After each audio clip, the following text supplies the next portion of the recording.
older than Thor. No, yeah, he's the senior citizen. He is, but he could crush all of our nuts. You know, he's jacked. He kept himself in shape. He's persevered over all the tragedies befall his wife, and not that now to mention him. And then, you know, per our previous point, the guy walked out of brain surgery.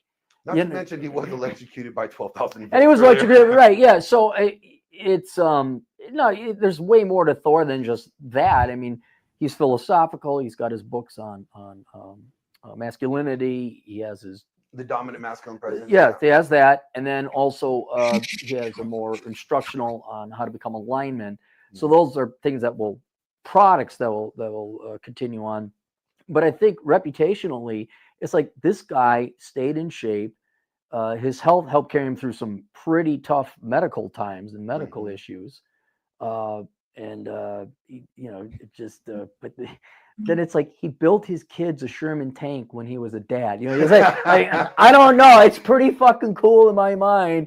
Not a lot of people don't know about that, but it will be like, man, look at this old timer who kept himself in shape. I think that'll be. I think the tank probably is going to trump like everything else. Like the book is great, you know, but they're like, people are like, he built a tank, but that's not. He doesn't mention that on the internet all the time. So his reputation is the product he put forth, but there's a lot more behind the scenes because the man's lived a real life. Yeah, I would say like out of everybody that's like in our space as an influencer, he comes across more as like the father, or like like he has like the father's heart like for these young guys. Like he talks to them as if he's talking to his son, you know. And I mean, I know that he's done that with me plenty of times, and we have our conversations. And it's always like he comes across as like, look, son, like he actually genuinely concerned. Like you have your thing, the way that you do it. You're like, look, you fucktard. You're like the big brother that's just like yelling at his little brother for not getting it. Right. You know, Rolo's kind of like the uncle. You know, like the wise uncle that's kind of conspiracy theory at times. You know, Ryan is kind of like the smart ass. Ryan is right. Yeah, Ryan is very Ryan-y. Yes, yes. And, you know, I would say like Sterling Cooper is like the Chad of the group, right? Like he's the one that's dicking down all the women. You know, like he's gonna give you a little bit of like game. You know, so it's like out of everybody has their own kind of character that the model they play. But I would say Thor kind of gives off like that father vibe. Right. Well, he's a father and he's a grandfather. Yeah, so he's got plenty of years experience doing it, and then the details about his children need to be known, but all of his children are successful. You know, so I think some highly successful. But it's you know, that's the mark of a real man or a real father is if your kids they don't need you, but they choose to hang out with you afterwards. So and Thor is definitely that fatherly role. Well, let's go get this old son of a bitch and bring him in here. Okay. All right. Hey, have you ever been told you have a nice voice? Well, what if I told you you could turn your voice into actual money? Sound too good to be true? Well, come close. Yeah. Wow. We're professionals. Gabby was telling me that I claim no thing. You know, Magic Mike from the side. Magic Mike. Yeah, you do something like that. Did I now? That's what his first. I didn't say. He said his first memory was something about a well splashing out. And, wow. And like you know, you made the lights flicker. So no. Tell me about your guys' connection. Our connection? Well, he's a friend. I mean, how do we meet? Why do you put up with this guy? It's gonna be another interview, just like any other. I'm just wondering, like, why do you put up with this guy? Like, does he like give you any good financial advice? I heard he's like economist. Financial advice? No. Friendship? Yes. I mean, we made friends a few years ago, basically online, through all the men's groups. I think, did we meet through MLD? Probably. Maybe I thought it was a Rule Zero, but now you mentioned MLD. It might have been MLD. That's why I purchased it from my memory. When he was broadcasting. Yeah, it might even been that. Yeah. Okay. It might have been before. It might have been before you came on Rule Zero. It could have been. Ways back. Yeah. And I think you might have did a talk for MLD, and I was in there. But no, we just became friends there. And then, you know, I'd hit him up on his channel. He was chatting in the chat with Atham and his other buddies. Oh, and yeah. Throw stuff in there and say hi. And I'd give him my pittance. Here you go, super chat. You old cranky guy, you know. And then I realized that he was a Gen Xer that was older than me, and I'm a boomer. Wow. That's how Okay. He is. He's had more experience in years. So I thought he was trying out for the next rendition of Grumpy Old Men. it's pretty entertaining to chat with him, and he came out and visited me. Yeah. I mean, he said, I'm gonna be in Vegas. I'm gonna come out and visit you. And I said, great. And this was after Missy's accident, who he actually helped raise some of the funds to help get the stem cells that Missy did have and did help. She is a quadriplegic and she needed quite a bit of treatment. And he did really righteous by that, helping that using his platform. And he came out and visited, and I Rode enticed motorcycles. him into a motorcycle ride. ride, We yeah. did pretty good. Yeah. We did a short ride, but we're both big motorcycle fans. No, we just did okay, because that's ours. Don't be sharing that. Now, there's some secrets we can't tell, especially when we're going to Blue Oyster Bar there, Glenn. That's right. Glad I wasn't with you guys. Yeah. We won't take you there. What would you guys say, like this space has been changing, like it's constantly evolving. What would you say, like the next rendition of the space is? Is it going good? Is it going bad? Like, what do we need? This recording room? No. Because we could get rid of the books maybe, but and get some sound paneling in here. But we're working. Okay, all right. But like this men's health space. I Thor's in the understand. men's health space. You're in the men's health space. We're all kind of in the space. And it kind of was quiet at first. Just kind of like just us guys. But now it's kind of like put on this bigger scale. It seems like it's become more entertaining rather than informative. Where do you see it going, and like, what are your guys' concerns about it? Well, I mean, I got into this place, believe it or not, as a lurker in 2009. So I've just been reading, enjoying, writing people back and forth. And I think the people are essentially the same. It's just that there's been more exposure, more social media exposure, more opportunity that guys have capitalized on. And when there's competition, people are going to get at it and go down and get in the arena and join the fight. And I like that about it. I actually like that guys are getting into the space.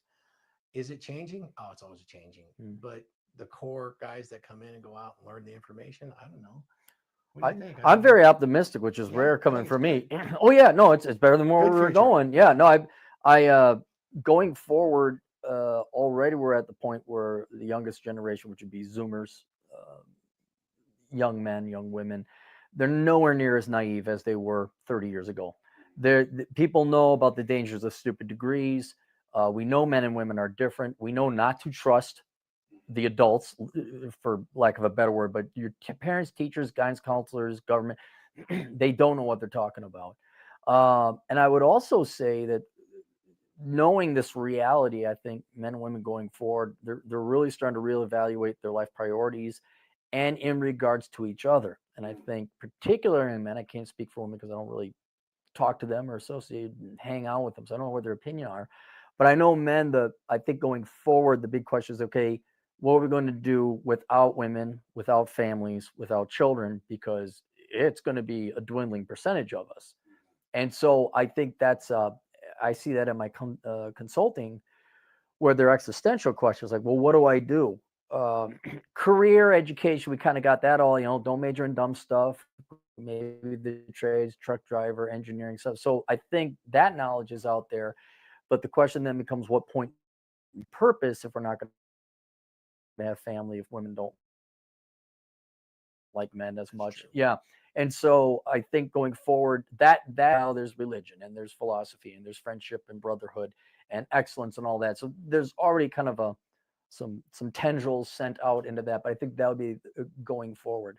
And then maybe a philosophical question to women would be, do you want to keep doing this, or would you maybe want to consider going back to traditionalism? I think that's a further question down the road, but I think that's the area that we're going in this men's space. Yeah, I think you're absolutely right. And ultimately, from the time I got into this and watching, just observing from the outside and finally jumping in the arena, is that guys still want the same thing they did there, and it's even increasing. And they want good relationships with women, and they want to have children and family. They really do, at their core.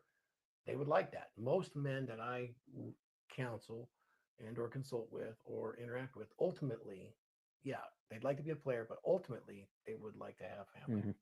Do you see like the financial situation affecting more like cohabitation and marriage than probably like the way women are? Like, because I think nowadays, like financially, you can't live off of one income. It's really hard to live off one income. Like Thor, like you've raised a family off of one income. Yep. do you see that like that possibility that you had is still like as equal as readily available for young guys today, or do you think that's playing a role in a lot of the problems? I think it's more readily available than ever before. And if you adhere to some of the principles this man teaches about minimalism, you absolutely could do it. You can teach good habits and values in your children by doing that. You know, when I say minimalism, yeah, you could do it on one income. You could do it today. So all the skilled trades could do it, and they could raise multiple children on it. It depends on where you live and the economics of the area. Cost of living, I think, is a big factor. Career choice as well. Career choice. Career choice, yeah. If you're going to get certain social degrees and make money there, when I say social, it's going to be the social sciences. There's no money to be had there. A lot of prestige, but no money, and that doesn't feed children. Do you think like it's like I always was curious like why women major in women's studies? I thought bitches know about bitches. Because they're lazy and they don't want to work a job. Men would take women's studies. I thought that's what Sterling taught, you know. But like, do you think like the education system is it beyond the fact that it's liberal, but like there's less productivity? And then Thor, you're a tradesman, so are you saying the guys should be not necessarily looking at college so much, but more trade overall? Well, I'll back up and say women's studies should be every man's passion for his lifetime. And it takes a lifetime to master. It takes a lifetime, yeah. So how would you grade Cappy's women's studies major? You know, well, you met the girl. Yeah, he's doing okay, man. He's mastering it. I'm doing all right. Yeah, he's doing good. What would you say is like something that you admire about Cappy, or you think that guys could learn from Cappy's channel? Yeah. Besides, you know, being an angry old man. I was gonna say anger and rage, pretty good, but you know, he's like a mid-level genius that kind of wanders into the upper level occasionally, and he's able to use language and his unique brand of comedy, which is a cantankerous old man, to bring it down to a level that everybody can understand at any age. And so that makes it fun. And when you make it fun, he's really good about using common sense. I would say most of your books are kind of just making common sense observations of how the world works. Yep. And that's been real popular for many, many years from Benjamin Franklin on. I find it very, very useful. So he has a lot of tools. Your courses are amazing. Your books make you think. And some people might not like it, but I like reading things that are a little bit out there and on the cutting edge because it makes me think hard. I even like some things I disagree with because it forces me to change perspective a little bit. So Cappy stuff is good. He's able to really use his skills with language to, I think it's comedic genius. It wasn't intended to be stand-up. It just ended up being this. They think it's an act. It's not. I really am that pissed off. Yeah, no, I deal with the people I deal with. You'll be angry too. So Michael Bowles recently actually referenced your book. I found out, yes. Yeah. So I caught the clip. He's saying like, you know, how can he take you really serious? You have like horrible grammar. He sounds like a typical English teacher who doesn't understand the idea or the numbers or the math and is looking to dismiss something, to be perfectly honest. That's what I thought. Well, no, I flunked out of 7th grade English. I'm not an English major. If you want to, you had a dangling participle. It's like, you know, like somebody builds the NASA space rocket and they're like, oh, look at the color coordination on the space rocket. Like it's escaping Earth's gravitational pull. Like what? So people could be intellectually honest and look at the data and the statistics, or we can nitpick. Well, that's an adverb when it should be an adjective, and there, your, and okay, if these are the arguments, it's going to be fine. I will go for a hike and enjoy my life regardless. I saw that. It's pretty elitist, actually. I mean, the math is the math. It's physics. It's first principles. And so when first principles doesn't fit and you want to discount it, yeah, like he says, he's going to complain about the color. It's so. Why would he choose that color? You know, it's pretty worthless advice. Len, who's supposed to be my guest today, showed up. I might actually have to call him like while we're live here on air. Like, bro, what's going on, man? These time changes, though, they mess with people. Like, it's so hard scheduling things. I'm scheduling some upcoming interviews, and one of the guys I want to interview is this guy. He goes by Mish Chad of Arabia, and he actually lives in the Middle East. And so I'm trying to like figure out the time difference and stuff. It's like a 9-hour time difference. So I'm like, okay, well, is that what, if I do it at this time, is it still the same day? It's crazy. Same thing happens when I'm working with like Jack Napier, because Jack is in the Netherlands. So trying to get that stuff scheduled sometimes difficult, but Glenn's only an hour difference. So I don't know what his excuse is this morning. All right, let's give him a call. Let's see if he's available. Because this was his idea, by the way.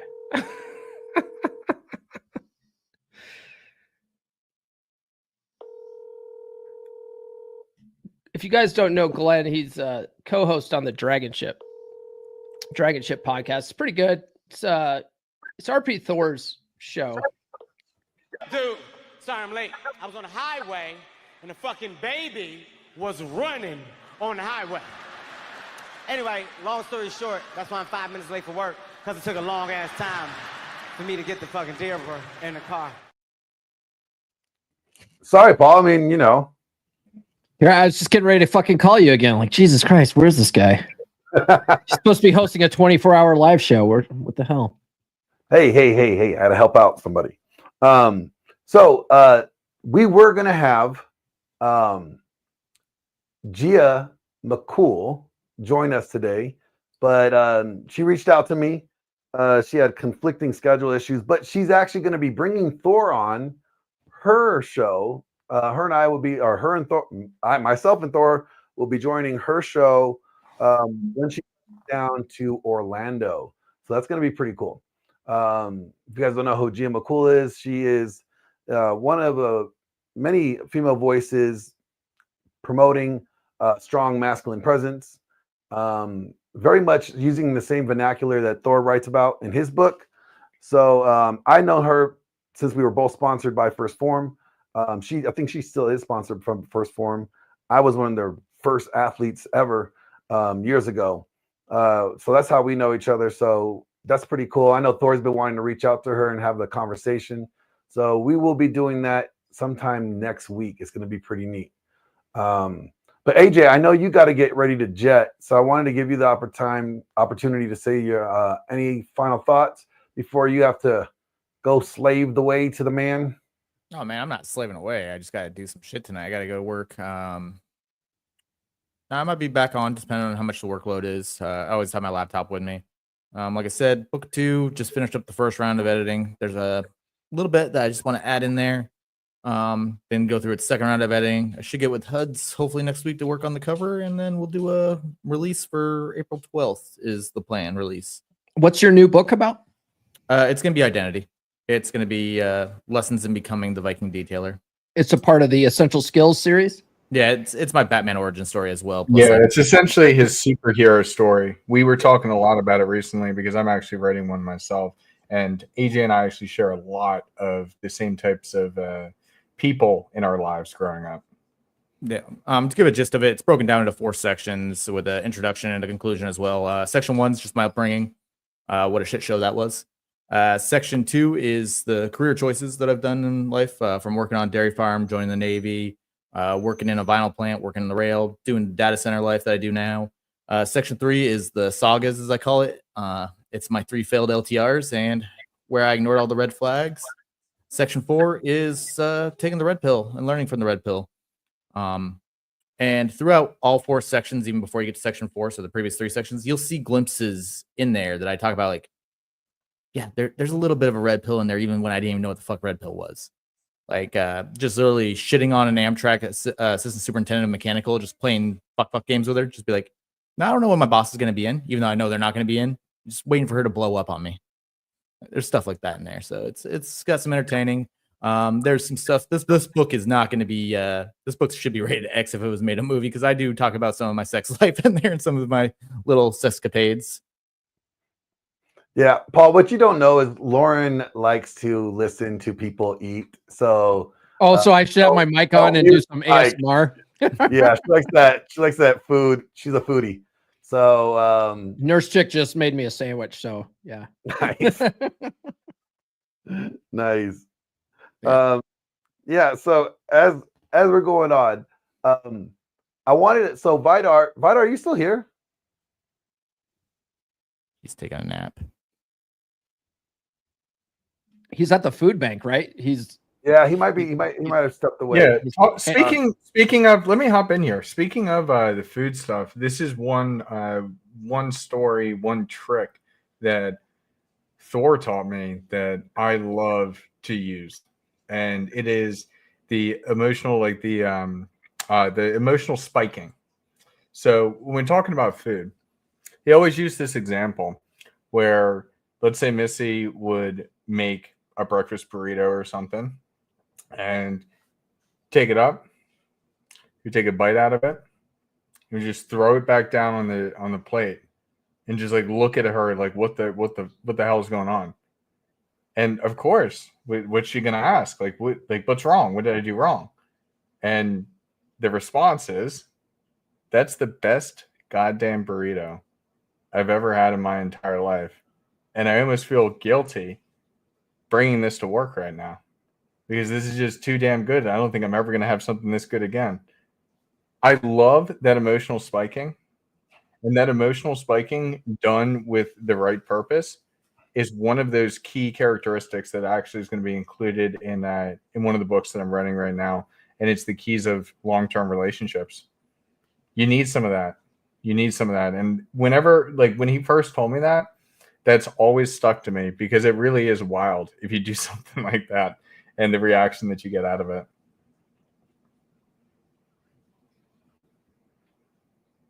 Yeah, no, that is neat. Yeah, I'm here. I've been listening. I heard you call my name, but I've been eating. So, there you go, Lauren. I have people that watch my channel that like to hear people eat. Okay, guys. So just munch away in the mic. My sweetheart may be the most awesome, healthy Frito pie that you can have. So that's what I was doing.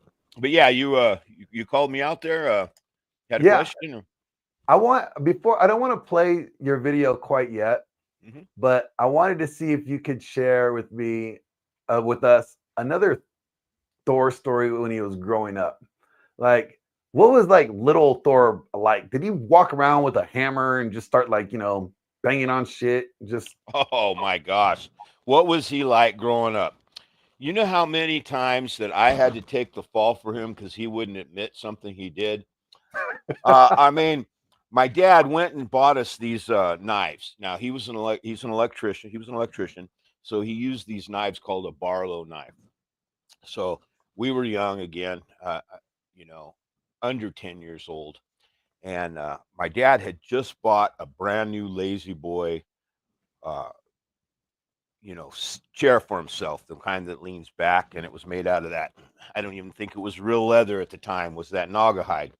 But at the same time, he had bought us these Barlow knives. And so we got these knives, and he got us a sharpening stone. So Thor's teaching me how to sharpen. I had no idea, and I don't even know where he learned it from, but he was just sharpening and sharpening and sharpening this thing, and I was sharpening mine. The next thing I know, we come home. My dad comes home, calls us in. Who the hell cut up my brand new chair? And there were these little cuts all along the chair that Thor had done. And of course, Thor says, not me, I didn't do it. But this is, I mean, from the time he was little, it was something with knives or with, swords, you name it. So that was one time. One time he taught me. I think we were somewhere around the same age. It might have even been with, I think it was actually with some swords that we had made or had somewhere. Machetes, I think it was. Then the next door neighbor had these really nice paddle cactuses all along the fence. And these paddle cactuses, which were real big paddles, we started cutting them. You just cut right through them with the machete, just, like a samurai, just boom, right through them. So then Thor gets this idea, and the next thing I know, he's cut this paddle cactus where it's got one middle finger and a thumb. And so we ended up cutting them all the way across. My dad comes home and he sees all these middle fingers flipping off the neighbor. This is from the time he was little. I think he had testosterone to the max flowing through his system. But you want to talk about a masculine presence and anything, they talk about little kids. You can see the masculinity in them. From the time he was little, he was not only masculine, he was teaching me how to be a man, even from the time I was 5 years old.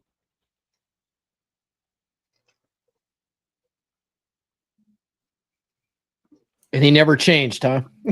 Never changed. Never changed. Oh, wait, Wow. we got somebody else who just popped in here. Yeah, I want to welcome Mr. Wraith Detour to the building. How you doing, Wraith? Let this mic start up here. Can you guys hear me now? Yes, sir. Yep. How you doing? Doing good. Just thought I'd drop in. I didn't get in. I had a couple of appointments this morning before I could show up, and I just wanted to see how things were going.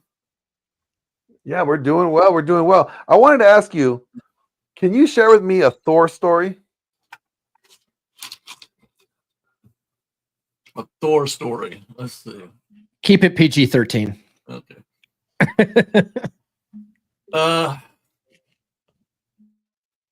I guess the most fun I've had with Thor was when we were developing the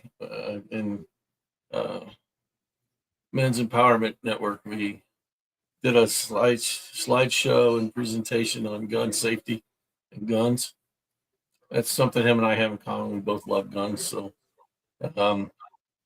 we went through that, and I think we stumbled through some of it, and spent, I don't know, 2 or 3 days sitting here on the internet trying to figure out who's going to do what and how we're going to do it.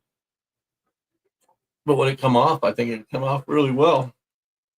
And then there's other things like just sitting around having conversations with him, talking about our own lives, our own personal lives, which I'm not going to talk about, but our own personal lives and how we navigate through things, and even some of the guys that we try to help talk about. I said this and he said that, and for our frequent flyer shoppers who like to go to Thor, me, everybody, they just ask everybody the same question, looking for the right answer for themselves. But he's a good friend. He's helped me.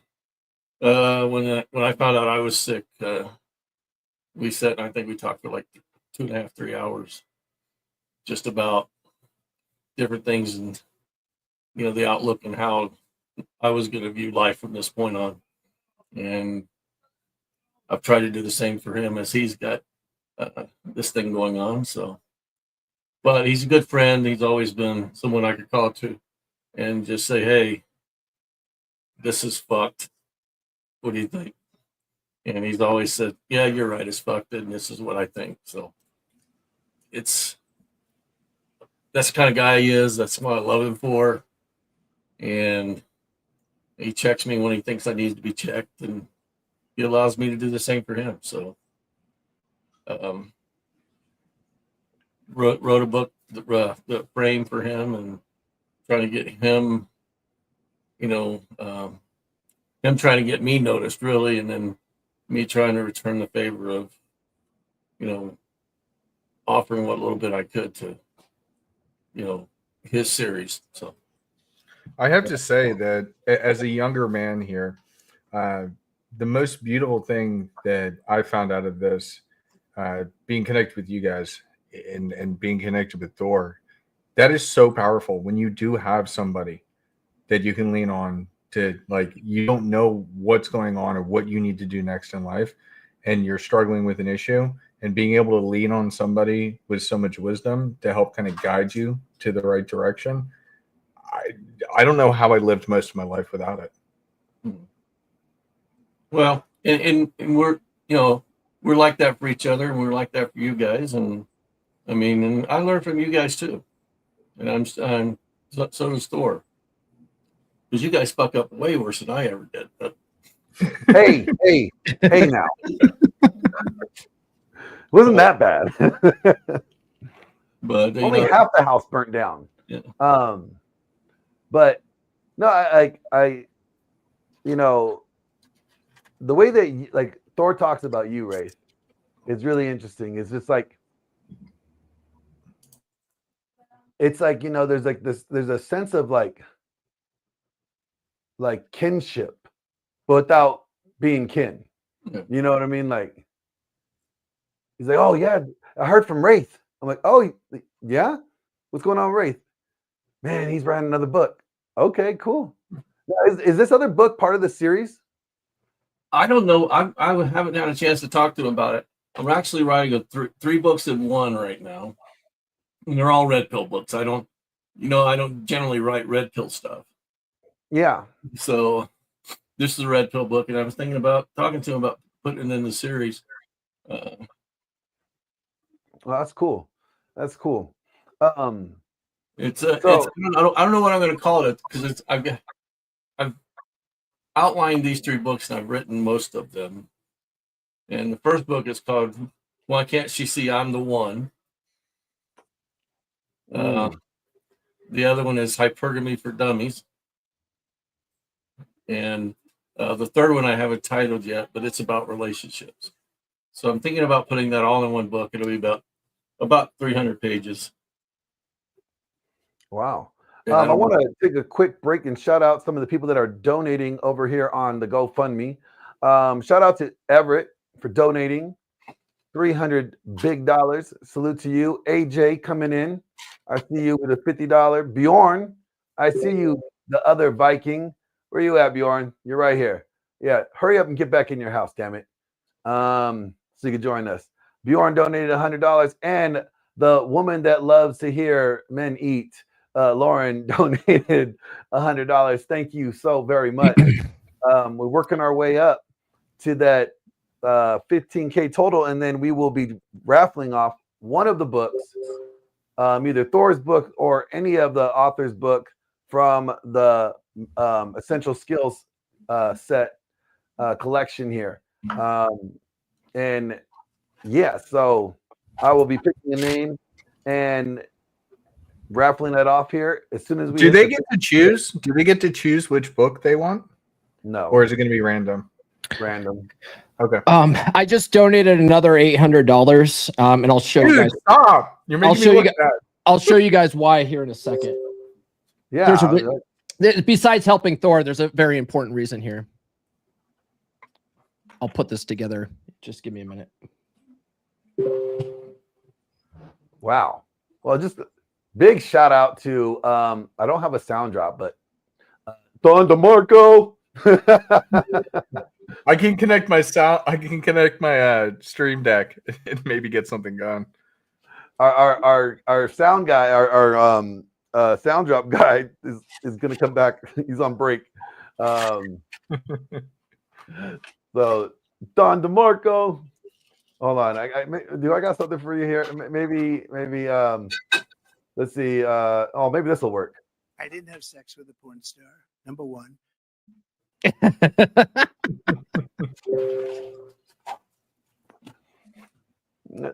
tried, yeah, but you guys do know that this show is brought to you by Tactical Soap, and if you want to get your dick inside her, you need to use some Tactical Soap.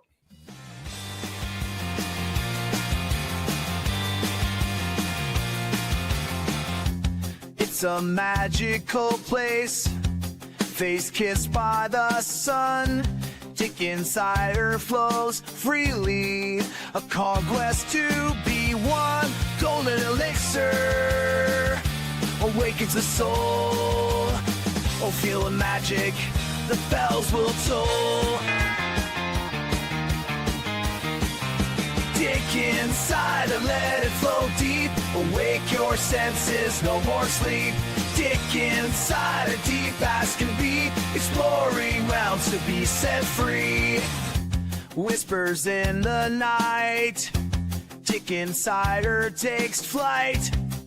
Electric light surrounds us. In this pure delight, time slows as we taste each drop of bliss.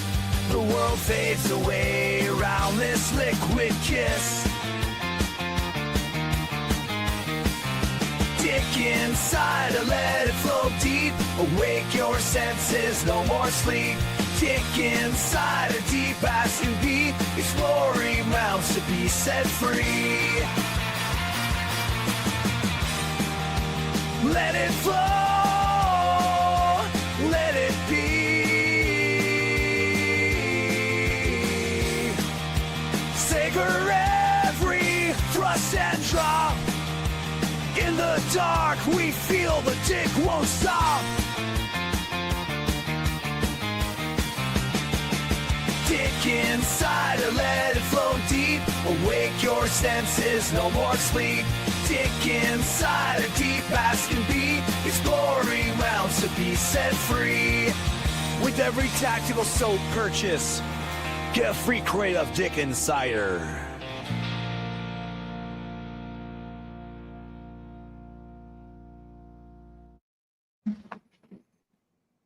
All right, Paul.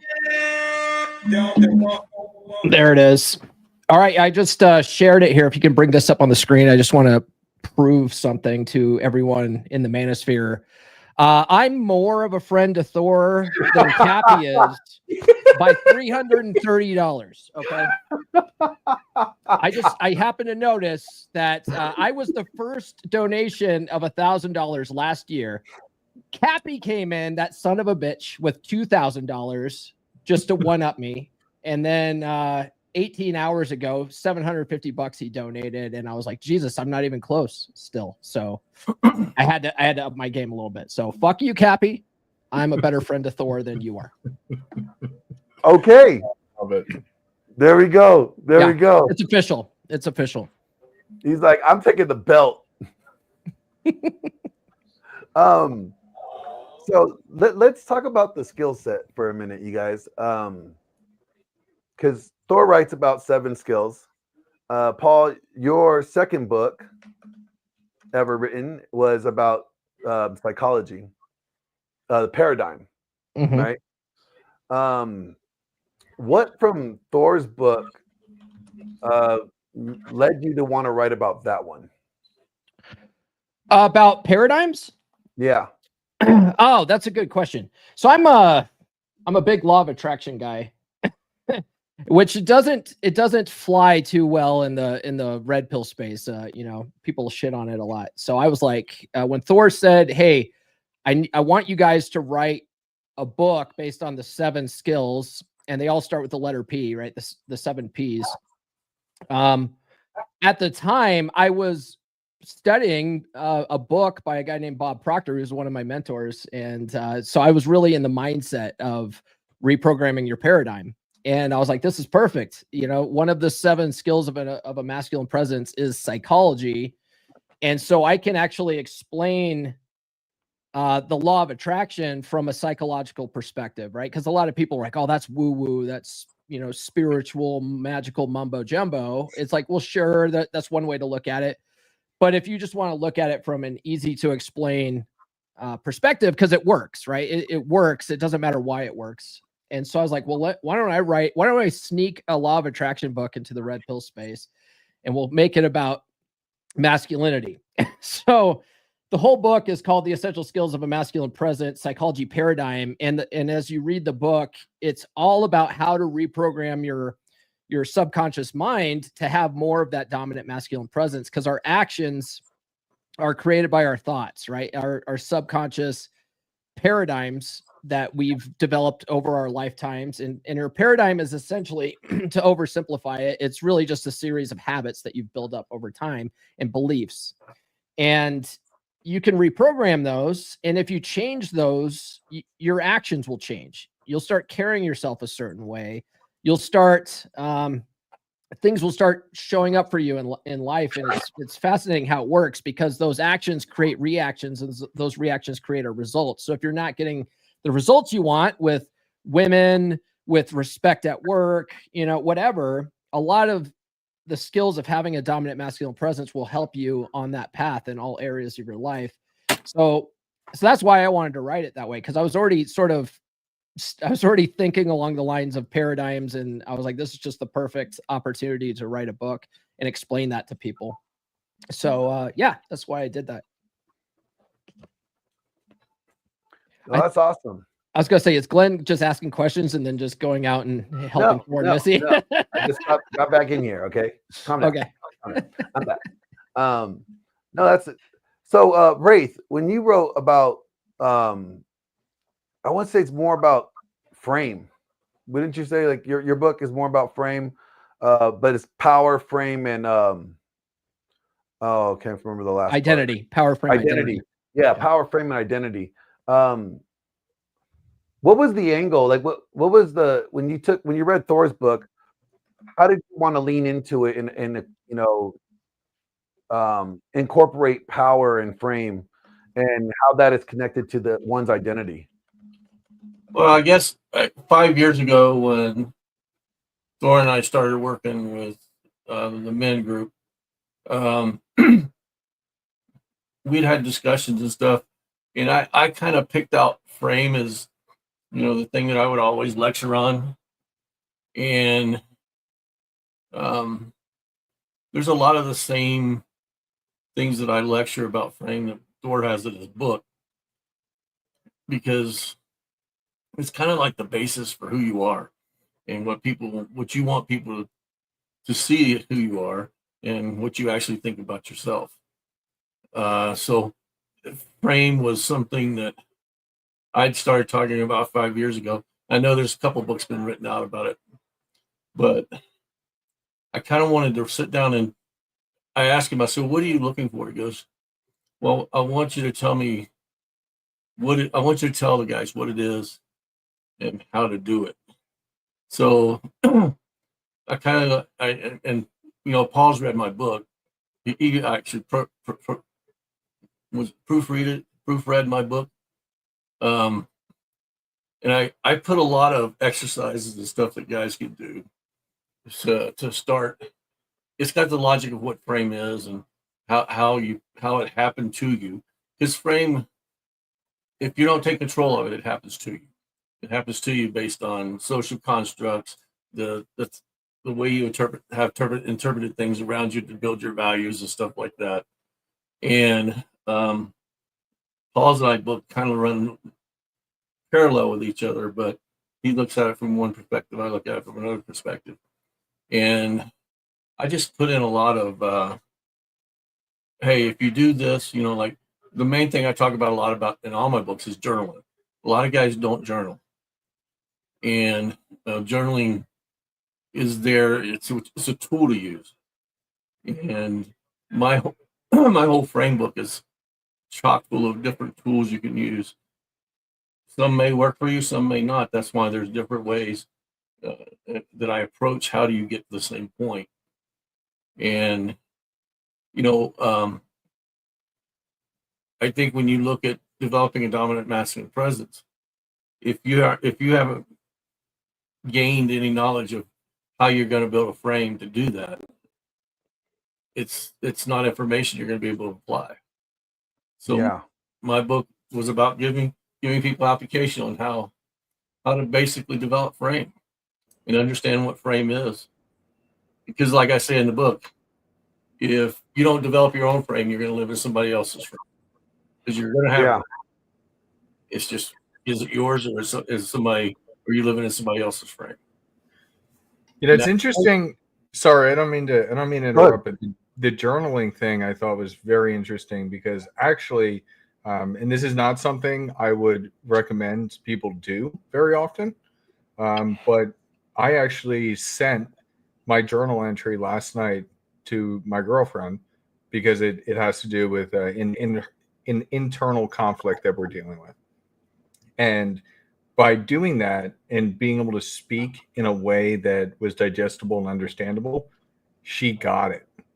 And when I'm trying to do that, when I'm like talking like this to her, that can't always happen. So I don't recommend that everybody go ahead and like throw out all their emotional laundry. But just journaling helps you organize your thoughts to better communicate to other people and communicate to yourself, really. Yeah. Yeah. It's funny that you mentioned journaling. Thor and I were talking just yesterday about creating a journal to go with each of the books.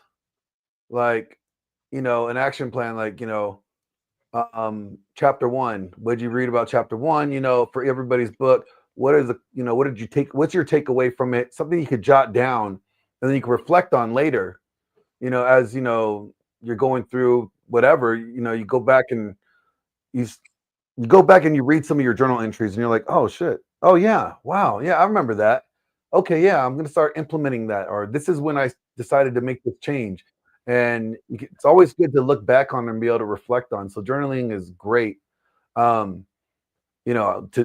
thing to add to your arsenal, because it does help out a lot more than you may think it does. I do want to point out, shout out to Jennifer Dunn for donating $100. Thank you very much. Salute to you. And just so you guys know, I was getting some big heavy hitters coming on. I mean, I even went and harassed Byron last night when he was on his stream. Next chat here. Glenn Lawrence, can you join the live stream fundraiser tomorrow for RP Thor? I'm hosting it on my channel. I know Thor would love to see you there. Yeah, I'll hop in. I'll figure out a time that I can jump in. I don't normally stream on Saturdays, but I'll find something on time. So I'm expecting him at some point tonight, because Myron, he streams late. He's a late night streamer these days. But I went and hunted him down and got him this time. So looking forward to seeing him join us as we continue, as we proceed. So I wish AJ was here, because I would love to ask him about his book. I did a whole series on his book. Oh, wow. I did a whole series on his book and Wraith's book on my channel. Because on Fridays I do what's called Frame Fridays, and since Wraith's book is literally about frame, but AJ's book is about emotion, right? It's psychology, emotion, and that book. All three of our books in the Essential Skills really go hand in hand with developing your frame. And so, AJ's book is really good. It's all about he talks about the difference between emotional resilience and emotional durability. And one of the sort of analogies that he uses in there is like resilience is where, you keep getting hit, and you're able to deal with it, right? You're able to deal with it. It hurts. You're able to deal with it. But durability, emotional durability, is when you've been hit so many times that nothing phases you anymore. Yeah. Right. And so it's really kind of like the an ideal end state that you would like to get to a point where you've been through so much adversity in your life that you just aren't fazed by anything anymore. You just have that much emotional control. AJ also, so Wraith talked about how he has journaling and stuff like that. AJ also does that too. He talks about different techniques to develop that. One of the things that I really liked about AJ's book that my book and Wraith's book didn't include is the concept of Bushido, right? The Japanese philosophy of Bushido. He talks about that. He uses that in the book, whereas like Wraith talks about Stoicism a lot. AJ talks about that a little bit, but I like how he also incorporated the Japanese philosophy in there too. But AJ's book is a really good book, especially if you're someone that struggles with your emotions. And a lot of us in the space, one of the things I like to mention on my podcast a lot is that a lot of us in the space, we think that we're men, we're rational, we don't have emotions, but we're not robots. We do have emotions. A lot of times men default to anger. And so that's a big thing where guys really need a lot of help getting that in check. Yeah. Because you'll find that if you're emotionally reacting with anger to different situations, you're not thinking clearly. You're reacting out of emotion. And so if you can get that under control, you'll actually be able to navigate life a lot better because you'll be responding to things as opposed to reacting to them, you know, out of instinct. So yeah, AJ's book is a must read. Oh, definitely is. I want to shout out Sweet Auntie for donating $50. Salute to you. She says, I'm working hard for this money, so only listening, but popped in to send this love and good juju to Thor. Thank you for being genuine, Guy Glenn. If you guys don't know Sweet Auntie is part of our Slap-a-Hoe business that we have here. You know, she, well, let me just, I'd rather her just explain it herself. Well, I'll explain it for her. Have you ever felt like you want to smack a bitch like this guy? I did. God damn. Damn. That was bad. That was real bad. Somebody get her some ice. Don't do that. Okay. What most likely will end up happening is that you end up in prison, you'll lose everything you own, and you'll probably get butt raped. So if you want to avoid getting butt raped, listen up. If you ever feel like wanting to smack a bitch, then all you got to do is call 1-800-SLAP-A-HOE. That's right, 1-800-SLAP-A-HOE. And Sweet Auntie and Chrono will go over there and smack that bitch for you. No more worried about legal fees, no more worrying about getting arrested, no more worrying about anything. The bitch gets slapped, you get satisfied, and they get paid. So do yourself a favor and call 1-800-SLAP-A-HOE. Call them right now. I know bitches I want them to slap right now. 1-800-SLAP-A-HOE. Love it. Yeah, I have to say, AJ is a interesting character, and AJ had come and visited. I was supposed to go play D&D with him, but I had some bullshit come up. Regardless, he was still able to stay with him, and I have his book here, and he had a really like heartfelt message right at the front to Philly's best gay dating coach. Thanks for the hard work on this project, keeping me overnight. Offer to join Men of Now. I did make him an offer to join our community. He said, you are truly a great and up-and-coming leader of men. And this meant a lot to me. And it meant a lot to me, not just because it's like a personalized message, and of course it's got its jokes in there, but that's what we're doing here. We are taking Thor's legacy. This is his legacy. And helping men across the world reclaim their masculinity and be the leaders that they're meant to be. And so that just, I don't know, it meant a lot. So I just kind of wanted to share that with everybody. Sorry, AJ, if you don't like the fact that I shared your personalized message calling me a gay dating coach, but I appreciate you, brother. All right. And we got Pearl back in the building. What up, sis? No! Is it glitching again? I hate It wasn't until just now. And she's not. We are professionals. She's like, oh, you're calling on me? Fuck it. I'm just going to eat my yogurt. And she's back. Okay, there she is. And is her OBS? Wait for it. Wait for it. Wait for it. Where's she at right now? She's at home. Like, okay. She's not in the studio. She's in the house. So the Wi-Fi could be a little spotty every once in a while. No, fair enough. It happens to me too. Well, I guess since AJ's like listening in, I think I want to say, AJ, how was Paul's critique of your book? Was it good? Did he do a good job? Because I know you're listening in. He's like, I'm driving right now, but yeah, so he's like listening on the way to work, trying to keep the internet on.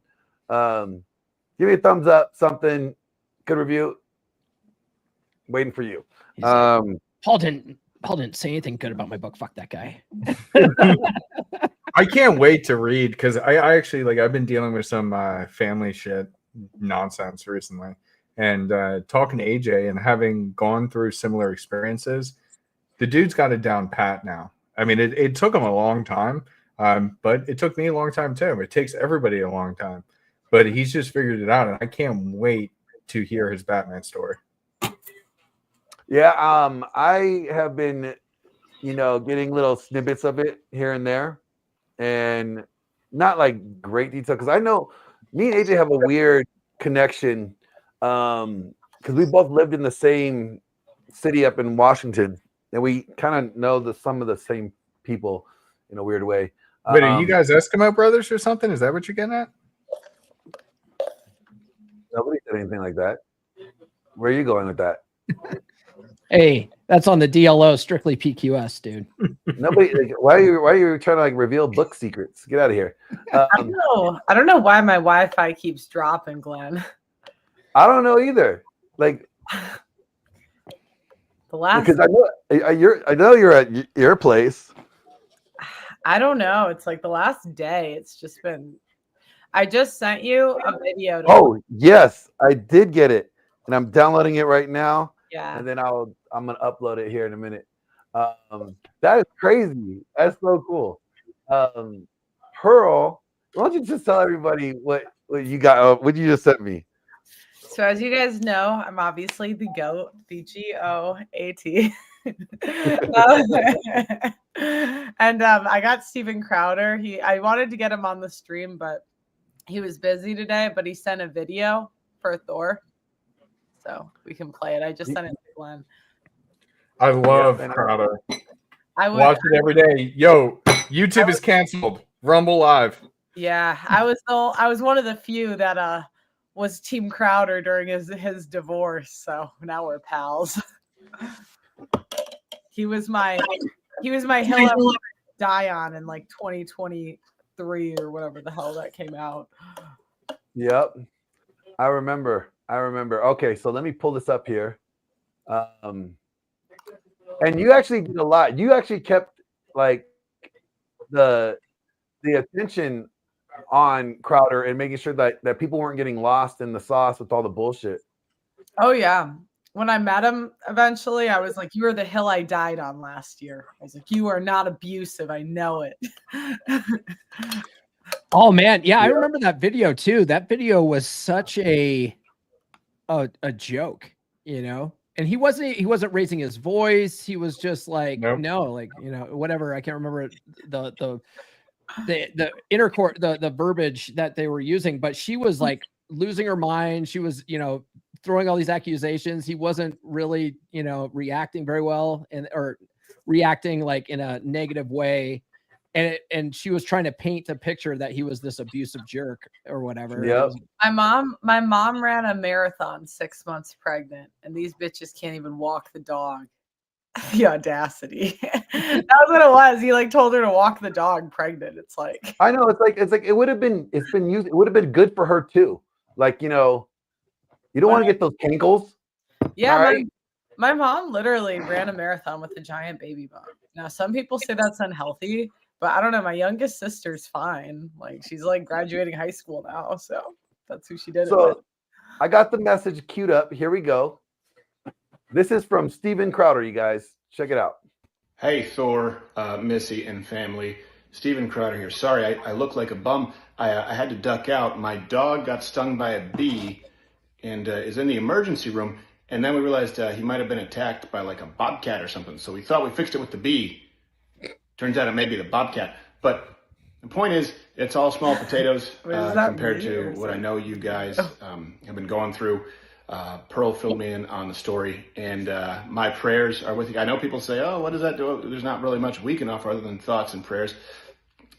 And of course, our finances. But, celebrities don't do that. I'm not really a celebrity, but I like to consider myself a celebrity. So I figured this video was enough. I donated this video. I think that's how it works. You do have one thing going for you. Your name is Thor. So, like, the writing is on the wall there in the sense that you should be able to pretty much beat the ass of anyone or anything. Like, the point is, this all ends well comparatively for a guy named Thor. I'm not named Thor.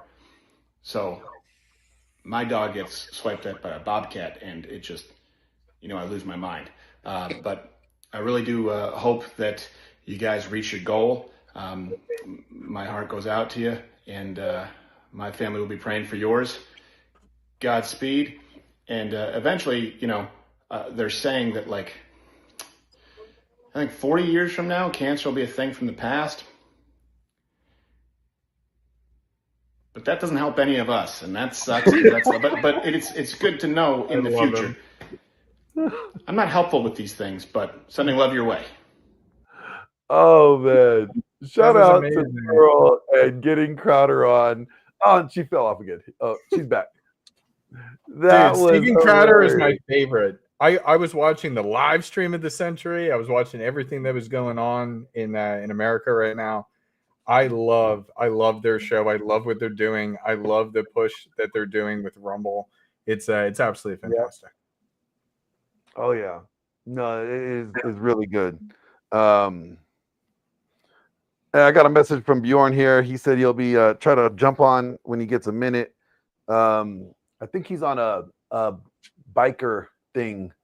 He's part of MC, so I think he's on a run right now, doing some good deeds out there for the EOD biker club out there.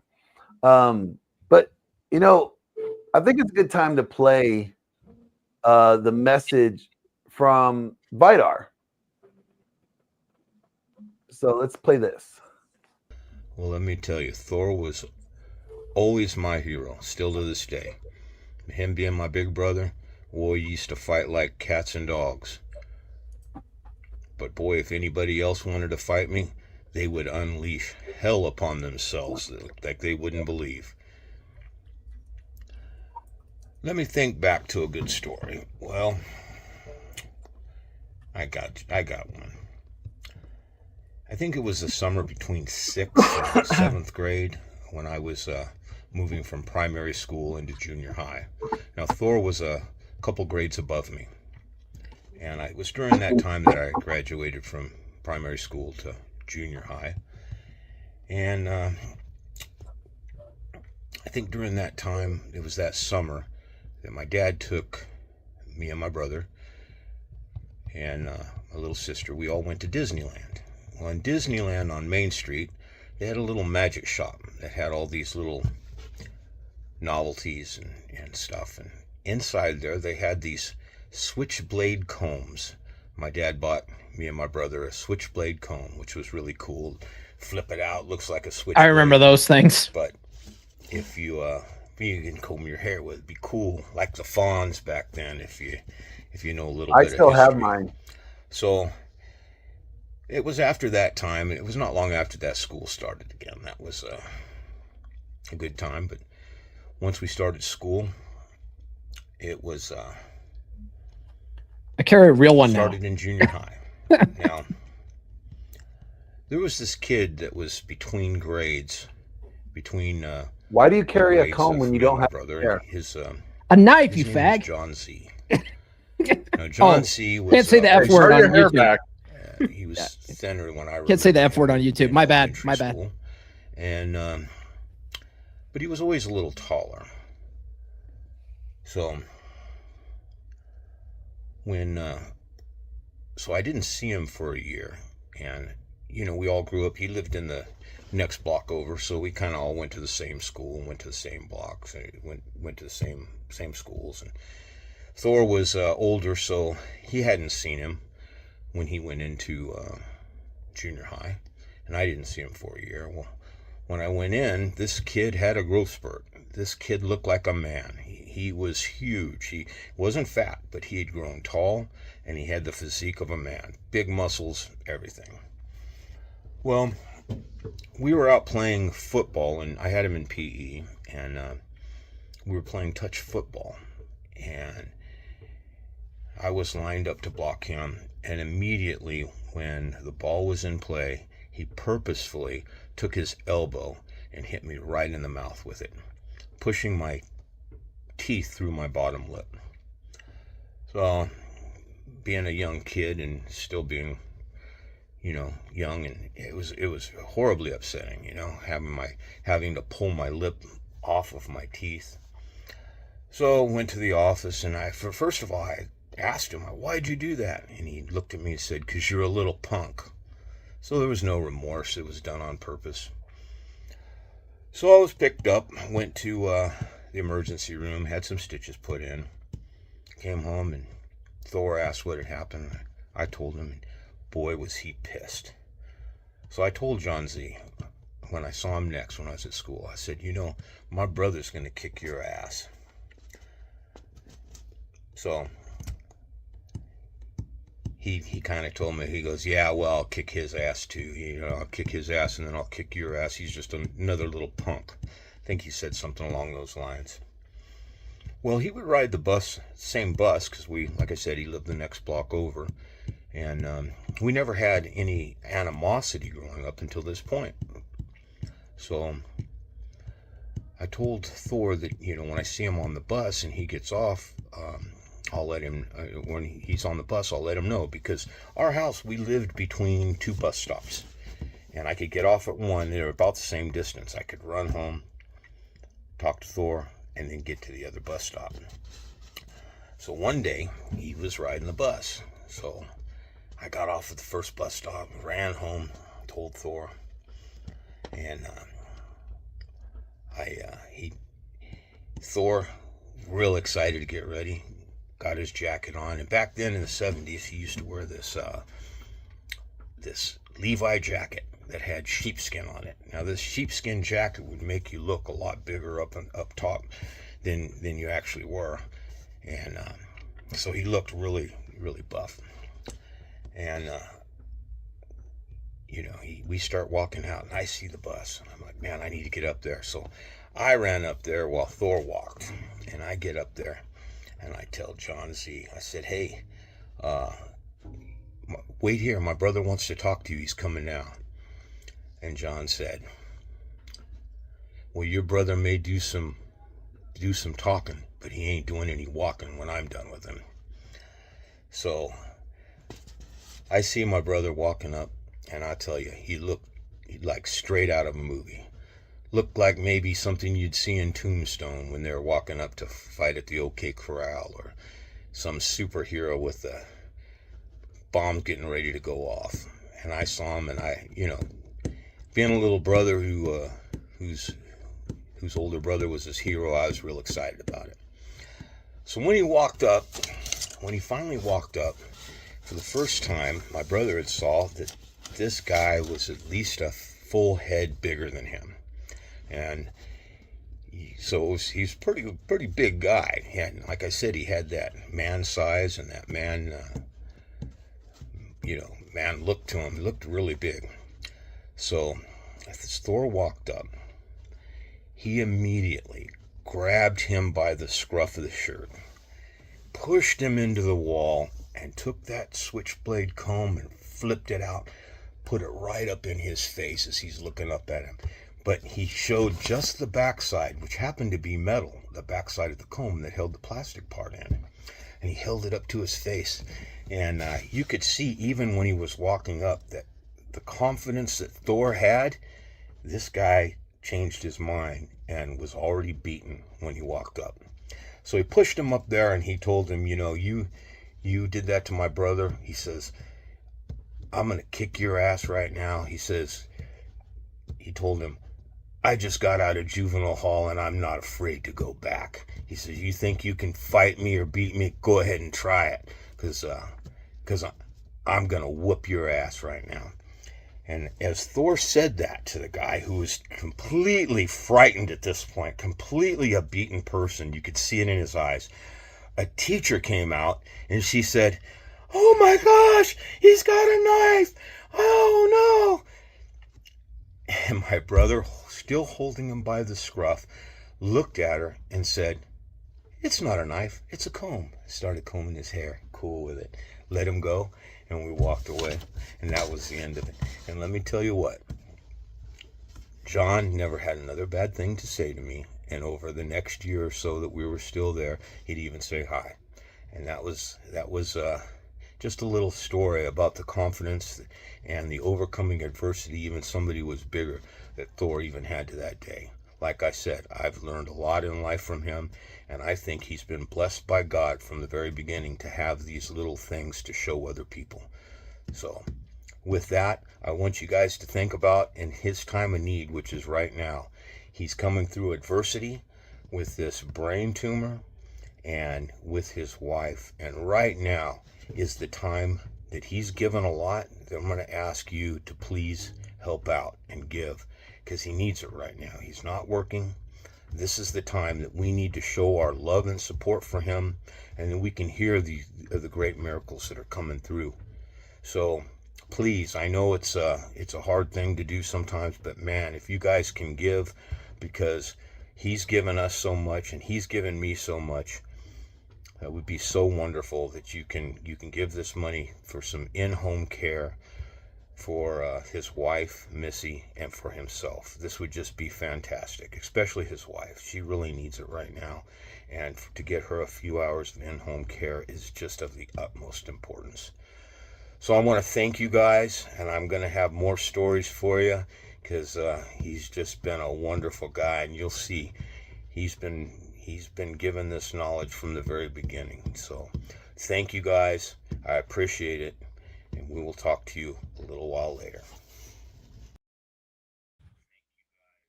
So Vidar. Yes. It was a comb the entire time. It was a switchblade comb. Yeah, he had it. The back part of it was metal that held the plastic part of the comb in. So when he brought it up and held it to him, all the guy could see was that metal back part of it. So it looked just like a knife from his perspective. So when he started combing his hair with it, he realized that it was just a comb. But see, what I left out of that story is when he told him that he was going to kick his ass, he told him to apologize to me. And he was that John Z was so beaten already at that point, and I'm sure he was frightened from the knife too. But I could see he was beaten from the moment my brother had walked up. But he told him to apologize to me, and he apologized.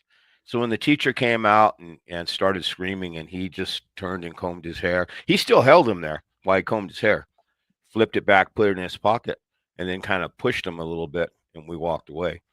From that point, it was squashed. You can tell when a person has been beaten, especially in strategy. I know some of you people have followed some of the strategies in fighting, and when you have an adversary that you're at war with, you can win a battle, but you want to win the war. And to win the war, especially on a one-on-one, a lot of times you have to beat that person's spirit, beat it to the point where they know that it's over and that they've submitted and lost. And that's what happened even at a young age with that guy, John. He knew it was over. He knew he was wrong. His apology, although he did it through being intimidated, seemed to be real, because like I said, after that point, he never had a bad word, and he would say hi to me, and that was it. It was all squashed. So it was nice having a big brother who always had my back when it came to that. That's why I was always having a big brother that you look up to as your hero, and it was just wonderful growing up. Learned a lot from him in life.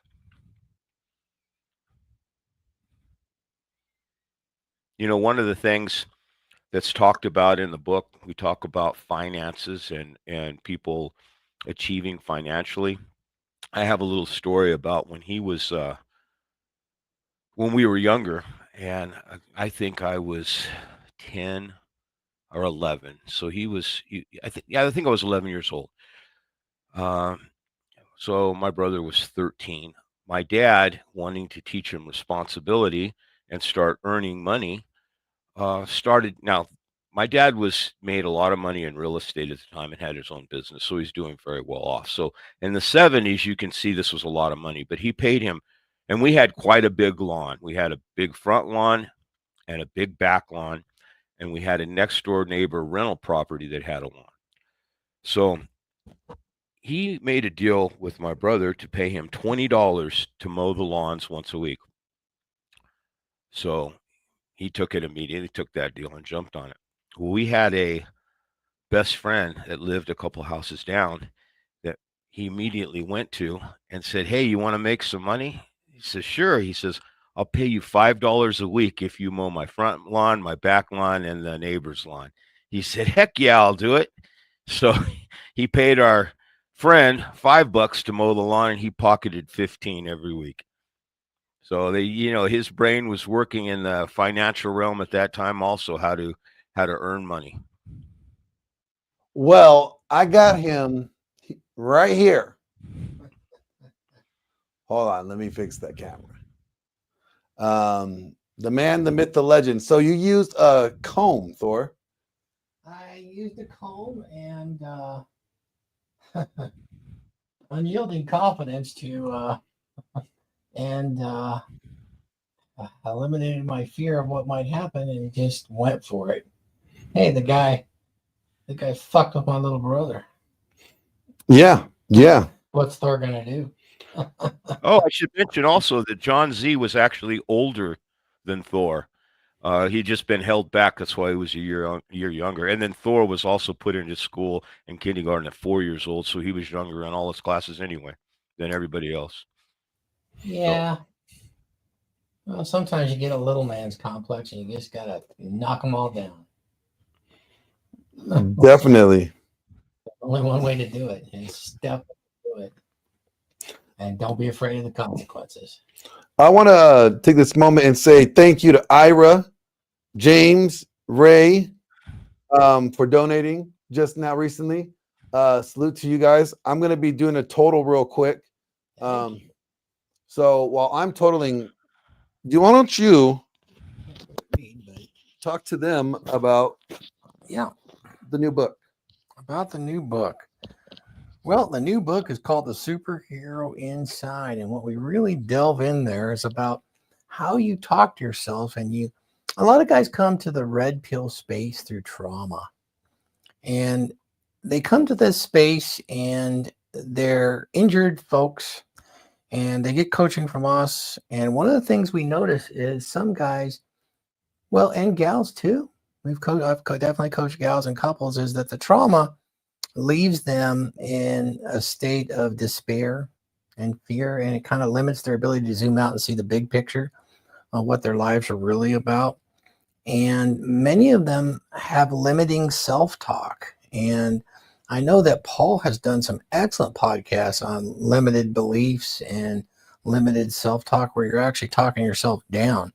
And so this is really about creating, for those that don't have any good inner monologue or dialogue where they can talk to themselves as if a third party mentor is working with them as they work through problems or their identity to become authentic, that they can actually have this conversation or dialogue in their head. Some people actually don't have that. I saw a study on that where like 30% of people actually don't have an inner dialogue with themselves. And that's a mystery to me, because I have this voice going on in my head all the time, and many do. And you can use that to your advantage. You can create this inner superhero. And like Paul states, the Batman story, you can envision it like that. And the more you envision it and believe in it, the more confidence you will have in it being a reality in your head. And it will actually start reality to coalesce around you. And you'll start to see the fruits of that, being able to talk to this identity in your head. You can create that origin story that has some trauma in it. And the outcome is it created this superhero. I actually have an affirmation that I listen to 2 or 3 times a day. Paul helped me with it. It's a musical affirmation, because music's very important too. And it's to inspire me to create and keep that superhero going. I talk about it in the Dragon Ship, and I taught guys how to do that. I know that HUD's has gotten really good at it, and so has Glenn, about writing these musical pieces that actually are affirmations that help your believing. I like the Batman origin story, but everybody has one if they come to the red pill. Now, to take it to the next level, you've got to get this by reading a lot, by talking to yourself a lot. You can really work through it. It really enhances your problem solving capabilities, which is a man's primary agency, is problem solving. Nothing else really happens unless he can solve problems. I mean, other men recognize other men for having problem solving ability, and women admire men and want to be with them because of their problem solving capability. And a big part of that is the mindset that Paul has wrote about. And the very next step is to have this inner dialogue that talks about establishing frame, having game, and being able to project that into the outer world. And it comes down to the final step, which when I say purpose is could actually be, or passion, it can actually be interpreted as purpose. You know, it gives you purpose, and you create this identity in the original book, which is really what everybody talks about. It's your authentic. Everybody talks about authenticity. Well, this is your authentic self. And in the new book, it gives you a way to practice this. You can practice this, and you can do the exercises in there, whether you're alpha or you're beta, but you can practice this with this inner dialogue and this inner superhero to actually excel at these exercises and sharpen them so that your purpose, your passion, all of the 6 P's come to you, and it becomes second nature. And while some people might feel like they're faking it till they make it, if the results and the outcomes are the same, what difference does it make? It becomes you. And when it becomes you and you project it forward, you're now a superhero in real life to those around you. And you become that rising tide, especially when you project it with the positivity that we encourage here as being a part of the rising tide. Yeah. You know, I want to add too, if you guys are looking for another resource on self-talk, Wraith, who has, I think, 1,000 books now. Yeah. I think like his second or third book is it's all on self-talk, and it's a phenomenal book. And it really pushes into that. I know they want to say the red pill is a movement, but it's really, I really want to say it's a search for enlightened self-interest. If you really boil it down, that is the step that we're going for, and that's really more of a Nietzschean philosophy, is that enlightened self-interest is so important for you to achieve. And these books are exactly the way how to do it. Well, I think what your book does is takes the red pill and challenges people to have that. Yes. Because, you know, for a while it was just, well, we don't give any prescriptions. We're not going to help, you know, we just give you the information. And you're saying, well, look, we could either bitch about women or we could actually become something better. We could take this information and improve our lives. Right. And I think you kind of set that challenge. You kind of put the fork in the road. You're like, hey, what are we going to do? Are we going to make moves or are we going to make excuses? And you kind of just encourage people to make moves and to take the action. Take the action. Don't bitch, take the action. Yeah, exactly. That's at least just what I get out of it. I mean, I love what the red pill established, because it gave us a kind of a scientific principles which we could take ourselves and apply. And then, of course, it's so fascinating to watch these results when you apply these principles. It's very natural to want to share it and then, you know, or make it the bad guy, because some of it just seems crass. Yeah. It's not crass. I mean, the truth oftentimes seems crass. The truth is the truth. Yeah. The problem is you just don't like the truth. Now, the truth can be applied in many ways. I mean, that's what first principle physics is all about. You know, does it fit? Does it work? Field tested. So that is a kind of an important part about it. I mean, Ryan Stone writes a great book on it and all that. I understand what that's all about. But yeah, there's many layers to the onion for sure. It's like, okay, what you do with the information now, you know, and you actually say, hey guys, let's not bitch about it. Let's do this with this. And it's an easy target too. Yeah. I mean, nobody gets paid unless there's a bad guy. Yeah.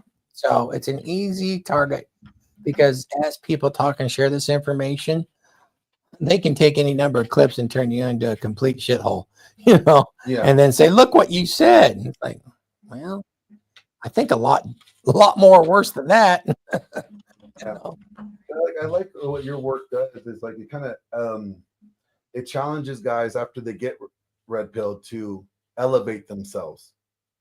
Overall, like It does. It really, you could complain about things, or you could do something about it. Yeah, a movement or a philosophy is really the wrong way to look at it. Yeah. But That's why they say that the red pill is a suppository. yeah, it's not really a pill; it's a suppository. I think Thor's the only one that says that. By the way, it has spikes on it. But it's what you do with that from there. Isn't that what they? Isn't that what they pulled out of your head, Thor? It was shoved so far up your ass that it went all the way up into your brain. Exactly, and it wasn't fun coming out. Trust me. But it was really nice getting the hell out of that hospital. I mean, that's for sure. I got a I video. have to say, Thor, like today. I got a video of him like bare ass walking into the shower with Nurse Helga. Like, I remember sharing it to the Dragons. Yeah, we probably shouldn't share that. Telegram. I shared it on Telegram to the guys. You see like bare cheeks, like as you're walking in there. If you guys want to see Thor's bare ass, you too can be a dragon. I gotta be careful. We gotta be careful of that because with my dyslexia, I post the wrong video, you get your channel deleted. Yeah. And just so you guys know, we're about to do the raffle for one of the first books because we have hit the 15K mark. And I got everybody's name who has donated on the GoFundMe list. Here, I'm going to say right now, and I also am going to speak for Paul. Even though we donated, we are not included. Do not give us the book. Well, yeah, I already have all these books anyway. You guys can pick another name. If we draw your name, we'll draw another name. Just 1 second. So, Thor, I'm going to use my hat. All right. Here's all my names. Oh, nice. Okay. Okay. All right, here we go.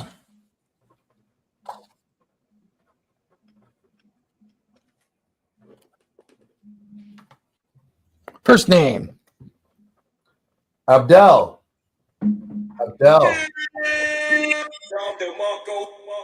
So, which book should we give him? Thor? Take a pick, man. I'm good. Either way. All right. I think. Or you could let him choose if he wants to DM you. It doesn't matter. So what I will do, because I can message him on here. He's right up right here. Congratulations, Adele. Um, Thank you for your donation. It's much appreciated and goes a long way to helping. It truly does. Thank you, sir.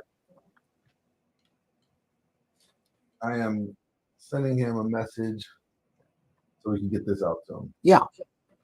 Yeah, and give him his choice. I mean, the audio is not out yet, but we can gift audibles too once they've been released in the next week or so. Yeah. Oh, it's gonna be out much further than that because I finished recording chapter 2, so I have like 9 more chapters to go, and then we still have the 14-day approval period. So yeah, so it's probably going to be within the month. It's going to be late April. Yeah. I'm working as fast as I can on it. Yeah, no worries. No worries, man. All right. Cool. I just sent him the message now. Adele, once you email me, we'll get that all situated and let you pick out which one of the books that you want to receive. Oh, look at we got Randall up in the chat. Randall's in the chat. What up, Randall? I want to draw cars. Yeah. Yeah, Randall, why don't you hop on up here since you're going to talk so much smack about me not having a beard comb? I caught that. I caught that in the chat. Yeah, Randall's a great Drakkar. I had, that first go around after that, I had to go to a specialist doctor in Arizona where he works. to get Missy injected with stem cells. And we got a good chance to visit with him. He came over to the hotel. We got to work out. It was really nice. Yeah. Hey, Siege, how you doing? Doing pretty good. How are you guys doing today? Hey, Siege. Doing good. Long time no Siege. Yeah, just had to take a break from the internet for a while. Glenn knows kind of like what's going on, but I definitely wanted to be here to be able to support Thor. What little I had, I definitely donated to the GoFundMe. And, Thank you, sir. Yep, and as you can see right here, I got all for the first for the of Thor's Dominant Masculine Presence books. I just gotta get around to reading them. Here, Orbit is just modeling with them in my profile. If you can look closely here. Nice. I hope you get a lot out of it, brother. Oh yeah, I definitely need to make some time to be able to read it. But also, too, what else have I got? Let's see. I'm trying to change my profile a little bit because I want to show you. Let's see. Okay, if you also see here. Oh, I like that better. That's so much better. Yep, I'm modeling. Let's see, my Thor's Apex adjustable kettlebell being modeled right next to his book. Here we go. Yep, I absolutely. Yep, I absolutely love the my kettlebell.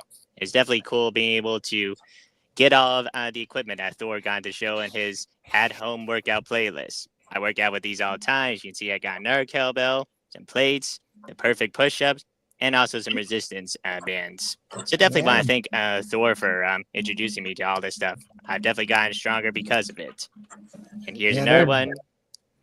No excuse not to get yourself in shape with that stuff. You can take it with you anywhere.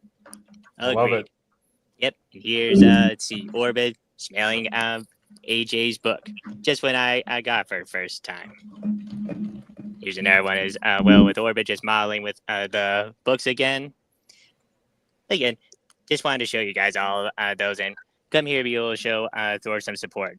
I gotta get back to work, but definitely have a good stream, you guys. Thank you, sir. Well, Appreciate thank you. Take it easy, Siege.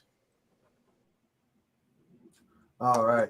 I can't really read the chat, but who else we got? Well, Paul is he had a jet, but Paul will be coming back on tomorrow morning at 7 a.m. Okay. And so that will be fun. So he just said he had a jet. So there's that. We got, let's see, in the chat, we got Mrs. D all the way from Australia. She sent in $8.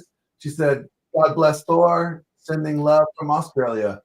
She wants me to be the Prime Minister of Australia. So I'm going to run for Prime Minister of Australia next. Excellent. Since, they won't let me be president for whatever reason. I tried to become president, but nobody voted for me. Australia is my next hope. Let's see. We got. Or you could be like Conor McGregor and try and run for president of Ireland. You see that? I didn't know that. He announced that. Yeah, in the same way that like Tate announced that he was going to run for prime minister of the UK.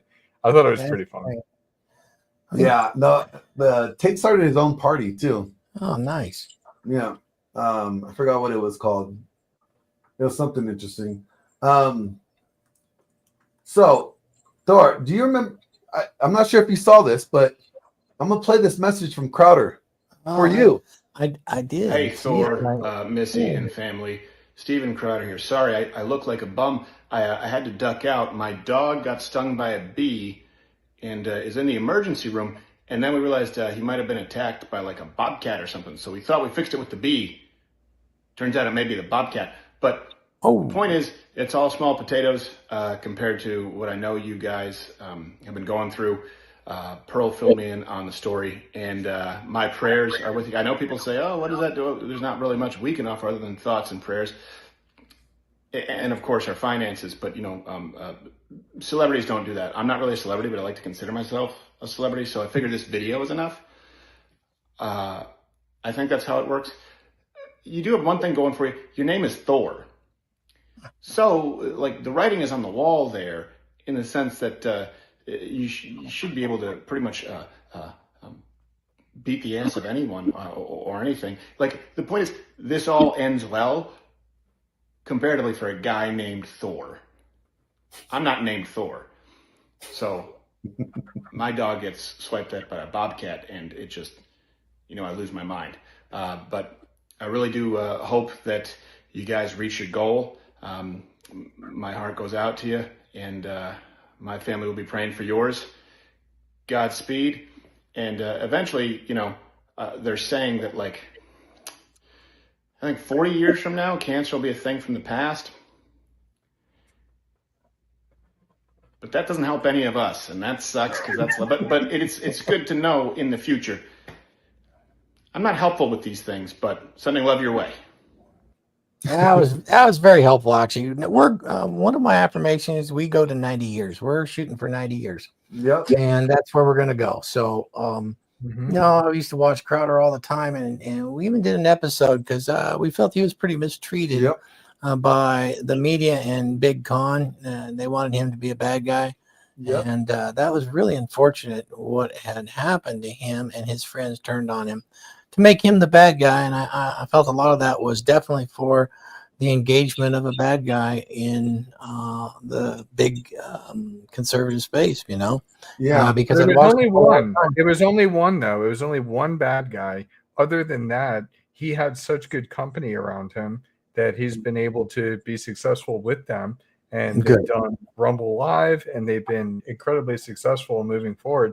I don't know if you guys know like what they call the lineup. So it's him, Tim Pool, Russell Brand, the Quartering. There's a whole bunch of others, and they're completely moving off YouTube and more successful than they've ever been before. So, with every time you get kicked down, there's an opportunity to stand back up and stand up taller than before. That's exactly right. And that's the message for sure. That's why we like seeing him. And so that was really good. Yeah, absolutely. I really appreciate that, Stephen. Yeah, and it was for Pearl, because Pearl kept, keeping his story relevant and exposing all of the bullshit that was, lies that first came out. Like, she was one that stayed on top of that entire case in 2023. Like, that's bullshit too. It was. So like, that's awesome of her to stay dedicated to his story, but also, for her to keep, correcting the narrative. Yeah. Come out. She made sure to correct the narrative. So you guys know that we are here raising funds for Thor, and we are trying to, reach a goal. And let me tell you, we need your help to reach this goal, because right now, what you guys are doing is subjecting this poor man to elderly abuse. And I don't know about you guys, but subjecting this man to elderly abuse is not necessarily a good thing. Okay. And you guys could help avoid him for having to deal with elderly abuse, brought to you by yours truly, just by donating $100. Saves 5 hours of him having to endure, well, this.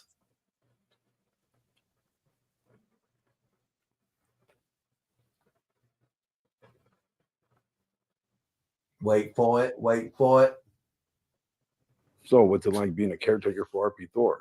Well, let's just say brings back the fight from the good old military days. He could be a very strong-willed individual.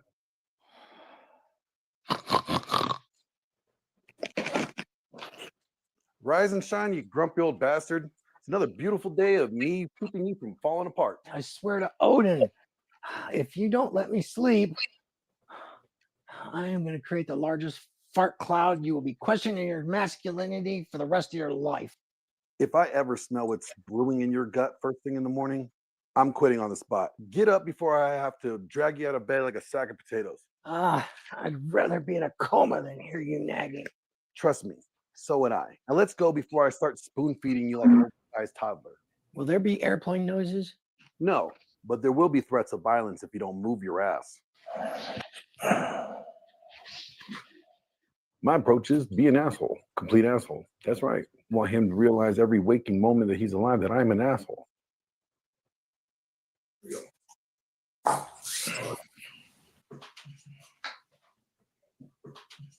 What the hell is this? Yogurt. Breakfast of champions. What kind of bitch ashery is this? Look, old man, the doctor said no more greasy food. So it's either this or I'll blend it and then I'll force feed it to you. I'd rather eat dirt. You probably already have. Now shut up, eat your damn yogurt before I shove the spoon down your throat sideways. You know, back in my day, breakfast involved 6 eggs and a woman licking syrup off of it. Stop. Nope. Don't you finish that sentence. I will drown myself in this yogurt before you finish that sentence. What's wrong? Don't like hearing about a man's glorious past? Bro, I have to help you in the shower. I don't need a mental image of you covered in syrup, okay? Fine, I'll eat this pathetic yogurt, but if I grow tits, it's your fault. At your age, they were gonna sag anyways. This is bullshit. Walking isn't for men built like warriors. Yeah? Well, standing up without wheezing is for men built not like they're about to be a collapsed barn. Keep walking before I speed it up, all right? I don't see the point of this. When I was in bed with women that were half my age, that was all the cardio I needed. Bro, last time you went up a flight of stairs, you almost passed out. I thought I was gonna have to drag you around like a wounded warrior. Look, if I start sweating, I'm calling it quits. If you sweat any less, you're gonna turn into a beef jerky. I do taste delicious. What is wrong with you? Relax, you can look, just don't touch. Oh my gosh, I want a refund on my life choices. I don't need a shower. Women love my natural scent. Your natural scent has been banned by the Geneva Convention. Now get in the shower before I throw you in there like a misbehaving dog. Look, Glenn.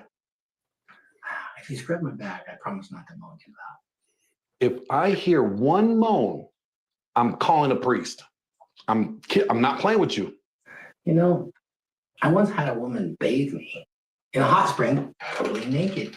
And now you got me, fully clothed, disgusted, and questioning my life choices. Life is funny like that, isn't it?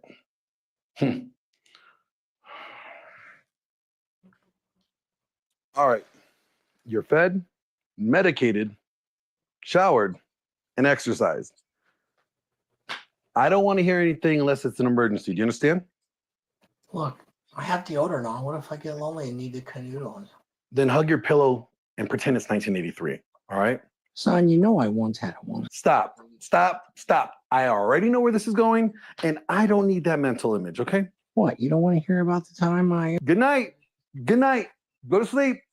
My Viking son. Go to sleep. I'm going to go pray. Thank you. Would you check on Melissa too? She gets very tired this time of day. I will. You don't get out of bed. Just stay there. It works. It's good for him. Yeah. You know, I should probably open up like a boot camp for the elderly. Your parents are acting up? Send them on over. Send them over to boot camp. We'll get them straight.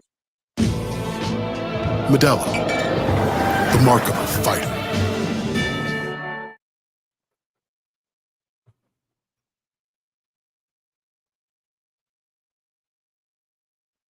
There we go. Hey, well, you did all of that. That's really amazing. I mean, you really. Let me tell them a little bit about the hospital. When I was down there, I wanted to get released really bad. I had a brain infection, and they gave me a platelet transfusion. I started feeling better. I had artery lines put in. Glenn was helping administer antibiotics, which I developed an allergy to. But what they wanted to do, and this was a tough one because they wanted to put me in a what's called a it was a nursing. It was considered to be it was a nursing home. Yeah, it was a nursing facility. rehabilitation facility. Yeah, an acute nursing facility. And I had looked it up, and I looked up the statistics on it, and most deaths occur there. And I did not like that at all. I was actually got a lot of fear over dying in that facility. And I basically told Glenn, get me the F out of here. I am not going there. I'm going to refuse that as much as possible. And this is where everybody wants to go. That was a tough night. Yeah.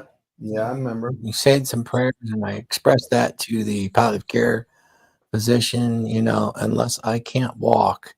And I really couldn't walk at that time, but you'd assisted me getting up a couple times so that I could show the OT and the PT folks that I could actually get up.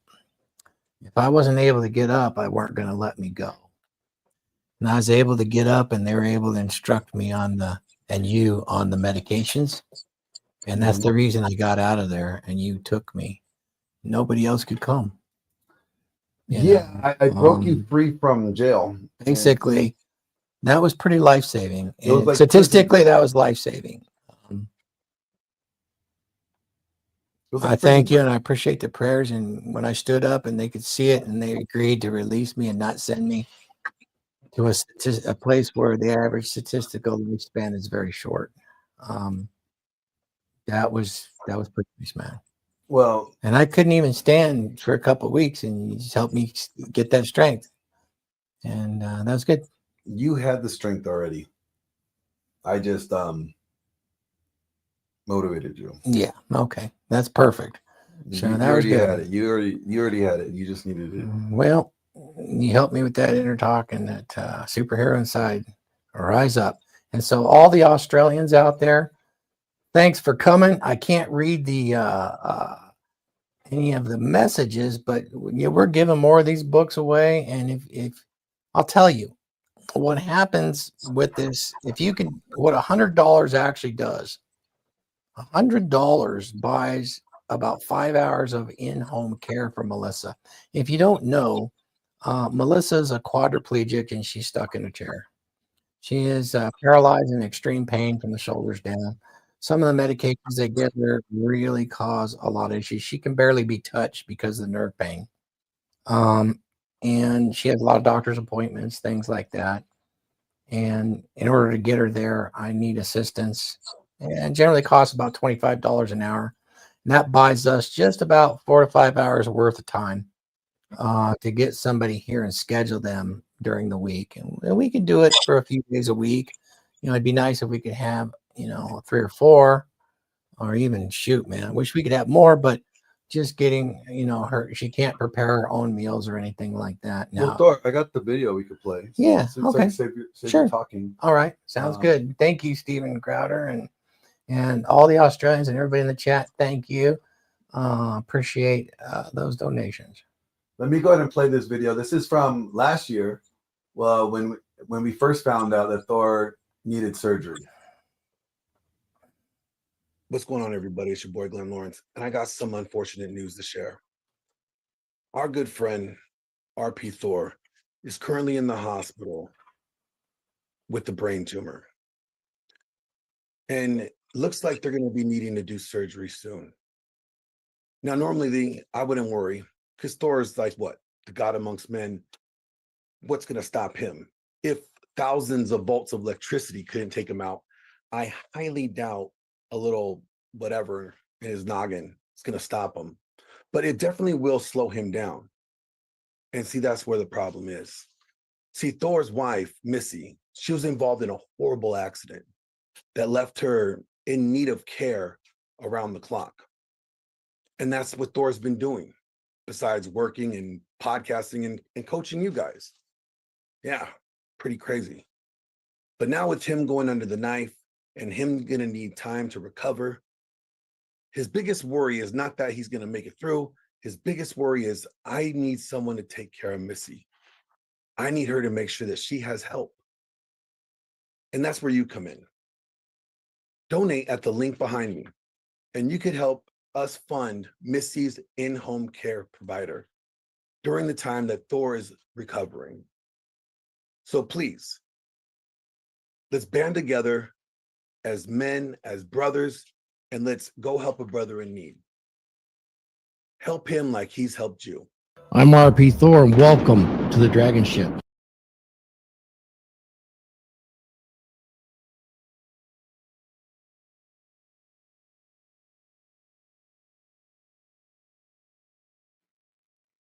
Thor has a rough year. He had surgery last February. They took out a lemon-sized tumor out of his brain. It took him to 6 weeks of radiation therapy. He had chemo on top of that. And when they thought that they finally caught a break, this past November, he found out the tumor grew back. So in the beginning of the year, in January, he went back under the knife. This time, they took out the rest of the tumor. But Thor ended up coming down with a brain infection that led to some brain damage. And that led to multiple trips back and forth to the hospital for weeks at a time. I've been lucky enough to be near Thor, and I've been able to help out when I can. For the last month, I've been staying with Thor and helping him and Missy out. But there's going to come a time when they're going to need help that's beyond my expertise. Help that I may not be qualified to assist. And just like you guys did last year, we came together, we raised $27,000 for him. So I'm calling on you guys again. This time, I'm asking you to help me reach the goal of $100,000. To help provide them both care, the care that they're going to need in that time. And when that time comes. I've been able to be here for the last month, but I know that there's going to come a point where I'm not going to be qualified to be able to provide them the type of help because I'm not going to know how to do it. And I want to make sure that they have the help that they deserve. They shouldn't have to worry about whether or not they're going to receive care and how they're going to receive care. We could do something about that. We could take that burden off their plate. So please, I beg of you, help reach this goal. Help Thor and Missy have the best quality of life because they have suffered so much. They don't need to continue to suffer. 24/7.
Sorry, now we're unmuted.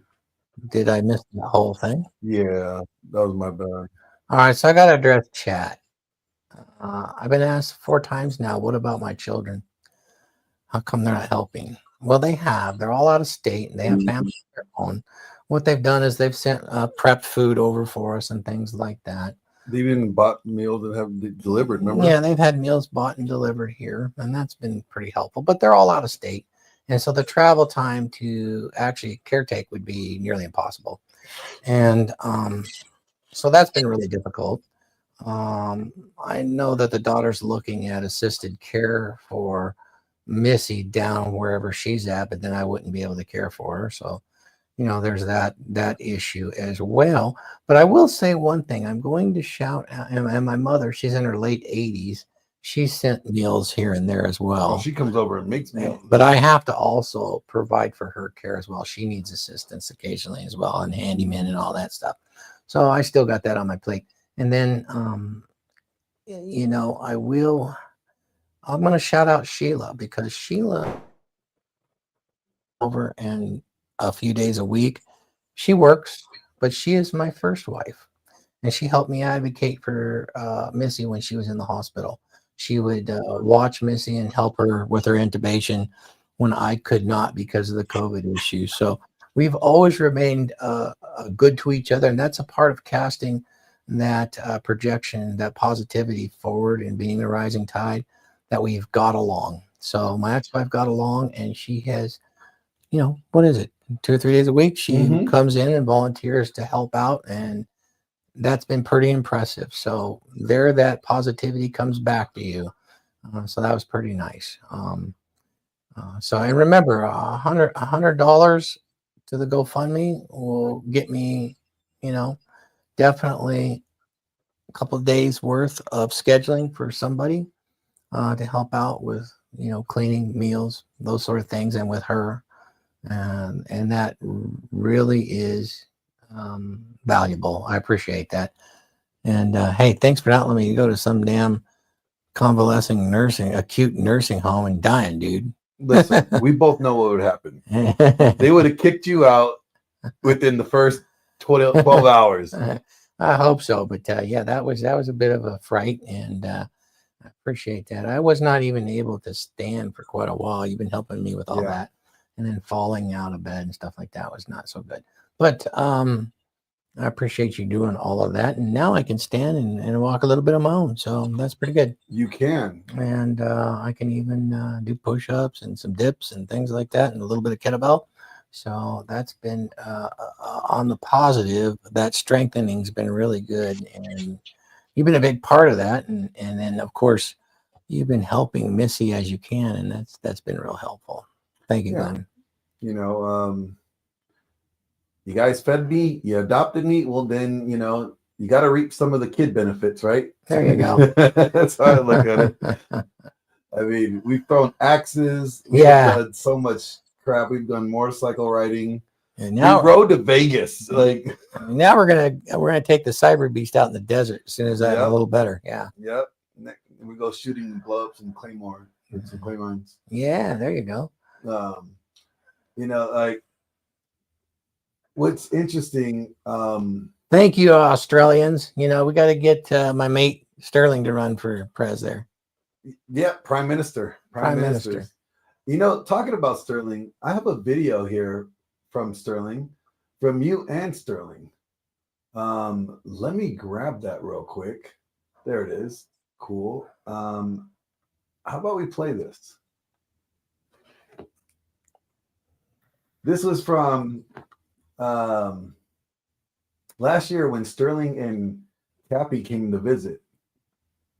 And this was like my first interaction with Sterling in person. Like we've talked online and in chat and stuff on Telegram, but this is the first time we talked in person, and we were having a good time. So check this out, you guys. Sterling Cooper, how you doing, man? Good, my man. So you're the infamous, well-known guy that every other guy has watched while they're trying to watch something naughty. Well, hopefully some of the guys you're having in this seat haven't watched stuff. I'd hope so.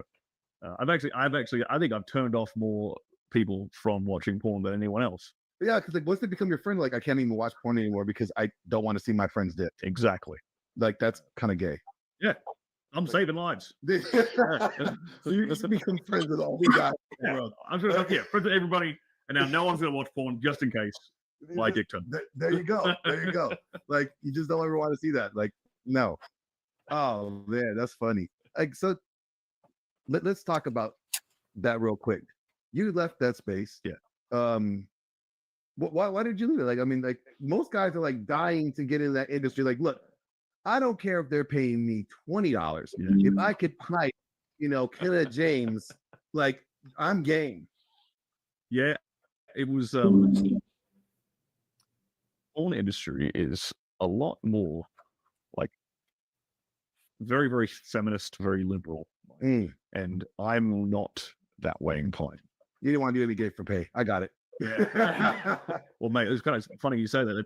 They pushed that shit hard. Really? As I was leaving, they were not on me specifically, but there was a couple of dudes like who'd been whole career. They'd been like just straight actors.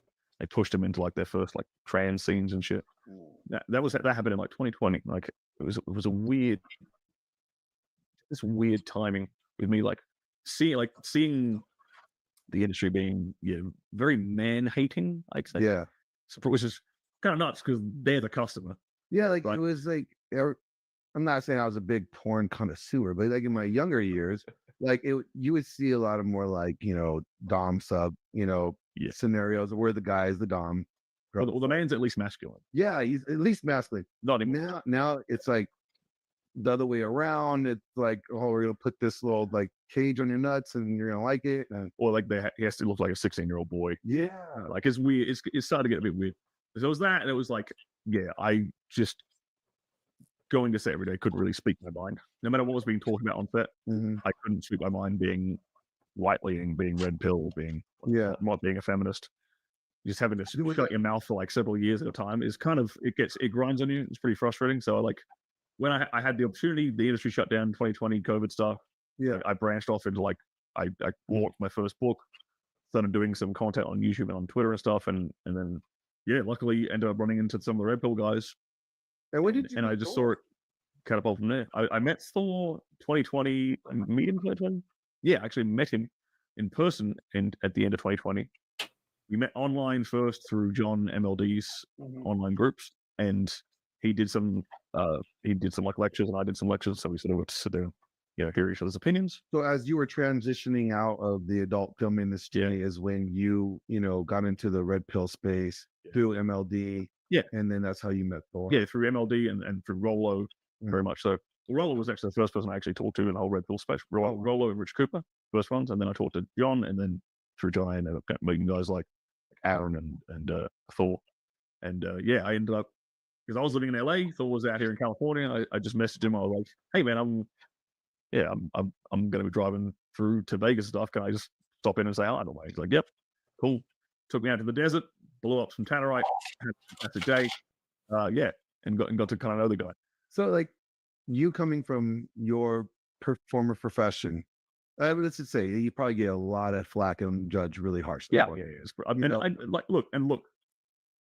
I don't expect anything less. You think it's like rightly so? Yeah. Like I like to say I'm retired and repenting, like because I know that I know that the stuff I did is damaging to dudes, and that's why I proactively tell guys stop watching porn now. Yeah. I push it out there a lot because I know that like I'm able to admit that I fucked up. Yeah.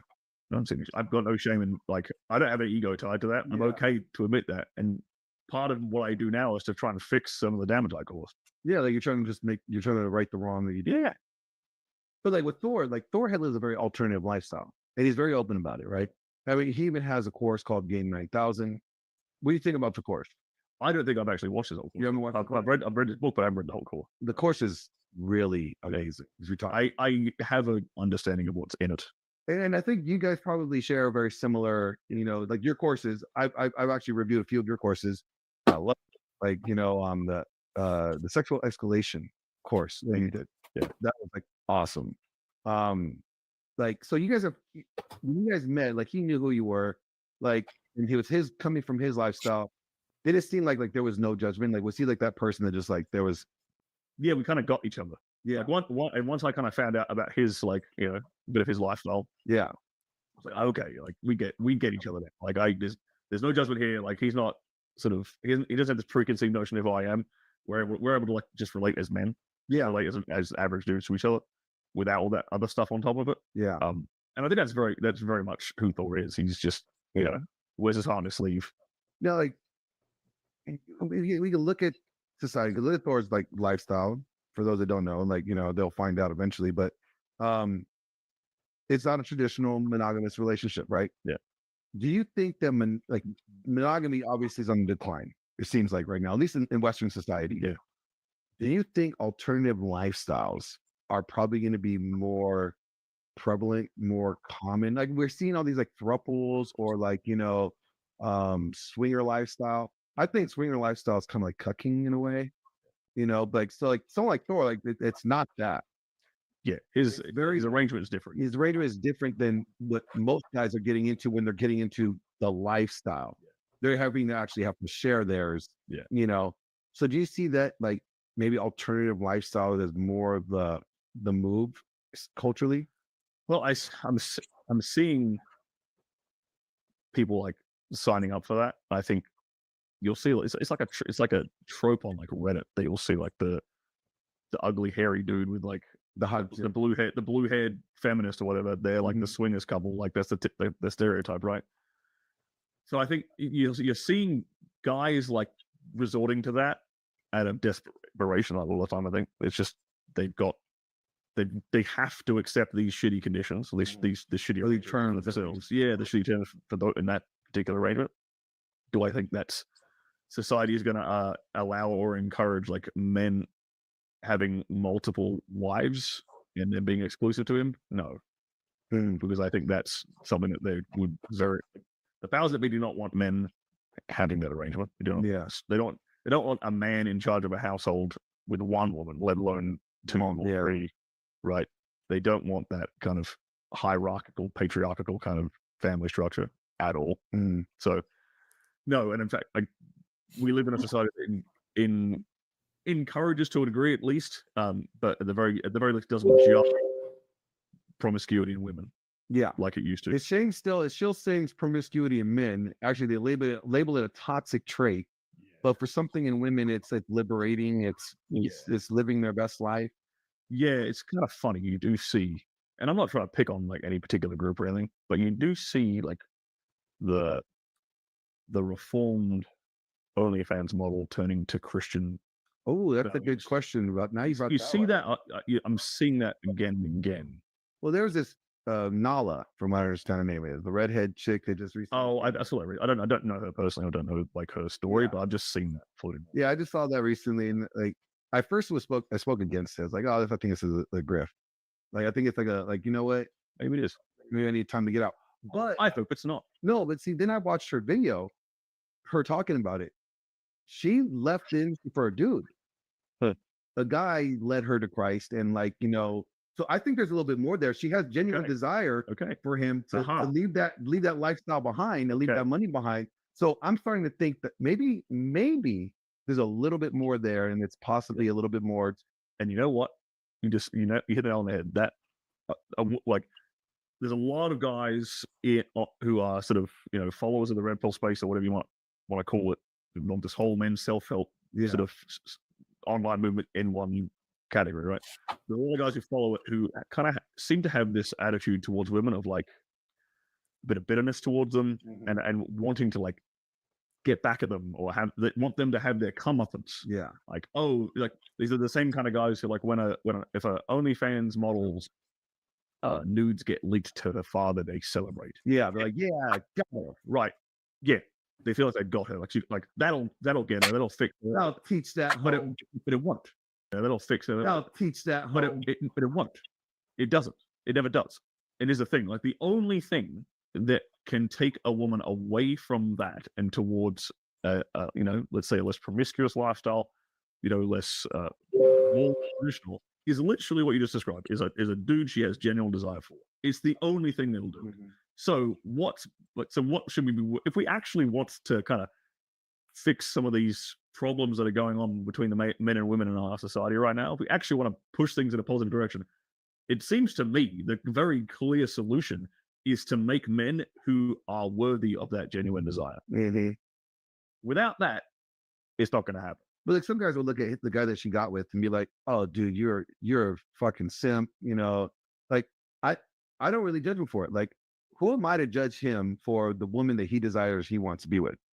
You know, like every guy's choice. I don't know anything. Again, I don't know like her background. I don't know what kind of thing she did on I've seen like some of the stills of her. She did it all. There was not much that she didn't. Okay, all right. But like, you know, like I'm looking at it as like, yeah, I may not say that this woman is marriage material. Yeah. But the guy that found her, you know, obviously he's like, hey, I'm cool with I could live with this. Yeah.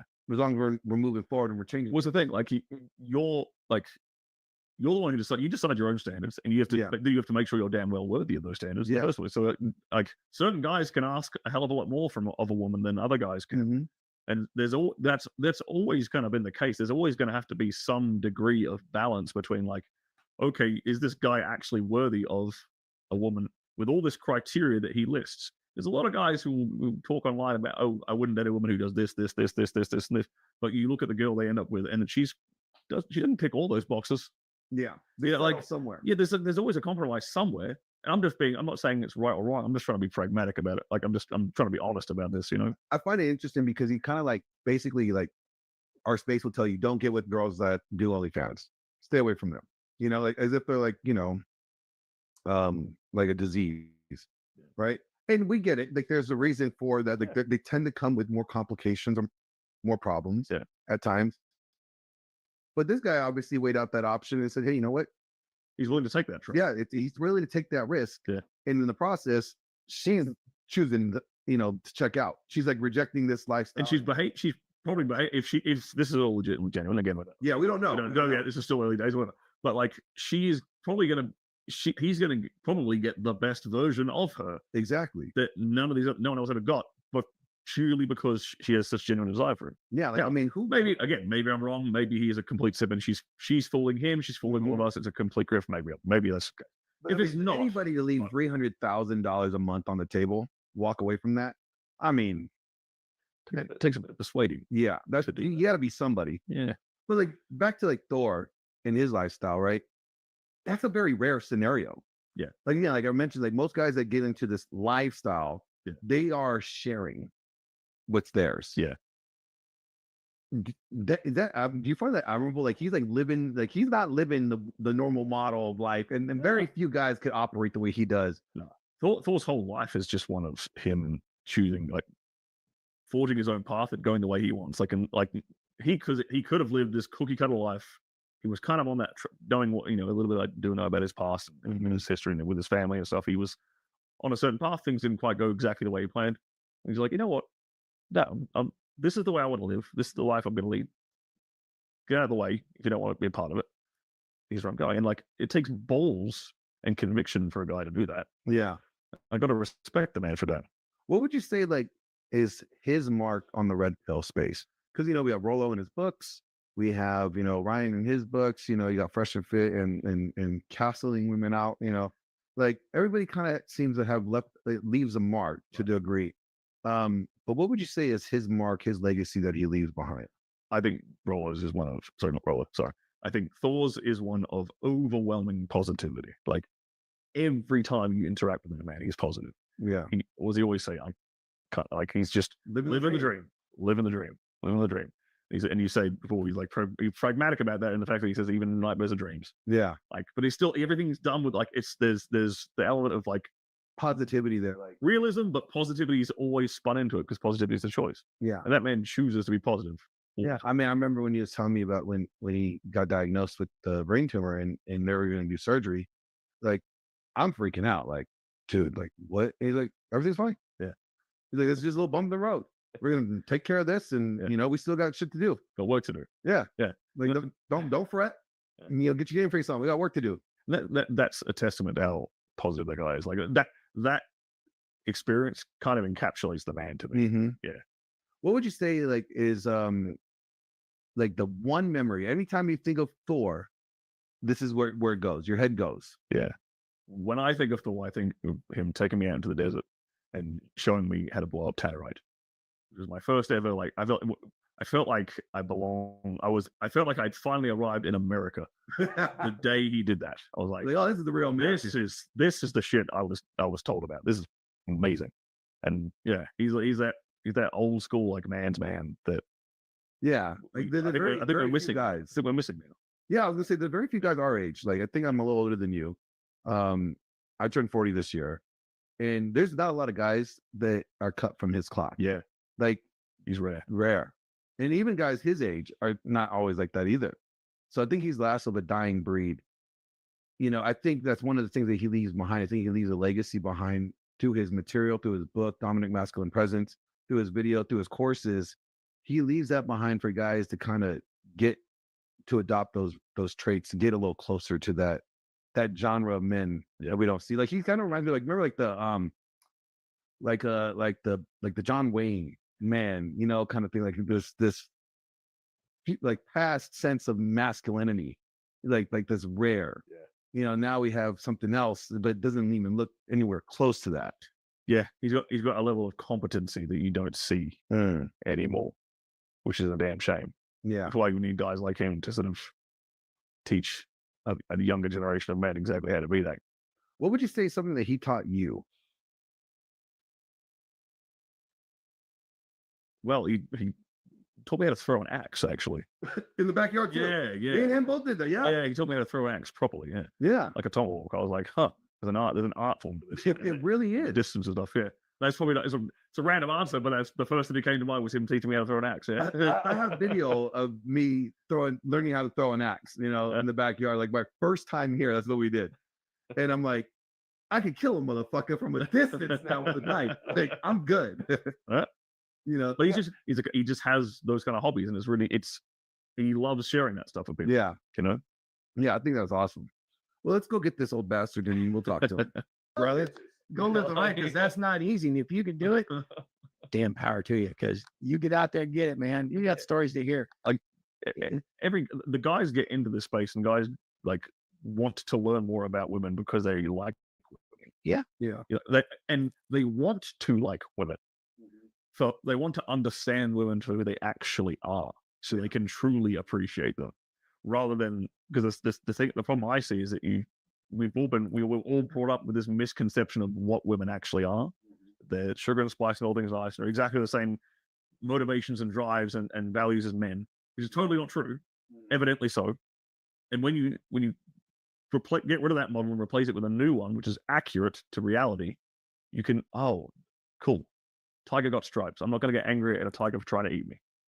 Yeah. Right. Same way I'm not going to get angry at a woman for being emotional and not necessarily logical all the time and needing me to tell her she's beautiful every now and then, and, you know, needing these things from me, because that is her nature. That's what she is. But I can appreciate her and truly love her because I'm not expecting her to be something she's not. Yeah. And I think the biggest misconception is that because we reject the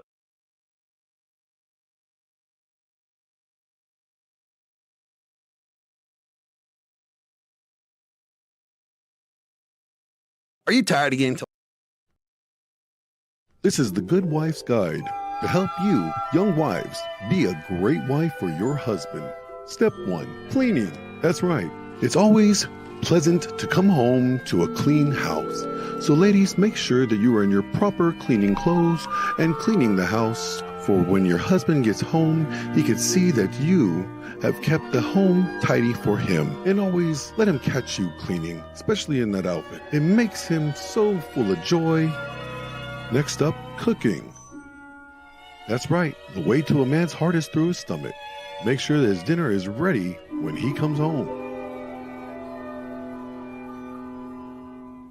And don't forget to wear that little outfit you're supposed to wear when you're cooking your man a meal. You know the one. And finally, bedtime. When you're going to bed, ladies, make sure you put on one of those sexy little nighties to entice your husband and let him know that right now is the time for him to enjoy the youth of his wife right before he goes to dreamland. where he could dream all about it all over again. And that concludes The Good Wife's Guide. That's it, ladies. If you just follow those 3 simple steps, you will have the most happiest husband in the world who will love you until the end of time.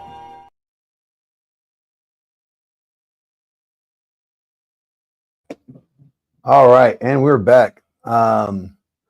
We can continue the video in a little bit, but what we want to do right now is they're wanting to open up the floor to anybody who wanted to pop on up and ask questions. Yeah, if anybody wants to. Glenn will put the StreamYard link. Be sure and cam up and mic up.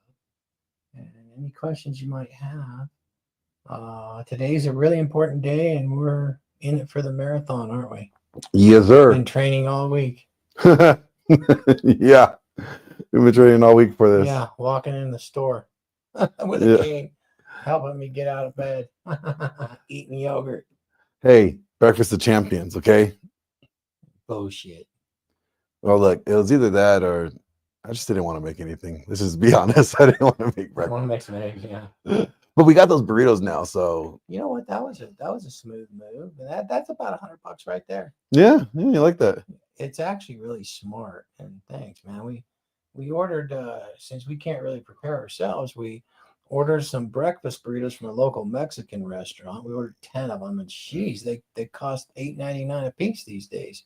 Yeah, yeah. But we cut them in half, and we freeze them. We wrap them and freeze them, and now we got good breakfasts, when we need them. We're doing the intermittent fast right now because we are going to do, what are we going to do? We're going to do a 24 and a 72-hour fast. So Yep.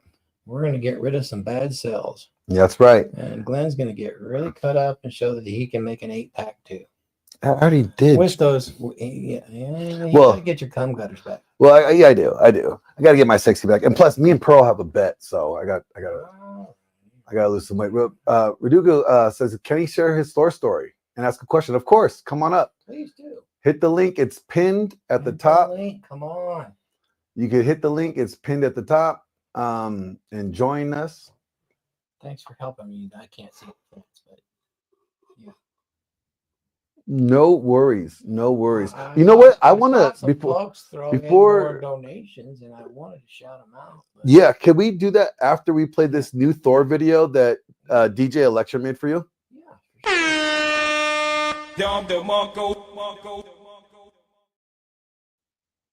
That's what she made. She made Thor sound drop. That's cool. That's really cool. I got to do my affirmation later too. Maybe I should do my musical one. Yeah. Do you want me to upload the one that you sent me? The Cancer Destroyer. Let me make sure I have it. Or the tribal. The tribal one's pretty good. That's the one that I made using the AI, my son, and you helped me with.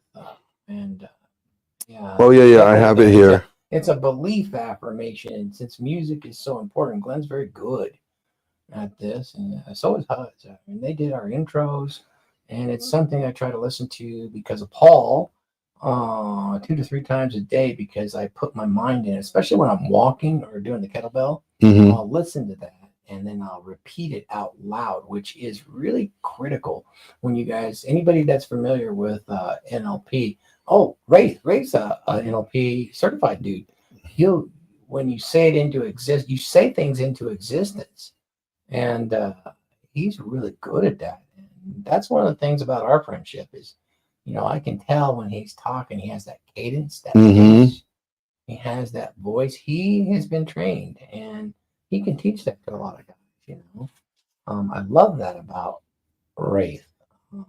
Back to the Australian folks. Thank you for joining. I saw a few girls jump up in there. Man, God bless you for being here. I've really had a lot of DMs requesting the book and asking questions about the book, particularly around some of the authenticity stuff. And one of the things that they describe, even on the Amazon page, if you look in the reviews, got a lot of 5-star reviews, is that what they like is what I'm describing is what they feel is the vibe. And they love that about it. I mean, I've had a lot of comments about the vibe. Shoot, well, we had that one call-in show, of course. That's the first thing they picked up. I kind of felt bad because he got emotional, and I wasn't really the place. But certainly, we'll take any questions you have. But that was I was hoping she'd reach out later privately too, because we could help that with that, yeah, for sure. Yeah, definitely. Definitely. I am getting that video queued up for you, by the way. Oh, okay, yeah, that'd be great. Yeah, my buddy Ray is really good at the NLP stuff. I've always had that desire, and you know who else is really good at it? Who? It's Paul Benjamin from Apex Mindset. He's had that. Yes, he is. He's had that training. He also understands that. What I'm trying to do too is use the electrocardiogram to get the right wavelength in my brain when I am doing those meditations. And he has a really good program on that he's going to help me with, where they measure the different wavelengths that are occurring in your brain in the different areas. Mhm. And that way, when you're doing the meditation, you can focus in those areas. And his counseling, he's had an event where he's done this with people. It's real similar to what Joe Dispenza does, because what happens is when they go into meditation, and he has some studies on this, doing that and getting that biofeedback and then concentrating on it over the course of a few days. Well, Paul Benjamin did. Days is worth a year of meditation as far as neuroplasticity and benefit that some of these monks and meditators, the transcendental folks, will take years to accomplish. They can do that very quickly when you can see the changes as you shift your thinking. Yeah, Paul Benjamin did EMDR with me. EMDR is very useful. I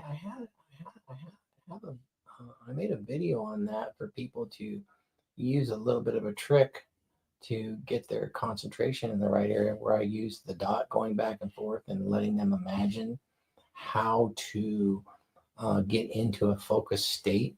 And so, that's pretty useful too. I have a video on that, and that's on becomedurable.com. Do you want to talk about becomedurable.com real quick while I finish up this video? I need you to help me update it too. Yeah. But becomedurable.com is my original website. And on there is a series of videos. I started with something called Mastery of Oneself. And it's a series of lectures that I gave. And these lectures are from different podcasts or from behind the paywall stuff, like the Dragon Ship or even MEN. And these lectures go into detail around a lot of stuff that I put into my first book. But definitely can be beneficial to a lot of folks, if you want to go there. But Become Durable has all the links, and it even has content such as Wraith and I doing the firearm safety. Mm-hmm. It has some really nice links onto axe and knife throwing. I teach everybody the secrets on how to throw an axe and a knife, and why your biology and how you're actually built genetically and athletically is a part of that formula to learn to throw knives and axes. And once you learn that skill, you can actually get quite skillful and accurate. And for instance, when Pearl was out here, she's quite athletic. And Yeah, she did it. That's what I was going to look for, is her video. did really well. I want to say that, once she understood the biomechanics of it, Mm-hmm. he's right on the money. And, John Fitch did great. And I want to thank everybody that's on your documentary. They flew from outside of the U.S. and within the U.S. to come and visit me after that surgery. Yeah. And they came and did it after Missy got crunched, Yep. And they flew. I mean, John Fitch came out here with MLD. That Yep. was a hell of a good time. And yeah, we got to use the Tannerite, and what a good experience. And we got to ride motorcycles with Aaron, and then of course Sterling came out, and then we had more and more folks that had come out. Sterling and Cappy came out together. Yep. And then AJ came out. AJ came out and spent. He spent. And then Elena and Adam came out. Adam Plutarch came out, and you know what? I hope they come. I would love them to come and say a few things, because they're really good people. They came out, and what a joy.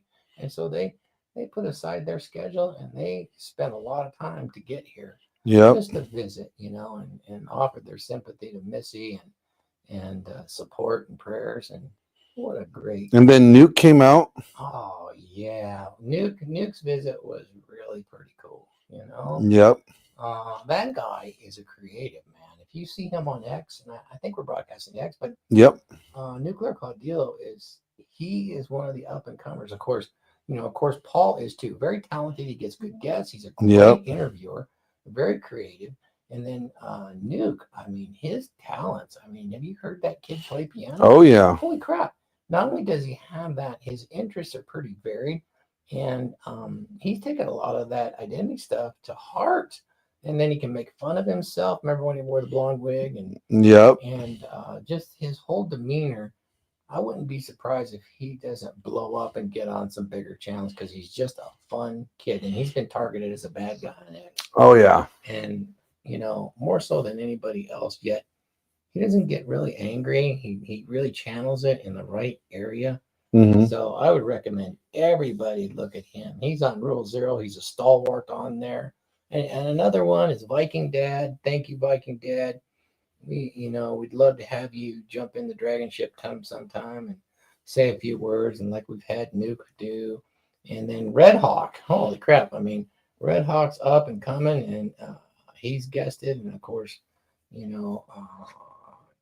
all those guys. And a shout out to Dollar Cost Crypto and Charlie and all those guys in Vegas. I hope we see Davrick later from Black Ice. That was really good. And the guys from BBC Podcast, those. You took me over there, and we got to do a pre-record with those guys. Those guys are really trying hard. They're local. Yeah, Chris, I got to hit up Chris. Yeah. And there's a few local studios actually here. Of course, not as good as Valhalla Studios, but we've got the studio here. So we really like having visitors schedule with us in person. That was really good. Yeah, the visitations were unexpected, but really impressive that people would. I mean, Sterling flew from Spain to come over here. Yeah. And then didn't he from Tokyo. Holy crap! Sterling flew into Vegas and then caught a ride with Cappy. Yep. And then he had to quickly turn around because he had to fly back that same day. And I'm hoping to meet up with the guys from. Certainly, I've been talking with a few guys on Reignite, Rollo's program. Mm-hmm. There's some really cool guys in there. I'm hoping that when they're in LA, I'll get a chance to see them too. That would be good. Chris Surdike, he's in that program, and actually, what's really cool is I got to meet him too. I mean, he didn't come visit, but I got to talk with him, and there's some impressive guys over there that I really enjoyed. And then of course we met Travis out there at he hasn't come out, but Travis at Sticky Paws. He's a really neat guy too. Yeah, I really like what he's done. What a brilliant mind to get in there and get that stuff going. But yeah, I'd like to be able to meet with the Reignite guys. I mean, I definitely haven't been able to chat too much with Mike Sartain like I wanted to. But we did get to do an on-site Rule Zero and an evening program with the girls, so that was pretty nice, Oh yeah. But I like what they do with their program, and then certainly anybody that wants to ask questions or come say hi. I got your. I can teach you how to throw an axe. He sure can. And you'll never forget. You sure can. I got your video here. Sure. Queued up. I'm gonna play that first. Here's let me bring these guys on first, and then we'll play your after me. Hey, how you doing? How you doing, Jake? How you doing, Mr. Glenn? How you doing? I did share the GoFundMe on Twitter. Thank you. On X, sorry. Well, thank you. Thank you very much. Yeah, and I did, and I also followed Thor on Amazon. Awesome. Great, man. Thank you, sir. I'm sorry about the stuttering problem. I do have a stutter, so I have issues with my stuttering. But this is the first time I spoke to Glenn. I know. I've been a fan for a while. Just a little bit. Sorry, I'm a little nervous. I'll sit down. Don't worry. Don't be nervous. I'm a little nervous because been a fan of you. I've been watching you for a long time. Sorry. Oh, no worries. Thank you for being a longtime supporter. We love our watchers. We really do. I mean, Yeah. Having the interaction is tremendous for us. Yeah. And I just want to say that I do respect what Glenn Lawrence is doing, showing is trying to help people with this platform. He's very sincere, and what a loyal, courageous man. And I will tell you this, his integrity has been banished, but I will tell you this man has never lied to me. He's never not done what he has said he has done, and I have not watched him intentionally do anything that's outside of that masculine presence. Sorry, I'm still here. I'm just charging my iPad, by the way. I'm charging my iPad. No worries. Reduco. Hello, my friends. How are you doing? I'm living the dream. How are you? You seem to hear. Yeah, look at that kid. That's one of my kids in the Sons of Thor division. He's right Huh? He's right there. Okay. There you go. All right. Yeah. Yeah. Yeah, I've been in the stream for a little while now. Well, I say a little while. It's probably been like 3 hours. Good to see you, Alex. Good to see you too, brother. Good to see you Yes, too. sir. Yeah, inspires me. And you've got some creativity and talent as well. Not like Glenn. I mean, there's a bit, but not like Glenn. Don't say that. I want you to say, yes, I do. And I look to developing it even further in the future. Come You're on, absolutely correct. Thank you for the advice, Dad, as usual. Hey, I need to get some more British visitors. Yeah, there's not many of us over here. There's not many people that are. There's not many people who are about it. Now, remember we did an episode with you maybe well over a year ago. We were one of the first to talk about DEI and what was happening in Britain, and he was a great source for us because he was affected. And we started talking about, look at this stuff, and found out about the Bechdel score for movies and crap. Holy shit! And then you got banned. You got shadow banned. Yeah, then I got shut down. So you had a question to ask, right? Yeah, I've got a question. I also wanted to share my story about Thor. Yes, you wanted to share your Thor story. Yeah, my Thor story is a little bit of a mix-up because it's positive from my perspective, but it might not be the most positive from everybody's perspective. But that's kind of part of the fun. So this is maybe like 4 years ago at this point. I think something like that, maybe 5 years ago. And this is when I was sort of new to the whole red pill space. I just dived into everything, was going out, mixing, seeing loads of girls in the gym, all this stuff, making loads of money. I was doing very well. And then I met Thor through MLD and through one of his courses. I think it was the Dark Pass, if I can remember right, and then signed up for everything. And probably about a month or two into there, and I just put in there some of the results that I'd had from the dating apps. And Thor questioned it. He was like, "So where are your dragons?" And I was like, "What do you mean?" I was like, "I don't have to slay any dragons." He's like, No. You haven't slayed a dragon. You need to go and slay a dragon." So I'm like, all right, okay. So I matched with a dragon, shall we say, a dumpster rhino. As you might. Oh, why? I was instructed by the man sitting beside you that this would be a wise idea. And yeah, I did the deed. I took her out and I did what had to be done. And yeah, the long story short, I ended up kicking her out halfway through and spent the next 45 minutes in the shower regretting my decision. And that You gotta be able to not persevere, or you gotta not, focus on the memory. You gotta just live in the moment, kid. Yeah, and the therapy. How much therapy did you need afterwards? She's a human too with needs, and you actually paid it forward very positively. You I paid it definitely forward did. and I you mean, she made came her, back you asking made for her more. day. You made her day and helped be positive and fulfilling her need as a woman and a human being, and that will come back to you twofold. You're gonna get at least 2 or 3 hotties because of that. Can we have it like half fold? Because I think she was over 200 pounds. Well, sure. I mean, that kind of math, I guess, works. You know. Yeah. Well, If we can have it know, half, Ford, I'm happy. Ford Savage math, though. Remind me. Thor Savage math is, look, kid. 2 2 4s 5s at or a the 10? same. No. Yeah, 2 5s at the same time is a 10. It's equivalent to 110. Or 2 4s at the same time is equivalent to 1 8.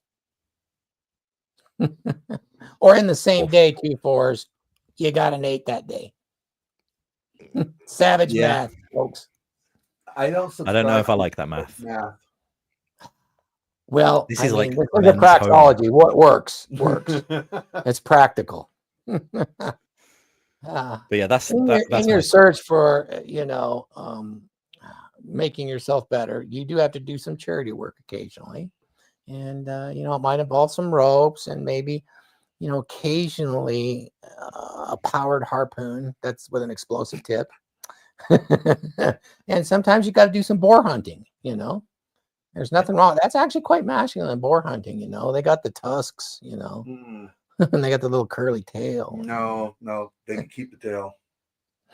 I'm with Glenn on this one. They can keep the big fat tail. And to take one down with a swinging hammer, No, and a positive attitude. You say some nice things, it will come back to you twofold. I certainly hope so, because I said some nice things that I may or may not have actually meant. Well, I mean, pay it forward like that. As long as it's not a stage 4 clinger, you're okay.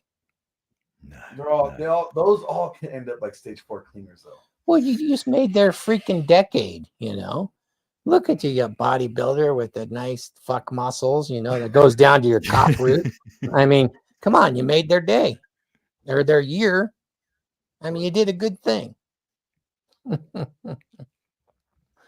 I'm being bad now. No, it's nice to see you. So that was that. Good to see you too. You didn't like that advice, huh? Well, I think that it did probably. It was educational. It was certainly an experience, and it's something that I have talked about with other people because there are lessons that have come from that. So, excellent. Excellent, man. What lessons? It wasn't all bad. I learned not to trust Thor when he tells you that you should pursue a certain type of woman. What about the single moms? Absolutely not. What about the MILFs? How about the GILFs? I mean, there is a treasure trove of GILFs out there right now. Not for me. You're talking about grandmas? Hey, what does GILF stand for? What does MILF stand for? Well, mom, you like. I mean, there's a few cougars out there, I mean. No, the F stands for something different. I'm pretty sure it's something different. Yeah, there has to be a new meaning.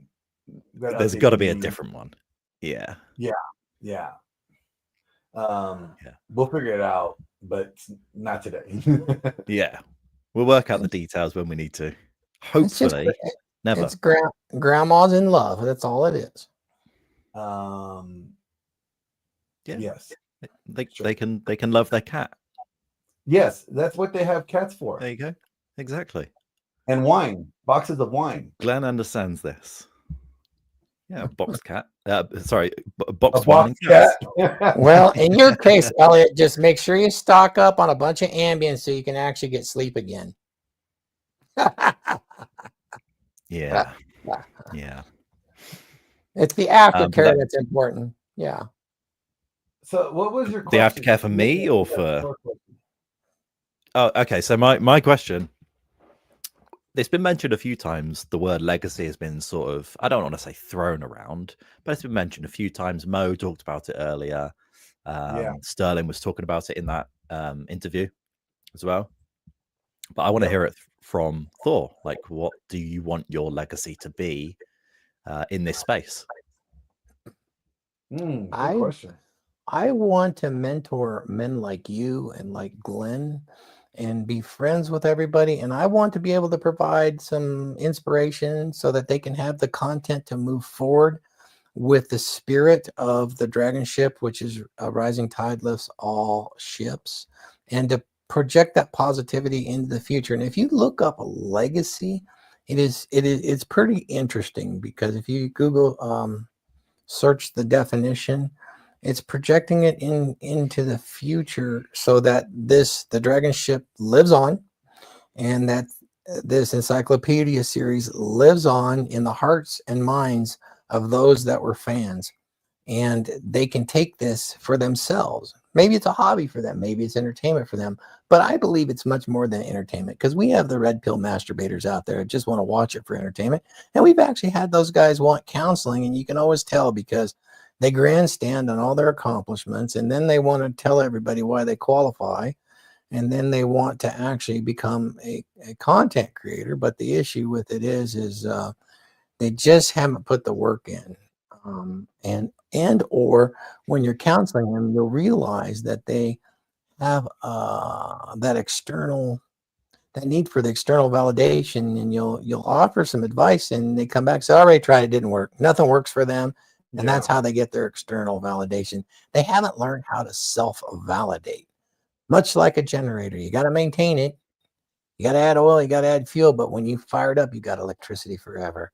And I know a thing or two about electricity, because I got burned by 12,000 volts on a high voltage circuit back in 1991 that put me down for a while, and I had to reach deep and use some of those meditation techniques to get through that pain, because there's nothing worse than third-degree burns on 27% of your body, and to have 14 surgeries of grafting done. It's a hard way to get a facelift, but yeah, definitely. Oh, and you know the name of the circuit I was working on when I was overconfident and didn't test it for being alive? The name of that circuit was the Gambler 12,000 volt circuit. And when it exploded, I had gambled. And the man that carried me out of that vault in all that smoke and shout out to him, Jay Gallagher. Jay Gallagher is one hell of a masculine presence. Everybody looked to that guy. And I got to tell the story about him when I'm talking to you, because he was my mentor. He was a mentor when I was an apprentice. I apprenticed under him, and I journeymaned under him, and we worked together on the cruise. And this is the guy that shows up in the crew room, everybody shuts up, and he's very quiet. He's very paced. He was he was a long ranger recon patrolman doing that in Vietnam during the Tet offensives. And, he's literally had friends die in his hands, and he's killed people. And that sort of thing doesn't go away. And so he's had those experiences, and he was a pretty good trained boxer. He came and trained with me. But, sorry. That's right. But he definitely picked me up and carried me out, and I looked at my hands, and it looked like someone had wrapped a dozen condoms around my hands. That was the skin that was shredded off. That was the skin? Yeah, and I thought Jay was hurt because he had the blood from where the components hit me in the forehead. And he said, "No, I'm not hurt. You are." So, he had some trauma from that, definitely. And I stayed in contact with him for many years because that you never want to see something like that. I mean, we've had guys fall off the poles, and when they hit the ground, bones come out. It's just ugly as hell. And burns are too. And man, I had a lot of nightmares on that for years, where somebody on my crew always got hurt, and you don't want that, But that guy's a stud. He would show up at an all hands meeting where a vice president would come to talk, and of course they bring their directors and assistants and project managers. I sat on executive staff for many years later, and he would sit in the room, and they would come to him and start talking to him versus anybody else in management. They would skip over local and go right to him and listen to what he had to say. They would also bring him up front and see what he had to say when questions were going on from local management or crews. There'd be an executive vice president. They're giving a presentation, and Jay would raise his hand. Everybody would shut down, and hears this quiet voice, and he'd ask a question like this. So, So he had that natural DMP. Oh, dude. I mean, he had it so bad the union lobbied him to become one of the stewards because that's a very powerful negotiating tool. Mm-hmm. And, you know, so when he walked in the room or on the crew, you knew who the big animal was. Yeah. And it just, that is where I really started to learn about a dominant masculine presence. He his authentic self was a projection. And I went to a couple of his boxing matches and we did some jiu-jitsu together. It was really, really fun, you know. And I made some good friends through him too. You know, he had some friends, and that's really what it's all about. That kind of brotherhood, man. So shout out to Jay Gallagher, one hell of a dominant masculine presence. That was one of my first mentors outside of my father. Wow. As a close brother. Yep. Laurent just said hello.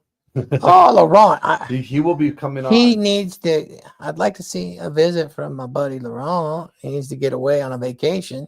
Well, Laurent will be joining us at 1 in the morning. So. Oh, good. Wake me up for that. You'll Wake be me up awake. for- yeah. From your Well, nap. I'm typically awake by then anyway. You Yeah, know I why? Yeah, like 10 to 9 is they'll pull me out. Oh yeah. So for those that don't know, again, this is a fundraiser to support Thor and Missy and make sure that they get the care that they need as he's in recovery. And I plead with you guys, anybody that has a good heart, you would not want to subject this man to a continuation of being mistreated by his current caretaker. All right, his current caretaker is pretty much an asshole and should not be allowed nowhere near elderly people.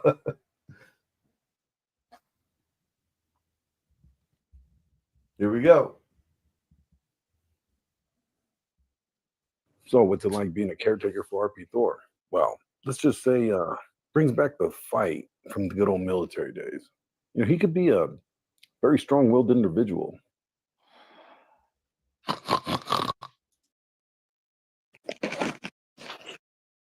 Rise and shine, you grumpy old bastard. It's another beautiful day of me keeping you from falling apart. I swear to Odin, if you don't let me sleep, I am going to create the largest fart cloud. You will be questioning your masculinity for the rest of your life.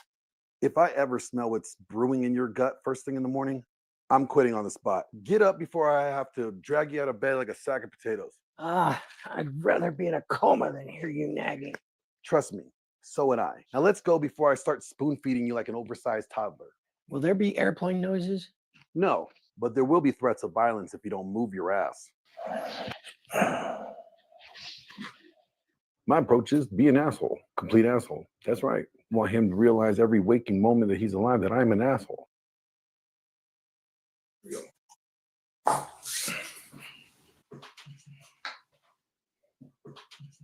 What the hell is this?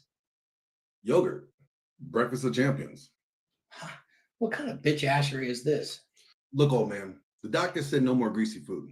So it's either this or I'll blend it and then I'll force feed it to you. I'd rather eat dirt. You probably already have. Now shut up, eat your damn yogurt before I shove the spoon down your throat sideways. You know, back in my day, breakfast involved 6 eggs and a woman licking syrup off of it. Stop. Nope. Don't you finish that sentence. I will drown myself in this yogurt before you finish that sentence. What's wrong? Don't like hearing about a man's glorious past? Bro, I have to help you in the shower. I don't need a mental image of you covered in syrup, okay? Fine, I'll eat this pathetic yogurt, but if I grow tits, it's your fault. At your age, they were going to sag anyways. This is bullshit. Walking isn't for men built like warriors. Yeah? Well, standing up without wheezing is for men built not like they're about to be a collapsed barn. Keep walking before I speed it up, all right? I don't see the point of this. When I was in bed with women that were half my age, that was all the cardio I needed. Bro, last time you went up a flight of stairs, you almost passed out. I thought I was going to have to drag you around like a wounded warrior. Look, if I start sweating, I'm calling it quits. If you sweat any less, you're going to turn into a beef jerky. I do taste delicious. What is wrong with you? Relax. You can look. Just don't touch. Oh my gosh. I want a refund on my life choices. I don't need a shower. Women love my natural scent. Your natural scent has been banned by the Geneva Convention. Now get in the shower before I throw you in there like a misbehaving dog. Look, Glenn. If you scrub my back, I promise not to moan too loud. If I hear one moan, I'm calling a priest. I'm not playing with you. You know, I once had a woman bathe me in a hot spring, totally naked. And now you got me, fully clothed, disgusted, and questioning my life choices. Life is funny like that, isn't it?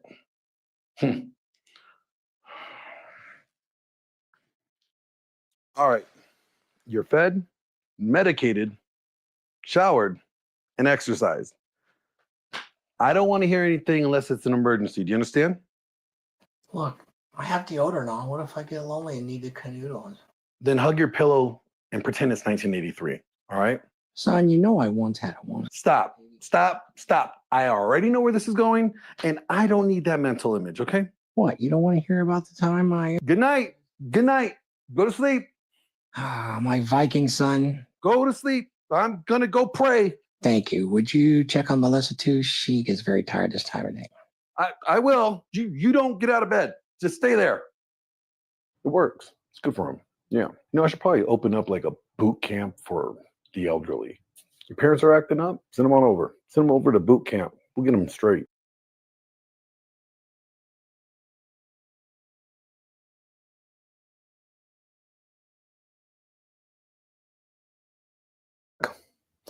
So, shout out to Gia. Yeah, shout out to Gia McCool. Yeah. She just What a sweetheart. I'll just read to you guys what she put on X. She says, Thor has always been the man who shows up for others. Now it's our turn to show up for him. He and Missy are facing serious challenges, and we're coming together to support them. Join for the upcoming live stream as we rally for a great cause. Let's make a difference. And Thor and I will be on with Gia on one of her streams here in the upcoming week or so.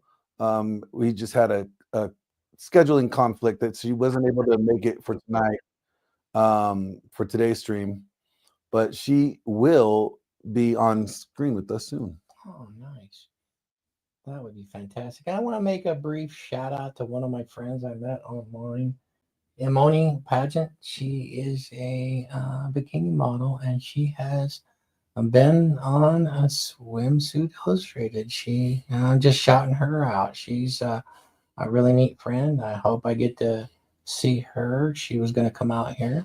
Mm-hmm. She is only a few hours away, so hopefully I'll see him on Pageant. So shout out to you, girl. I wanted to ask you a question about Gia.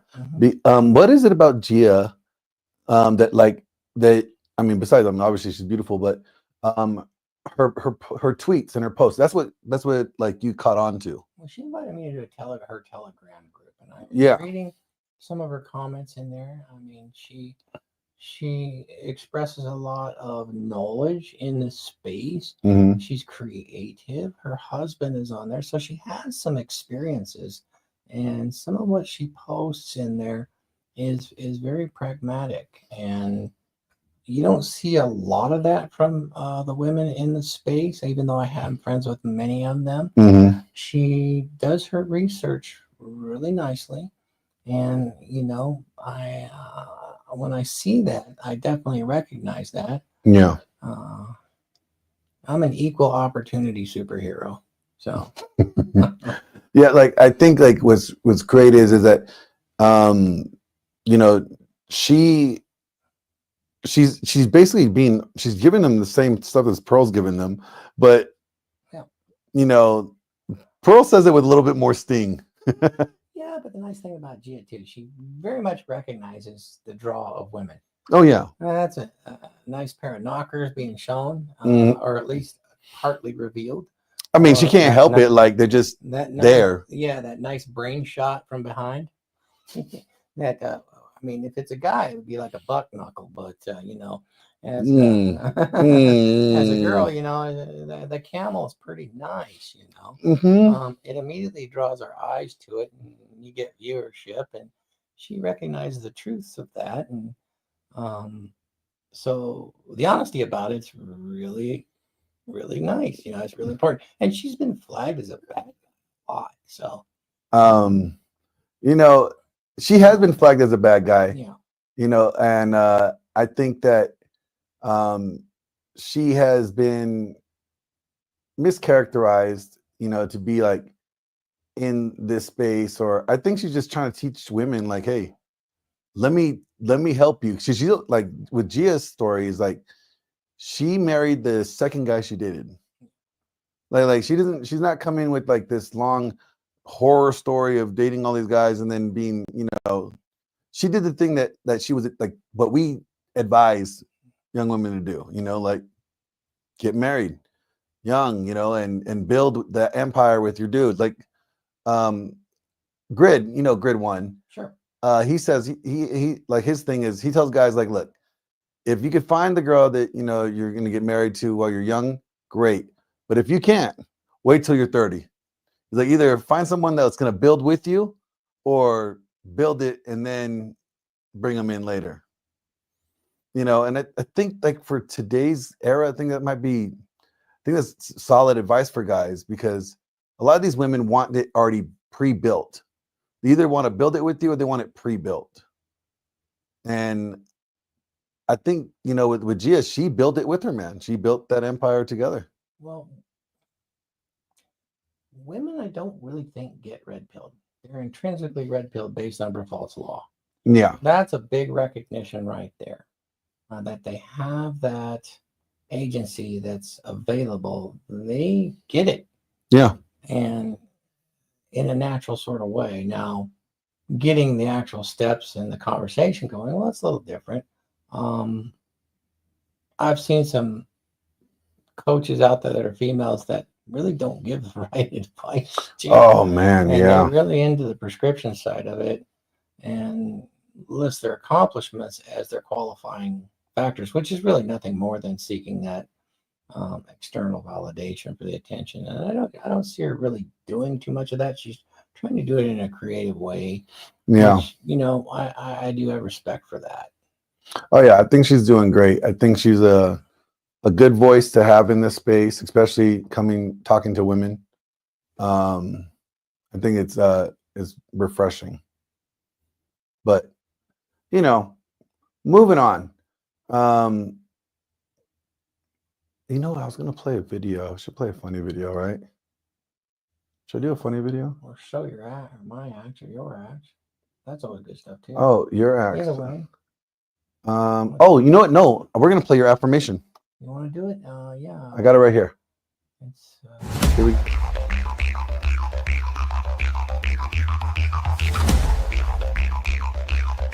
Hit again. The musical affirmation.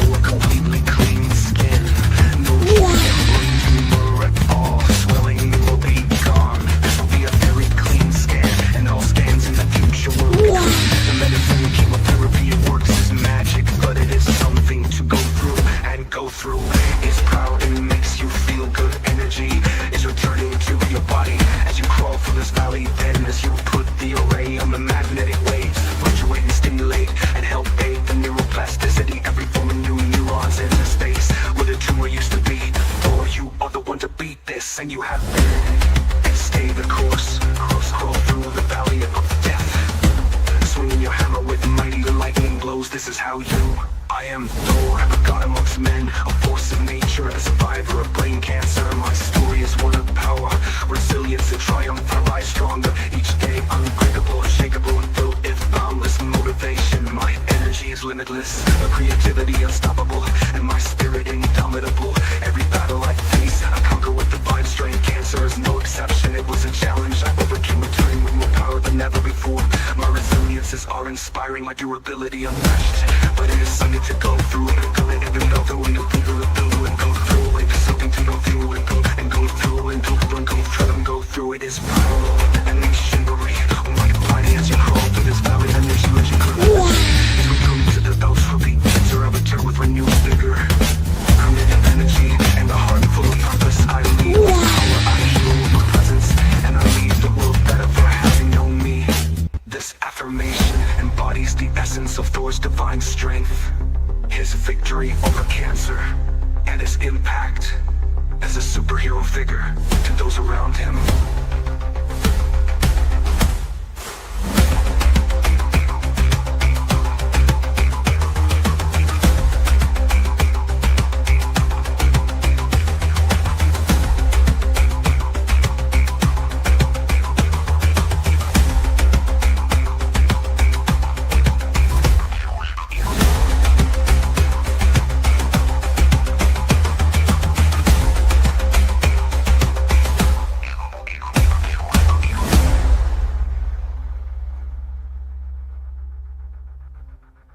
Certainly help you guys with the affirmations of Paul.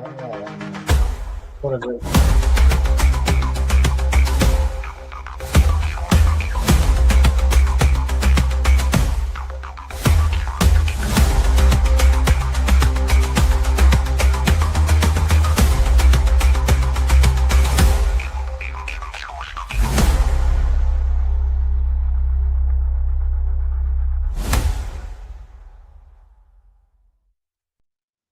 So I got a couple of those. I got the one I have written, and then you helped write this one. So that was really useful to be able to listen to and speak out loud when I'm walking and exercising.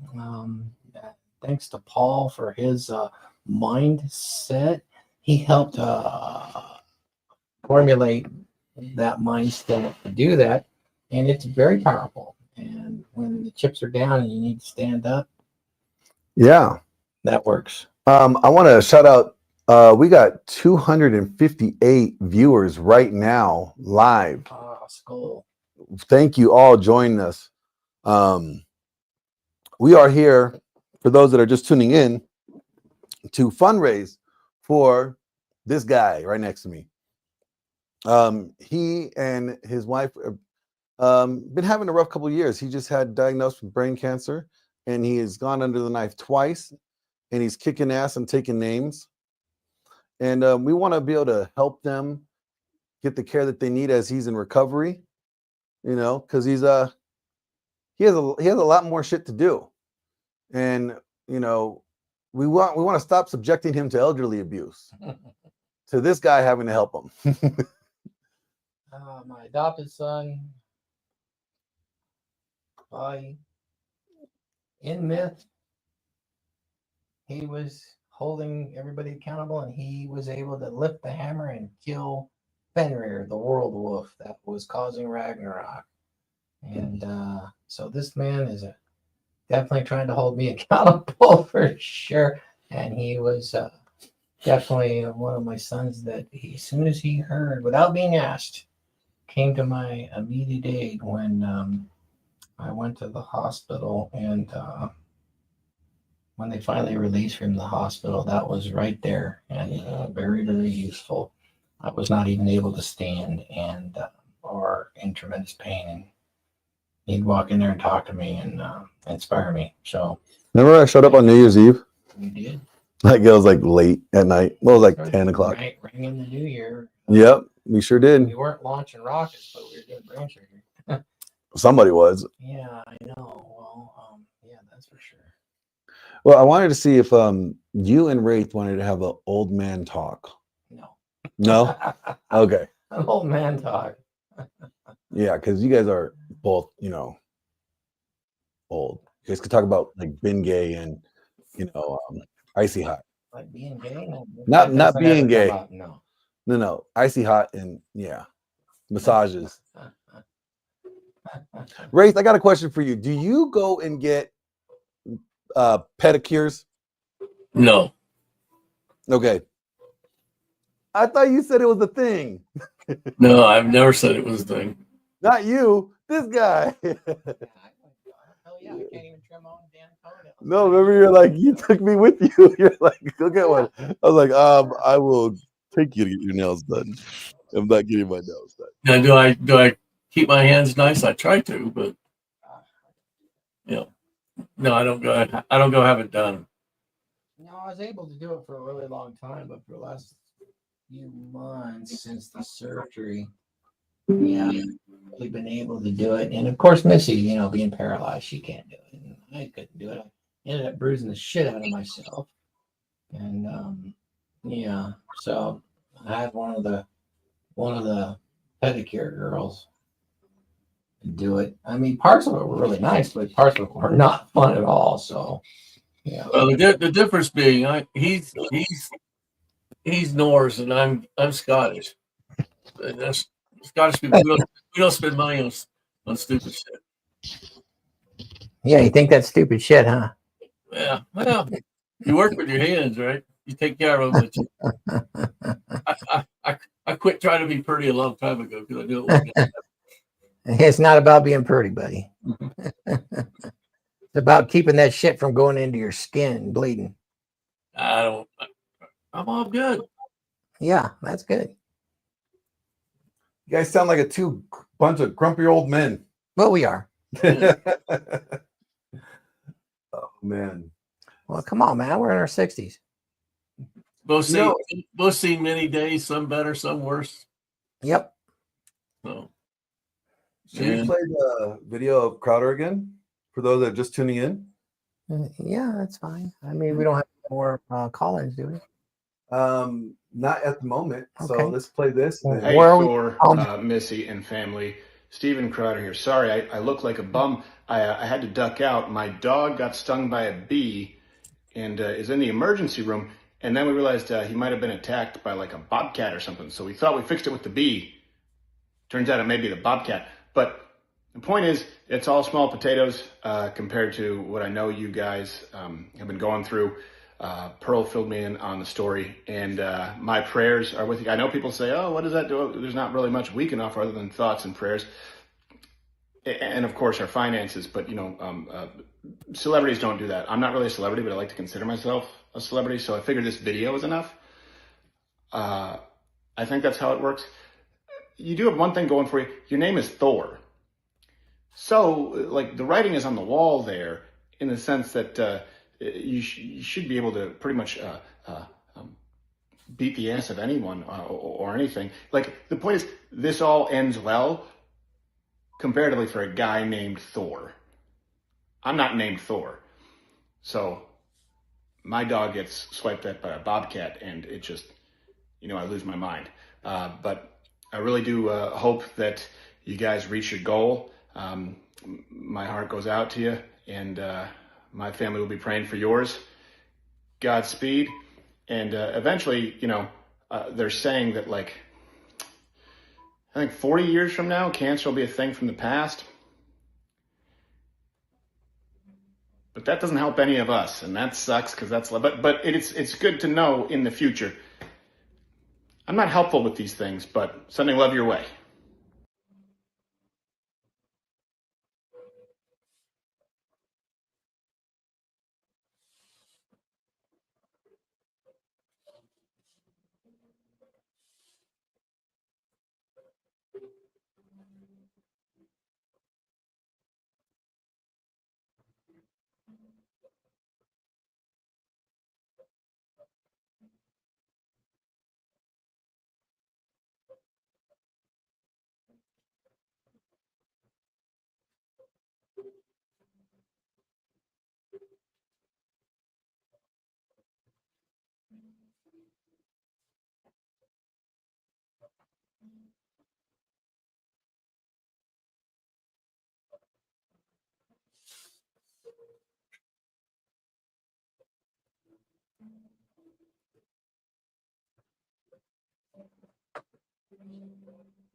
Hey, you're muted.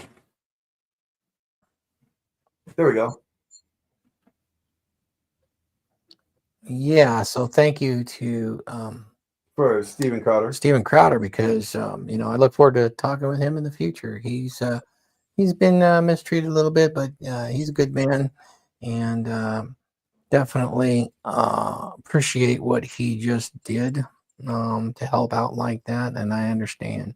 I've been named Thor. It wasn't fun as a kid. Got teased a lot, but I am the bargain basement Chris Hemsworth. So names mean things, and when you do that, that's kind of what the superhero inside is about. They mean things, and saying that affirmation out loud. And thanks for the musical stuff. Their music is important to a person, and that's one thing about Missy. A lot of my prayers for her is so she can regain the use of her hands. That was another thing that wasn't mentioned. Is she cannot be touched with a nerve pain, and she's lost functionality in her hands, and that's really a tough thing. For a piano player. And not only that, for someone just trying to survive and take care of themselves. And so that's a big deal. And that's why, just getting a couple of days or 3 days a week of a caretaker that can do things for her because she can't move her hands around. And some of my big prayers out there, and the prayers you've done, is for her, is the affirmations and believing that she has the courage to actually get those hands back in order. And she's making progress. Yeah. So, I heard her playing the piano the other day. And we got to thank Paul again for helping me with those, and you helping write those affirmation songs. I appreciate it. Oh, yeah. And Glenn here is really good at that, and so is HUD's about creating that kind of music, because music's important in the brain as well. You find something like you just heard that's kind of tribal with the drums and the didgeridoo. It kind of puts you in a mindset, a brotherhood, and I like that part because I've had folks really reach out.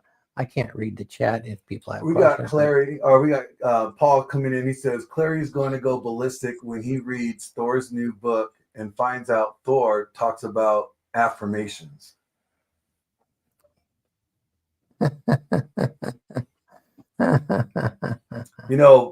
Paul did show on the screen earlier today that I'm gonna go ape shit. That's that right. he said he could prove that he is a better friend than Cappy is to you, and he did that by showing how much he's donated compared to how much Cappy has donated. Cappy's good people, and believe it or not, he's got a voice going on in his head for sure. He said Clary gives me shit about affirmations. And then AJ says, Cappy's just mad he didn't get his $20 last night on Master of the Geek. Yeah, I missed that stream. Those have always been a great distraction too. Oh, yeah. And just so you know, anybody that's watching in the chat, you guys are more than welcome to join. I'm going to go ahead and throw the link on X because I don't think I did that. But you guys are more than welcome to join. If you guys have any questions, any coaching questions, this is a good time because we got both Thor and Wraith here to ask these questions or answer these questions. I put it on Instagram, on my Instagram, Facebook, and X. So, awesome, perfect. I'm going to drop the link. Cappy doesn't like affirmations because he doesn't like listening to his own voice. I can see that. He doesn't like his own voice in his head. Yeah. He tells himself to shut up. Nothing like being the professional contrarian. Yeah. That's Cappy. And this is for, okay, I'm just pinning it or posting it on X in the chat on X for those that are watching on X. You're more than welcome to join the conversation. There we go. So there's that. And let's see here. I think Paul just messaged me. Let's see what he said.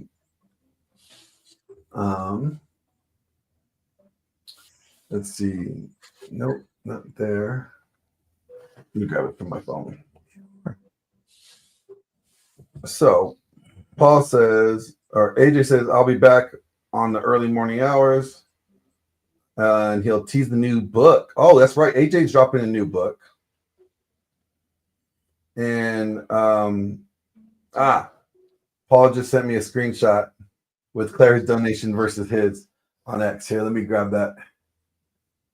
I'm gonna send it to myself. Cool. I got it here. Let me show you what looks like a challenge. Oh yeah, Paul did make it a challenge. He definitely did. Let me show you here. It's on X. I'll put it up on the screen here in a minute. Let's find them. Come on Your Face podcast, or Come On Man pod, something like that. There he is.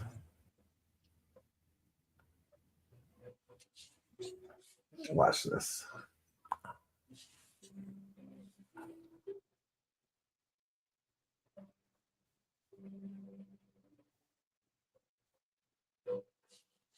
All right, now let me get to it. Right here. I'm a better friend to Pill Thor than Aaron Clary. The math checks out. He broke it down. He says Paul is more of a friend to Thor than Cappy by $330. Oh, this is good rivalry. It is tax deductible too, so yes, that's up right. to 600. Yeah, it is good rivalry. You know, it's good competition, friendly brotherly competition, right? Right. So we got that going on. You know what? I think I'm going to go ahead and play the rest of the Sterling video. All right. I think a break would be good right about now. I could do the bathroom, that's for sure. Okay. Yeah, I gotta move my leg. It's the tendonitis has got the leg locked up. So no worries. We are gonna go ahead and finish playing the video of you and Sterling, and then you could go use the restroom, and then we'll be back. Well, we'll be here, but we'll be back live shortly after that. Yeah. Text me if Paul jumps in, please. I will. Yeah. So here we go. You gonna do the act? No. Oh, finish this one. Okay. Yeah. All right. Here we go. The mainstream model of what women are like, and we adapt to one that actually fits reality. We're perceived as hating women. So, yeah, like there's a push for this accountability aspect in the space. Like, you know, I think that kind of gives a bad rap. You know, like I don't see accountability as a bad thing. I think both parties need accountability. You know, or for things to go in the right direction. Well, you can't. We can't, men, like as a group or whatever, you can't like hold women like on a societal level accountable, and you can't do that, right? Unless you completely like rewrite every single law in the Western Hemisphere, right? Which ain't gonna happen, right? But you can hold your woman accountable. The women that you choose to let into your life, and you just hold them to your standards, and that's how you hold women accountable. But you can only do it on a personal level like that. You can't expect all women across society to change because you schooled some guy on a podcast. Like, that's not how the world works. Like, those women don't give a shit about you. The one who wants to sleep with you, though, the one who's attracted to you, the one who has desire for you, she gives a shit. And so you can say, okay, like these are the standards I have for allowing a woman into my life. So if you want to be a part of my life, must act accordingly. Yeah, and that's perfectly respectful. So like, Thor, how did you implement that in your life? Like, how would you teach that to young men? Yeah, I would. When you,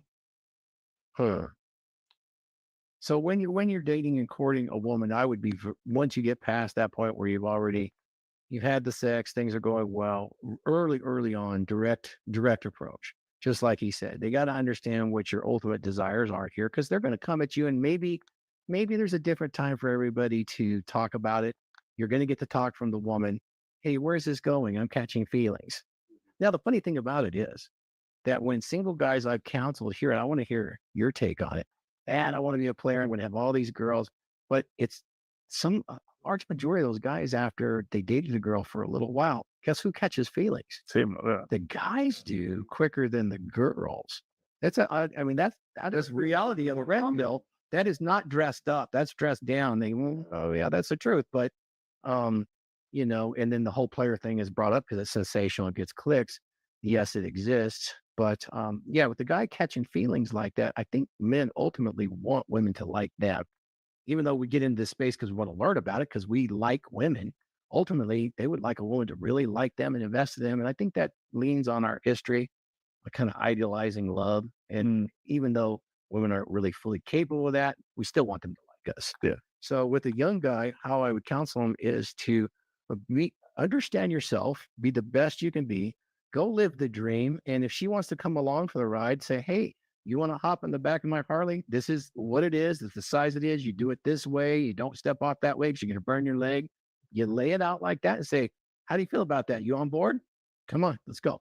And that's it. And if she's not on board, just, hey, we had this talk. You're going to have to cut it early and soon because there's a million out there that want to climb on with you. Having like enforce, like having those boundaries, those standards, and making sure you actually enforce it. Because like the moment you let a woman cross that line, you just let yourself down. You've compromised your own self-respect. Like you actually lack accountability. Yeah. And so when she sees that you lack accountability, it's almost like how are you gonna be able to hold her accountable? Yes. And how can she respect you from that point onwards? Well, how do you feel about gatekeeping her? I say you shouldn't do it. You should just see her as she is. And like, should you look through her phone? I would say maybe look through her social when you first meet her. But after that, I would absolutely disagree with someone looking at that stuff. She's going to do what she's going to do anyway. And if she's doing this, if you can look publicly and see a reputation she's built, you should address it if it's not something you like. If it's something you like, great. I mean, if there's no smoke, don't go looking to start a fire. It is what it is. And the woman's going to do what the woman's going to do. And if you're doing your part as that alpha male Chad, she's going to fall right in line. She's going to mirror you, happy to be with you and help you on your mission and cast your legacy in the future.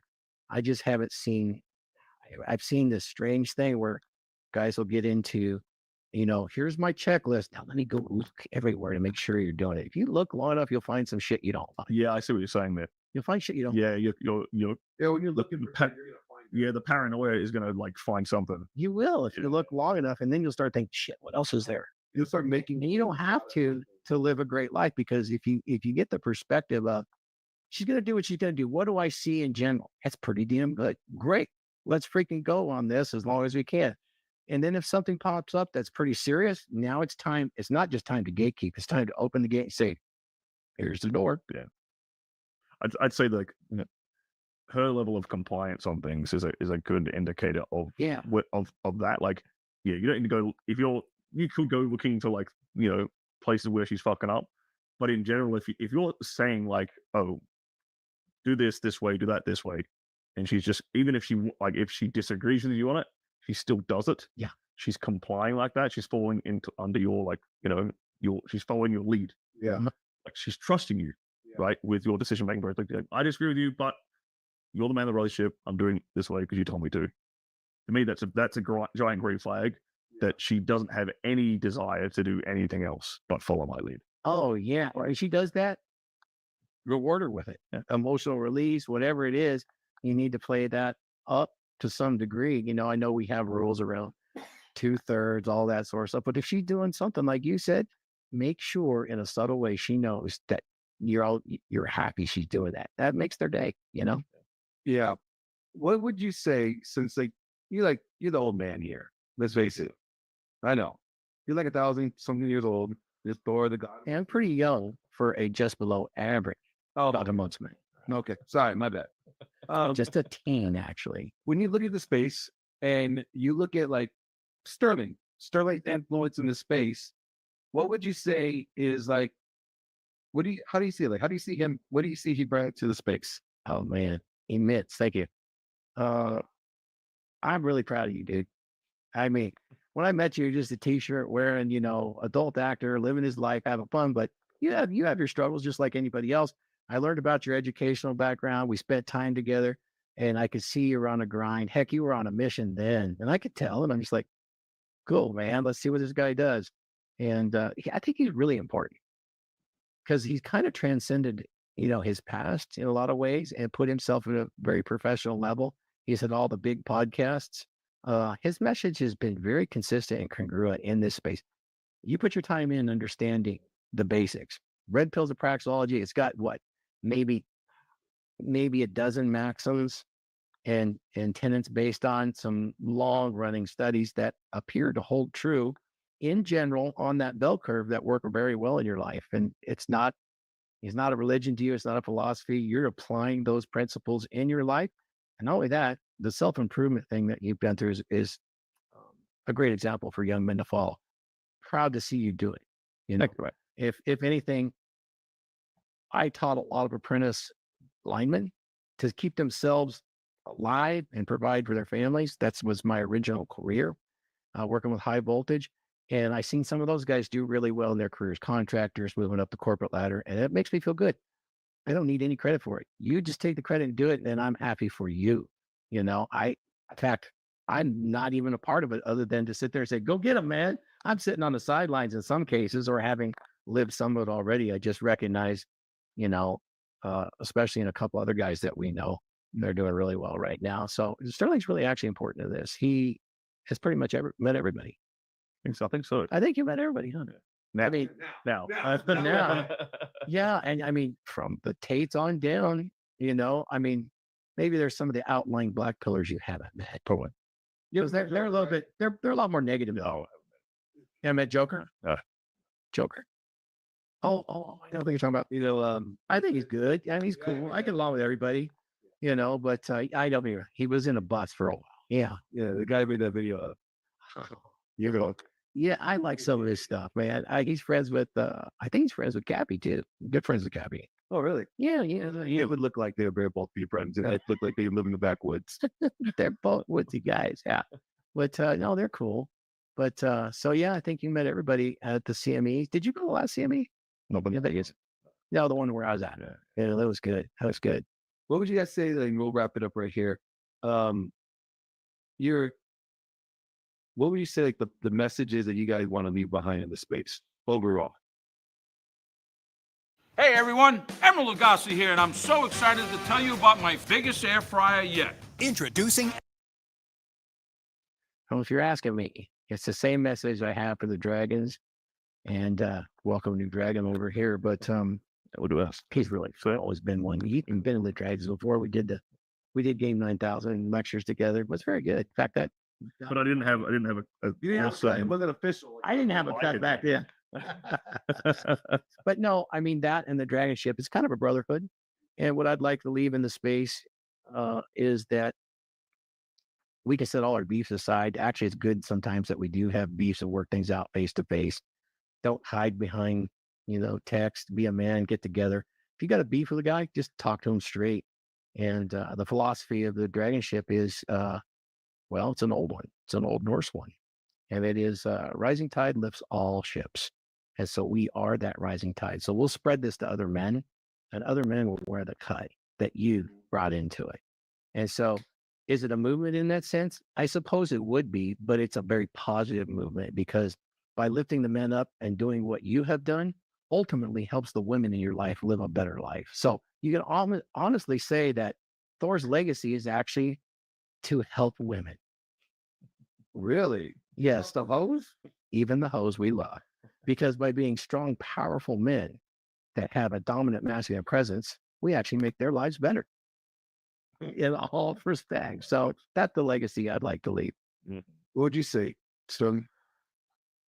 I guess I'd keep mine pretty brief. I want guys to walk away from this space understanding and appreciating women for what they actually are in their true nature, right? Because this applies to sex, this applies to relationships. All these things are all tied together, right? I look at sex as just a microcosm of like the relationship as a whole. I think the dynamics in the bedroom, the dynamics outside the bedroom, like they flow back and forth. The interchange between the two is very, very obvious to me, not just through my own personal life, but for the lives of the men I've helped. Like if we could fix the bedroom dynamic, oh, miraculously she ain't complaining anymore.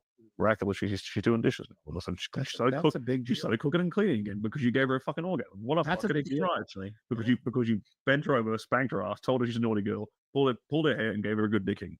Now she is allowed to be in her feminine again because you were in your masculine. Right away. Yeah. So by embracing and for guys struggle to get to that point sexually though, because they don't think that women are, these sort of perverted creatures deep down on the inside. Oh, I know that. They don't appreciate women for what they truly are. And I think once guys appreciate women and understand women for what they truly are, they can truly love them and have very, very successful relationships. Have you ever been a church girl, like a pastor's daughter? Yes. Oh, aren't they the worst? Yeah, they are. I love that when you do them. They can have a little fun. They can. The worst or the best, you know. Glenn, you're muted. Depending on what you're looking for, the worst or the best. Like it could be the best at being the worst, or the worst at trying to be the best. You know. Hey, that's right. Nice. We just What's up, everybody? I just sent him the link. He might just hop on because he needed to take a rest, so he might just hop on real quick. All right. On his phone because he's resting right now. Because I didn't know exactly. I said you will be on soon. I didn't know how soon. And then you just messaged me to hop on in a minute. I'm like, okay.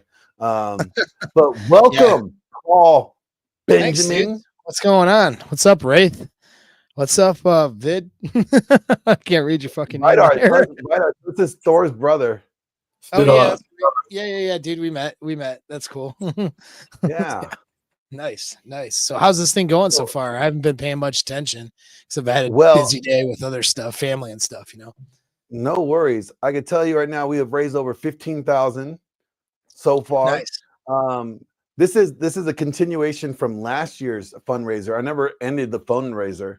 You know, I never put an expiration date on it. So all I did was just update it. And so total from last year and this year, so far, we have raised $42,000. Cool. That's pretty good, dude. That's pretty good. Yeah. I know I did some of that last year. Just a little bit, but we'll do some more this year. You know, we'll try to raise some more cash. I wanted to toss out there, you know, I don't know if you guys, what you guys think, but I had my sexpionage course launch, right? Which is technically closed now for enrollment, but we just had the orientation on Friday, which is pre-recorded, so it's not a big deal. But what I'm going to do is open it for just like the weekend or whatever. And if somebody joins and, you know, wants to get in that course, I'll take all the proceeds and put it towards what we're doing here. So I'll open it just for this. And if anybody wants to get in on a deep persuasion and game course, do you know what I mean? And have that money go towards this cause, it's a win-win there. You know what I'm saying? And so, I mean, we'll see. Yeah. I love it. And so that's something. And I'll have to go ahead. For those in my audience that don't know who Paul is, let me explain who Paul is. This is not the other Paul, the fake wrestler Paul. Okay. Leave that Paul out of it. When I was going through my zeroing out phase, he was my coach. He's the one that helped me with EMDR and, you know, taught me how to work through that process. And it was huge. So like he also, you know, helps guys through a lot of different traumas, a lot of different scenarios, whether it's a breakup, whether it's, you know, he's military. So whether you're coming out of the military and you're having some trauma from there, he is one of the few that actually really he's not going to shrink you like they do at the VA. Like he really like gets in and he really helps you work through those traumas so you don't have to be held back from them anymore.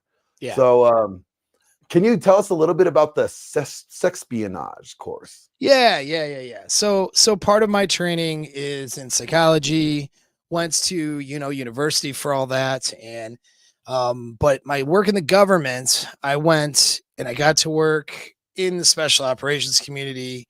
I'm being intentionally vague. I got to do some stuff with special missions where part of the job was to basically find bad actors within the Afghan government or other governments we were working with and find out who the bad guys were that were like double agents or, you know, in the case of Afghanistan, you know, working with the Taliban while working for the Afghanistan government and basically sussing those people out. And so I'd have, you know, key leader engagements, meetings, and that sorts of things with people. And I get them to tell me things that they probably shouldn't tell me, given who I am and who I'm representing. And I was very persuasive. We learned a lot of persuasion skills to get there, stuff that you might think of as anyone who does kind of espionage work, like a CIA agent or something like that. So I wasn't working for the CIA, I was working for the DoD, and that was what we're doing. So that's a part of my military career, not my entire military career, but all of those skills happen to translate very well in building relationships. So, persuasion is a part of life, and your relationships will dictate your success and failure in life. And I'm not just talking about your romantic ones, but your friendships, your boss, your clients, your customers, your social circles, your community, all that stuff. How you interact with others can elevate you to getting what you want in life, or it can bring you down. And a lot of times the missing link for people in making themselves better and getting better results is the relationships they have. They're with a romantic partner, or they have friends that are not in the same wavelength as to where they're trying to go. And those people pull them down into old versions of themselves, that they're trying to escape and trying to improve from. And that's the reason a lot of guys get stuck. And so part of not getting stuck is having frame in your relationships and having leadership in your life and with the people that are in your life, and being able to communicate with them really well and persuade them to be an asset to you rather than a detriment.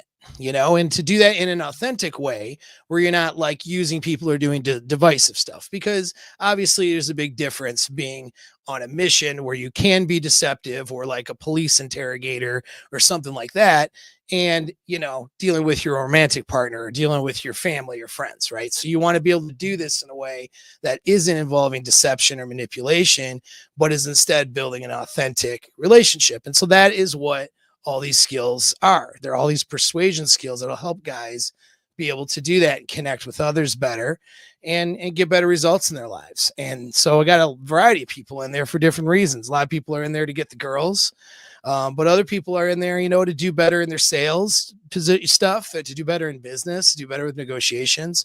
And it's been pretty cool, man. It's been pretty cool. And yeah, that's it. What's I'm going to open it again, and guys can sign up. Links in the chat right now. I'll promote it on my socials in the next couple of days. And if you guys want in, all the proceeds will go to this fundraiser. And that's it. We'll see what we can do with it. We can generate something, kind of create a little gift for you guys if you want to, donate the price of the course. So that's that. You ready? Hell yeah. Paul, my dearest friend, how are Thor. What's up, buddy? I'm living the dream just like you, brother. Hell yeah. I love that eye patch, dude. It looks cool as fuck. I mean, these circumstances suck, but the eye patch looks cool no matter what anybody says. Well, it helps reduce the headaches, and I tend to, when I disorient, my tendonitis pitches me forward, so it helps. It actually helps with depth perception, believe it or not, because it reduces inputs that are going in, causing the headaches and stuff. Yeah, I got you. Yeah, yep. It's vented, so yeah, it's vented. And then I did have some eye tests. I actually have 20/20 in my mid range, so I can see things quite well. But yeah, Glenn had me walking with a cane in the store, and it worked really well. We spent a good hour in there, so that was good. Nice. Nice. Yeah. So, Paul, do you want to share with us your Thor story? What is like a Thor story that you remember that you're like, oh man, this is totally Thor. This is my Thor story. Like your first interaction with him, or something that happened on Rule Zero or something, and Thor just Thored it up. Yeah. All right. So I we first met on the Redman group, I think, right? Or did I see you on the Redman group? One time I got invited on there, and you were on a group, or was it Rule Zero? Yeah, maybe it's definitely Rule Zero, but definitely Redman group. I don't think Hot so. Dude Too. Con. Was on that one. Yeah, it was San Diego. It was Hot Dude Yeah, Con. we all met up in So Hot Dude Con, San that's the Diego. one I was going to mention. Is meeting you Yeah. there actually. So that was when we got to actually meet and hang out in person. And Yeah. it's like we had talked a bunch here and there, but at Hot Dude Con was a chance for us to really connect. And man, like Thor's like the most alpha dude in the whole fucking room. You know what I mean? Like he like fucking walks in there and it's like it's like a Viking just landed. Like if you could do like a like a Terminator scenario, right? Where someone time travels and like lands, Terminator like lands in a town and he has to find clothes. You literally look like you look like a Viking that got transported from a Viking ship somewhere. Like maybe he was on his way to battle or something, ended up in, the 2020s, 2022 or whenever the Dude Con was, right? And then like had to find clothes and like found a biker's clothes at a bar, just like a Terminator. And like just if it walked in the Dude Con. It was fucking wild, man. I was like, this guy is cool as shit. And but also like despite like the appearance of being very, because it's your posture, like everything just demonstrates that you're just you're that guy. You know what I mean? You're a guy with a lot of confidence. And I'm very good at observing people's body languages and their behavior and sort of how they show up. And you really exude that confidence. And it's really cool to see guys living on their own terms, exuding that confidence. And then when we were talking, it was we connected like right away. Like it's like we'd been friends forever. You know what I mean? And that's another thing. Yeah, it's like you're really, good also at connecting with others. And, you can tell that you're somebody who like cares about other people's well-being, care about men. Like it's not just an alpha guy by stereotype. It's an alpha guy who protects his tribe and who cares about others, who wants to offer value to the world. And it sounds like crazy, I guess, because it just went like that meeting, but I got all that within like 5 minutes of our first in-person meeting. And then from there, it was just hanging out, having a good time, like, and just kind of like shooting the shit and then keeping touch after that event. And, of course, wanted to come to California, and that's still in the cards, maybe, you know what I mean? To spend more time with you. But yeah, man, I would say that was it. I say Hot Dude Con, and there's about 50 or 60 or so guys that showed up to that thing. We all were doing our little speeches or our little like, what do you call it? Tell guys little pieces of advice or whatever it might be. And yeah, man, it was cool. It was really cool to meet you there, and it's been great knowing you ever since. Same here, brother. You've been really helpful, and thank you for your assistance with Missy last time and the counseling sessions for her. Very, very useful. Good. Yeah, good. How is she doing? She's struggling. She's lost the use of her hands. That's really rough. Yeah. And so that's one of the reasons we're doing this, is to try to get a little bit more care while I can recover, so I can caretake for her more. Right.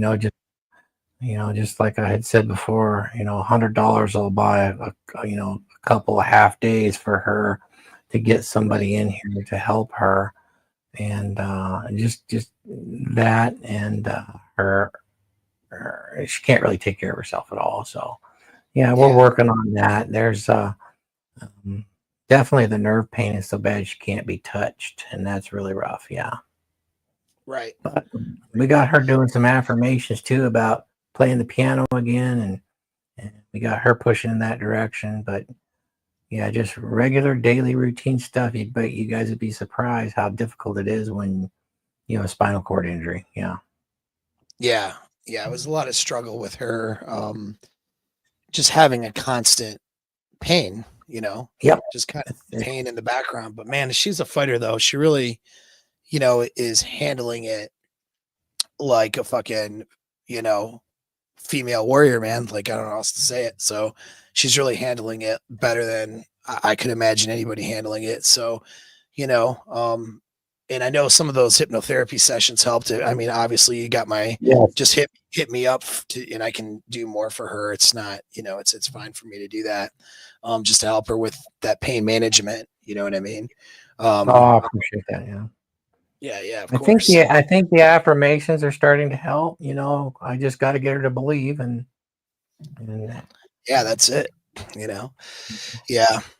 And just in visualizing as best as you can, getting lost in that visualization. It makes it a part of your reality. You know what I mean? Makes it more vivid. So, well, you guys are fighting, and we're on your team here. So, well, you're a tremendous asset. I mean, your abilities, and when people realize that, it's amazing. I'm sorry I haven't been able to join the groups, but your group is very energetic too. I see you as very underrated in this space, and Paul, your stuff is just I mean, I'm a fan. Thanks, man. I really appreciate that. I know there's a lot of good work I can do for people in the context of actually being in session or coaching, or even my like material and stuff I'll write or develop. But my thing in this space is we're competing with a alternate worldview of how things should go if you're trying to be successful as a man. We're dealing with a public narrative outside of like our circles. We're not talking about us here on the panel right now, obviously, but the outside world, the very popular stuff is a social narrative that promotes basically consumerism and spending money on a bunch of shit for people to try to make themselves happy, right? Whether it's through Amazon.com or Walmart or whatever it is. And that consumerism is driven by unhappy people. So men who are suffering, feel enslaved by their relationships, feel enslaved by a system, who are directionless, who don't have leadership in their lives, who have negative outlooks about the sexual marketplace or about their ability to make money or their ability to succeed. Like that drives sales to products and shit that people don't need. And so that's what's going on in the greater world. So stuff that gets promoted by Google and YouTube and that'll get 1 million views, most of that stuff's not going to help anybody. It's designed to fuck them over, right? So a guy like myself and some of the guys in the Rule Zero panel, we have to fight against that bigger narrative that's designed to keep people unhappy. Things like feminism, that shit's not designed to make anybody happy. You know what I mean? It doesn't make the women happy. And so it's like we have to fight against that to provide messages that are both rooted in reality and solutions to men out there and de facto to women, even though I have a couple female clients, but it's not my primary clientele. But more happier, more balanced, better men lead to better women because the women get in the relationships with those guys, right? And they date those guys. So it's like we're fighting against the larger narrative, and that's why guys like myself and there's a few people out there, we're just not as popular. That being said, though, that's also a marketing challenge that's up to me to overcome.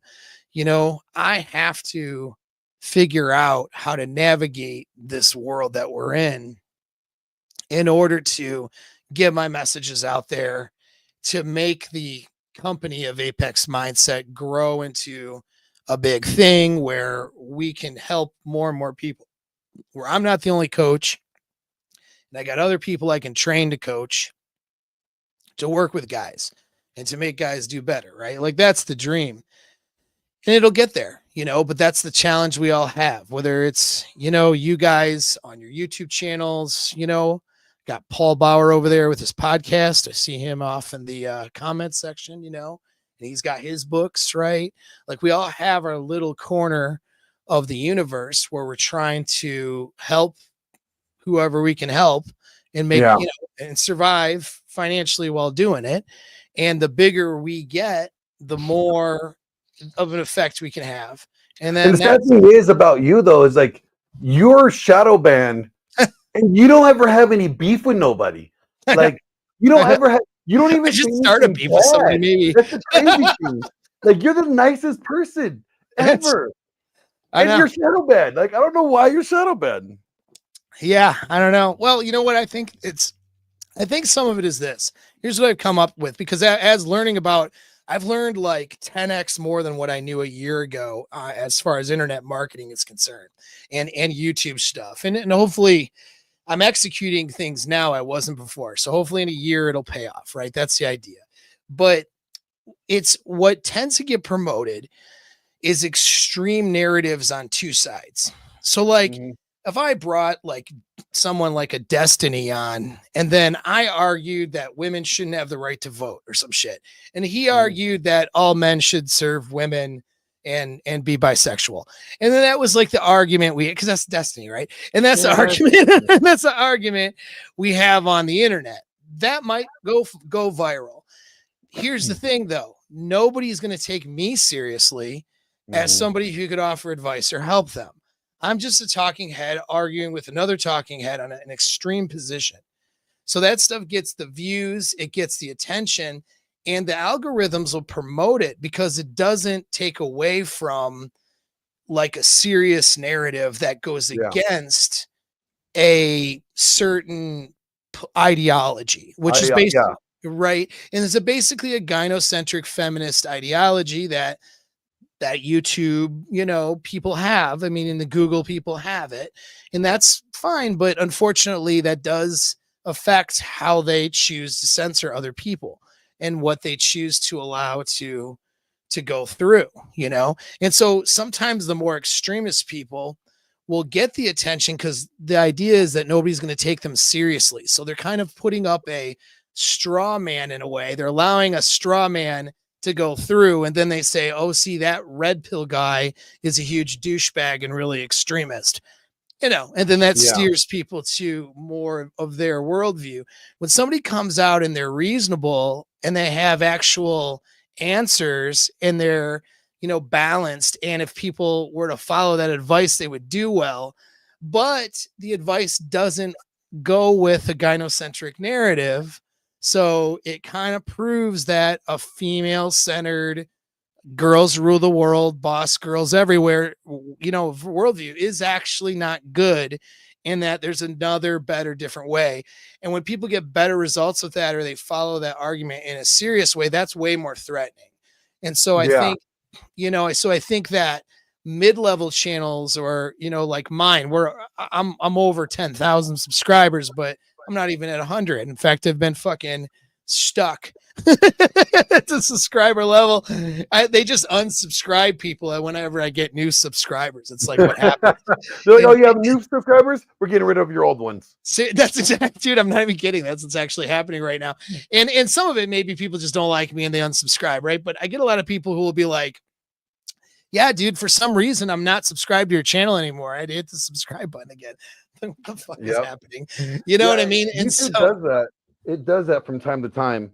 Like, people will be like, I don't know why I'm not getting your notifications anymore. And I'm like, I don't know either. No, dude, it is crazy. So my new strategy, my latest strategy, which, I actually owe Pearl's team on this one, because, is sort of advising me on this strategy a bit. I got to write him a nice little testimonial at some point, because she has a team that's pretty good at YouTube marketing. Right now, they were on it. What I liked about their team and the particular guy who works with her is I finally found somebody, because everybody's offering internet marketing services. I finally found somebody who wasn't going to bullshit me.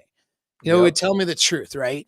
And so, because that's all I need. I just need to know what's real here so that I can develop a strategy, And, he said to me point blank, if you were a girl, you would be getting 10x the attention.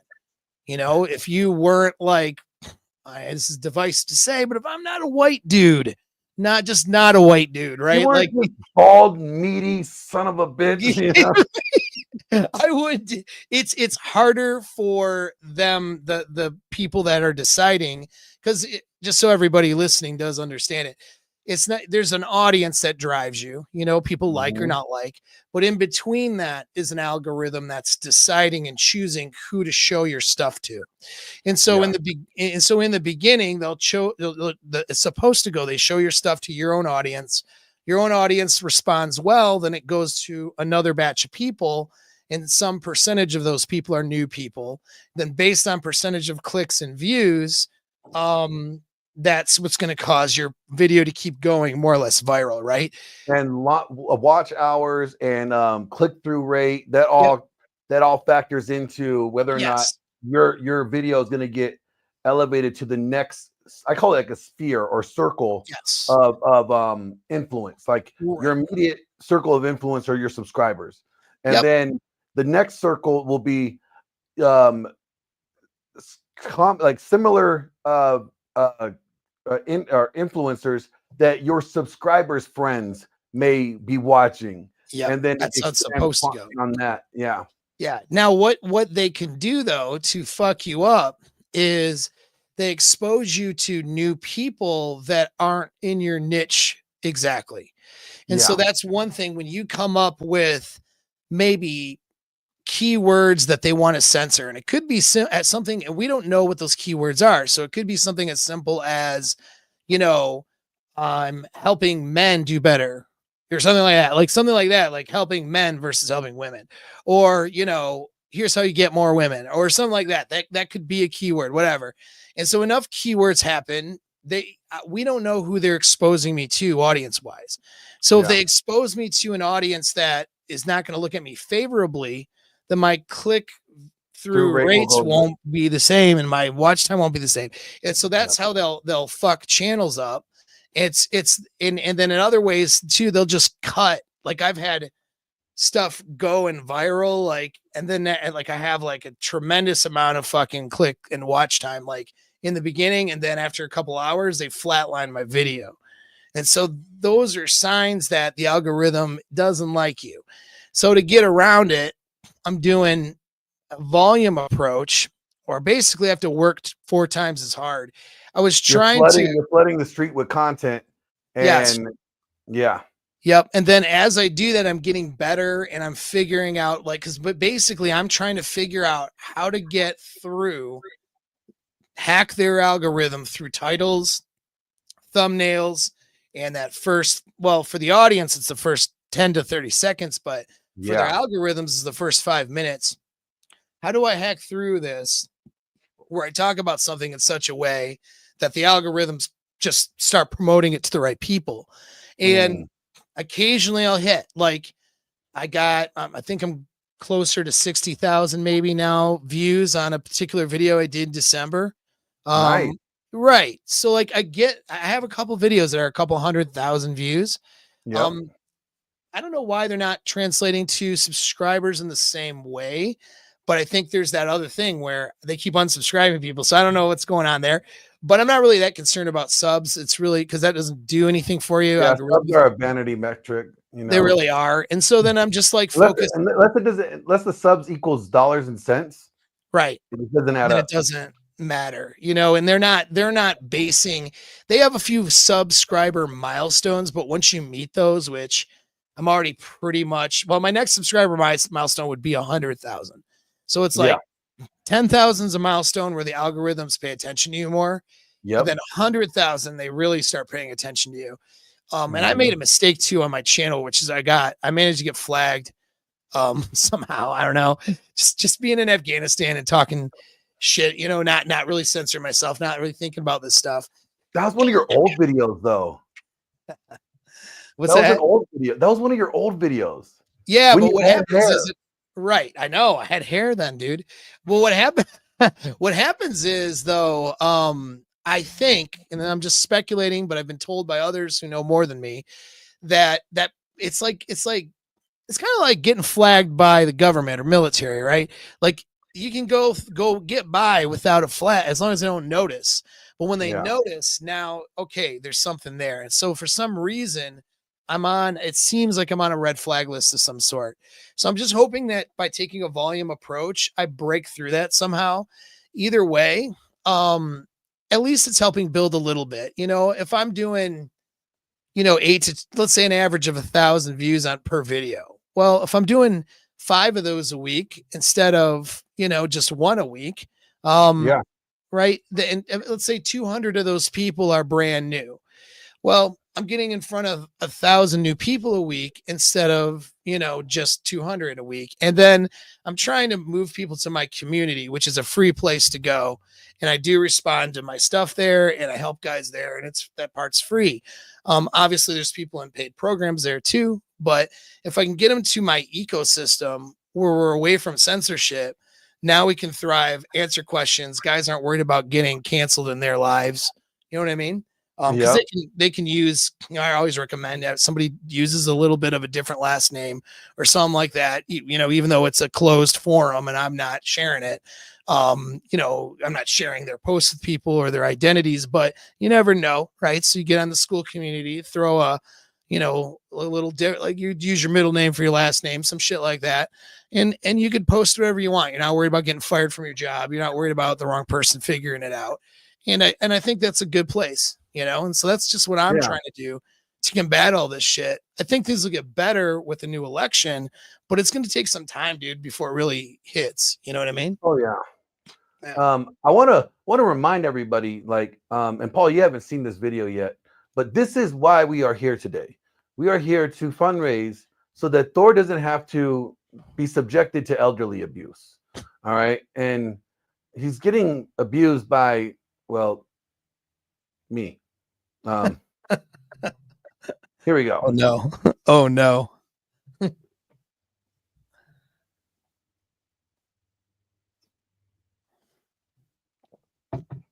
So what's it like being a caretaker for RP Thor? Well, let's just say brings back the fight from the good old military days.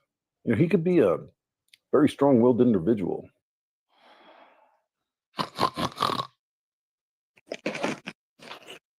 Rise and shine, you grumpy old bastard. It's another beautiful day of me keeping you from falling apart. I swear to Odin, if you don't let me sleep, I am going to create the largest fart cloud. You will be questioning your masculinity for the rest of your life. If I ever smell what's brewing in your gut first thing in the morning, I'm quitting on the spot. Get up before I have to drag you out of bed like a sack of potatoes. I'd rather be in a coma than hear you nagging. Trust me, so would I. Now let's go before I start spoon feeding you like an oversized toddler. Will there be airplane noises? No, but there will be threats of violence if you don't move your ass. My approach is be an asshole, complete asshole. That's right. I want him to realize every waking moment that he's alive that I'm an asshole.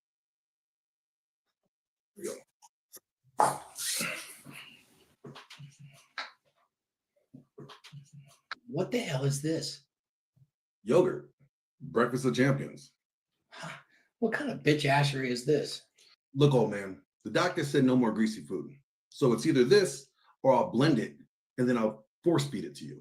I'd rather eat dirt. You probably already have. Now shut up, eat your damn yogurt before I shove the spoon down your throat sideways.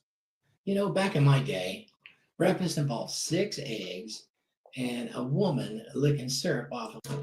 Stop. Nope. Don't you finish that sentence. I will drown myself in this yogurt before you finish that sentence. What's wrong? Don't like hearing about a man's glorious past? Bro, I have to help you in the shower. I don't need a mental image of you covered in syrup, okay? Fine, I'll eat this pathetic yogurt, but if I grow tits, it's your fault. At your age, they were going to sag anyways. This is bullshit. Walking isn't for men built like warriors. Yeah? Well, standing up without wheezing is for men built not like they're about to be a collapsed barn. Keep walking before I speed it up, all right? I don't see the point of this. When I was in bed with women that were half my age, that was all the cardio I needed. Bro, last time you went up a flight of stairs, you almost passed out. I thought I was going to have to drag you around like a wounded warrior.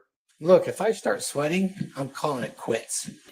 If you sweat any less, you're going to turn into a beef jerky. I do taste delicious. What is wrong with you? Just relax. You can look. Just don't touch.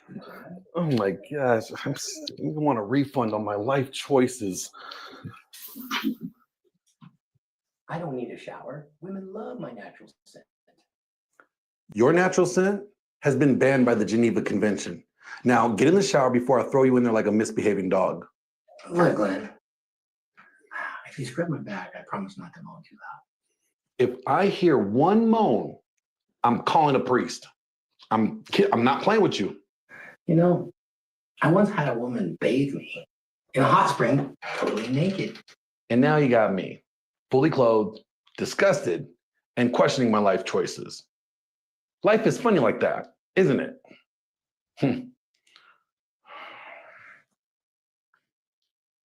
All right. You're fed, medicated, showered, and exercised. I don't want to hear anything unless it's an emergency. Do you understand? Look, I have deodorant on. What if I get lonely and need to canoodle on? Then hug your pillow and pretend it's 1983. All right? Son, you know I once had a woman. Stop. I already know where this is going, and I don't need that mental image, okay? What? You don't want to hear about the time? Good night. Good night. Go to sleep. Ah, my Viking son. Go to sleep. I'm going to go pray. Thank you. Would you check on Melissa too? She gets very tired this time of day. I will. You don't get out of bed. Just stay there. It works. It's good for him. Yeah. I should probably open up like a boot camp for the elderly. I like it. Seems You guys right. need to send him. Don't subject him to that type of torture. This is why we're raising money. Exactly. This is the whole reason why we're raising money. He doesn't have to go through that. That's pretty good. That's nice. So, one thing about like this space, especially like what Thor's trying to create and what you have, also created, Paul, is that a place where guys could, find the help that they need and not just told like, well, I don't know what to tell you. Right. Yeah. You guys do a really good job at like, hey, I don't have all the answers, but this is what's worked for me, or this is what has been worked for my other clients. Yep. Maybe try applying some of these tools in your life and see what happens. You're not guaranteeing a solution. But you're providing tools that could help them with the solution. A lot of people are saying, well, we don't provide solutions. We don't provide prescriptions. Then it's almost like, what's the point of providing the problem? Touching the problem. Well, and everyone has their different roles, right? Like, if somebody's so you have social commentary people, right? Who are like, and these could be anyone like, to go in a different direction, like a Thomas Sewell or maybe some of the Daily Wire guys, you know what I mean? Like they're like, hey, this is what's going on. Here's the narrative. I'm providing social commentary that is going to help open your awareness up to maybe what's really going on or a different way of looking at this problem, right? And that's one role, and that's fine. That's a good role. Now, that is not really exclusively my role. Like my role is more like, like as a coach, it's like you have a problem. I take all this information, and to draw from all this information that other people are figuring out, researchers. I'm not a researcher. I'm not in a university trying to run clinical trials. I'm not doing meta studies. I draw from that stuff. Even some of the red pill writers, like you got your Rollo Tomasis, your Ryan Stones, and even guys who aren't necessarily red pill guys, but just wrote stuff that's maybe interesting and kind of falls in line with reality. It's like, I'm drawing from those things, but now I'm looking at what's going to be a action plan for this person to make them successful. How can we maximize this person's success, minimize those failures, and then create some accountability? Hold on. Yep. I will say one thing about Paul that's really, really good is he he has a stoic sense about him. And let me just tell you, I mean, I was asked earlier, because I talk about stoicism as well. It's a school that I mean, he's versed in this. It's a school of an ancient philosophy, which I think is where we're going here. Really, I really do. With Red Pill, is it emphasizes self-control to overcome negative thoughts and achieving a state of focus on what is in your control, living in with confidence and virtue.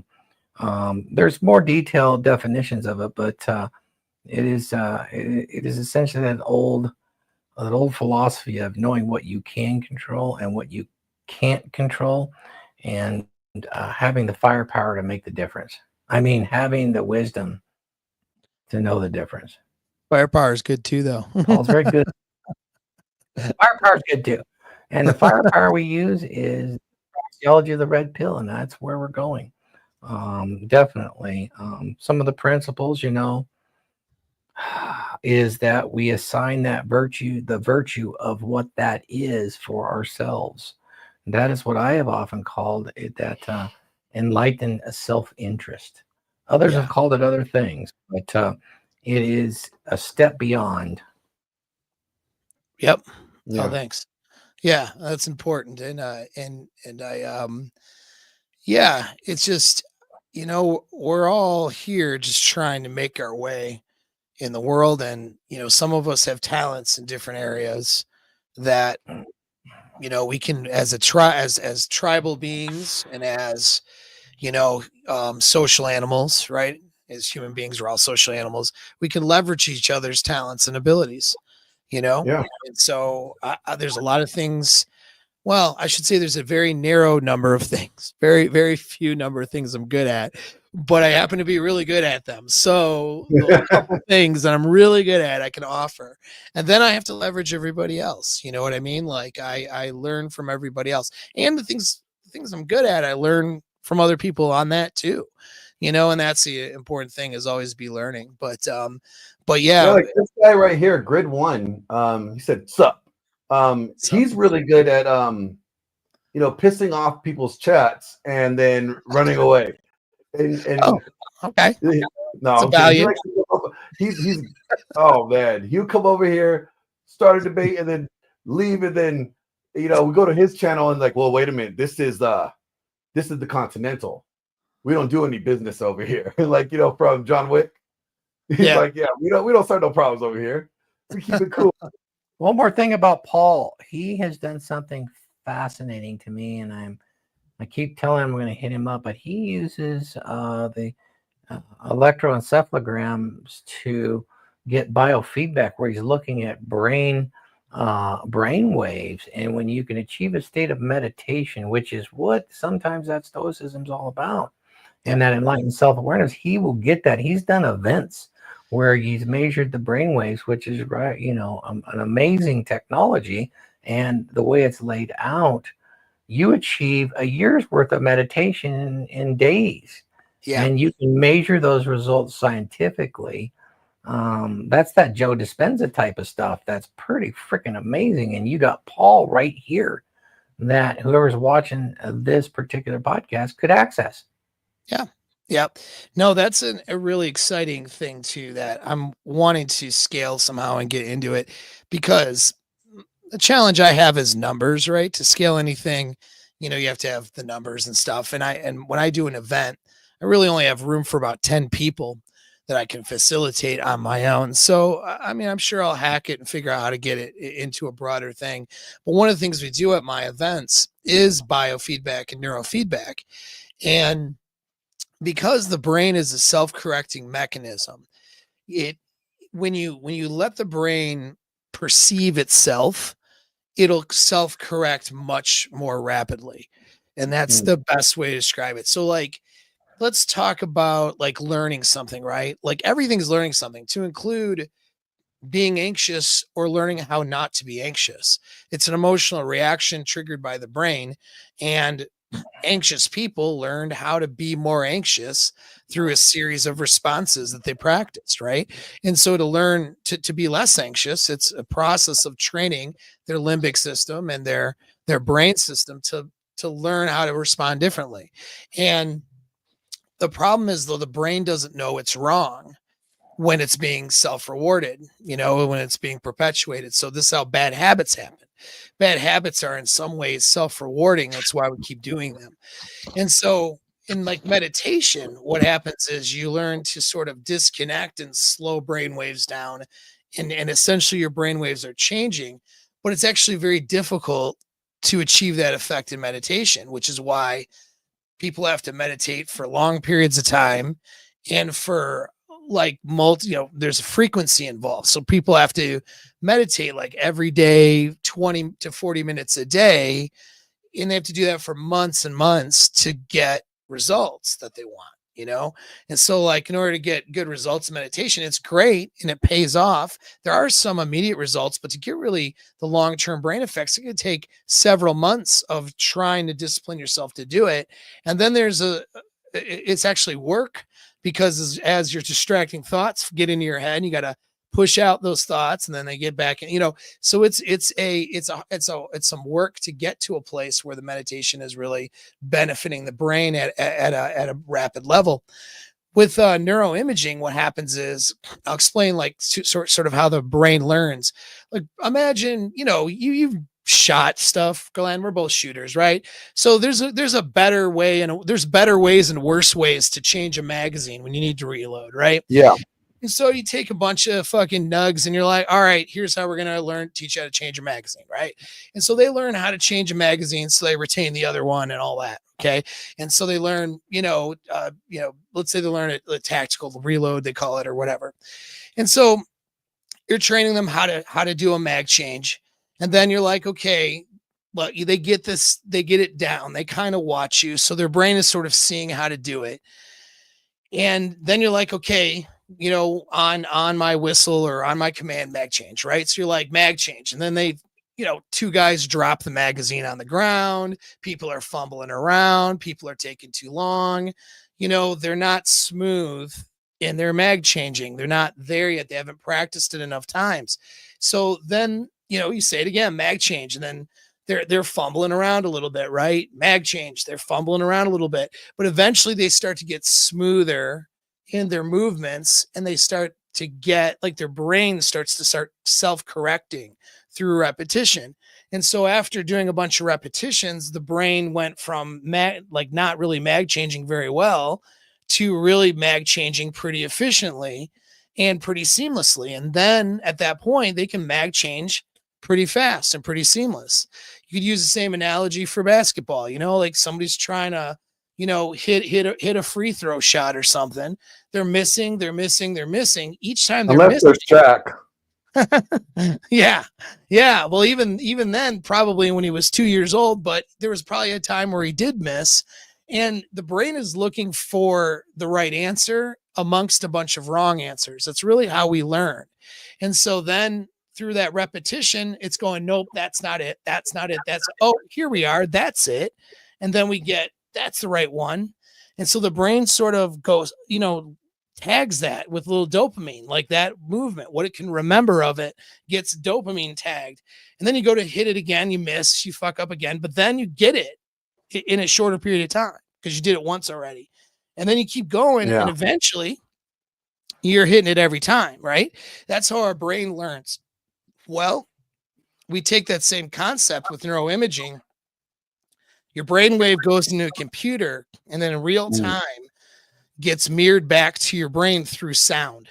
So there's different brainwaves that are happening through the sound, and then there's music over it. So think like a dog whistle. You can't hear most of it, and there's just peaceful music over it. But this other sound is like being perceived by your brain. It's like being able to look in a mirror, and then you go, oh, wow. If you're Glenn, you have nice hair. So you're like, my hair's fucked up. Let me fix this.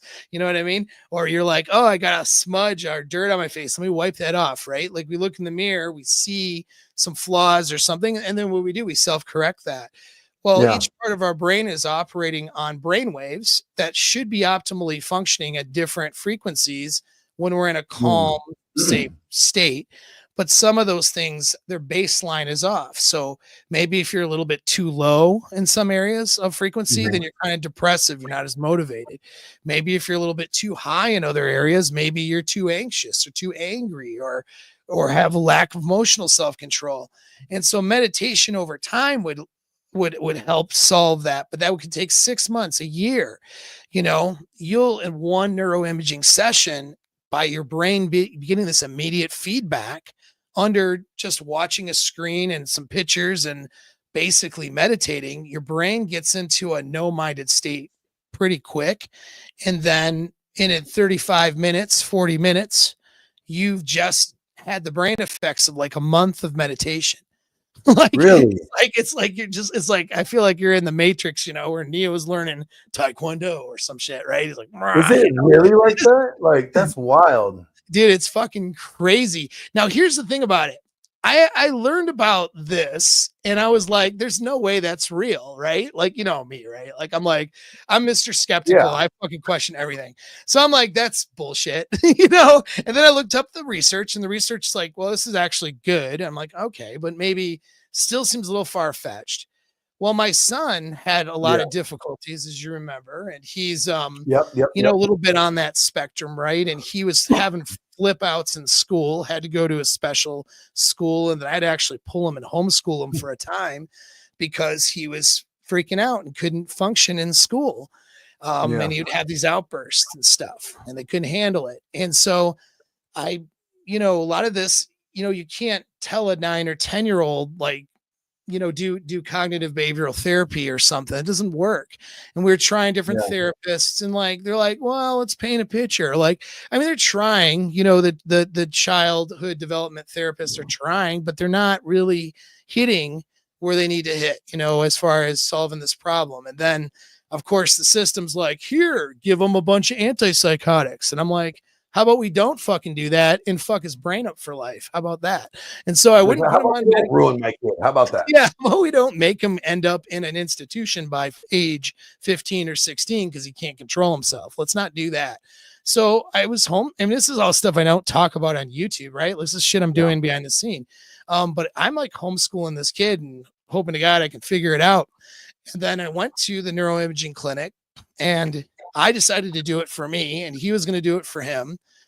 Dude, and then at that point I was integrating him back into school where he was have an average freak out of about once a week. And we started and he didn't have a freak out. And then and it's like 3 sessions in, no freak out. And then the next week he was like gonna have a freak out, but he kind of stopped himself. And the teachers were well, he was kind of freaking out. And I said, then I asked him, Ryan, what are you doing? He's like, I don't know. I'm not sure what I'm doing. He was kind of he just sort of stopped. Regulated himself. Yeah, he regulated himself. And then, and then 16 sessions later, he's completely self-regulated. He moves back into public school. Now he's finishing up his freshman year, going into sophomore year next year, has friends, has healthy social circles. He does the color guard thing. He's all about band and all that kind of stuff. He wants to, work, which he's pushing to want to take this a job in a kitchen where he's baking stuff. It's something he likes to do. He likes cooking and stuff.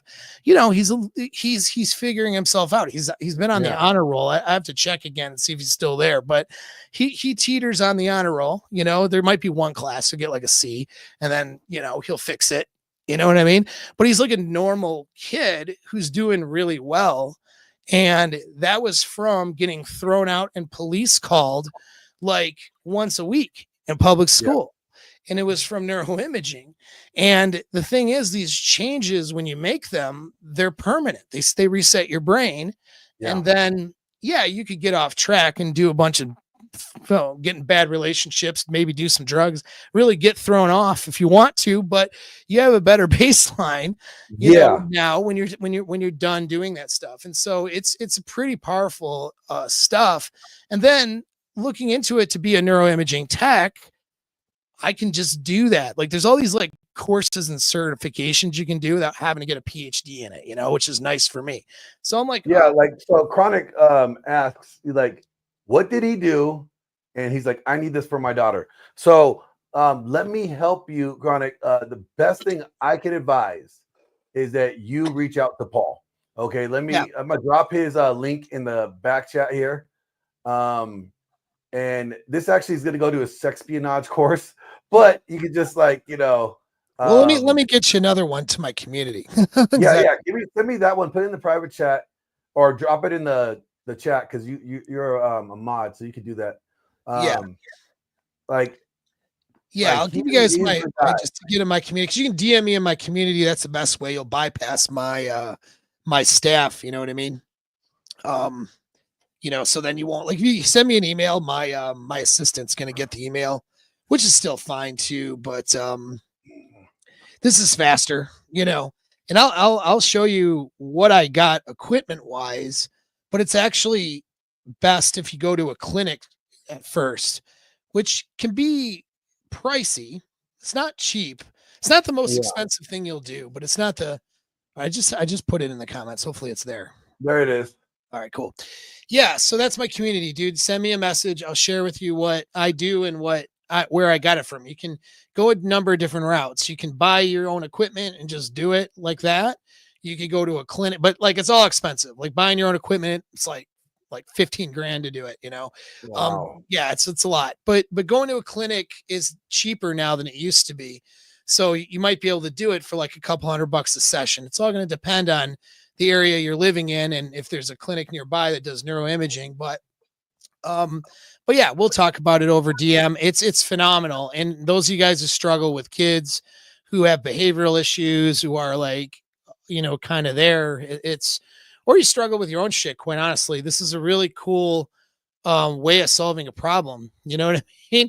And it's pretty phenomenal, man. I just couldn't believe how effective it was and how simple it is. I think the reason it's not promoted more is probably just because it actually it's because it actually solves it. Yeah, really. Well, seriously, it's big pharma, man. I'm not trying to sound like a conspiracy guy, but it just, you got to follow the money, and it's a lot more money in somebody's pocket if you're spending money on, a therapy session or getting in with a psychiatrist and then buying drugs for years. That's going to put money, through your insurance. Of course, it's been, the insurance, drug company, medical community conglomerate is able to get more money out of you, even if it doesn't come out of your pocket because you're paying for insurance. It's coming out of you as your number, you know what I mean? As your ID number is generating more funding for them than if you were to solve a problem in 16 neuroimaging sessions or 12 sessions of neuroimaging, right? And so you can't scale. And then I can prescribe millions of people a drug where I don't have millions of neuroimaging equipment around, you know what I mean? So it's like, that's a little bit more labor intensive. People have to go someplace. So it's really just the business of it is probably why it's not more popular. It's harder to make money on it. You know what I mean? You can make money on it, but it's just more difficult for a large, company to do it that way. So you don't get it. You don't hear about it. And this was fucking crazy. It's like, dude, this is like magic. How do you not hear about this? But yeah, it is. I mean, I think it's because it has to do more of like, causing the cure, curing people. If you cure people, if you cure enough people, then you don't have a clientele list.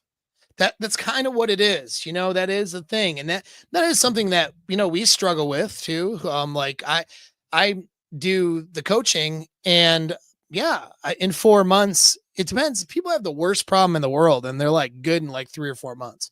Like, you know what I mean? Like it's them. They're doing it. I'm just here to help. So it's not like I'm magic. I'm not entertaining a lot of bullshit to try to keep them around. You know what I mean? It's just like, let's get it fucking solved, dude. If I work myself out of a job, then I'm doing my job. That's the way I look at it. So people stay, but that's a good they don't thing, have right? to.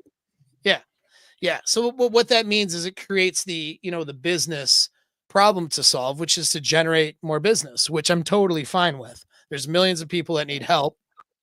I'm barely scratching the surface because, Fucking, if I figure out how to make a business work with massive shadow banning and not being popular at all and no one know where the fuck I am, then hey, man, like that's good. I'm solving problems. Someday I will be bigger at some point and people will know because it has to. If I keep doing it, it's just eventually you're going to fucking succeed. Like, you know, those of you guys listening too, right? Like if you're struggling with shit and you're like, oh, I'm just not getting anywhere. Look, it can't not work. You just keep going and improving until it works. Maybe you had to do 10 times more work than like a guy next to you. If you just get over the injustice of that, you'll make it. Like you'll do good. Interesting concept too. There's actually a book on it. I think it's called The Dip, maybe, but an interesting concept. Yeah. Have you heard about that one? I think I recall. Yeah, I came across that one. I don't know if it was Jack Napier that recommended it. Somebody recommended it to me. Yeah, so it's an interesting, it's a simple concept to explain. It's really easy to picture a graph. You know what I mean? Maybe I'll draw one here. If we can Here, see hold it. on. Let me. Chronic says he doesn't see the link. Chronic, the link is right there. It's right there. Do it again. I'll sit it again. But it's on the screen. I have it on the screen. Oh yeah, and I just hit it. I hit it again. So yeah, no worries. Right.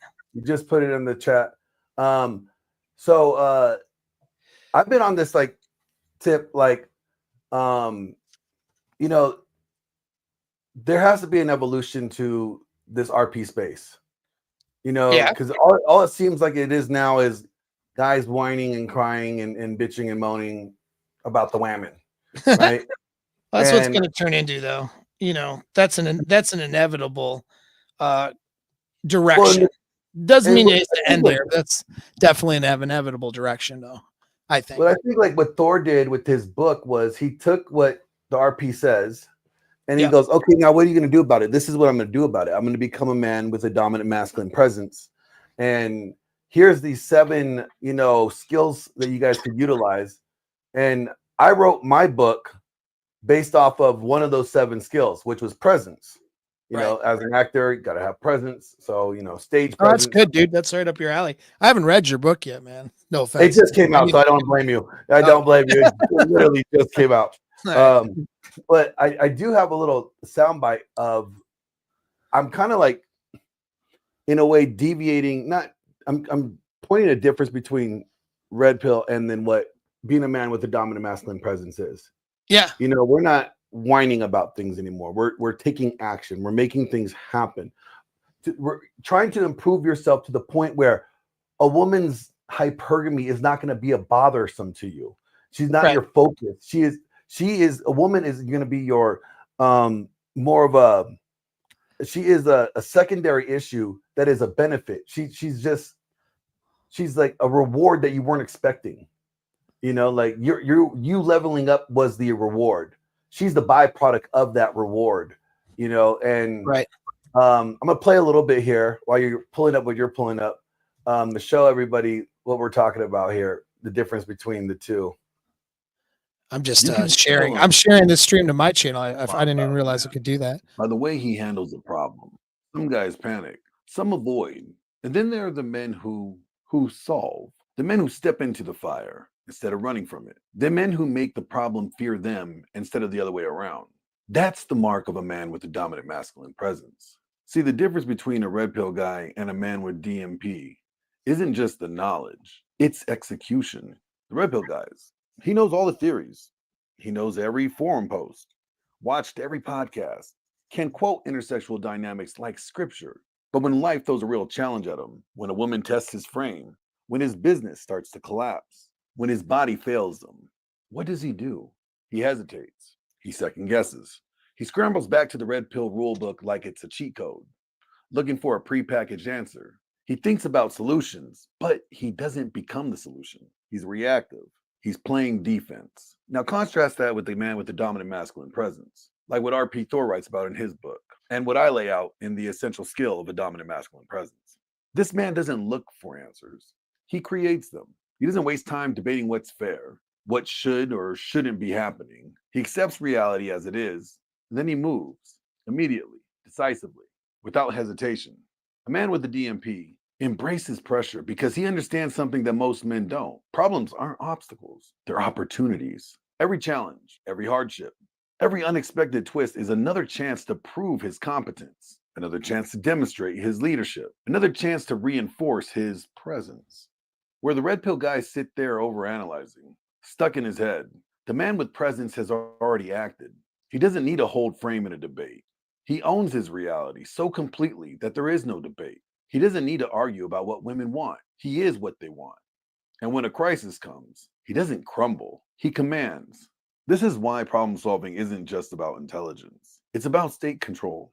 A weak man lets the problem shake him. A red pill guy gets annoyed at the problem, ranting about how unfair it is, how modern society or female nature or the system is rigged. But a man with DMP, he doesn't waste energy on any of that. His emotions don't control him. He controls them. Because at the end of the day, men aren't measured by what they know. They're measured by what they do. And the men who solve problems, who step up when others fold, who moves forward when others hesitate, they win. And that right there, see, that's the real difference. Hell yeah. What do you think about that, Paul? I like it, dude. I like it. Yeah. And I see that as a good, that's a good evolution for where red pill stuff needs to go. You know what I mean? And yeah, I mean, I'm just kind of like, my stance in marketing is that maybe it's something I just stay away from RP together. It's bad branding. Actually, what it is to not state your position. So a persuasive thing that is done in, you kind of learn this in government work too, is that sometimes it's best not to state your position, because once you state your position, then people can try to frame you into their own ideas of what they want you to be or what they want to cast you as, instead of having to figure out who I am. So if I sit there and go, oh, I'm red pill Paul, or whatever, not that's, it's okay that red pill Thor does it, right, and that you guys use it, but for me though, because I'm doing a lot of things outside of red pill in terms of just mental fitness and health, if I come out and go, I'm red pill apex mindset Paul, then everyone who has a negative idea about red pill now has to typecast me as a certain thing. And so I avoid that by not having branding that would put me in that. Do you know what I mean? Now, if you do have it, like in Thor's case, or some of the guys who use the red pill more, like a branding, there's a way to do that too, that to try to build an advantage. But one thing that is happening is that you are stating your position now. So you have to now you have to defend your position, which is fine. That could be a marketing thing too. My thing though is I don't want to have to defend my position. Because I'm out to dispense tools to help guys. So if a guy comes to me and he's never heard of red pill, or if he thinks red pill is a terrorist organization because he heard it somewhere in some article, I don't want him to be turned off. You heard that it's on like some NGOs list. Yeah, right. Because it is. And then like, I don't want that guy to be turned off from helping himself. Reality is, when he starts the process of helping himself, hearing my stuff, maybe meeting me or interacting with me in the community, then he's like, oh, this guy's not an extremist. And then I'm like, yeah, and red pill Thor's my friend, and I know this guy and that guy in this red pill space. Then it's like, oh, I thought those were terrorists. Well, maybe they're not terrorists because I know Paul and he's pretty cool. So maybe you see what I'm saying? So you break through those stereotypes, because the opposition, what they want to do is they want to build up a straw man that they can defeat. And so you see this now as a marketing tactic. Guys like, what is the guy with the gay dude who's goes against red pill guy as I don't know if he's gay, but he seems like he is. He's a little goatee. Alex, the fucking gay psychologist. Oh, gay psych? Thank you. I'm sorry. There's a lot of flamer energy going on, and I'm not trying to be a dick. I'm not gonna lie. He probably sucked a dick at least once in his life. I don't know. On brand, I don't talk shit about people. Right now, it's Saturday, fucking 8:45. I am off brand as a motherfucker. That dude comes across like I'm gonna see him coming out of a very trendy bar with a bunch of other guys. all hats off to him. You know, he can live his life like he wants to. All right. Like, you know, but he creates a lot of straw men to market himself. Like, and what I don't like about it is it lacks complete integrity. He's abusing his psychology background by lacking integrity when he does a study to try to prove that RP men are unattractive. Like, that's a very biased, not well done, data driven study. And you're trying to use your authority as somebody with a master's degree at best in psychology to display that. And then I don't know why he has a ton of followers, but because it fits the narrative and because it goes along with more of an incel kind of crowd, right? Like, that's kind of what supports that guy, I think. I think anything that, like, anybody that is going to like point women away from the accountability is going to help them reject like being accountable. You're going to hear a lot of, like, they're going to have a lot of followers. Because I mean, you see it on both sides, whether it's the traditional conservative, like, you know, the Matt Walsh type, right? That tell guys, oh, just go get married, just continue going on and get married. Yeah, a lot of you going to get screwed, but you know what? That's what you're supposed to do. And it's like, you know, he's like just completely rejecting the problems that guys are going through. Right. And then you got the other side, which is those red pill guys. They're just bitter because they've been hurt. You know, they never get women anyways. They don't even have women, you know, like blah, blah, blah, blah, blah. They're just incels or whatever they want to label it. And they're denying it because, well, they don't want to speak against women because they're using that as a way to, like, get in bed. Right.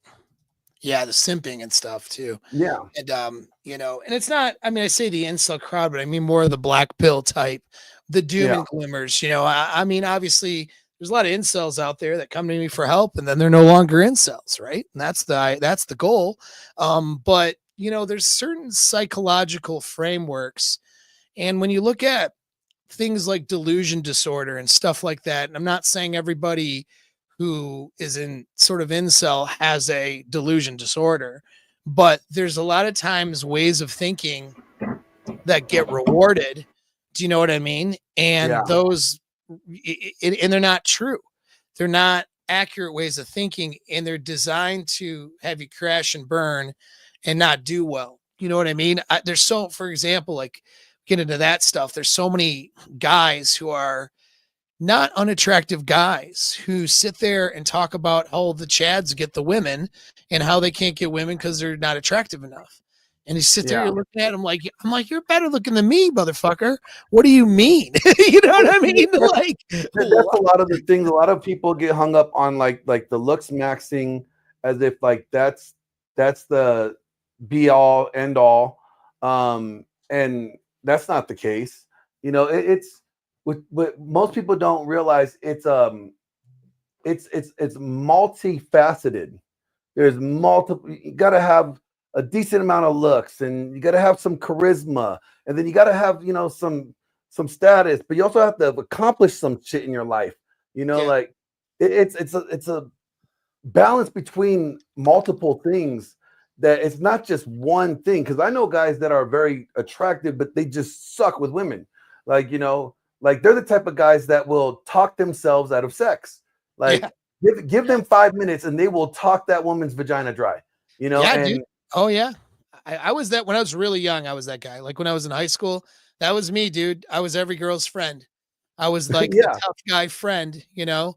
I was like their chaperone, you know. You're like the bouncer. You're their bodyguard. Yeah, who couldn't get women. That was me till I was like 19. You know what I mean? Like, so I mean, I do remember that. You know what I mean? I do, even though obviously I got over it early enough, luckily, but I do know like what someone's frame of mind is, like what they're thinking. But it really is just changing that frame of thinking and then taking action on it. Then you get feedback from the world. I was gonna share this, and then I'll go back to Gay Alex in a second. But so this was all right. So I'll throw in that's, if you guys can see, there's the dip. All right. See the dip there. And the idea is you start off here. When you start something, you usually start to see results somehow right away because you don't know, you know what I mean, what you're doing, right? So if you go from Yep. 0 to something, you start to see something in the beginning, and that's pretty motivated. And then after a while, whether it's a couple weeks or whether it's a year, right? Depends on whatever it is. You start to dip down because to get the next wave of results, you got have to to overcome. increase. Yeah, there's a bunch of obstacles that you don't even know you have a lot of times. And so you got to overcome those obstacles and you got to figure it out. And until you figure it out and all those variables start to kind of hit that tipping point, you end up in this rut. And so a lot of guys find themselves giving up during that dip. They'll be like, oh, I started talking to girls. I got girls to talk to me. I got girls to give me numbers. Just use dating as an example. And then, you know, this one fizzles out, that one fizzles out. You know what I mean? They get into something with the girl, but then she cheats on them. Like shit like that happens, right? And then they're like, oh, like, and they get into this sort of rut where it seems like there are no good women out there now because all the things they're doing are getting them subpar results. But the reality is there's a bunch of things they need to develop. They just don't know what they are. And they need to develop those things so that they can get into different social circles where there are better choices in women and developing those relationships at a core and at a foundation better. And then next thing you know, they hit that tipping point where now they have an abundance of better choices and better relationships. But you have to do a certain amount of work to get there. I'm that way in the business. Like when I started off when like we were trending more or less in a good way. And a lot of people were finding me and coming to me.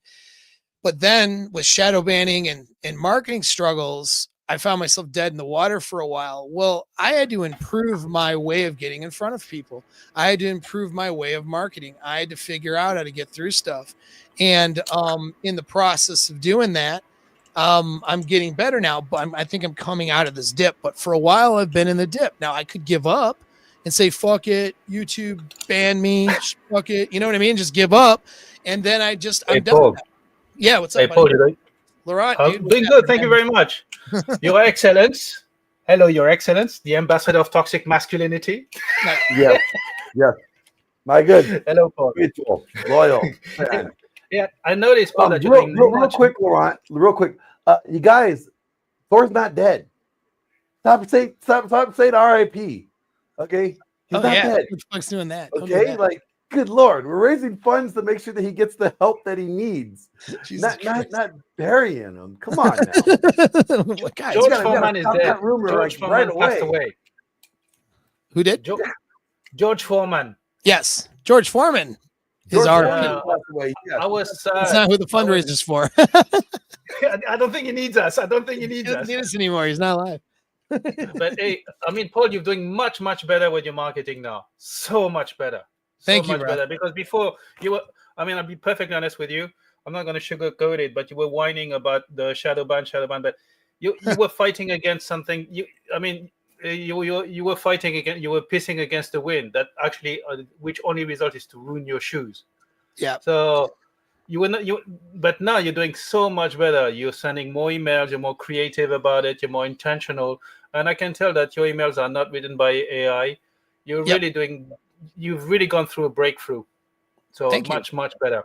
Yeah, man. Thank you very much. I really appreciate it. You know, yeah, bitching about it was part of a marketing strategy too. Just making people aware that this is happening, so people feel they understand that their like or their subscribe is meaningful to me, because it's hard to get that in the environment I'm in. So that was the reason for it. It wasn't like I was bitching and not taking action, but it was a matter of getting the right action to take, man, because in the beginning I kept hearing about how my quality needed to improve, which may have been true. And then I would improve my quality, but I wasn't doing enough volume. And so nobody was saying like that the volume wasn't where it needed to be. Everybody was saying like they would come back with, well, you got to do this with your thumbnails, or you got to do this with your font, or you have to do something different with a title, or your scripting needs to be like this. And the thing is, I would look at other channels who were didn't do those things and they were flying off the charts, right? And doing so those answers weren't the right answers, even though they were well intentioned. It's not that I don't need to improve those things. It's just that it doesn't explain why, let's say, this person's content is thriving doing none of the things that I'm being told I need to do to make mine thrive. Does that make sense? And so it does. I mean, you have chicks on TikTok who like just shake the upper body and then they get millions of views. Right. I mean, and then you can have the best production and so on and so forth. At the end of the day, you're fighting against mainstream. But with that said, I mean, even even there's more structure because there was one thing. I mean, your content is really interesting, but you go on rambling for a long time. Whereas now it's much more condensed. You come with a hook, you come with a question, come with a hook. It's more structured. It's more scripted. And when it feels more scripted, it's much easier because there's a very, how could I call it? In my world, we call it theta decay. People drop off. Like, past a certain point, like the average, I think, is 7 minutes. And the highest drop point is after the first 30 seconds. So now you've understood that. You've really mastered it. So I really wanted to compliment you on this. Thanks, man. I appreciate it. Your feedback means a lot to me because I know that you pay attention to stuff and you know more than the average person when it comes to business. Just another pretty face. Yeah. Well, it's good. Your feedback means something. And so and I'm learning. Like I'm figuring out as I do more volume and figure out better ways of delivering. I'm getting better too. So you want to take anything that happens and turn it into a win. Yeah, it's not going to be as easy for me to get to 100,000, 500,000, 1 million subscribers. It's just not. But guess what? That challenge is going to help sharpen my sword. If it was easy for me, then I would be able to put out shitty content and have a couple 100,000 views or whatever, but I wouldn't be, it's not just the content, by the way, it's also the quality of product too. Like behind the paywall with the coaching programs, I'm much more dialed in. I'll move my studio. Well, as soon as you moved your camera, you went quiet. Yeah, that's those production. Paul, I got a question for you. So for those that might be wondering, what is your hourly consultation now? It's $1,000. Okay. Yeah. Now, if you get into like mastermind group or community, it's less. So I cater to people who are in more of a program. That way I know we're working together for longer. But if someone's just like, oh, I want some quick advice, an hour is $1,000, half hours 500, because my volume, like my workload's too high to go less than that, or else, you know what I mean? Oh, I know. I remember when I was I was your last appointment of the day. I had no problem being the last appointment because I got overtime. Yeah. Oh yeah, especially me. Paul also knew that Glenn needed overtime. He's like, oh shit, this motherfucker needs all the help he could get. But I wanted to propose something to you. Yeah. Because I'm raffling off the books, right? As we get to the next benchmark. The next benchmark is 20,000. We're about 4,000 away. Nice. And I would cover 1,000. I'll cover the $1,000 for your one session. If somebody, if you're cool with that, we can auction that off. Yeah, that's fine. Yeah, we can auction off sessions. I'm cool with that.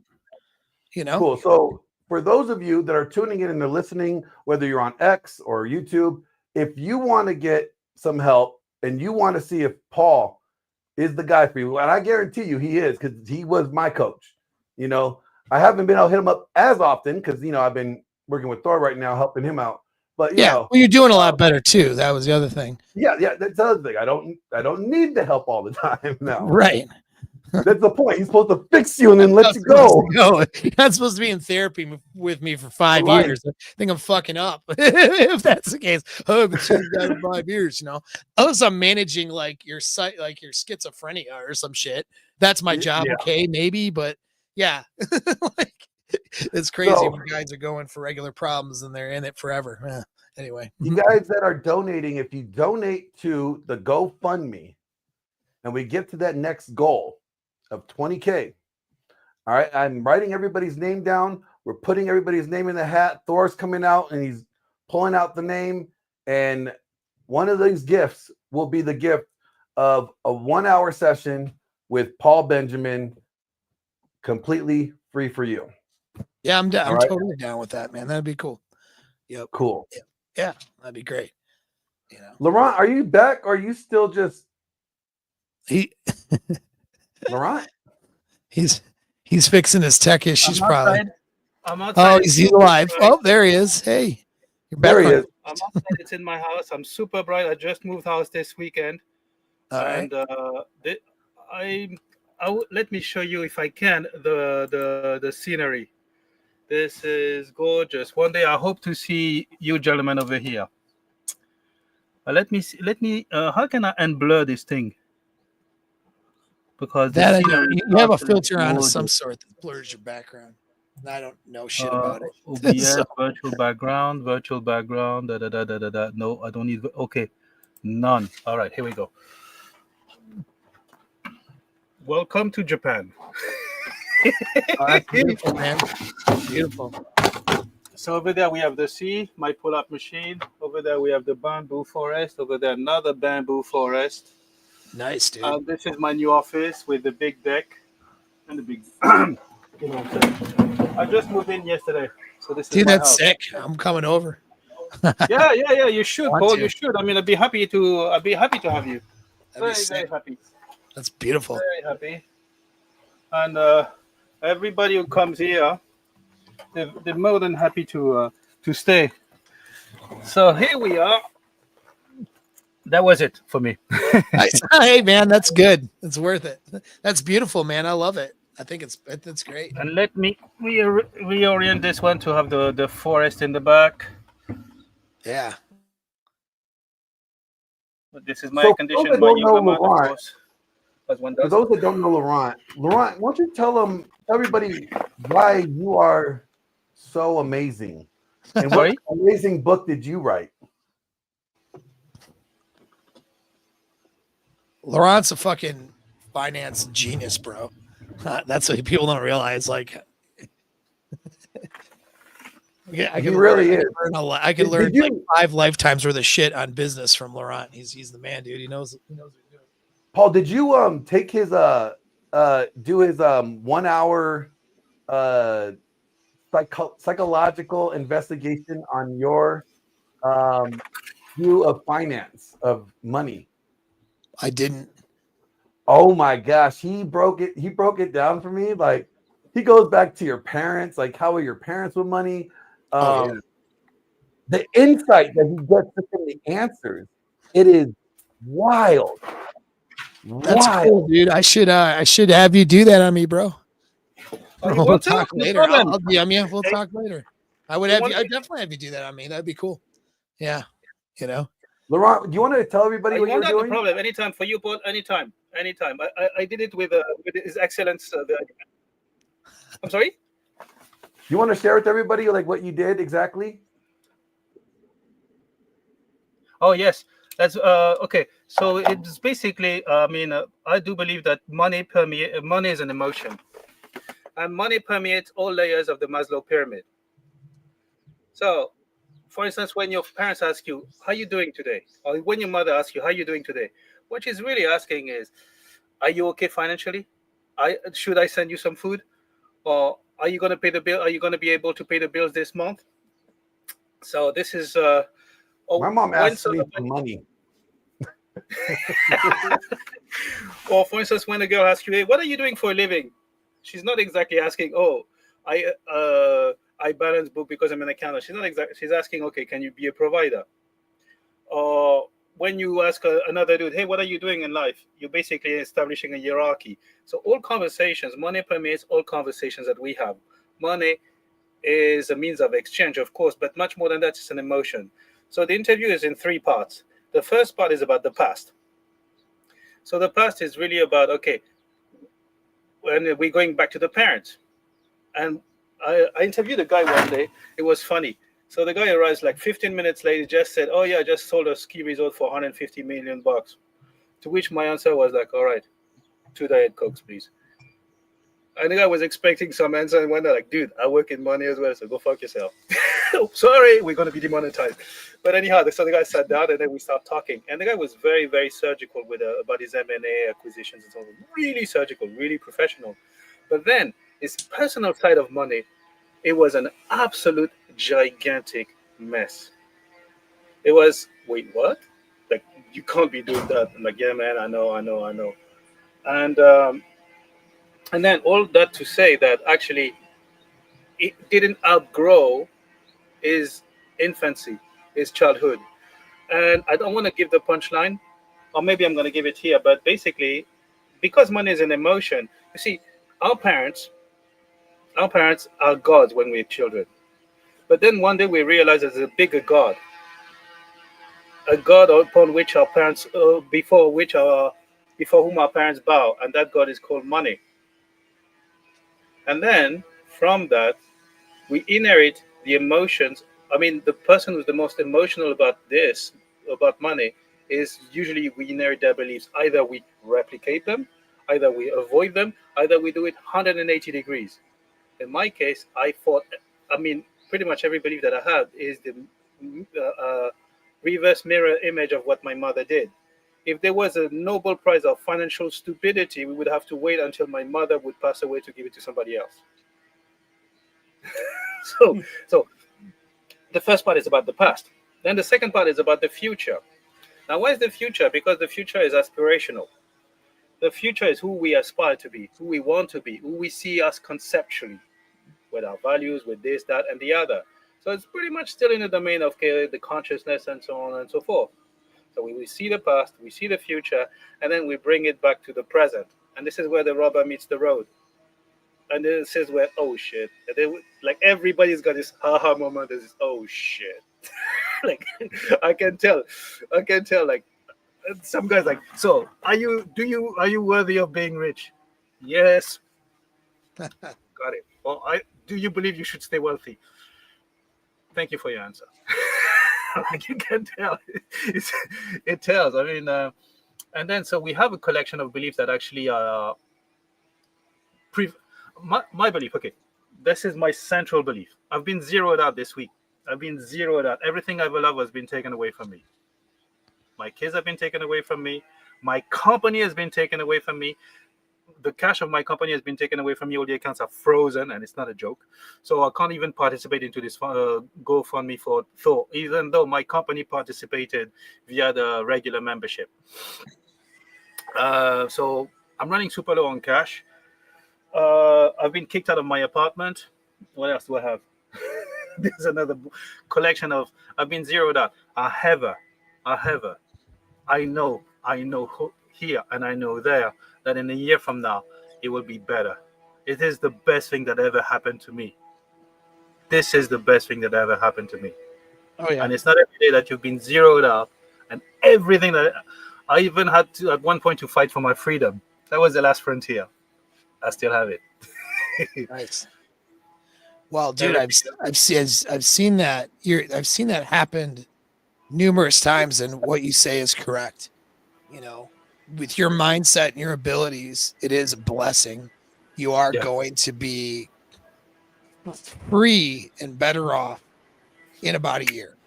You know what I mean? It just takes some time to get through that initial period of loss. You know what I mean? But you will, and you know how. And this is the thing. There's a saying that, you know, if all the wealth in the world was redistributed evenly amongst everybody, that in a few short years, all the same people would have it again. Do you know what I mean? So, absolutely. You know, generating money and keeping your money is a skill set as well as anything else. You know, navigating your assets, navigating your relationships, navigating your fitness, navigating your mental health. Like, these are all skill sets.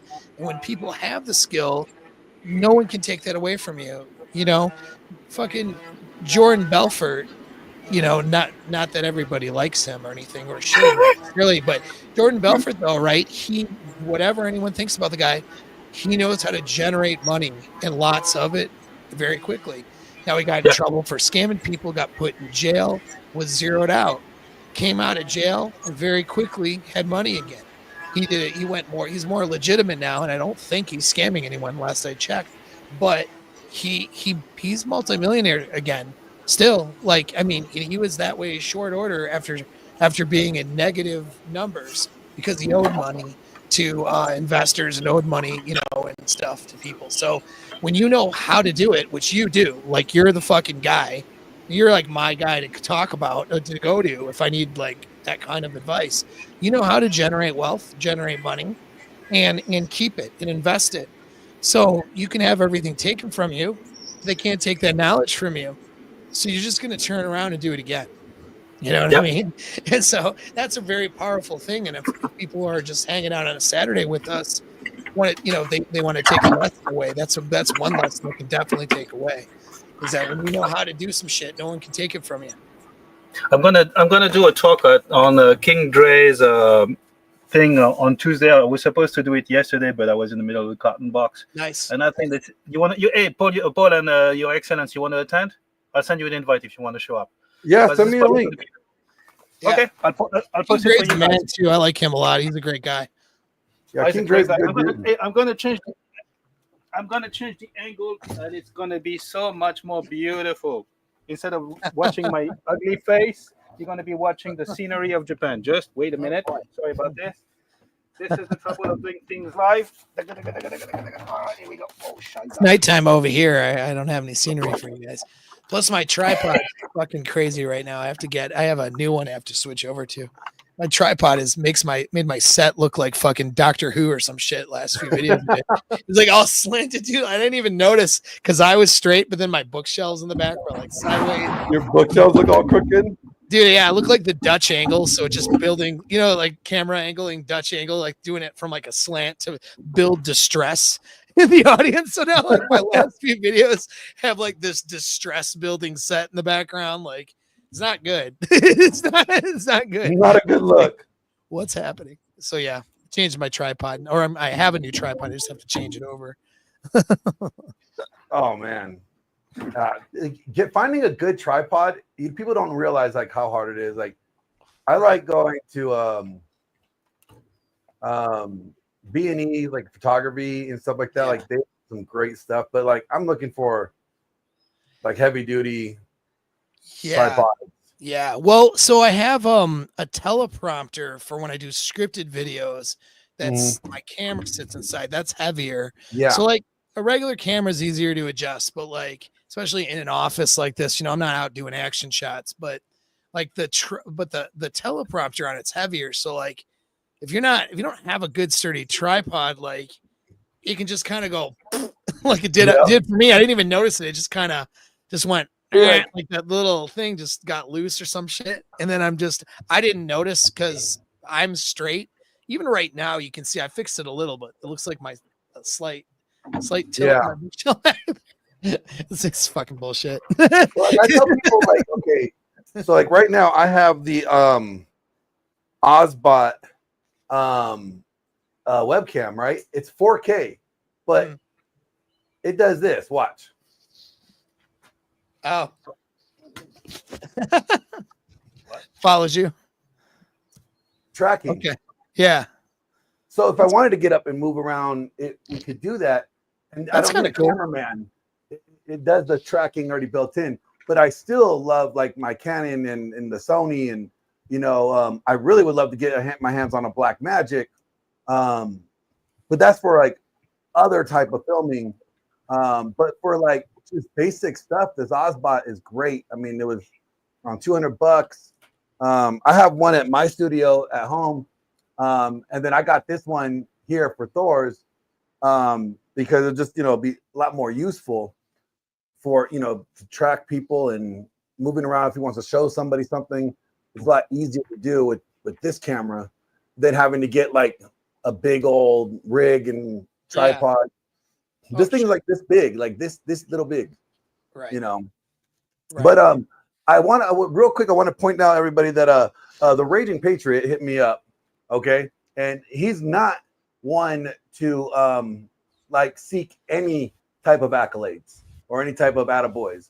But see, he's been a member for 9 months on my channel now, and he knows that I owe him a hoodie and I owed him a hoodie at the 6-month mark. And you know, I told him like, hey, give me the address, I'll send you the hoodie. He just messaged me. He's like, you remember that hoodie? Yeah. I want you to throw it out there for one of the rewards for the benchmark. So I will pull up the selection of hoodies here from my StreamYard or Streamlabs and show you the options that we have. But shout out to the Raging Patriot because it was his gift that he regifted. That's nice. Regifting's good.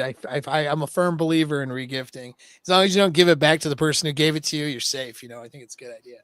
Oh yeah, like you know, every year, like my brother would give me something like useless, and I'm just like, yeah, like go to a white elephant, like in the same. Like go to a white elephant, go to the bathroom and wrap it. Give it back. Yeah. It's good. So yeah, there's that. But you know, let me just play this video to kind of remind everybody what we're doing here today. Why we've been streaming for almost 8 hours so far. Here we go. Last February, they took out a lemon-sized tumor out of his brain. It took him to 6 weeks of radiation therapy. He had chemo on top of that.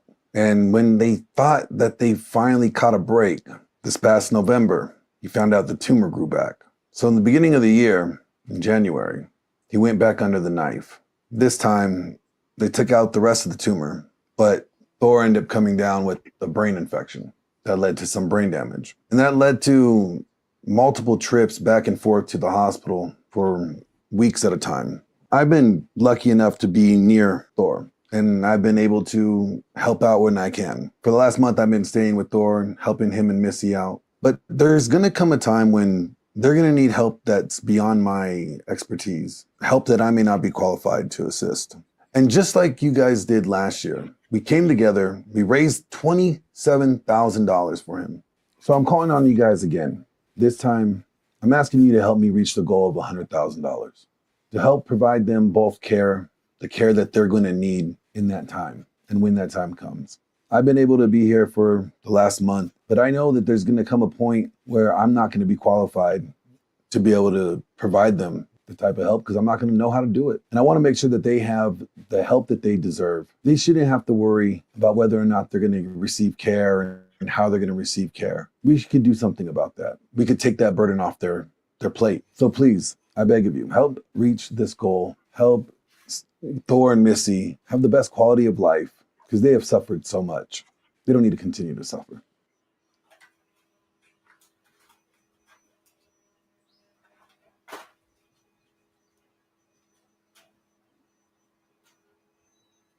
All right. And we got Mr. Cappy here. Capitalism's in the building. I'm with Paul. I'm too busy with his mom right now. Hey, man, you're keeping her happy, bro. Yeah, That's I am. Well, important. you're not coming home anytime soon, are you? No. Okay, all right, good. You let me okay. borrow the car, so I'm staying out late tonight. So you got the whole night. Are you guys? doing, That John Cappy? over in Tokyo? Who's in Laurent, Tokyo? That's Laurent in Tokyo. Yeah, so he's a Tokyo he's a Tokyo resident as well. Big finance guy over there. So he's I want to say hedge fund management. You can tell us. He's back. Looks beautiful where he is. Yeah, that's his new spot, his new place. He'll get on and tell us all about it. Yeah. Hey man, what's up? We could hear you. You just cool. fine. Yeah. Oh, hey. Tell Cappy what you do. So because I'm gonna fuck it up. All right. So I've been in the alternative investment industry for about 20 years. So hedge fund mostly, long short equities, with a bit of options overlay.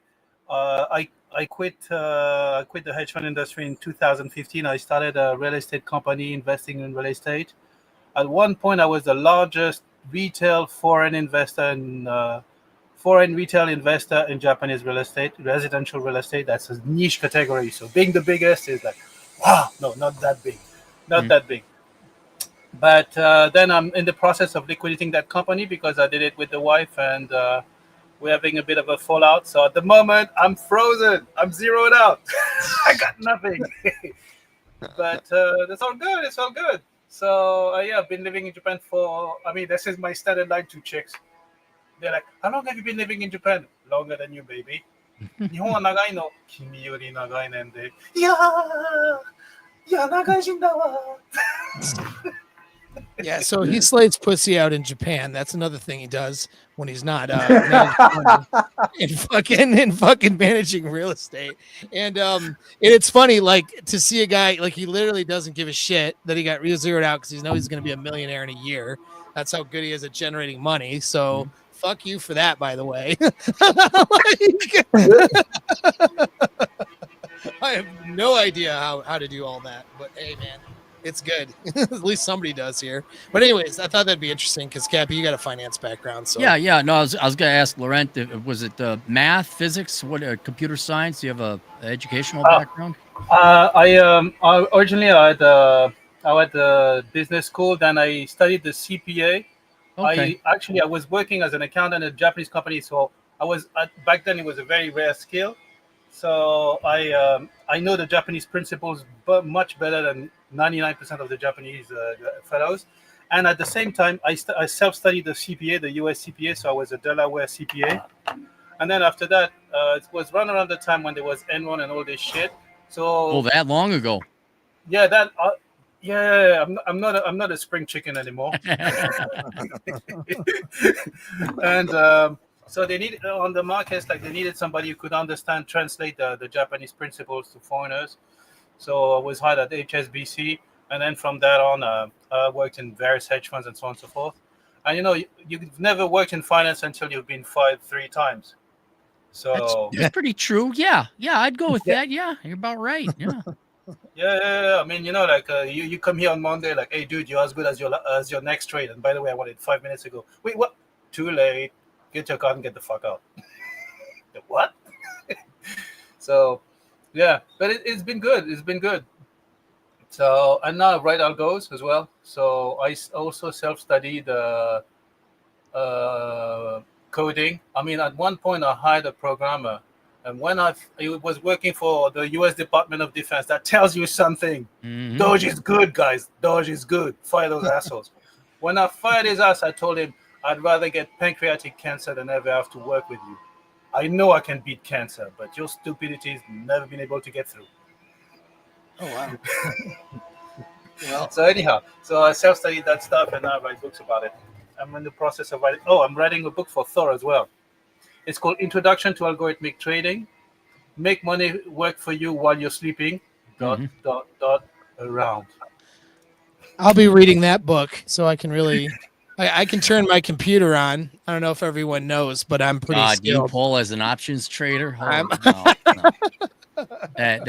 As long as I can tackle people on a trading floor, maybe that could help. They don't have trading floors. They got trading floors, but it ain't like what you saw in Ferris Bueller. It's all computer, just desks. That's all. God damn it! Well, that goes my plan. All my trading ideas came from the 80s. Yeah, things are a little different now. Just a little. For those who don't know who this grumpy old guy next to me is in the middle, this is Cappy, the one and only asshole consulting. Thank you. Hello. Yes. The man wrote the book on being a minimalist. Multiple books. Well, he's no bullshit though. Cappy's a really good author. I know he's a good author because he does a YouTube thing, right? And it'll be a live stream that he didn't fucking announce anywhere on accident. He just shows up. And the thumbnail, the title sucks. And he still has anything else? Tell me more about myself, Paul. What else you got here? No. There's a compliment at the end. And then he's got 19,000 people who watched it in 2 hours. I'm like, fuck. And then what he says is good. So it's Yeah. like all these people though read his books and stuff because they're very good. So like, you know, it's like, man, I do a video and I put tons of effort. I get like 1,000 people to look at it. You get like 20,000 and you like forgot. The trick is you need really good Microsoft Paint skills. Yeah. Okay. If you mastered Microsoft Paint, you'd have I was writing like in 2004. Like I did the blogging thing long ago. Yeah. So like I had a built-in audience, and yeah, then the books, but it's been making, gosh, it's been, what is it, 21 years now? Yeah, dude. You know, your books are good, man. They're bangers, man. I really enjoy them. So I mean, that's the thing. If you guys haven't heard of this guy, you need to go to Amazon and look up Aaron Cleary and his books and just pick one. Curse to the High IQ is one of my favorites. I think that's one of your most that helped me a underrated lot. ones. Help clarify a lot of things for me. that's one of the more unique ones that stands out. Like, it isn't finance or investing or anything like that. That one, and it was fun to do too, because you look at the data, you're like, man, there's a lot of stupid people. Holy shit. Yeah, I've been wanting to get you on to talk about being a minimalist and like how guys could make things work by being a minimalist. Like, you know how you be a minimalist? Don't buy too much shit. Well, no, you be poor, and then you're forced to be a minimalist. But let me qualify. You need to be a poor male, because if you're a hot young female, you don't have to never be a minimalist. No, because someone will just pay for it. Someone just give you money. But if you are male and you are poor, you will be forced to be a minimalist. And then, that's the best way to do it. But then, yeah, Paul, you're right. The Book of Numbers. The Book of Numbers is another good one that I have. Oh, that's a good one.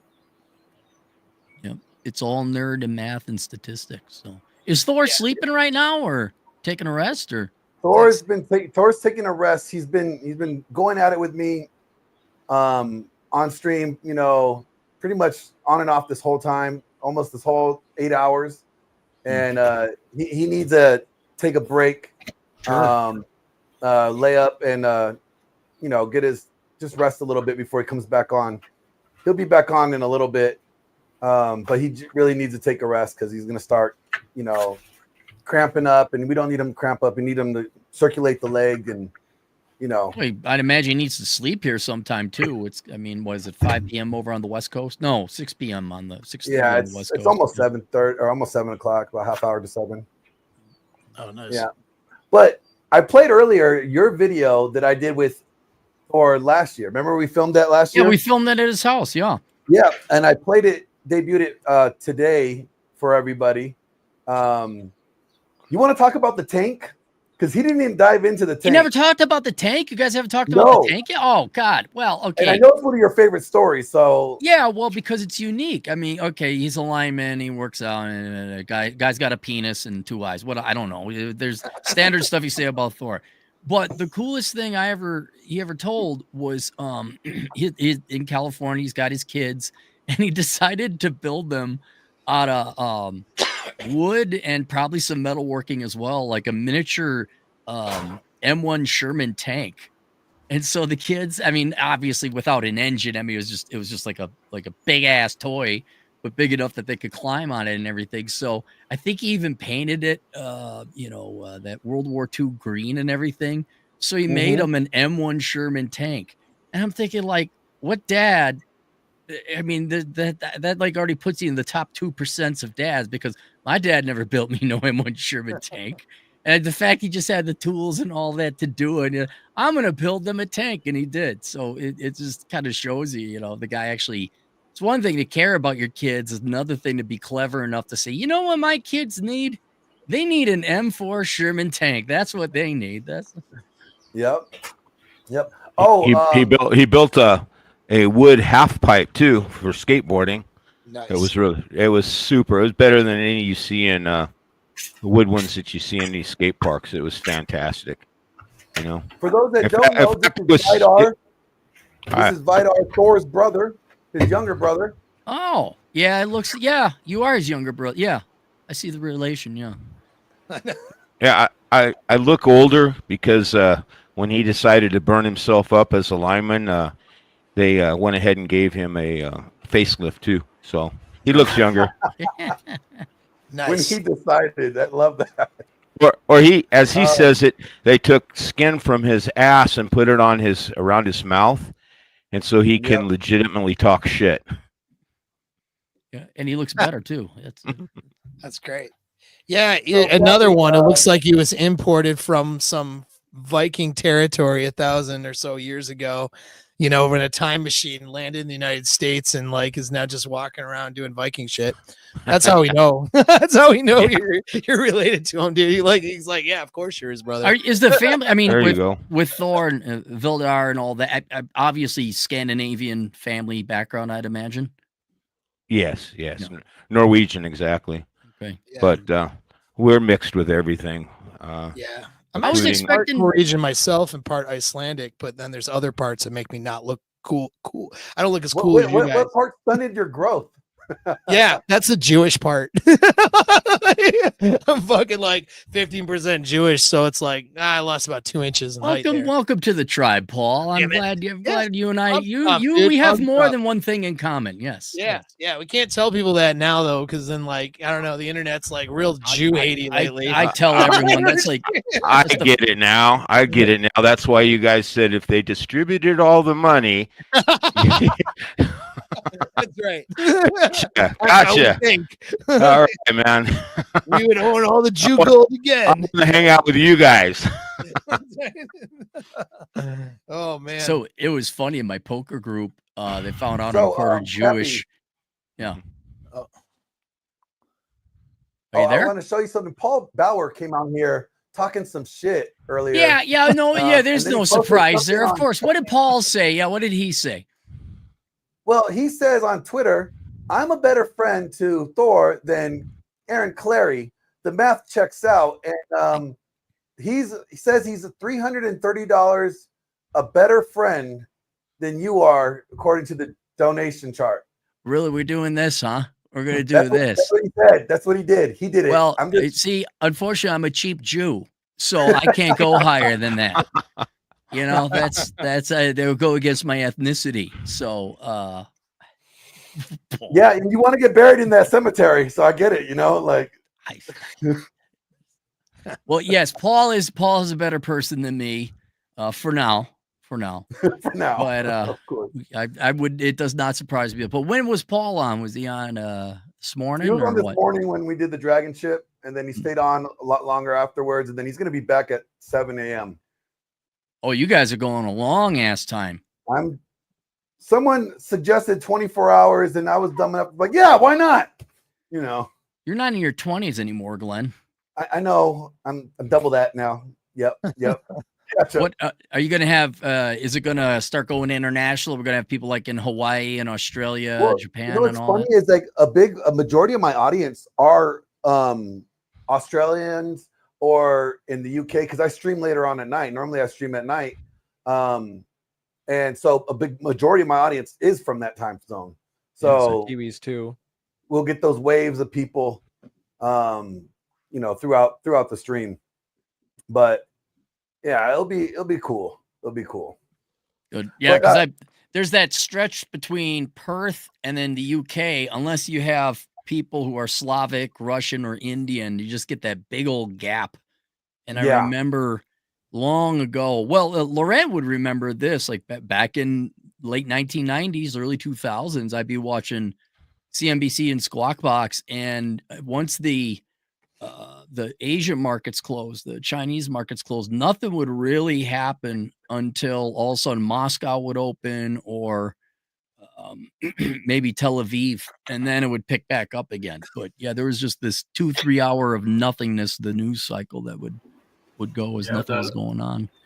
Yeah, on the forex market, there would be the Tokyo Open, the London Open. 1 hour prior to the London Open, maybe in Germany, would pick up, and then it would be ice skating on thin ice over there. And then you have a 3-4 hour window to the New York Open. But the big one is always the London Open. The London Outcry used to be the big boy. It was always the funniest time. It's in the middle of the night, so we'd be stumbling out of a bar. All right, let's check out the market. Oh man, I got some great stories about that. Like, actually, this is I'm gonna release something. I'm gonna release a product about this, and it's an AI trading coaching, and it's gonna be in the book. Actually, the name of the book now is gonna change to Trading Games: Make Money While You're Sleeping Around. make money work for you, sleeping around. But one of this is a thought that has haunted me to this day, and I'll be speaking at a trading conference in Melbourne. I've been invited on October the 18th, and the thing was, back in the days during Lehman Brothers, that's how old I am. I mean, I was there for the Lehman Shock. I had a front row seat. I remember when they collapsed. The head of Merrill Lynch, I was in the same room with the head of Merrill Lynch. He's like, we extend your support. Support for what, dude? Lehman just went under. Like, then I went back to the rush. Like, dude, this is gonna be a long fucking day. Anyhow, so back then, being a fixed income trader at Lehman Brothers was as close as it's possible to heaven's compensation package. These guys were printing money. We're not talking about 6 figures. We're not talking about 7 figures. Actually, 7 figures, yeah. Like some of them would print out $2 million, some of them 10. And I remember, like, they was in this Harkins very iconic building, and they would come down to the watering hole called Heartland. And of course, it was littered with gold diggers. I mean, it was gold digger central. And these chicks had no patience for me. I remember talking to a chick, and she asked me, okay, so what are you doing for? Oh, I work for this in this hedge fund. Okay, what is it? Oh, long short. Okay, long short, like, yeah. You do options, blah, blah, blah. And she had like the whole thing. And then I asked She her, knew okay, she already had an education in finance just by researching the titles. I mean, this chick had a round trip to the moon in dick length in finance. Like, she knew everybody from every desk. She's probably been under everybody's desk at every floor. She had like, wait, what? And then I asked her, so what do you do for a living? I'm a nailist. Excuse me, you what? Like, she had vacuum dry, a whole bunch of guys. And then I remember those dudes. They used to pop Dom Perignon, like the champagne, like it was Pepsi. They were loud and all this. And one day, I mean, Lehman Brothers went under. There was a shit show for a while. And then 6 months down the road, I bumped into this Indian who was part of that cohort. He was really loudmouth kind of fellow. And for him, like, everything is about money, making more money, blah, blah, blah, blah. He had he was very loud about money. And then I remember he said something that has haunted me to this day. He said, and of course, the guy had lost 20 kilos. He was flirting with bankruptcy. He was no longer flirting with gold diggers. Good story about the gold diggers, because my mandate was a short sellers, and those gold diggers, they were after gold and platinum. I'm a short seller. Baby girl, you're still a commodity in my books. So keep coming. After Lehman Brothers, finally, they paid attention to my charms. I ran through a whole bunch of them. But anyhow, so the guy said something that has haunted me to this day. He said, but you know what? Deep down inside, I was still a poor kid from Bombay. That's interesting. And that meant that guy printed maybe $4 or $5 million a year, but he couldn't hold it on. This money, he was not worthy of it. Yep. Deep down inside, the beliefs was, I'm not worthy of it. This guy was a math genius. He talked the talk. He walked the walk. He had all the apparatus and so on and so forth. But he just couldn't hold it because deep down inside, he didn't like himself. Yeah. Does it make sense? Does it resonate? No, that is no, because I like myself. If you gave me $20 million, I deserved every penny of this. I would sleep very fine. I'd be very okay with that money. Yeah. Well, it just does go to speak to though how important identity is to getting the things that you want. You know, if somebody is in the identity of being somebody who's financially distressed all the time, then when they get some money, they're not going to behave like somebody who's, let's say they win $1 million or a couple mil on the lotto, right, or something. Well, they're not going to behave like somebody who has a couple $1 million who knows how to scale that money and save it. They're going to behave like a poor person who doesn't really, who went, oh, wow, I got all this money, and then they're going to spend it and put themselves right back to being poor again a lot of times. You know what I mean? And so, yeah. I mean, this is why, a higher percentage of lottery winners end up broke in 5 years.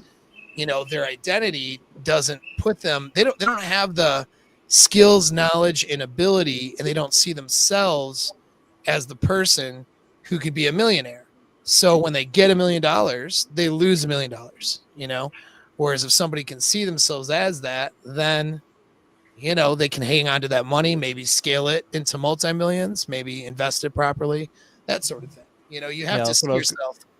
So I was going to say about the lottery winners. If you look up like a video about like what lottery winners did with their money, and then you see this with celebrities and athletes, it's not about the money. The money just magnifies who you are, and if you're irresponsible with money, it doesn't matter how much you have, you're gonna be irresponsible with it. Yeah, Nicolas Cage, man. There you go. That's why he's in so many fucking movies. Is that he's gone bankrupt a bunch of times. He owes a lot of money to people. That's true. And you know, people change too when they win the lottery. That's why my prayer is, Lord, let me prove to you I won't change. Let me win the lottery and show it to you. Let me prove it, Lord. But no, seriously, you know, a lot of people don't realize when they win a big lottery, they have a new job, and that's managing their money. I mean, the first thing, they should be getting a financial advisor, and a legitimate one, and really learn how to turn that millions into a legacy for their great-grandchildren. But buy then used trucks. But again, I'd like buy used cars, pay cash for your cars. But then you guys know that already, you know? Right. So. Well, guys, I appreciate you having me on. I got to get back to work because I got to get prepared to fly out to Vegas. So I will catch up with you later. Give my best to Thor, all right? Will do. Thank you, Cappy. Hey, guys. Cappy. Good meeting you. It was nice meeting you. Aaron Well, hey, he's being in Vegas. Is he going to come out and see Thor? Is being that close? Yeah, he came out last year. Mm-hmm. You know, he came out last year, and how close are you guys to Vegas? 2 hours. Him and Sterling drove out here. Nice. From Vegas to here. It's about like a 2.5 hour drive. If you go fast, in an hour and 40 minutes or 45 minutes. So I'd get there in an hour 45. All right, cool. Yeah. Mm-hmm. I like to drive fast. I know Thor wants to do a meetup. He's been talking about wanting to do a meetup somewhere out here. If he does, let me know. I'd like to meet him in person too. Oh yeah, for sure. Let's see. Viking. Yes, sir. How you doing? That was really nice thing that your mom said earlier today to Thor. That was really cool. Yeah, actually, we're. Is that for coming from Laurent? Like, are you the landscapers going over there? What's going on? Yeah, I just muted it. Don't worry. Sounds like hedge trimmers. I used to landscape, so I know. So I listen to machinery. I'm like, I know. Anyway, I think that was. Mom, I think that was Thor shaving his back. Yeah. Okay, that makes sense. Who gave him the clippers? But yeah, my mom actually wanted to add something on to that because she wanted to thank you for everything you've done for Thor and being there for him and whatnot. She got a little flustered and she didn't want to like go on for too long, but she wanted to make sure that I told you, yeah, thank you for helping Thor like that. You know, I know I thanked you too, but you know, it runs in the family. Nope, I appreciate it. No problem. I don't think that I'm doing anything that any one of you guys on this panel wouldn't do if you were in the position that I'm in to be able to do that. So, you know what I mean? Like, if all of you were close enough or, you know, were in my shoes, you would be able to be here for him as well. So I'm not doing anything that I don't expect any of you guys would do. I'm not doing anything special. I'm doing what we would do. You know, like I would doing the right thing. I would like to think that, but you are a standout, and we really appreciate it, Glenn, because you've taken the, you know, it might not come to us to do that, but it was in your mind, and I really appreciate it. I know. Yeah, man, this is really cool. Mm-hmm.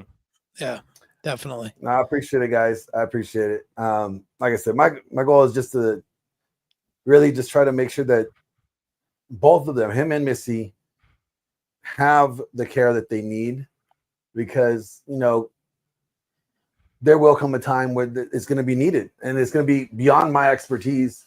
And I'm not a medical, like, look, I don't even play a doctor in like movies. Okay. Like, I never get the doctor role. Okay. I think Sterling's played a doctor more often than you. He has played like, well, never mind. Never mind. We're not going to go down that road. But like, you know, they're gonna come a point where they're gonna need like real help. I just want to make sure that they have the resources at hand to facilitate that help. Yeah. You know, Yeah, this because shit's expensive. Even with insurance. You know what I mean? Your mic muting. But I do want to play a video. For those that don't know, Pearl was on earlier, and she's like my little sis. And she got Steven Crowder to send a video for Thor. I mean, how cool is that? Oh, wow.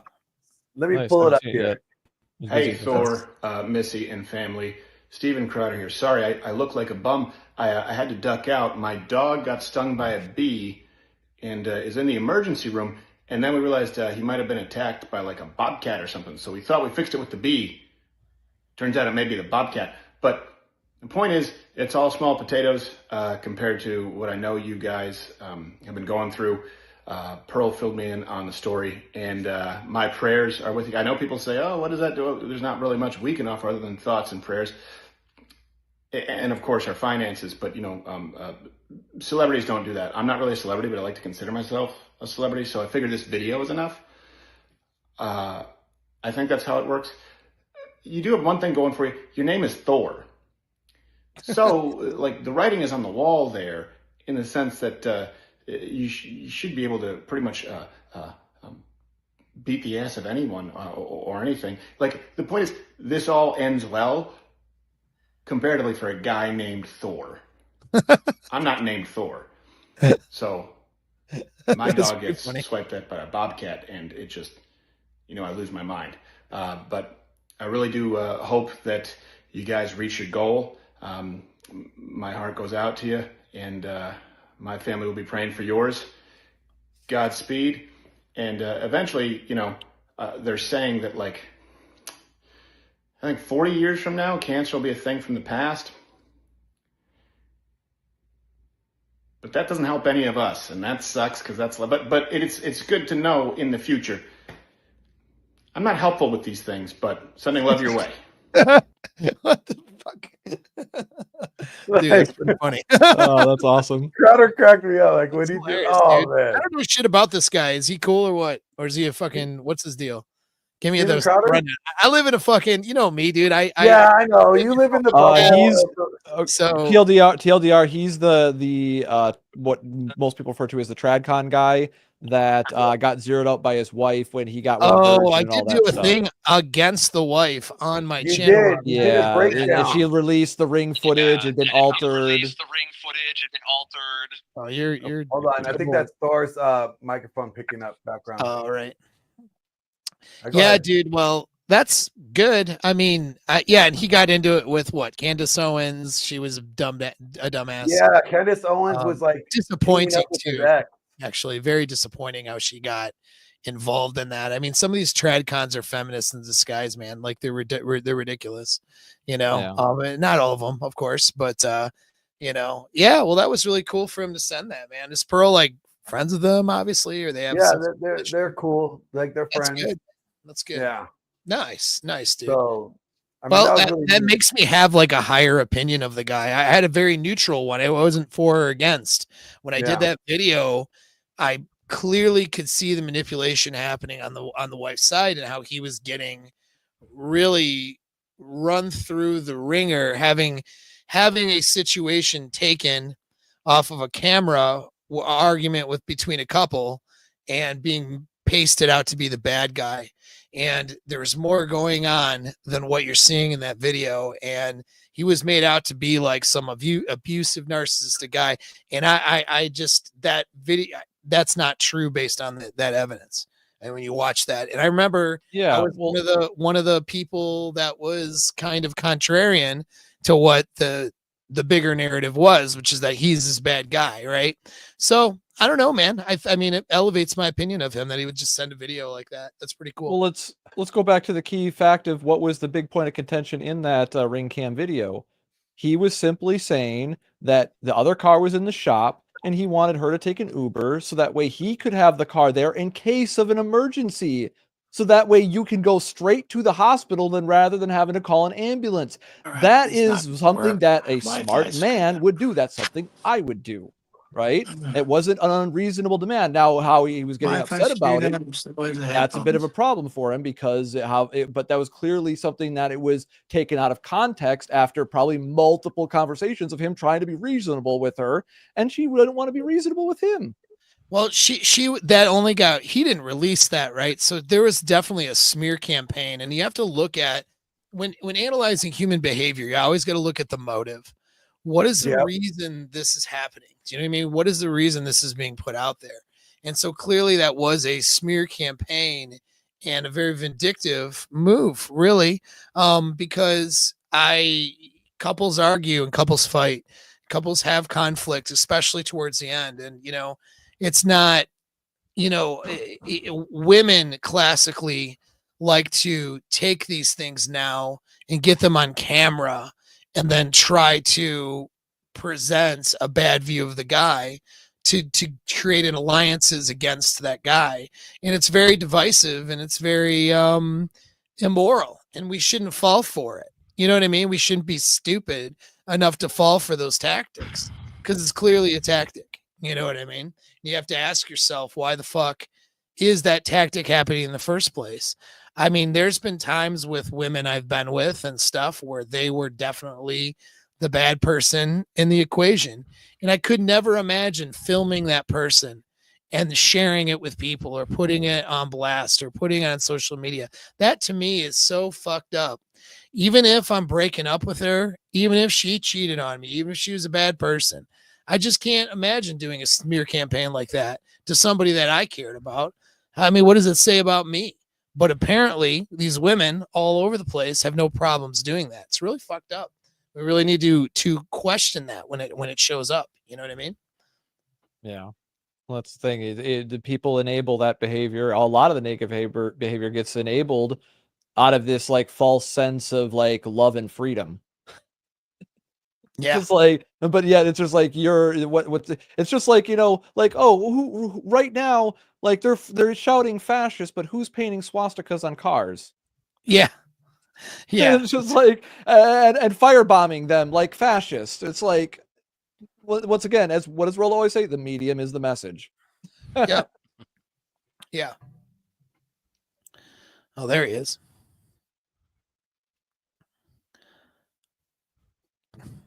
Got AJ. All right. I'm gonna go step out real quick and go see if Thor needs help signing on with his phone. While I do that, I'm gonna play this video, you guys. This is from Thor. Wait. Hold on. Thor's not trying to like get us on like in the bathroom while he's taking a shit, is he? No. No pooping. No pooping. I would not subject anybody to that. Yeah. Here we go. Enjoy. Hey, welcome aboard, AJ.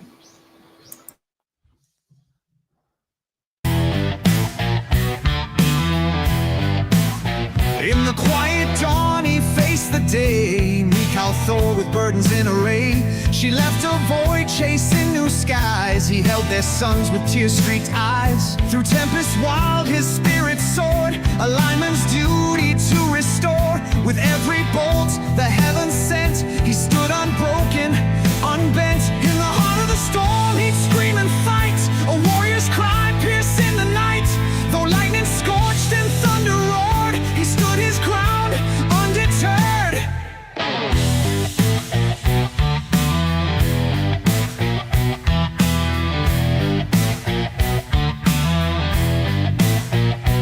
Odin watched from realms above, sent Missy down a gift of love. She healed his scars, both seen and veiled. Together through the storms they sailed. But darkness loomed with vengeful might. 1,000 volts of blinding light. Yet promises to kin and bride. Ignited strength he held inside. In the heart of the storm he'd scream and fight. A warrior's cry piercing the night. Though lightning scorched and thunder roared, he stood his ground undeterred.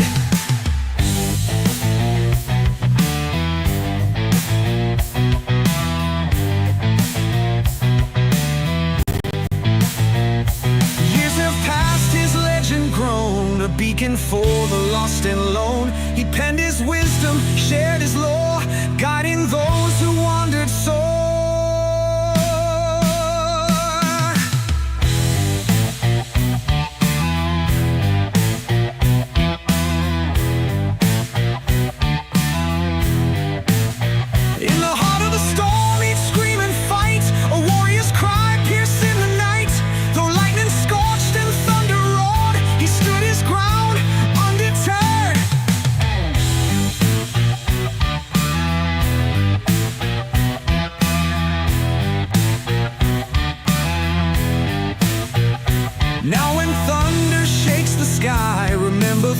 Thor's enduring cry, for in each rumble his voice remains a testament to conquered pains.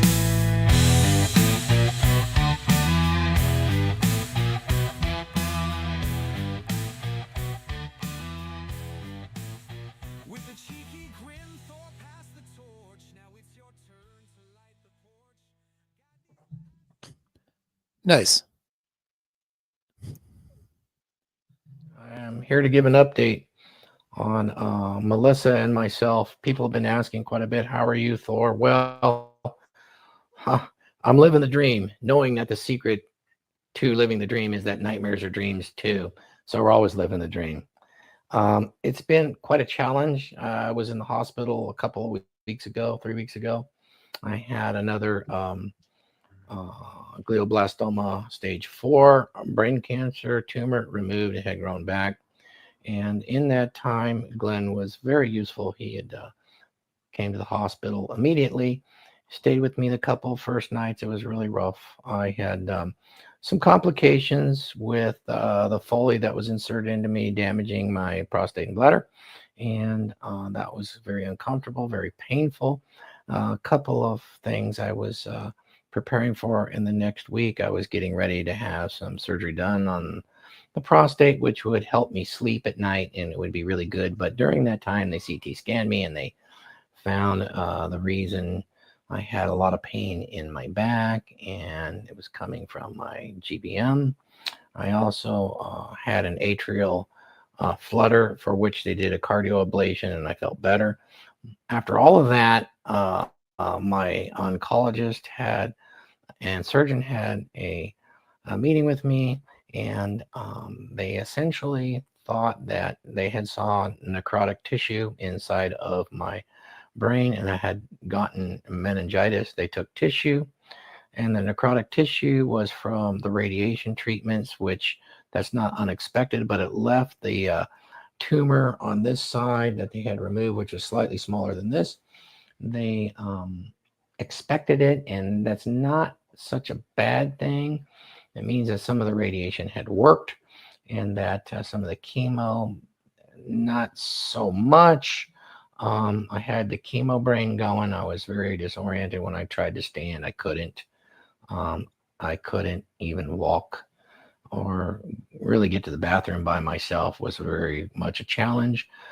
And when they tested the tissue, they found that they thought I had the meningitis in my brain, but that wasn't the case. They tested for viral and for a viral, and that wasn't the case at all. What the situation was that I had just gotten brain infection due to the surgery and a traumatic brain injury. This was very difficult on Missy. We had to hire caretakers for her, and it was very difficult because it represented a huge issue.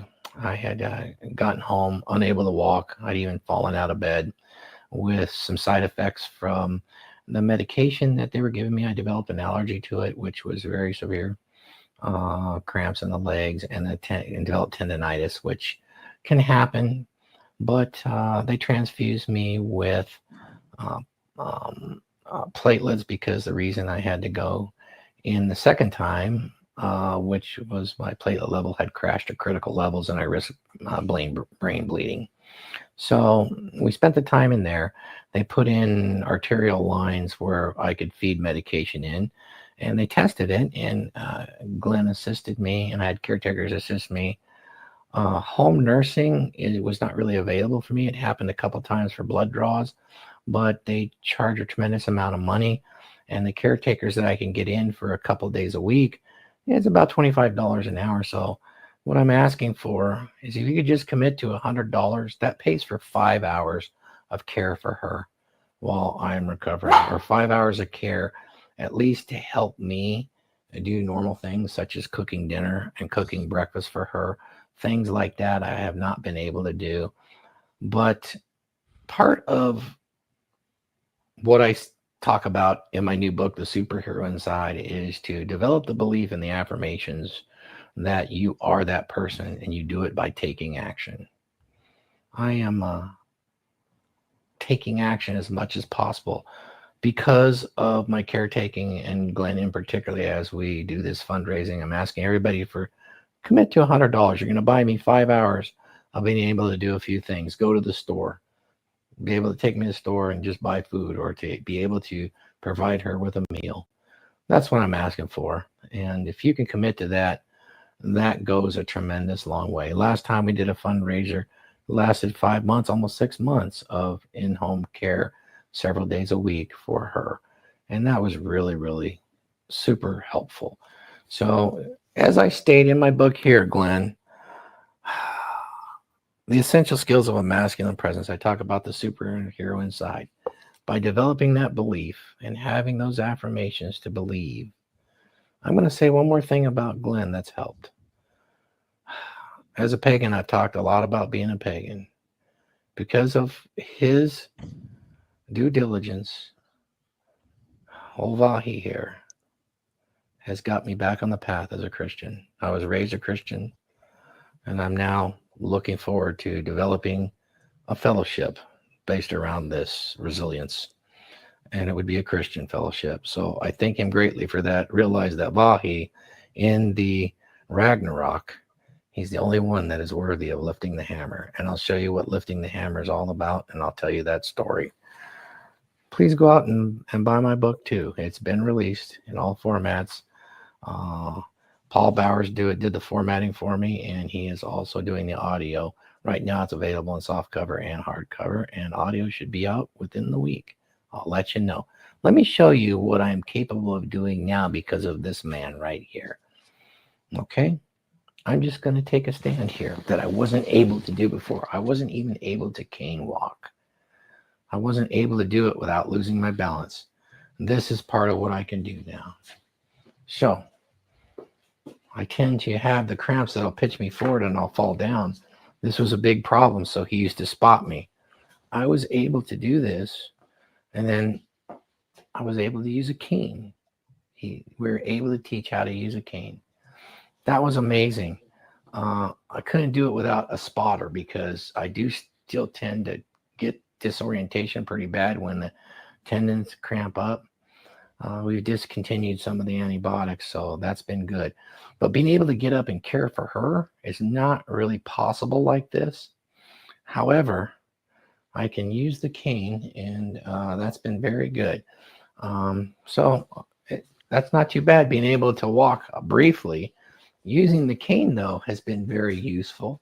I can't really carry anything, but just to give you an example of what in-home care can do for her, it allowed me to be driven to the grocery store yesterday. This is an emergency cane because it has a seat. If I get tired or I start to fall, I can get on the seat. I was able to use this to go through the store and have the caretaker actually pick out all the groceries. We have fresh groceries and eggs. And now it's just a matter of being able to cook the dinner for her. Believe it or not, sometimes just struggling with the microwaves is rather difficult, or getting her water and making sure that she's clean and that she showers and all of that sort of stuff. That's the kind of care that we need. $100 a day would go a long way towards providing up to 5 hours of care, even if it's just 3 or 4 days a week. What a tremendous thing. So he was able to help me with this, and that's crazy good. Thank you, Glenn. That was really impressive that you were able to teach me.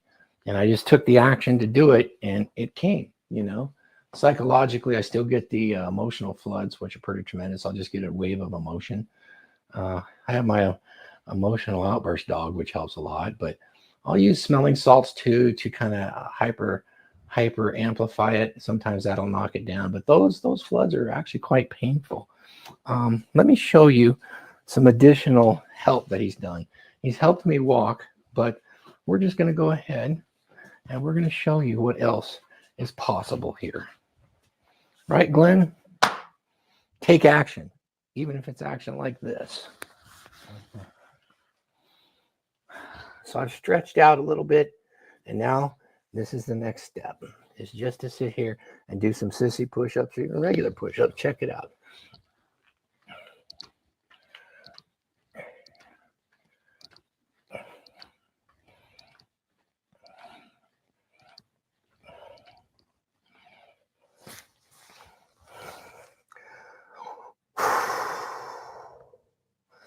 Now, sometimes I can get up without assistance. Sometimes I'll need assistance. This is here as a safety. So what do you think, Glenn? Taking action is important. Fucking Being able stud, to clothe dude. myself is important Great. too. Sometimes I need help with that because of certain items, vision, balance, things like that. How is that? So being able to do that and walk 10 to 20 minutes a day, the physical therapists that watch me said I was their highest functioning cancer patient they've ever seen. So I have some abilities, but like right now, I really couldn't care for her. So I greatly appreciate, and I say a prayer for everybody that donates. And if they can swing that $100, it really goes a long way towards scheduling a few days a week to get that relief and that safety. There's been times at night where her blood pressure crashes, and for me to be able to get up and to swing around and help her is tremendous because of her medications. Her blood pressure crashes hard. That's been a challenge. And then with me falling out of the bed and Glenn coming and picking me up, that was pretty huge too. Thank God for him. I say a prayer for him every day. He lays his hands on me. And it's pretty amazing to have a friend like that. No, it's a son like that. And he's running this fundraiser, and he's really made some tremendous strides in encouraging me to take action. He's a superhero. Well, he's a superhero. The only one that could lift the hammer after Fenrir kills Odin. He's worthy. And I got several other caretakers. I want to send a thanks out to Tristan and Andrew. Last time, that was tremendous what you guys did. Absolutely. Donovan Sharp. It's amazing. Everybody contributed, and it was incredible. And like I said, it's pretty amazing.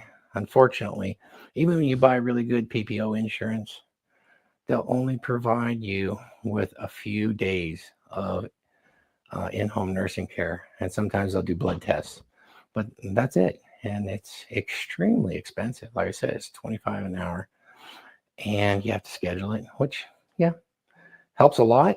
But using some of the services myself and paying the cash is much easier to schedule. 2 to 4 days a week, somebody to come in just for a few hours from the local services. And that's really helpful, especially with food prep and being able to help her.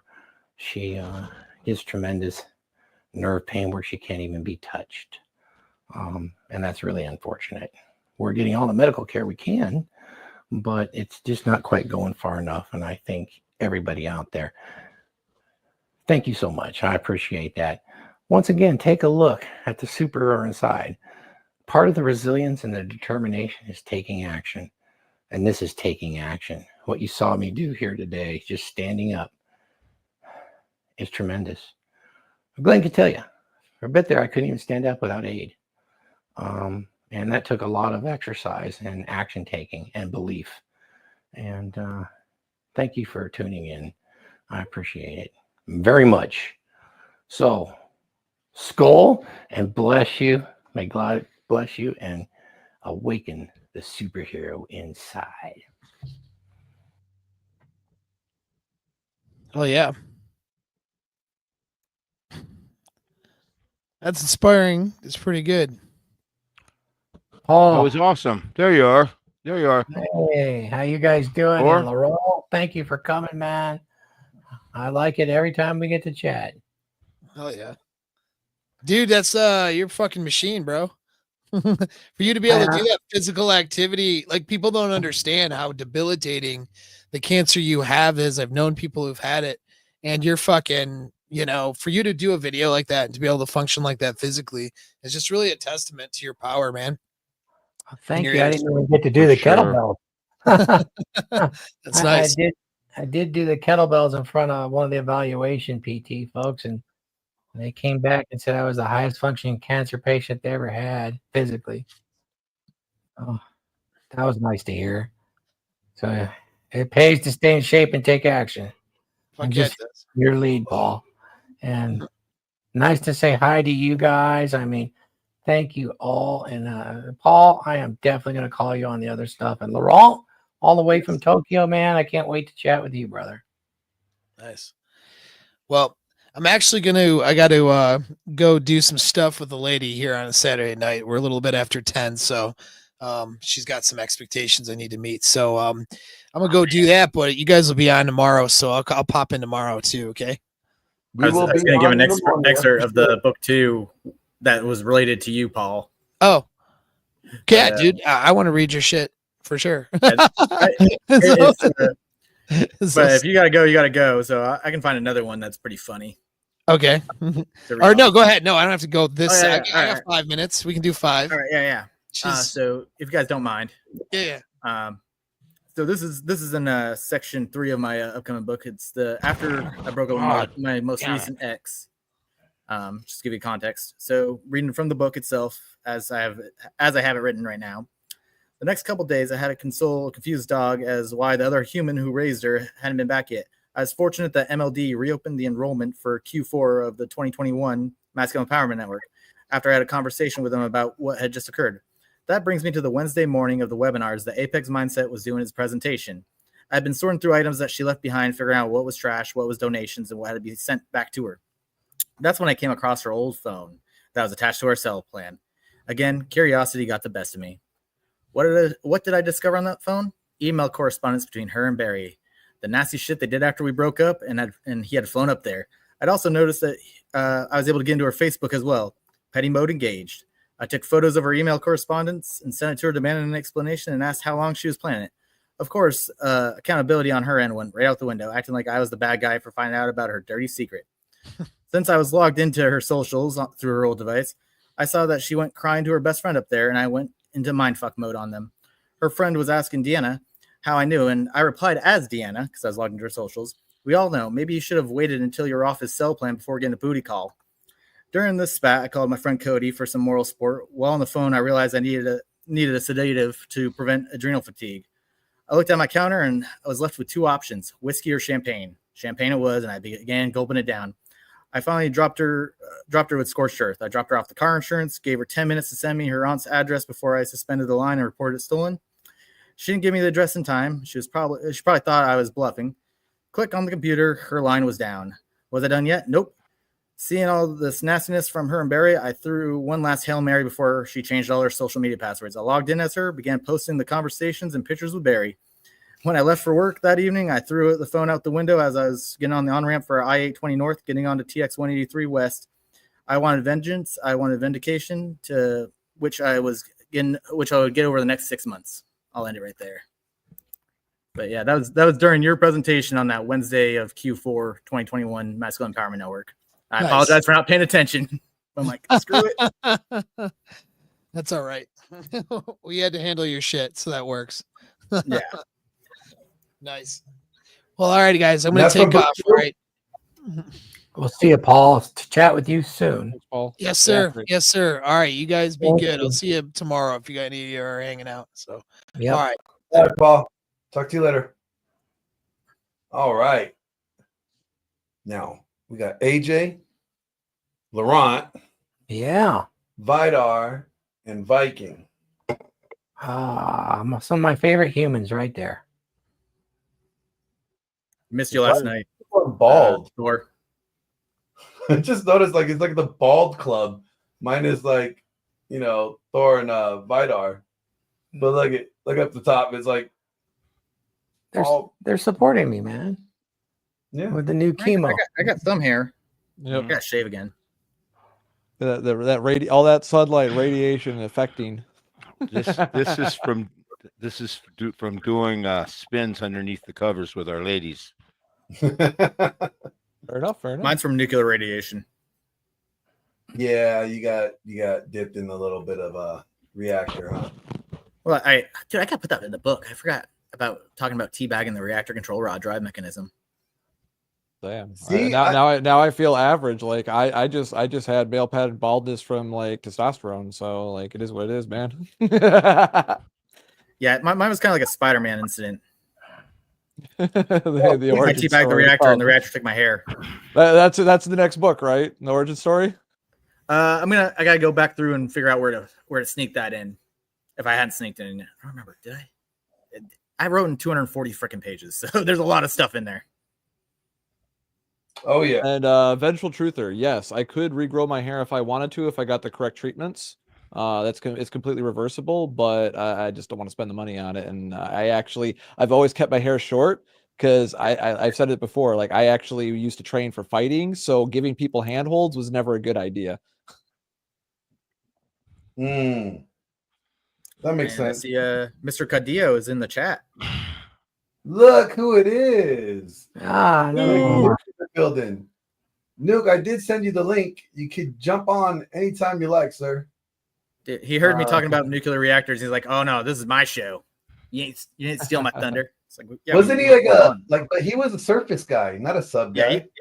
He was the surface guy, the sub guy. Little fact for you guys. So when it comes to nukes, we're split into 4 categories, and it's split it first in half: sub versus surface. Submarine guys are typically more chill than surface guys, and they split it east versus west coast. West coast guys are typically more chill than east coast guys. The biggest assholes in the nuclear navy I ever met were surface East Coast guys, with the exception of Nuke and a few other guys I've worked with. But vast majority, the most chillest guys you'll ever work with are sub West Coast. Hey, don't they call those surface guys targets? Yes, they are targets. My best friend was a submariner too. He was on nuclear subs. Yeah, so he used to say, "That's all you have is subs and targets." Yeah. Now it was kind of funny. I met the last because before we got rid of nukes, we had diesel boats, or before we got rid of diesels, we still had, or before we went all nuke, we had diesels. And my first 3MC, that's the guy who coordinates all the maintenance on the ship. He was the last submarine engineman before he had to convert to machinist conventional. So he was actually on the Dolphin when it had its flooding. That's how old this dude was. Dolphin, I think, got decommed in '99. Hold on, Thor wants a shout out. Nuclear Claudio. He is one of the most talented and creative guys I know. Thank you for the $100, brother. Really appreciate that. You're one of my favorite humans. I mean it, and I've enjoyed every moment. And when you came out and we threw the axes and stuff, it was one of the highlights of my year. Thank you. That was a good time. Yep. That was a good time. Yep. I think we got video of that too, somewhere. I think we did get video, Nuke. I know we got video of Pearl throwing axes. AJ, you got video of you throwing axes? Yeah, I have video, and I've sent you some of the video. Yep, I got some of the video too. Yeah. It was definitely fun, Nuke, and of course, anything for you, my brother. So, we got to talk about some actionable advice here. There's nothing. It wouldn't be a normal Thor type of stream if we weren't talking about something actionable. So, AJ, you're writing about 2 of the P's, right? In my book, I write actually on all 7. I break down in section 4 how I have internalized all 7. Oh wow, good, nice. So like the overall, that's why the book is overall arching identity, because like Thor says, you need the 7 to formulate your identity. Yep. Thor, you wrote about all of the P's. It's your book. But why were the 7 P's? What is it about the P's, the 7 P's that made them stand out? It was really the question that I had learned over the last few years as I was working on some of these lectures. It was the alpha beta question. Everybody would categorize the men when they were offering, help or consultations, are you an alpha, are you a beta? And they're very container words that are used to describe certain traits and behaviors. But as I looked into that research, it didn't hold. There were betas that exhibited dominant masculine presence. They were extremely successful. Mm-hmm. And there were alphas that exhibited strong beta, strong traits that just didn't fit it. They had a masculine presence, but it wasn't everything. So as I research this, I mean, I've used the example of some of our presidents. I used the example of Elon Musk, who was, you might consider him rather alpha in his business meetings, and he had success. And then we often would consider Jeff Bezos or Zuckerberg a bunch of beta simps, man. Look what they said. And then here we go. Look at the success in their life and what they have actually do when they're in the presence of people. They exhibit a dominant masculine presence. What skill set are they using to command those rooms, to command those businesses? And so that's what started it off. And that's where I looked and I discovered that there were 7 essential traits and behaviors that didn't fit the typical alpha and beta. Now, you didn't have to fall into those categories. There were actual skills these guys were using. We talk about the passion, the physicality, and the prosperity. All of those are like prosperity synonymous, and a lot of times with status. Fame can be there like that. It's assumed, right? And then someone like Bezos that's rather beta and acts rather beta, but his success gives him status, and his business gives him prosperity. And in many cases, these guys have passion. Well, I like to think of passion as somewhat purpose. It's the same as having purpose. And when you have purpose, you're that winner. You're the one that's sitting at the finish line as a winner. And everyone rushes to see the winners or greet the winners or be with the winners. So that's really what started the entire thought process along. And and of course, all those wrapped together, the real trick is the identity, how you walk, how you move, how you act.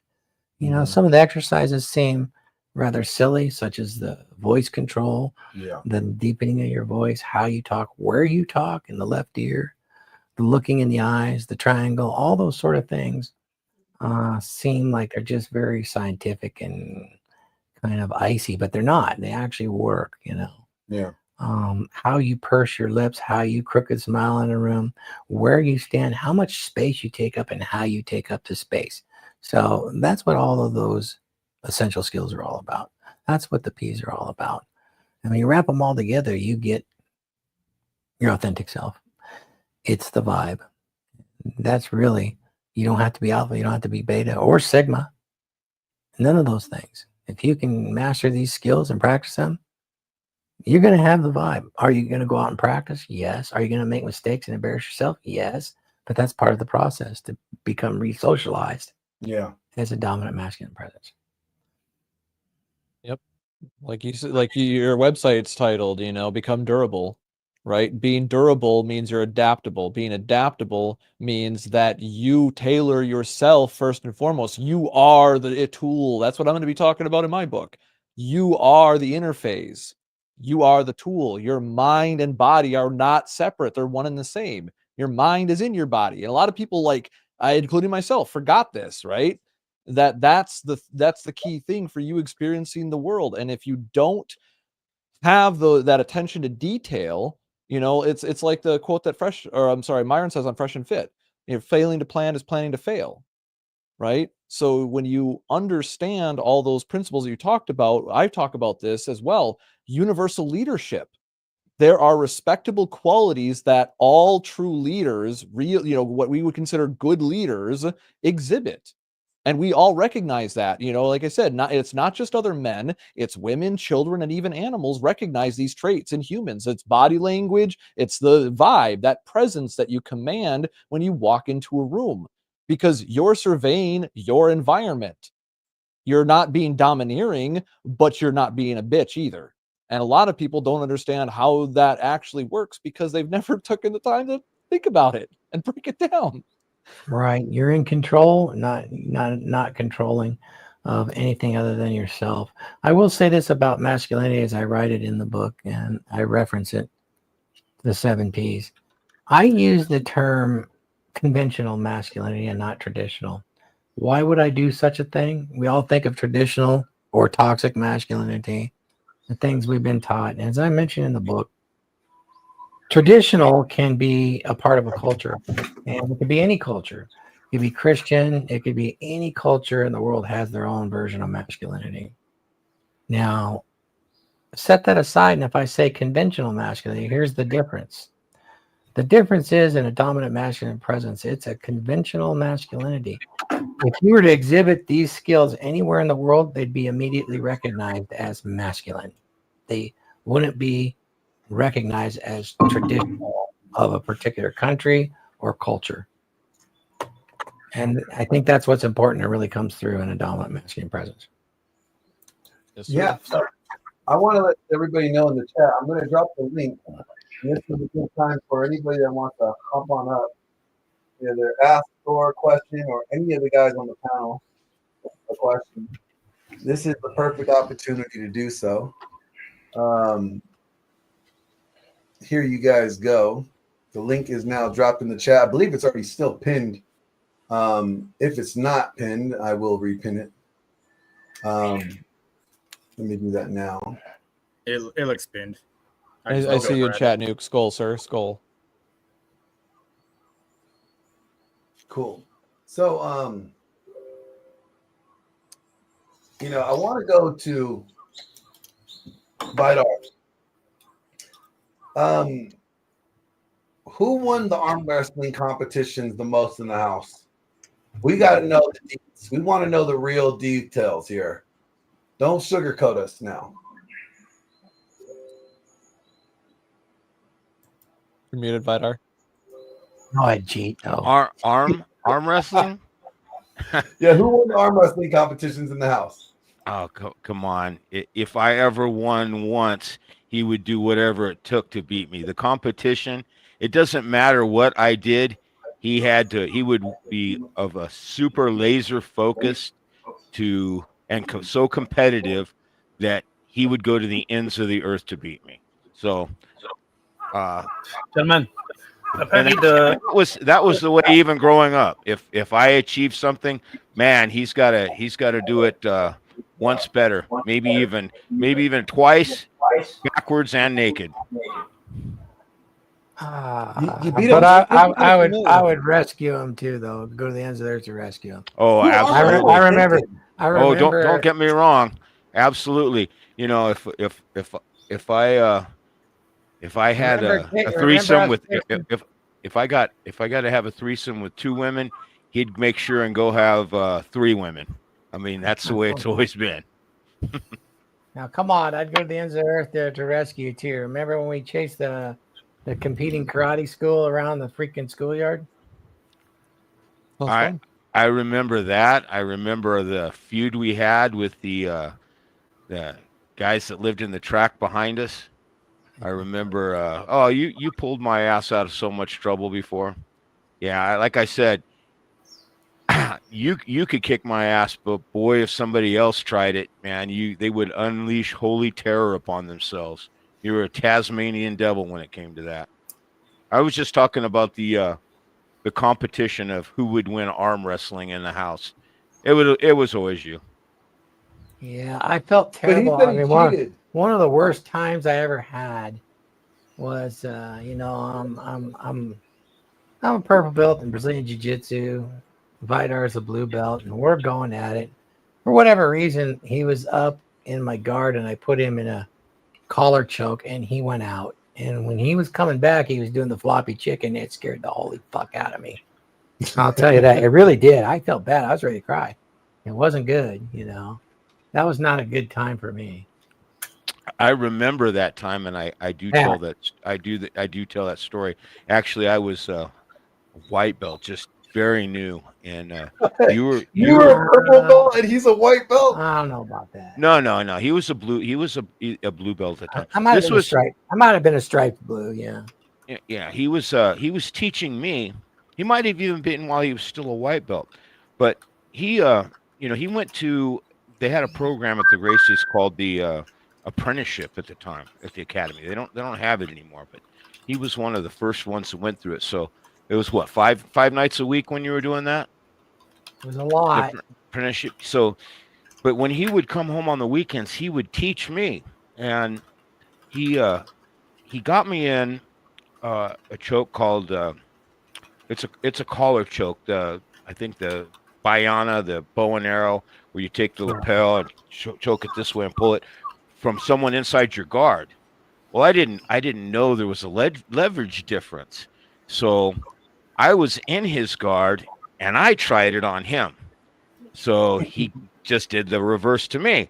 I didn't realize that I had that such a leverage difference. So I figured I had this first. So if I put a little more pressure on him, that I would get the choke first. Well, as I leaned up to push it on, it just tightened me up more.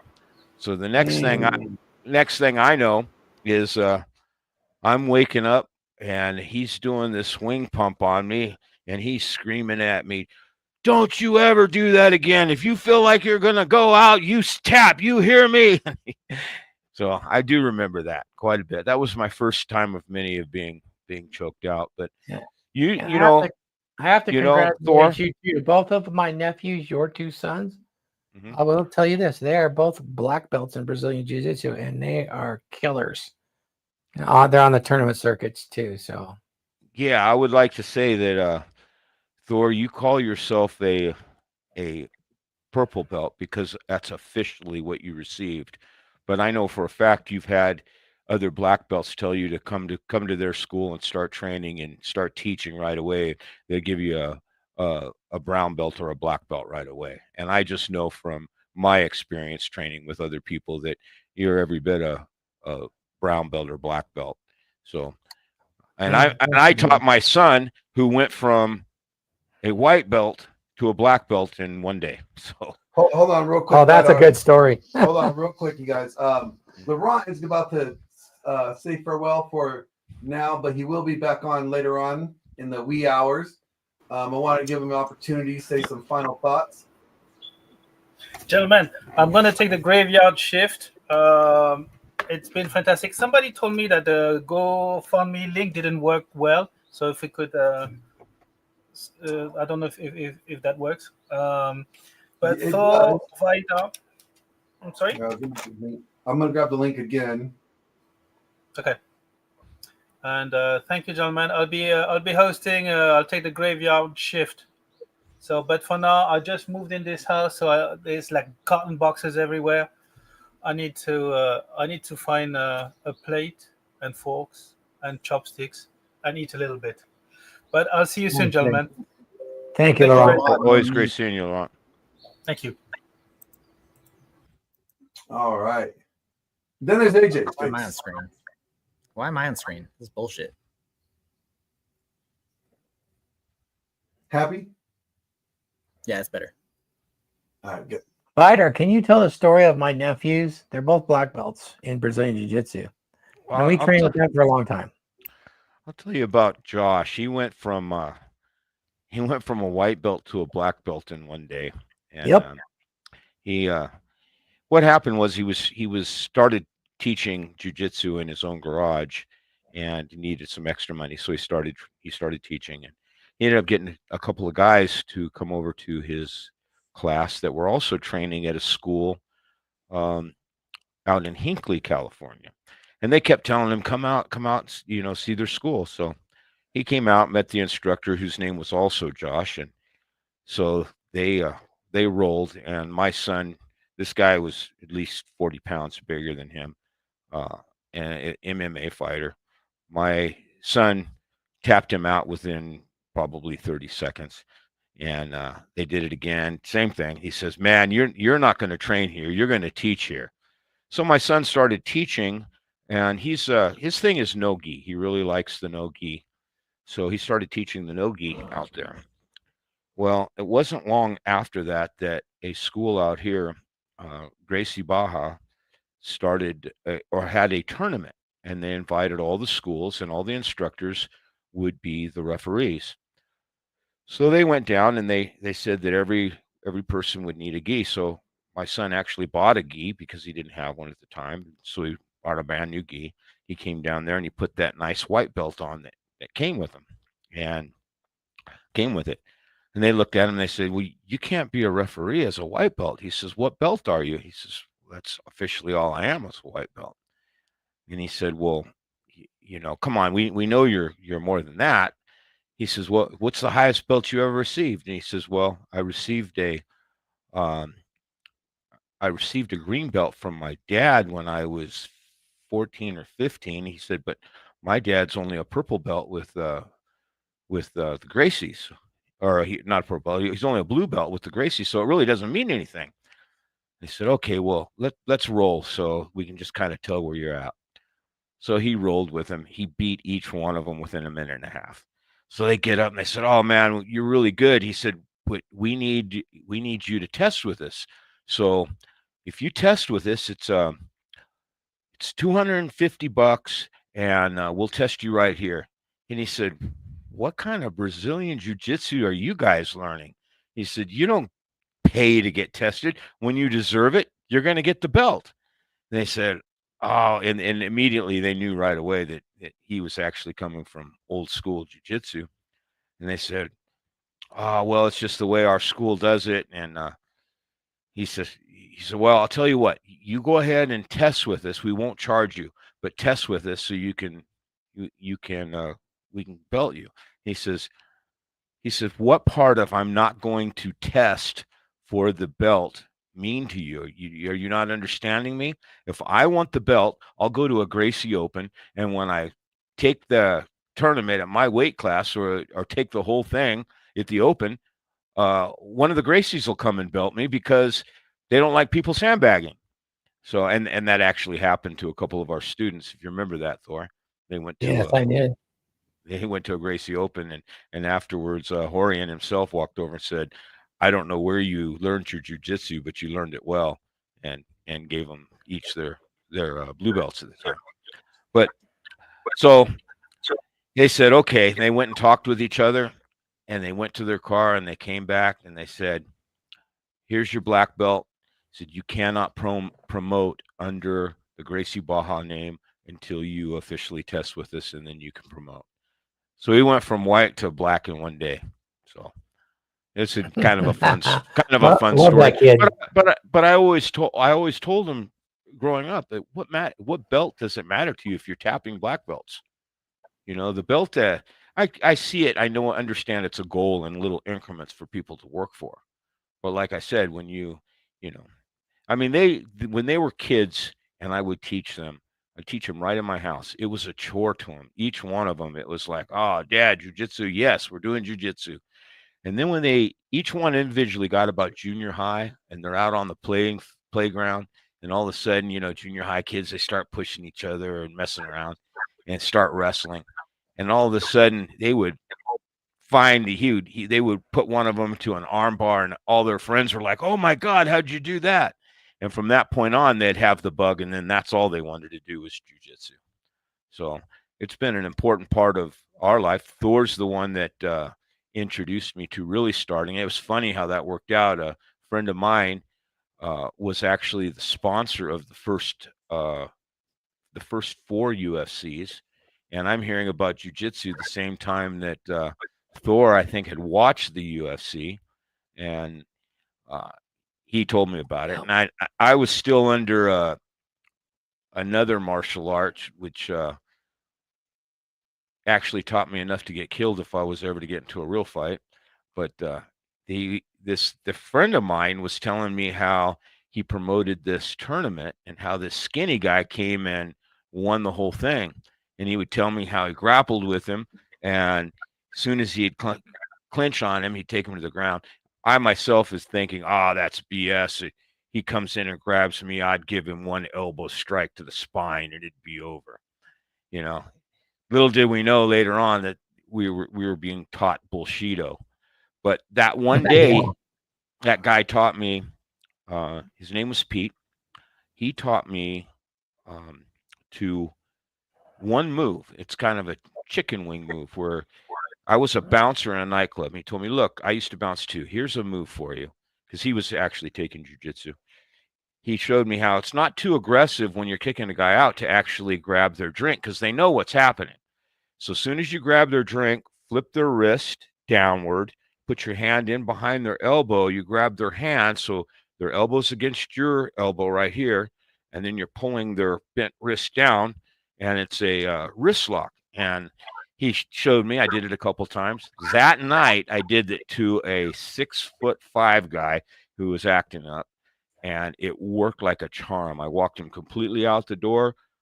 Was the lightest guy I'd ever had in my life, and I went, wow, there's something to this.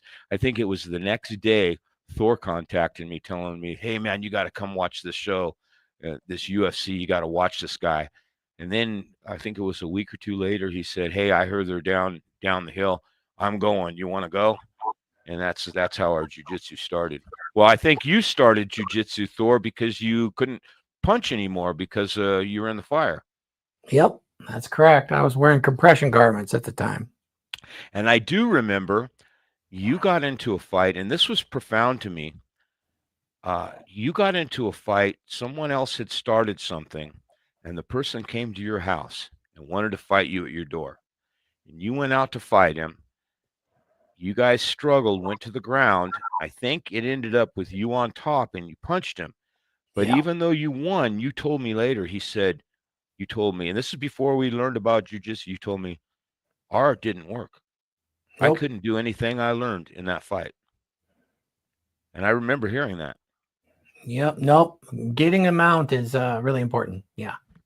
Yeah, you were able to do it, but Yep. you were telling me our art, it didn't work. Not in a real fight. Nope. So AJ will be right back. He had to hop out and hop back in. But real quick, I want to say a couple shout outs to those donating. Thank you very much. AJ, where did you go? You just disappeared. Where are we at? He disappeared like Houdini. Let me go ahead and read out some of these. Wait a minute. Where did we go? Who did that? Apparently, it's my show now. I'm taking over. I don't know what I did, but I'm taking over. Sorry about that. I was just getting back into controls, so I'm now back in. Great. Hey, we got to go do something real quick. Yeah, and I'm gonna eat. Yep. You might need a little rest and some medicine. Yeah. Yeah. Thor is he's gonna go take a break, you guys. But before we leave, we want you guys to know that Thor encourages you guys to wash your balls. All right, fellas. Step 1 to getting the girls: wash your balls. Right? Of course. If you look like this and you happen to be struggling with women, and if you like bubble baths and some other gay stuff, it's probably because you use body wash like Metro by Resto Chesto, the most anti-masculine body wash in the world. So if you're tired of being confused for a homo, then I suggest that you use Tactical Soap from Grondike Soap Company.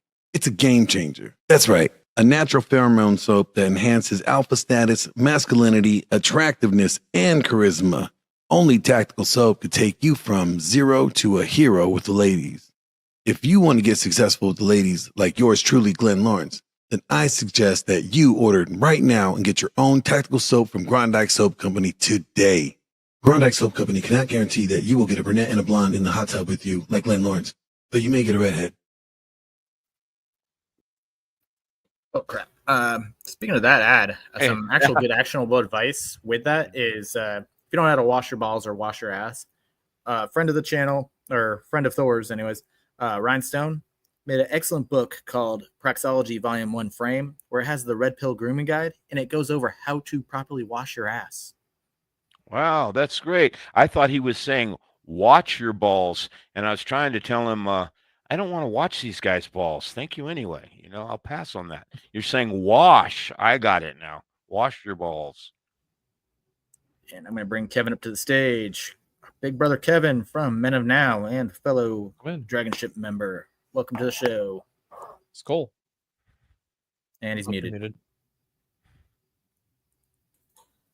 Technical difficulty on my side. Sorry about that. How you getting? Tired. Yeah, it's been a long day, man, but I've been watching In and Out throughout the day, and it's a great thing that's going on. You know, I commend you guys for coming together to help your brother. Yes, sir. Appreciate that. So there's been some great conversations today. We've talked about a lot of things, but you know what I've noticed with Thor and anyone that's in this space, it shows the importance of having a circle, because we never know when bad things are going to happen. And when bad things do happen, to know you have a support channel like Thor has right now, that's fucking impressive, guys. I can't commend you guys enough. AJ, you've said on some of our shows, I've been able to sit in on some of the Dragon Ship shows, and man, it's just awesome that even though most of us have never slapped hands with each other, we come together like this to help each other out. It's fucking awesome. You know, I was talking to my wife earlier. We were actually watching the live stream on my phone, and we were talking exactly that. How this group of people have come together for Thor, and it's just amazing, and how important it is that to have that group and that base, and to have guys like Glenn and all you guys just there to back him up and to support him in his time of need. It's real eye-opening, and I really appreciate it. Yeah, and it's comfort as a man to know you have a circle like that. You know, there's a lot of people out there, especially men, that don't have support like this. And to know that it's out there and available is something you should capitalize on. For sure. You know, something else too, it's just like you said, being a man, your job is to protect your family. And I know with Thor that is, and to provide for your wife and protect her. And I know that's a huge thing right now, is that he's having a hard time with his own issues and being able to support and care for her. He's doing everything he can, and that's why this fundraiser is so important, is that to give him that peace of mind, also helping her get care. And you know, that's a lot, takes a lot, but you can imagine how it'd feel with the, you know, your job, wanting to take care of your long-term partner, your wife. You know, I think that's probably the hardest part for him in going through this whole ordeal. So everybody that's given, I really appreciate it, but I just wanted to give that little insight too. Yeah. No, I can completely agree with that. As men, sometimes it's hard when you're supposed to, well, you're ingrained to be the protector, the provider, the I'll figure it out person in a relationship or in your life, and then life throws you a curveball like it's done for Thor. A great man. I've only had the privilege to know Thor for a short time, and I saw earlier today we were talking about Thor stories. You know, I've made some professional changes in my recent life, and I think it was on one of the Dragon Ship shows. We just by a mere conversation, he inspired me to be better. When we were talking about financial coaching and financial strategies and stuff to the like, and I would say something that would just come natural to me, and Thor would be like, "Well, you took the words right out of my mouth.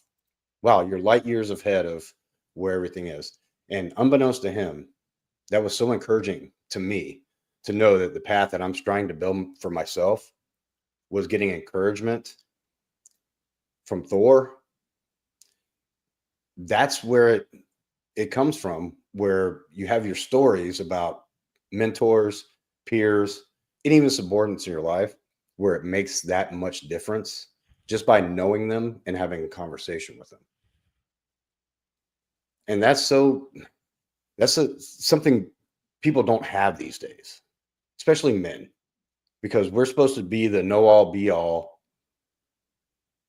person in the relationship or in life in general. But so many fail because they don't ask for help, or they don't seek out mentorship, or they don't seek out guidance, or even just a group like the Dragon Ship is, or what we have at the Men of Now, that helps you, even though the people that are helping you don't even know it. And when a guy like Thor is in trouble, whether it be financially, health-wise, whatever, we need to be there for him. We need to be there for him like I know he would be there for us when it comes to that time of need. And that's why this fundraiser, this 24-hour telethon is so important. And I was able to make I wish it was bigger, but a donation on behalf of the Men of Now community. But hopefully we can make it more in the future. Oh, for sure, man. We appreciate it. And that was right dead on what you were saying, you know. And I'll tell you, Thor, his whole life, people have always been drawn to him.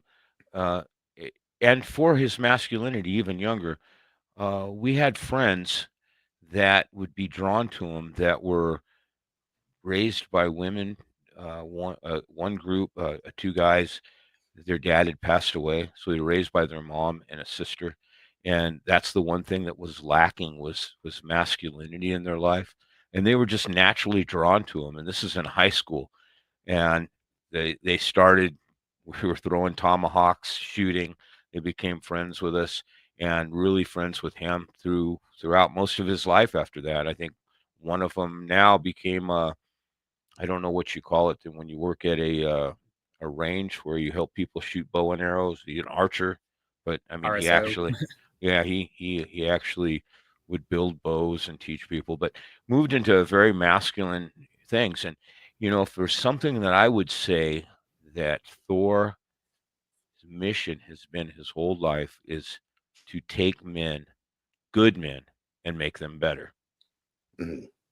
Yeah, like I say it all the time throughout my own life experience. Thor is I'll call him my surrogate father when it comes to the alpha fuck side of the equation. My own father, as absentee as he was, working night shift trying to provide for 3 kids and relatively impoverished family, he taught me the beta buck side of the equation.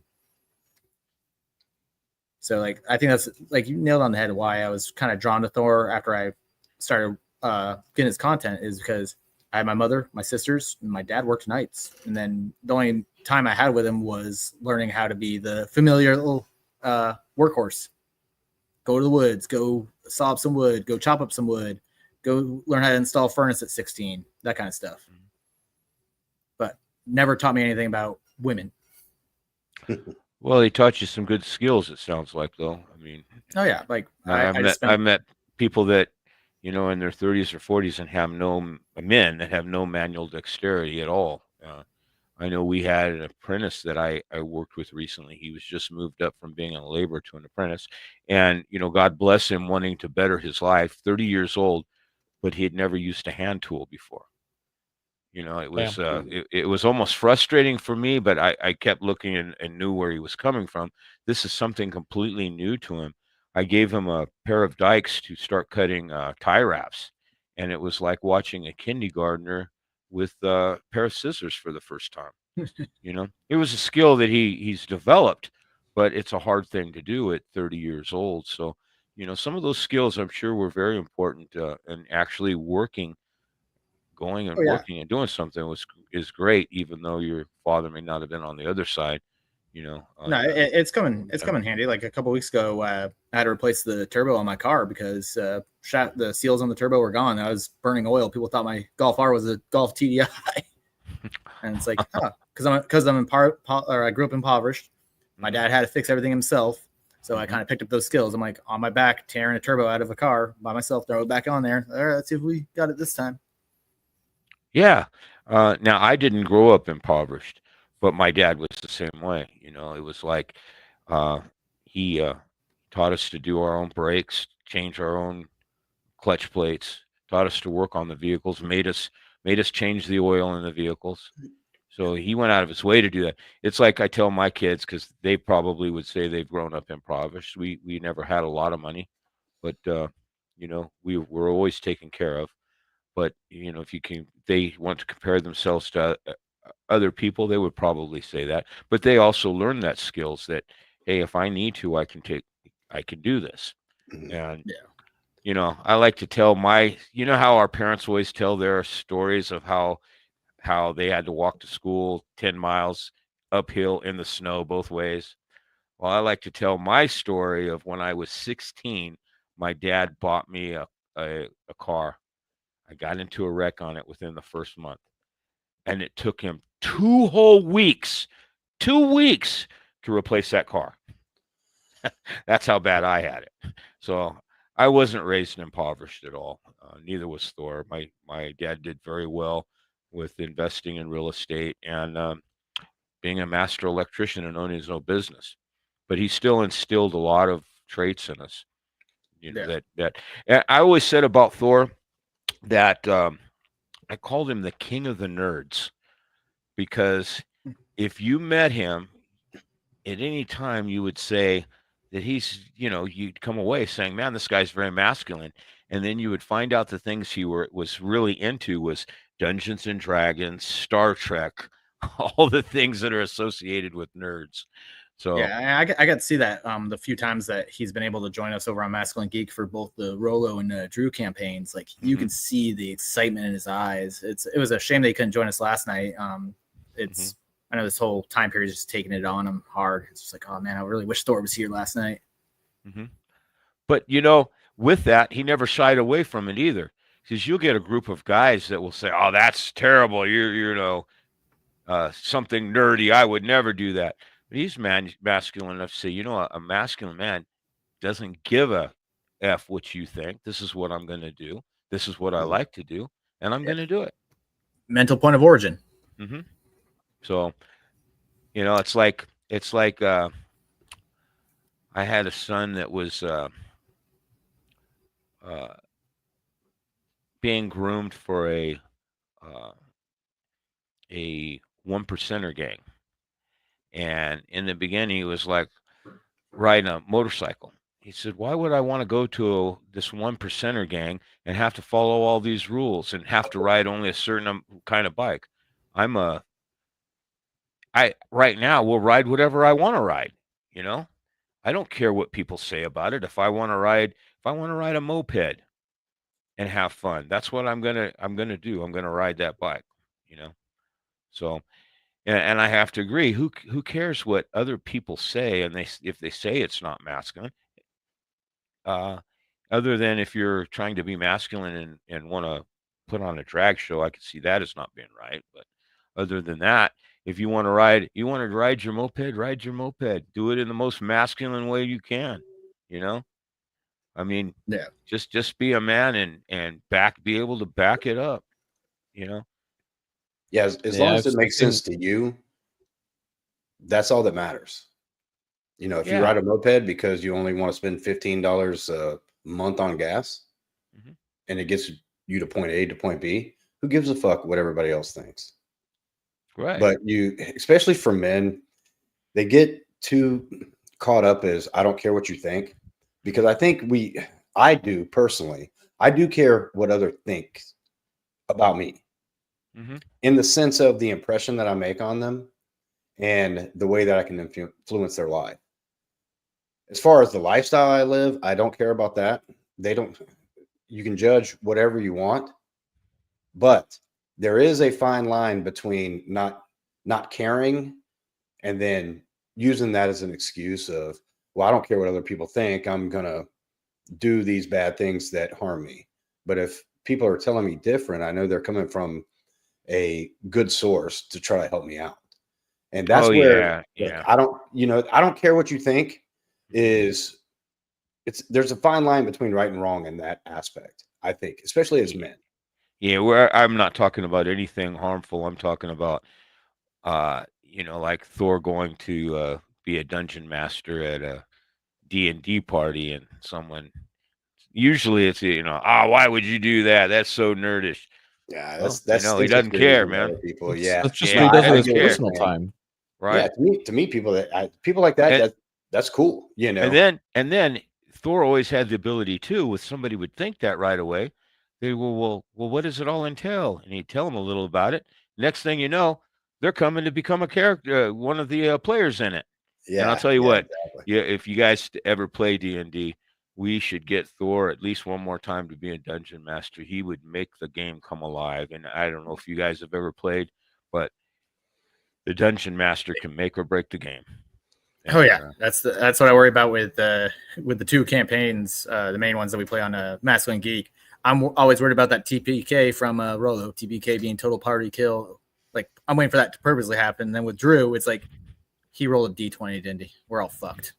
It's the accidental TPK with Drew. Yeah. Yeah, it comes back down to a lot of context, though, right? And it's like a lot of the guys that I've heard accuse other men of not being masculine because of this trait or that behavior or whatever. A lot of them, like you kind of sound like a nagging housewife. Like constructive criticism is legitimate, right? But that's where you can actually like break it down, offer practical advice and stuff like that. But they'll just be like, oh, that sounds like your bitch made. It's just like you're starting a fight because you didn't like just how somebody dressed. Oh, that shirt's light blue. That's kind of sus, isn't it? Just like, wait, what? Like, because you don't like, you think it should be cobalt blue rather than baby blue. And the fact that I even know those two colors would, some men would be like, oh, that's pretty gay of you to know the difference between those two colors. Just like, because I know the names of colors, like that makes me not masculine.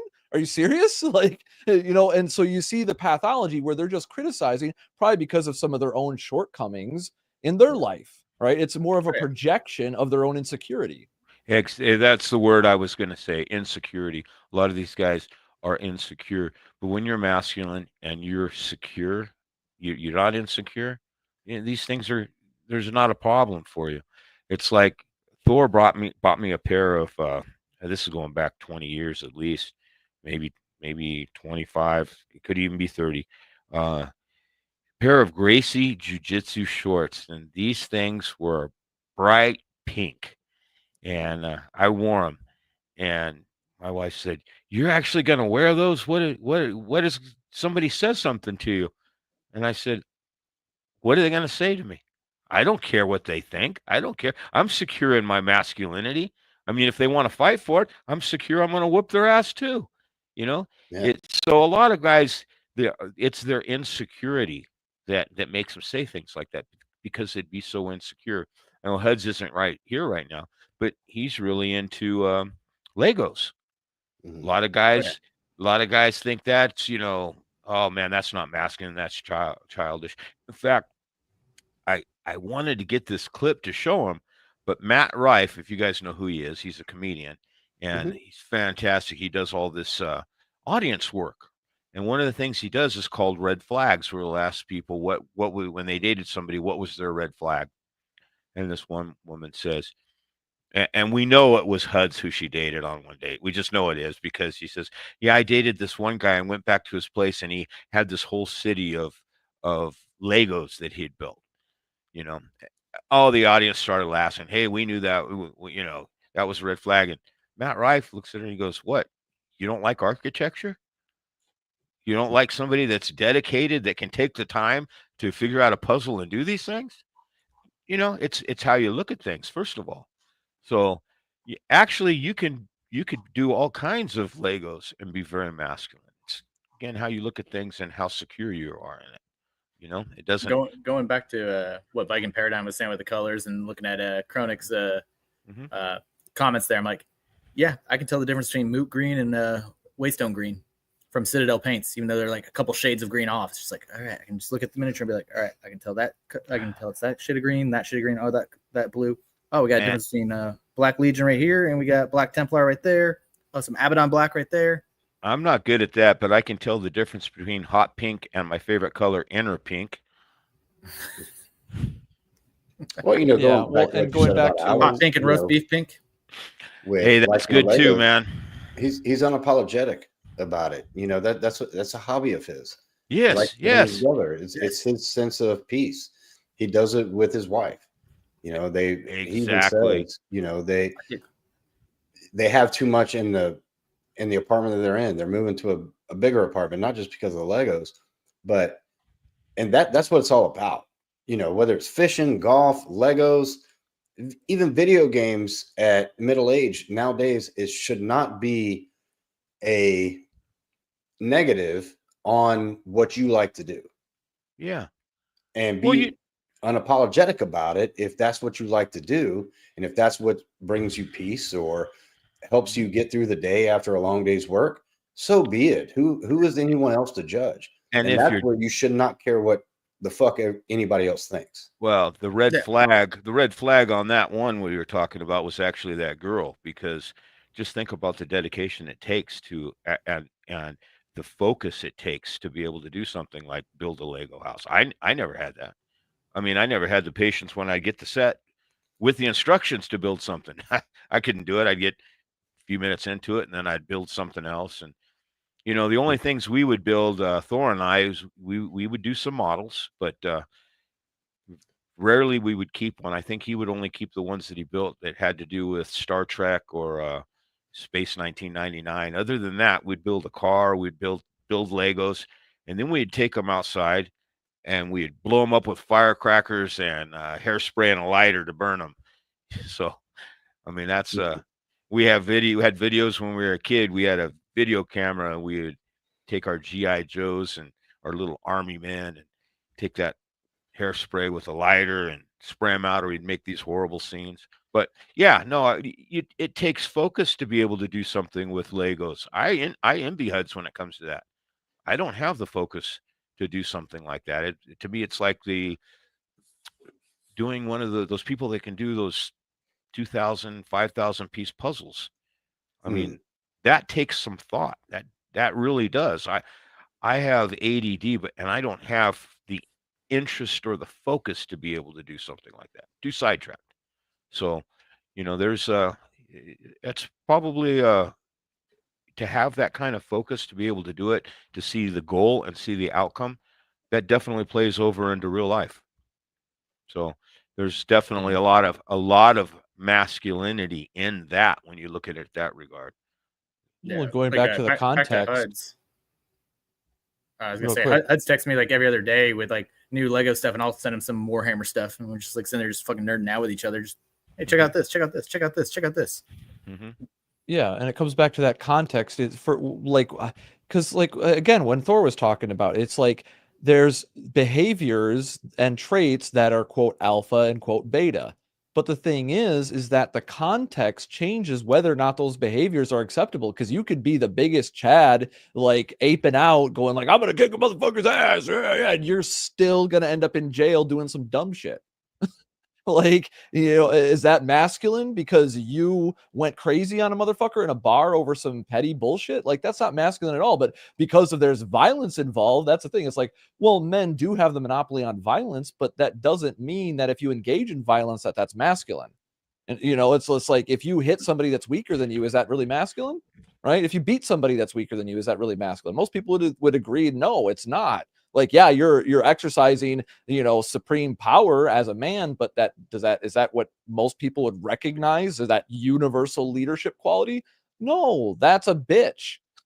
Like, that's somebody who's victimizing. You can judge a man's true character by how he treats those who are weaker than him, how he treats small animals, right? Like all those weirdos, those psychopaths, those serial killers out there, like most of them have some sort of weird fucked up path about torturing small animals and stuff like that people knew, but everybody just like, oh no, that's no big deal. What's to worry about? Like, really?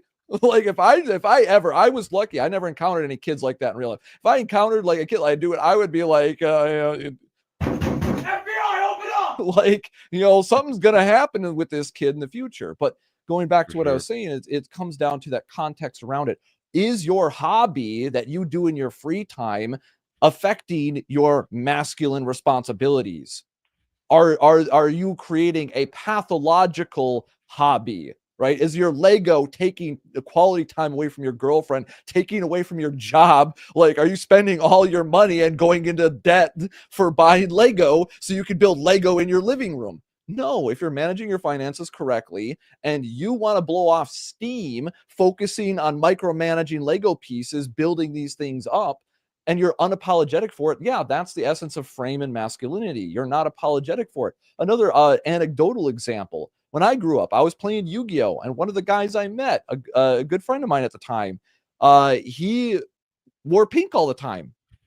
Like pastel pink, and he had a light brown briefcase, and he played the XYZ dragon monster, the machine monsters and stuff like that. So I was always like finding like the cool ones to make sure that he got all the XYZ fusions and machines and all that.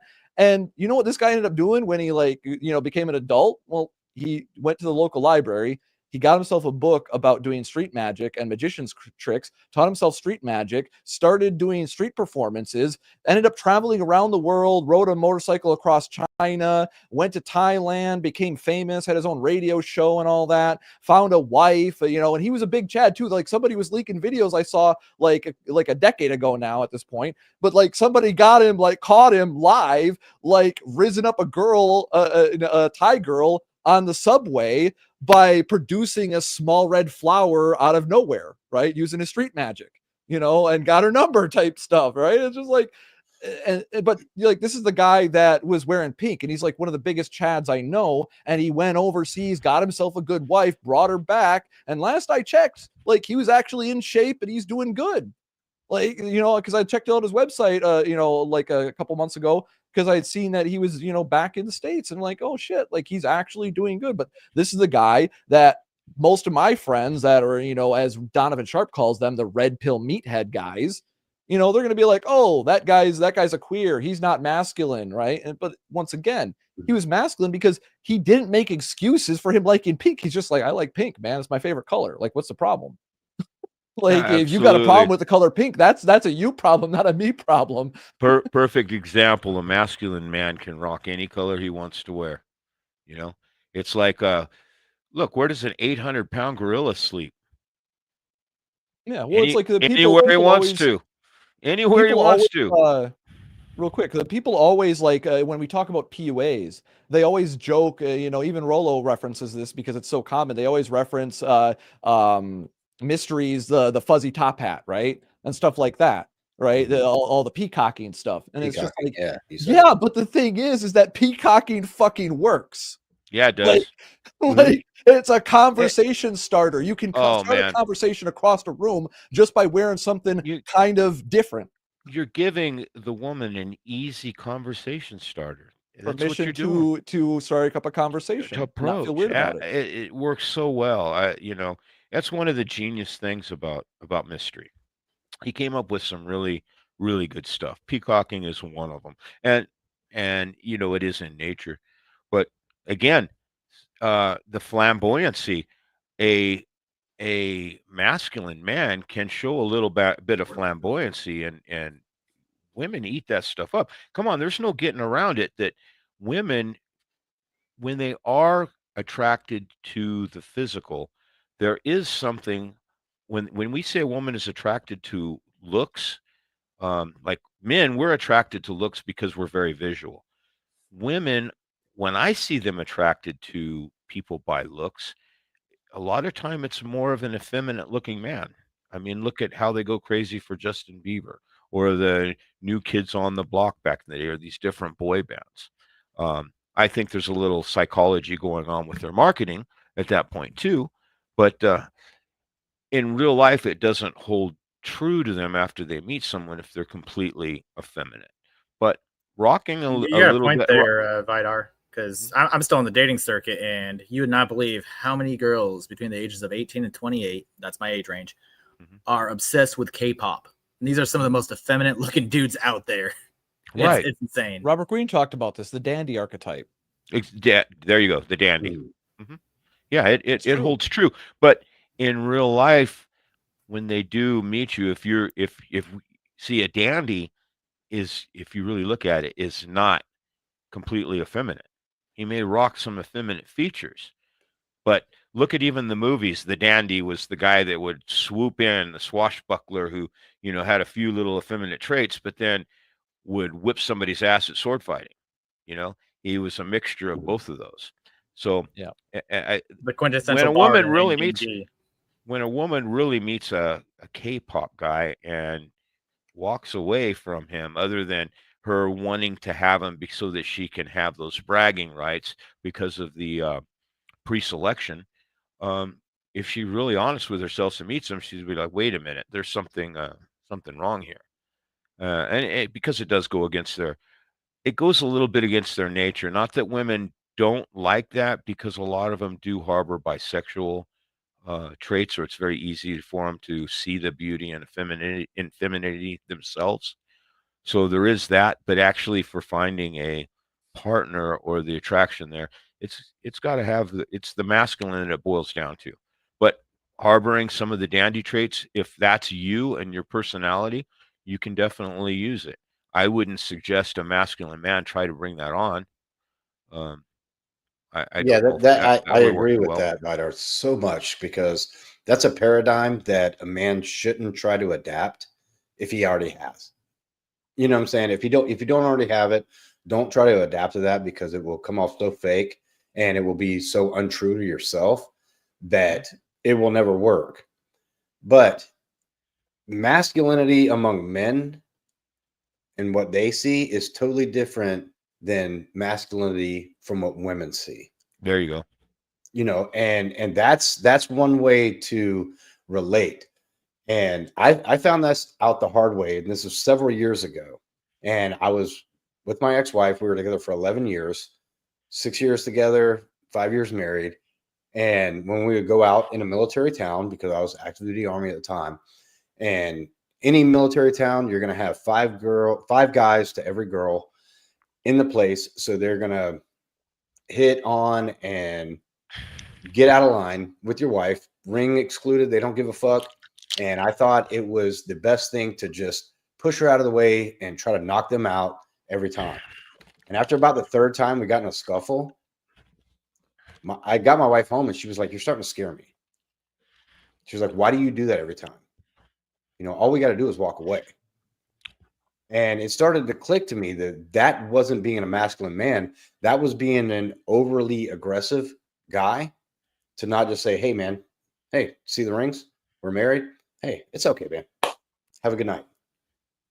But resorting to violence and getting into fights and sometimes losing those fights, it actually made her more fearful of the things I was capable of than it was to just take the high road, try to talk it out and walk away, because I thought that was what I was supposed to do as a husband and as a man. Oh, somebody tries my wife, somebody tries me. Oh, yeah, let's throw down. Isn't We all that know the street fights? Isn't that the thing, though?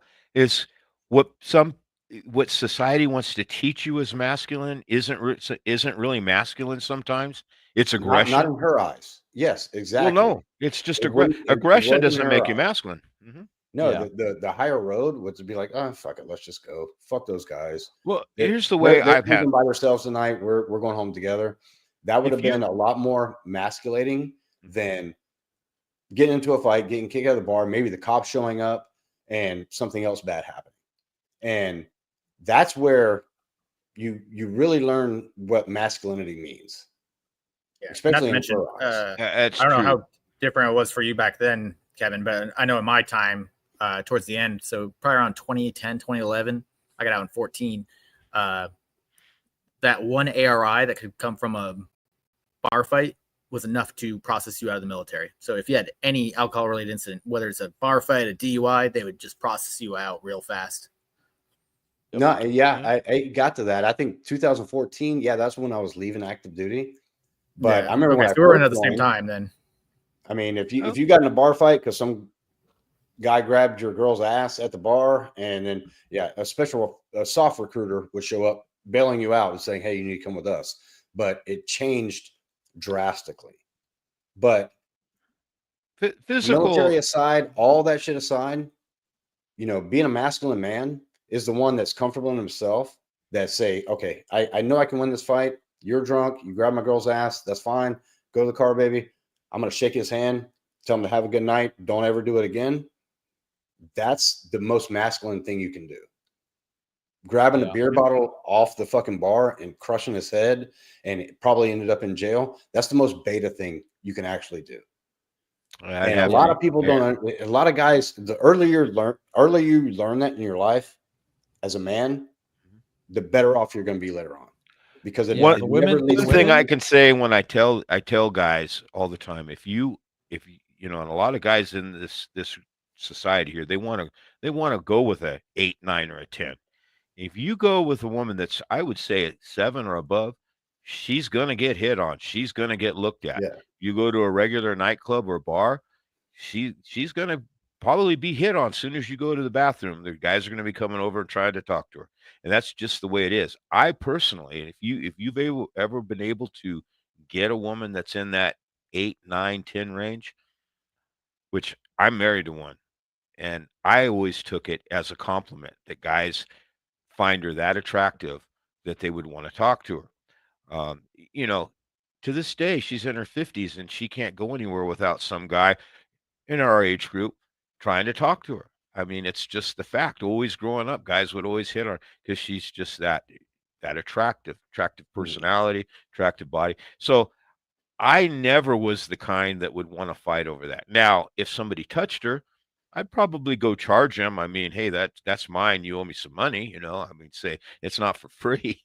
But you're right. Fighting over that, it's not good. And I mean, like one time we had just gotten together. I think we were together maybe a week that we were in the gym. That's where I met her. And guys all the time would just, their jaws would drop when they would see her. So we were working out. I just came in and started working out. I saw her with her mom across the gym, and I hadn't even talked to her yet. She didn't see me, so I was setting my stuff down, working. And one guy that I worked out with there, he looks over and he says, "Man," he says, "look at that one over in the white." She was wearing white. Now, I don't know if you remember back in the 80s, the kind of gym clothes they would wear. But they'd wear this real skin tight clothes, usually like shorts, and then they'd have this ass floss that would go up, just show their perfect ass, and perfect body, and just super fit. So he says, "Man, I look at that one right there." I look over at her. Now, this is my woman, and he says, "I'd eat that like an all-day sucker." And I looked at it and I said, "Yeah, that one is really attractive. That one right there is going to make me some beautiful babies." And he looked at me and he laughed a little. He goes, "Yeah, right. That's not going to happen." And soon as he had just said that, she runs over to me. I stood up. She runs over to me. She jumps up on me, wraps her legs around me, gives me this big hug. This guy, I look over at him, his jaw had dropped. He had just gotten to the gym too. He grabbed all his stuff and he left. And I never saw him at the gym again. It was the craziest thing. But I have a feeling it's like you're talking about, that when he said that, he thought that I was probably thought he was disrespected and thought I was going to attack him or something for saying it. And that wasn't the case at all. I took it like a great compliment. I took it like, yeah, I'm the man. Look at this. I am the man. That one's mine. So, it's a lot of times on how you look at it.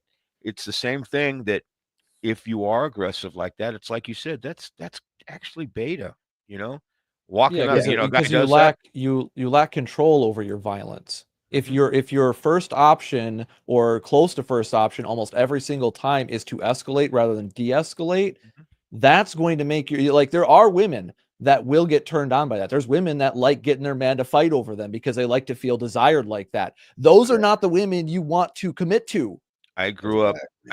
Now, I don't want to sound racist or anything, but I grew up around a lot of you call them Chicanos. They're Mexicans, but they're Americans, but they have their own little Chicano culture. A lot of they were gangster pachucos. The girls would wear their hair all up, but that's one thing you noticed about them is they would love to get their men into fights. I would get into fights that these girls would start, and I had nothing to do with the girl, but they would want to see their men fight, and that there are a lot of them out there that they get built up by their man defending their honor or wanting to see a fight over something like that. It's very immature, and it's young girls that do it, but they're there. Because they're still trying to learn those universal leadership principles, right? That a man that has restrained violence is usually the more dangerous one, because he knows the cost of battle, right? It's the guys going out throwing punches like crazy and stuff like that that are usually going to be, you know, like I said, the women will be, their hindbrain will get triggered. They'll be turned on by the act itself, just like how like women will like getting flowers and stuff like that in the moment, but in the back of their mind, their subconscious are like, this guy ain't the one. Like he's like, how can our kids be safe if he's fighting everybody that even comes at him sideways at all? It's a security risk for long-term, you know, relationship. So they enjoy that's like their version of fun when, like Vidar said, when they're young. But when they get a little bit older, they start to realize, oh yeah, like life gets really rough when you're dealing with a man that cannot control his emotions and thus cannot control his violence. And if he has to make, like guys that have to mate guard with violence, like, I don't have to mate guard my girl with violence of any kind. If a guy goes up to her, like whether or not I take it as a compliment or an insult, whatever, it doesn't matter. Like, she's going to decline. And if he escalates, she's going to aggressively decline and get the fuck away from him and then start calling for help if he's being that aggressive. Like, she knows what to do. And if she's not doing those things, I already know she's not my girl and I could just leave. Like, once again, it's like understanding how these things actually work, why it's important. Like I said, you don't have to, you know, use violence against your woman to get her comply. Compliance from violence is not real compliance. It's fear. And fear will always earn you betrayal in the long run. That's so you're playing yourself. That's a great point. You know, when I was growing up, I was in a lot of fights, like a whole lot of them. Like I said, when I would lose, Thor always had my back, or if I was picked on. But when I got into high school, I kept my own, and I was in a lot of fights. After high school, I went into law enforcement and I was a bouncer. I was a bounty hunter. Got into a lot of fights there, and someone who was more mature and at the time who saw me this, he said, you know, you're in so many fights, you act like you have something to prove. And I thought about that after he said it, and I realized I did have something to prove, and it was really to myself. So actually acting out like that, just from experience, I will tell you that that kind of aggression a lot of times comes from fear, uh, something to prove for yourself if you're going out. Mine was proving to myself that I wasn't a coward. Yep. How would I be in this situation? So I had fear of being a coward. So unfortunately, I took that out on a lot of guys, and to this day, that's one of the things I'm very remorseful for. Is there were some guys that took the brunt of it and took some real damage. So it was very it wasn't good. There's something to be said also about we talk about I'm going to give you an example. One of the things I learned a few years ago when I was very aggressive is I was waiting in line at a gas station to get gas, and I was in a hurry, and as soon as this car backed up, it backed up in a way where I couldn't pull in right away. This little sports car zipped around, pulled in. Guy was in there with his woman, and he soon as he came in, I got out mad. I said, "What the hell you doing, you mother? I was waiting for that spot. Get out."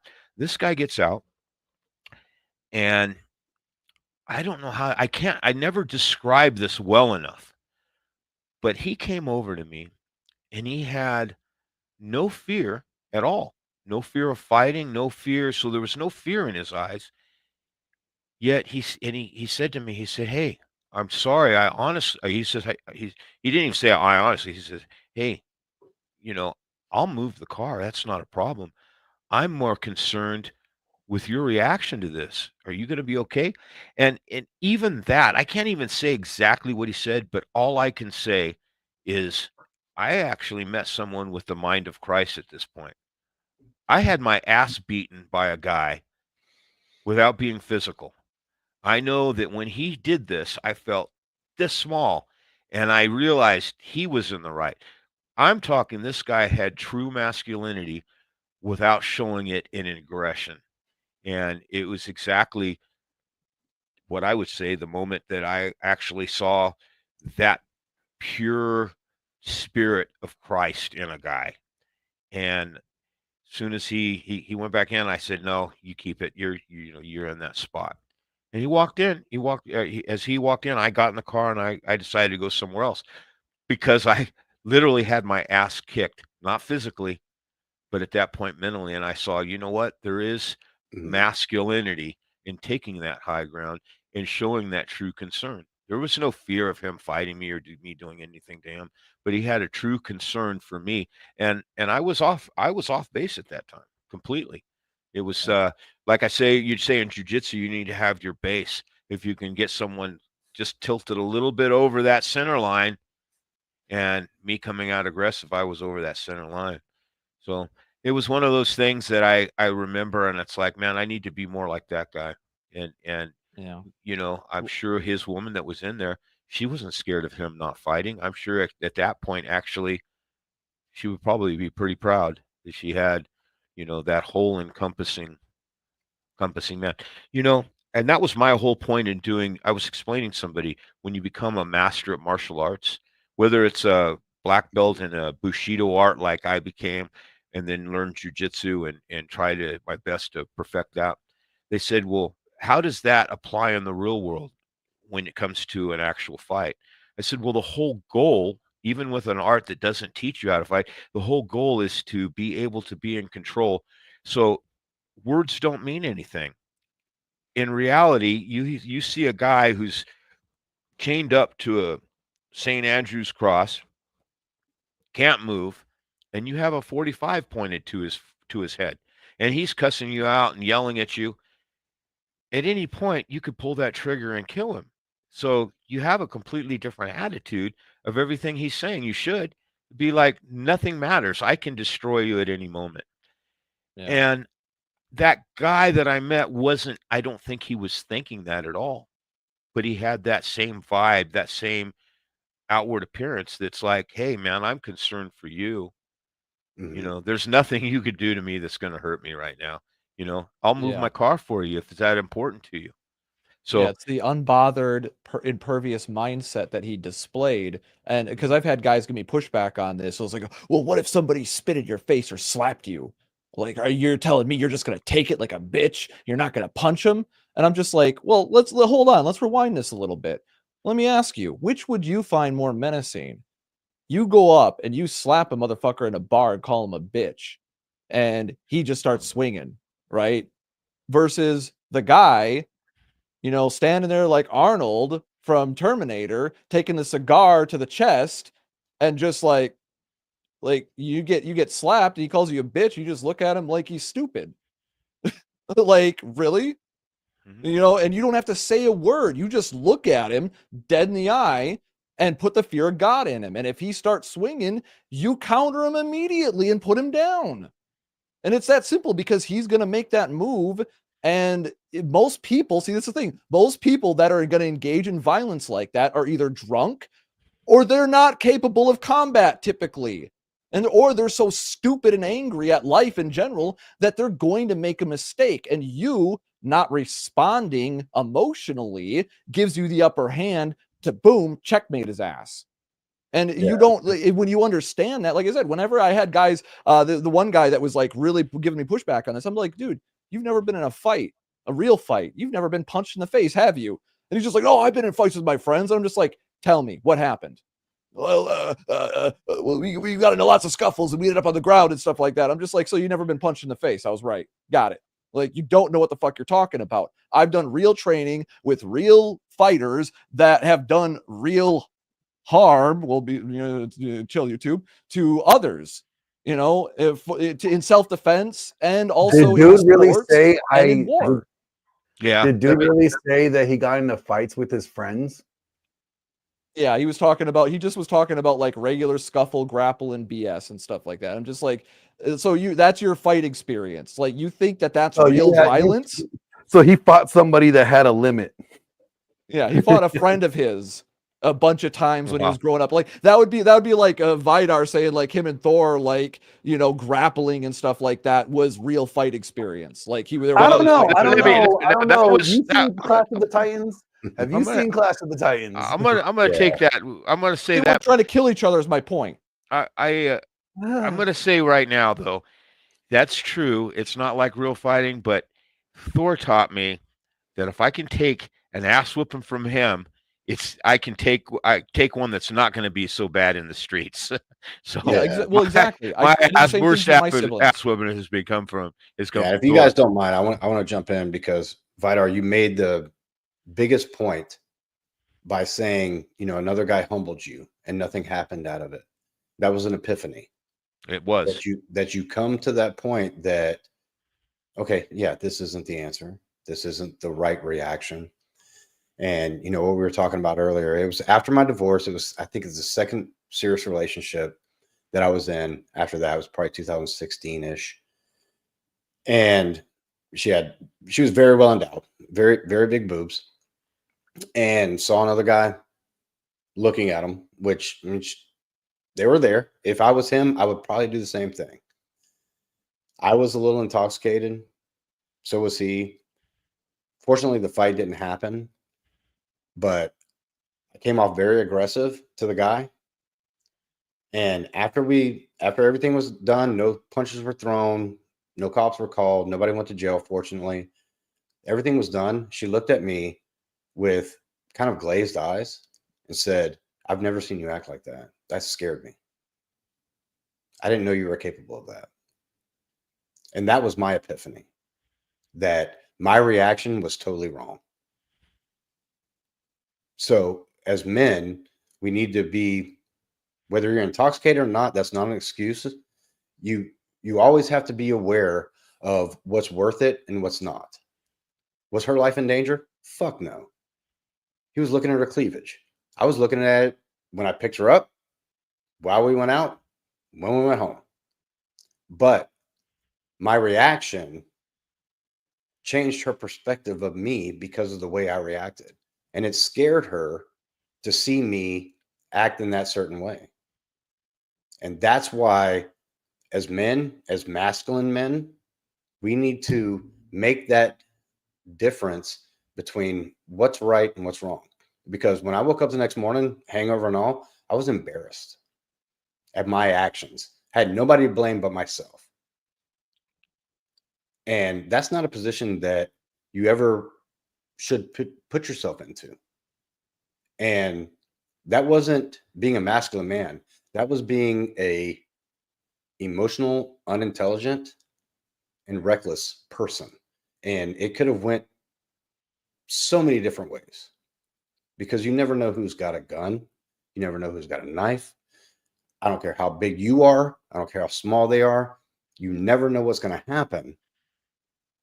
So you keeping a level head and keeping your emotions in check and not getting out of pocket is so important. And that's the most masculine thing we can do as men. Not going the route that you see so often, because you talked about street fights. What is a street fight? One guy versus one guy. They both try to throw a haymaker, which they don't know what they're doing anyways. They both miss, and it's above the ground. And then people break it up, and then somebody goes to jail, somebody goes to the hospital, whatever. Nobody ever wins that fight, really. So it's more important to stay level-headed and be like, okay, yeah, you like them? Yeah, I get to touch them. You don't. Have a good night. That's the best thing and attitude that you can have about yourself, I think. Do you guys agree, disagree? I agree. totally agree. 99% of the time, violence is not the answer. Yeah. Not anymore. I'm going to disagree just for shits and giggles, because I have to. In a civilized society, Glenn, in a civilized society. The reality is like, go ahead, AJ. I said it. I'm not gonna share it tonight, but I do have an example in the book where I read The Room, and as much as I wanted to do violence was not the answer. I had had one of the coach cleaners, people who clean the trains. We had a little bit of a verbal altercation because she wasn't doing her job. And this is like the height of #MeToo movement. What the hell was that noise? It's Vidar's nostrils. Okay. Yes, this is like the height sorry of about that. Forgot to mute. Me Too movement. And this 60-year-old coach cleaner went right in front of the 2 general foremen for Amtrak, and my manager grabs right onto my wrist. She's expecting me to throw punches. I'm like, nope. I rip my wrist away and I walk away. I'm like, we're going to talk about this after I cool down. She wanted me to physically attack her. I'm like, not today. I know exactly what you're doing. Yeah. You know, I have a lot of people mistake like what you were talking about. If you didn't fight, they mistake that for not being masculine, and that's not true. In fact, I have a little statue of a man of it's a suit of armor, and I keep that above my bed. Maybe I'll bring it out here. This little miniature statue of this suit of armor reminds me to be that kind of man, a man of steel and velvet. You know, that steel on the outside, you're ready for battle. You're ready to do anything that it takes to keep your family safe and secure. You're going to go to battle for your family if you have to. But also that steel, that armor is blocking things coming at you. It's blocking the arrows, blocking the attack. So when someone tries to attack you, sometimes it's just a block. But also on the inside, a suit of armor is lined with velvet. So that's what I always try to remember. That velvet is sometimes that soft touch. It's that loving father's hand. It's the hands that are there to pick up your son or your daughter and to comfort them when they need you when they're little. It's that type of man that can be there for your wife and some of those things that are beta that people would go, well, that's very beta. But you know what? If you're going to be the alpha the whole time, you're not going to have a long-term relationship with that woman. You need some of these things that are considered beta. You're going to need them. That's why the whole alpha, beta, sigma, all that paradigm is really thrown away. But that's what I just wanted to say, that like you guys were talking about. I see it as the man of steel and velvet. That's the true masculinity, that you can be the man to do those things that are needed, but you also have those loving traits to be there. Glenn, I know you may disagree with that, but you're even there. I'm about to wreck everything. Just wreck it. Well, let me just tell you, I've even watched you. You know, there's times that Thor needs some reassurance, and you put your hand on him. You lay hands on him. That's not beta. Not, you know what? It's not. I'm saying some people would consider it that. That's well, then they're retarded. But let me just wreck this whole thing here. Because there's a false. You guys are presenting a false dichotomy. You guys are making it seem like it's either this or it's this. You know, you're either it's either this not at all. Perception. That's perception. Not at all. Guys, it's like I don't want you to be turned down from violence. I want you to master violence. It is your job to master violence. You need to be able to master violence, because eventually, if you want a wife and you want to have kids and you want to have a family, then you need to be able to protect them. You need to be able to. They should be able to rely on your defense. So master violence. Don't seek violence, but master it. Know what you're capable of. Don't be doing these haymakers. And hold on. Let me finish. This is why you keep... I was listening. Let me go. Give me my soapbox. Okay. All right. So you guys have to master it, perfect it, know when and how to use it when it's necessary. Because people that know violence, that have mastered violence, they know when it's used, when it's needs to be used, and they know how to employ the necessary violence to neutralize the threat. They're not trying to destroy somebody. They're just trying to use the appropriate amount of violence to neutralize the threat. And the only way you get that is by learning to master it. I'm done. That wasn't a disagreement, Glenn. That was spot on, brother. That's all we were saying. Training. That's what we all talked about. I think emotional control and physical control, and you do that through training. You have to push yourself to the limit. Like I said, that's why I did that. That's why I know immediately when a motherfucker's bitch made, because I can tell their actions and their words betray their mindset and intent. So when you see the assumptions that people, you hear the assumptions that people make about these things, and you actually know about it, you have superior context. So you can be like, yeah, this guy does not know what he's talking about. You know, it's like when somebody tries to tell me that, oh, this computer part is bad or that computer part is bad. I'm an expert in that shit, so I'm going to know if you're bullshitting me. Like, you don't want to try and bullshit me, because then you're just making yourself look bad and foolish. and that's where a lot of guys fuck up, is that they get too invested in that ego. Like Vidar said, they have something to prove because they don't want to appear weak, but they don't understand that this is a counterintuitive thing, is that to actually appear strong, you actually have to be strong, but not be first and foremost trying to engage in that activity. Like you guys said, don't seek violence, because that's stupid. Because even if you win a fight, you can still lose a fight. Yeah, end up in handcuffs or But even see, we worse. gotta be careful though in like telling guys like to be discouraged of fighting. No, I tell them like, look, you have to have a game plan. You have to have a game plan. If plan A, trying to walk it out and de-escalate, doesn't work, then you better be ready for plan 2, for plan B. And you better be ready to administer what is necessary in order to get you and your loved ones out of there. Because it's, at the end of the day, it's either my life or your life. And I like breathing, and so what happens is a lot of these guys that are not capable of being able to protect themselves, they will lean on the side of, oh, if you resort to violence, you're just a Neanderthal, or you're just, you're all this, you're all that. And they paint the guys that are capable in this paradigm that like they're just these aggressive, angry, violent people. No. It's master violence. Know how to defend yourself and protect yours, and use it when necessary, and only use the amount of violence necessary to neutralize the threat. That's it. When it's no, I agree with that. And Vidar, I think we all do. On something very quickly. When somebody gets into combat sports, whether it be jujitsu, kickboxing, even karate, once you get started into it, you start learning some things, and then you start to build an ego, like a false sense of ego. And there's a short period of time where you want to use it on somebody else. But as you get better and as you progress in your own skills of de-escalating and knowing how to end the fight quickly, you get a sense of comfort that you don't want to use it. And that's the best place you want to be, is know that you can neutralize this person, know that you can take them down if they keep pressing, but you don't want to use it because the end, especially in the West, the end game ends in jail, a lawsuit, and probably even worse.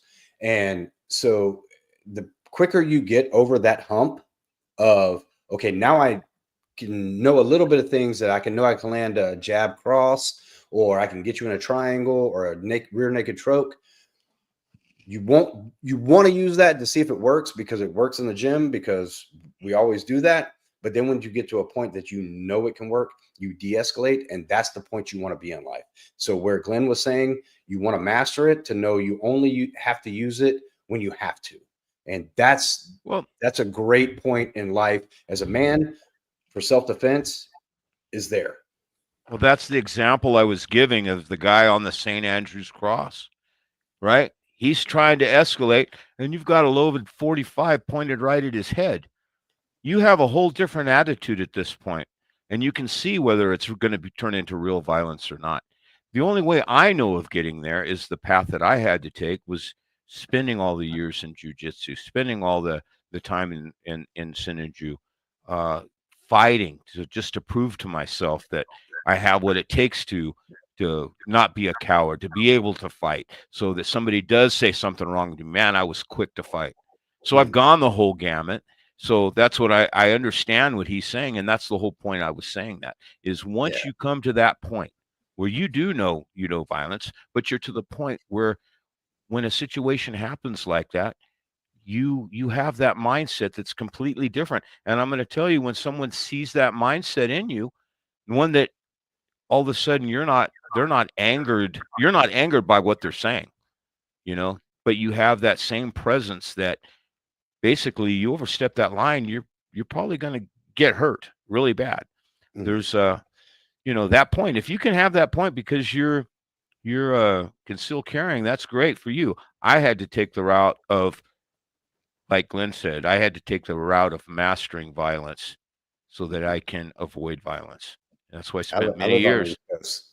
Well, I mean, like I can tell you right now, like, but I know people that have. I know when I know somebody that's like really been in some shit, that has seen some shit, and it's because it's the quickest way to notice that is that even when they are in the right, even though they're in the right and they have you can see that they have the capability, they try to do the other person a favor and give him an excuse. Oh, he didn't mean that. It's cool. Don't worry about it. Like they will try to dismiss it so everybody else knows it's cool. Don't trip. And that's the guy that he knows he's been through something. He's seen some shit. He's been there. He's not worried about this. It's petty to him. Now, there are some other guys that are trying to do it to establish their false sense of masculinity. But there's a difference between knowing how to do it and thinking you knowing how to do it. And too many guys think they know what they're doing. Nobody knows what they're doing until they get punched in the face, okay? Yeah. And when they're really in that situation and you may think you're going to go in there and rock this dude, but until you get punched in the face, until you're tested, you don't know what you're capable of. You know, even once you've been punched in the face. Most guys after 18 years old, after high school, none of them get into a fight. Most of the men today don't know how to defend themselves. They think they do, but they don't. Yeah, that was one of the first things that my street fighting instructor, he pulled me aside and just, leveled with me point blank. And he's just, and I already heard this from my own father, so I already knew, but he didn't know that I knew that. So he wanted to fucking check me right away because he knew guys get a false sense when they start to learn some really useful shit about being able to control another human being in combat because he was teaching me bouncing techniques to be able to throw motherfuckers out of the bars.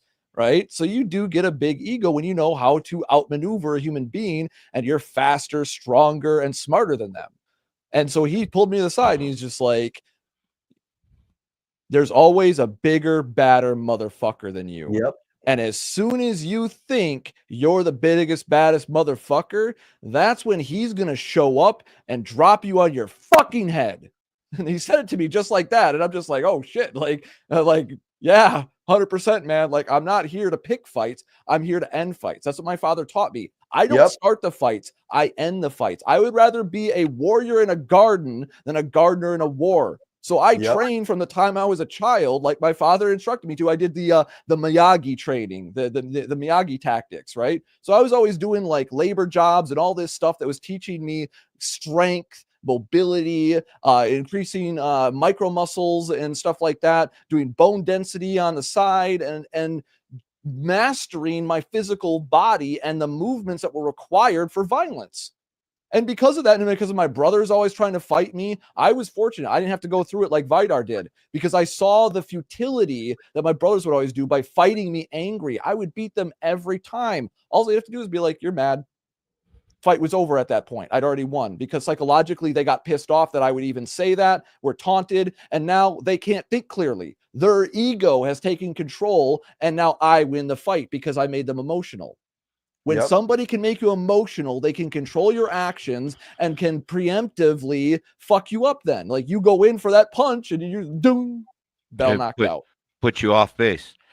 A stool can have 3 legs. You take away one of them, it's going to fall over. On that straight line, you only have to lean a little bit before you're off base and over. And you bring someone up to that anger or to bring someone off base, you then have an advantage.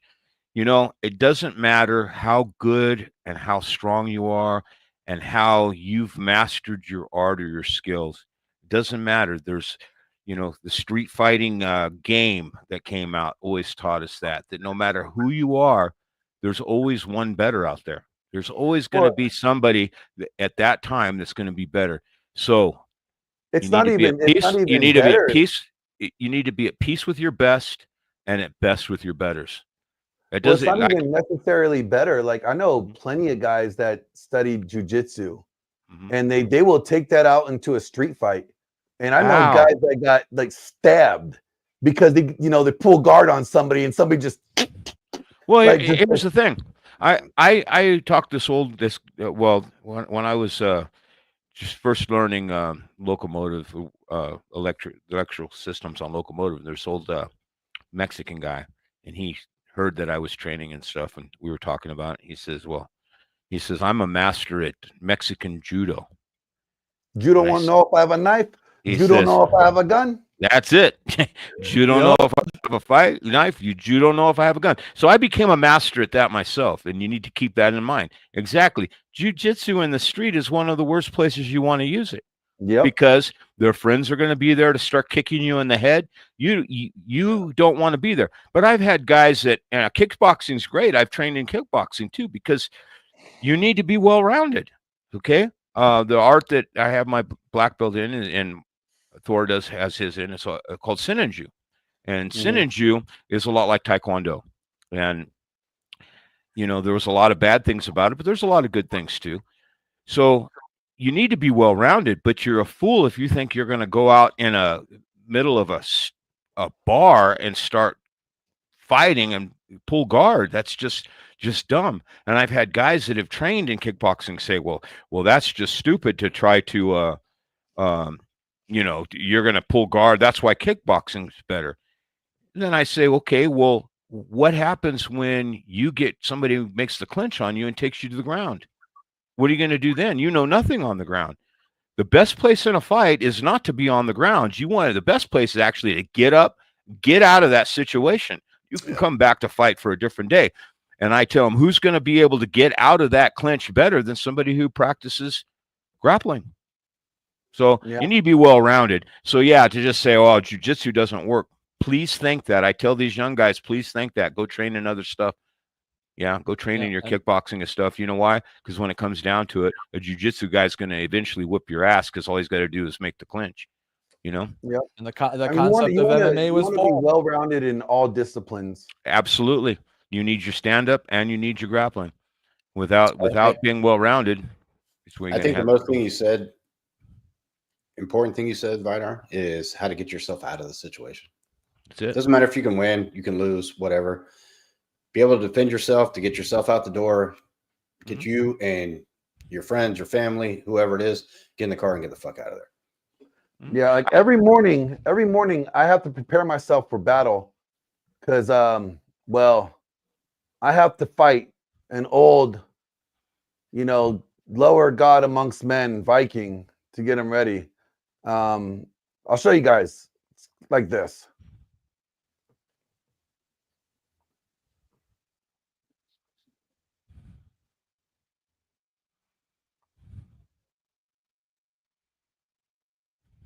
So what's it like being a caretaker for RP Thor? Well, let's just say brings back the fight from the good old military days. He could be a very strong-willed individual.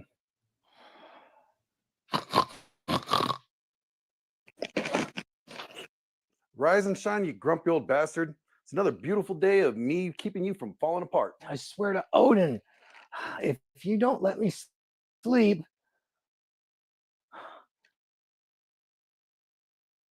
I am going to create the largest fart cloud you will be questioning. Ever smell what's brewing in your gut first thing in the morning?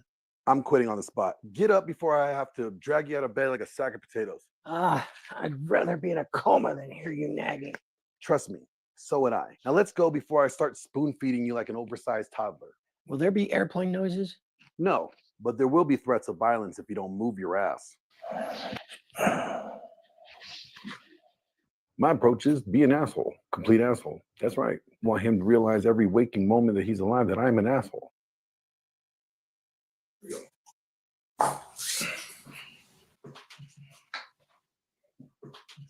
What the hell is this? Yogurt, breakfast of champions.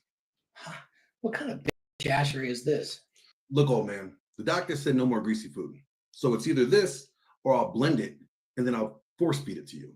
I'd rather eat dirt. You probably already have.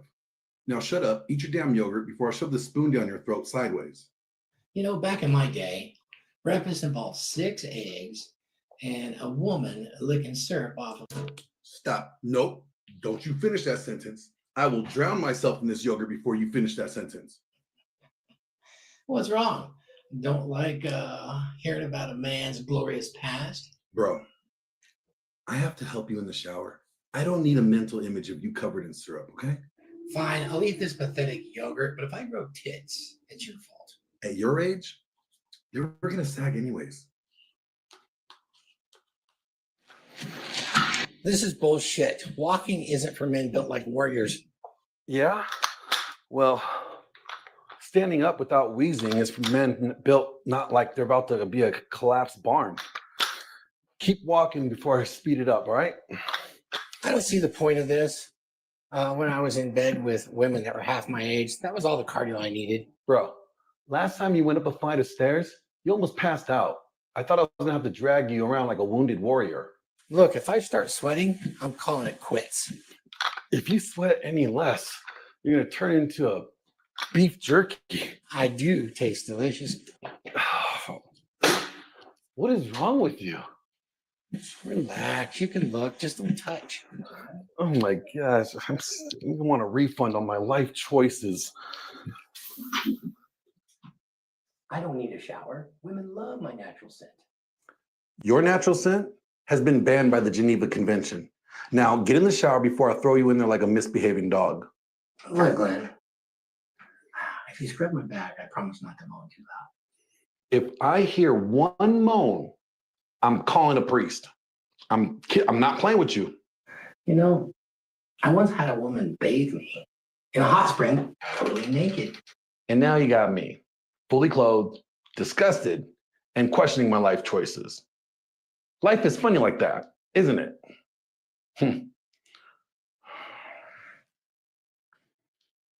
All right.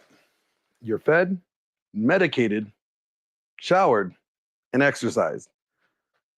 I don't want to hear anything unless it's an emergency. Do you understand?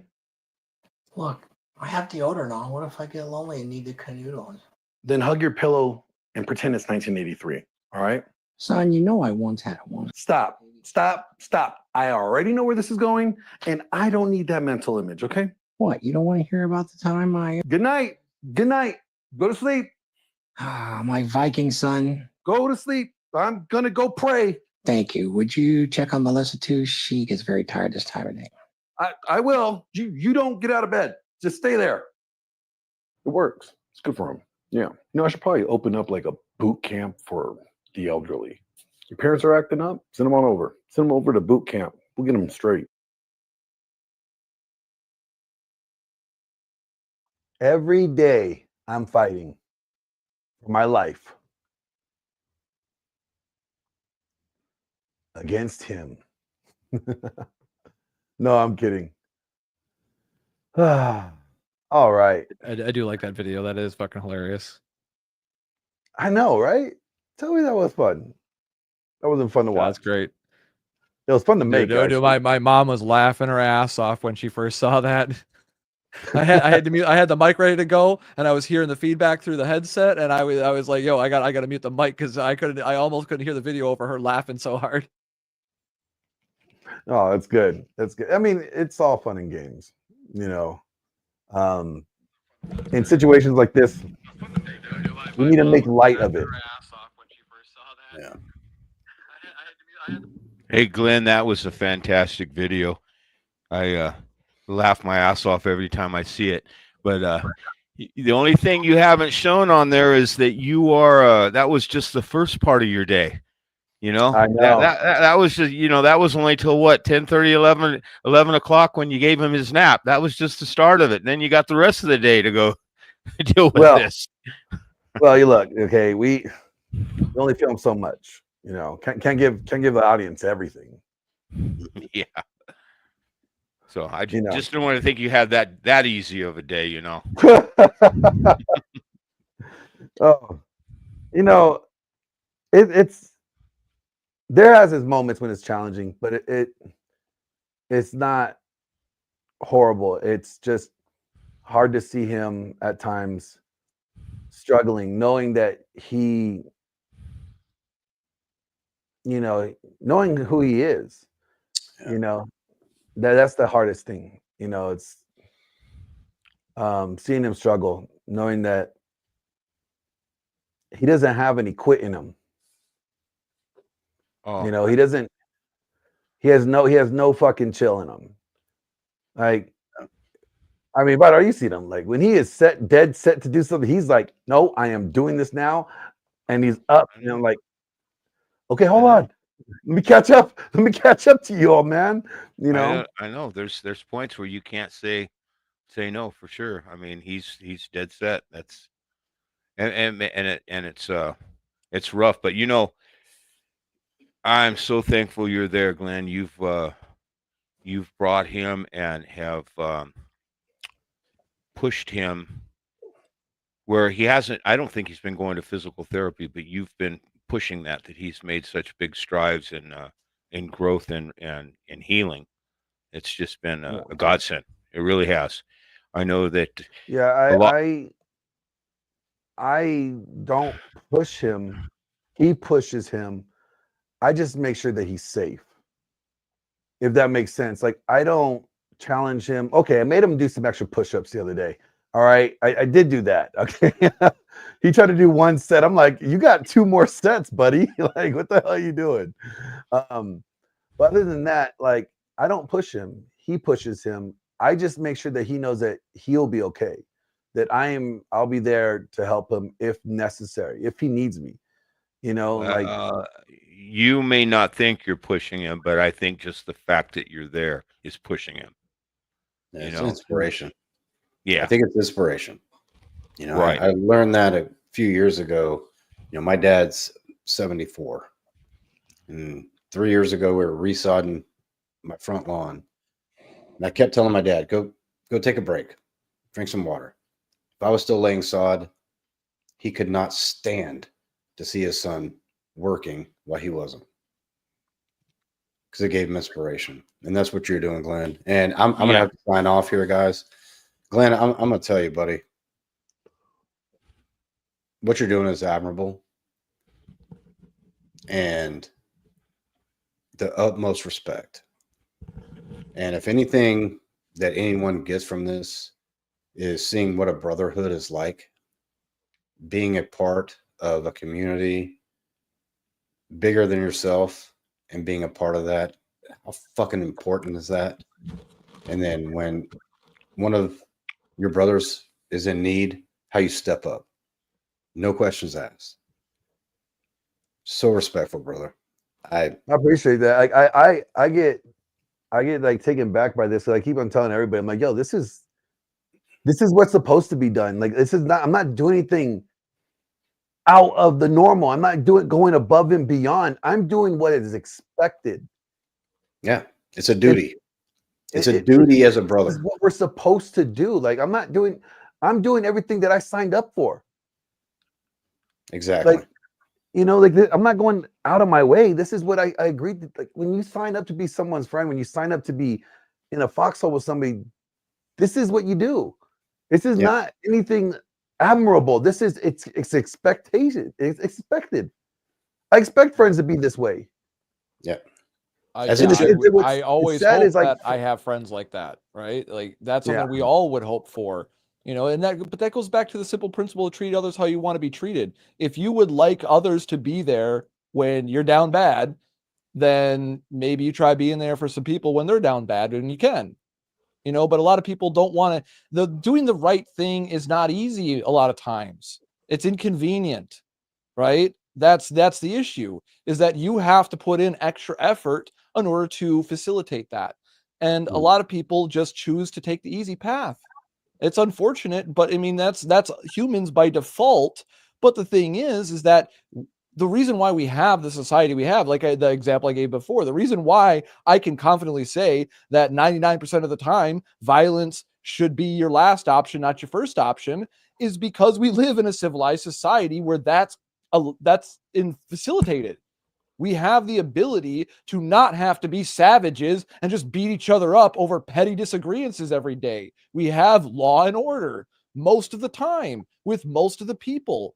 And that's the social contract that a lot of people, I think, take for granted in today's day and age, that you're just like, this is just normal shit. My mom and I were talking about that, like doing the right thing. That's how, you know, she said that Thor reminds her of her dad. And I've said that too. You guys might've heard me say that. Like, yeah, you kind of remind me of my grandpa, because you're that kind of guy. He was that kind of guy. He treated others like human beings and with compassion and kindness, but he was also a strong man. He did a lot of shit. Just real quick, my grandfather struck by lightning twice, had his neck broke 3 times, was in multiple test planes that exploded and shit like that, was there at Pearl Harbor and all sorts of crazy shit. Like, it's just ridiculous stuff that he survived, so that's another reason why it's just like, yeah, the man's a fucking Terminator. It's just like my grandfather's a Terminator, just like Thor is. And that shouldn't be like the odds, right? Sorry, I'll land the plane. It shouldn't be that way. But once again, it's not about should, would, could. It's about what is. And so despite you, Glenn, viewing it as not admirable, it still is in today's day and age. So it's still respectable, and people should strive to do better.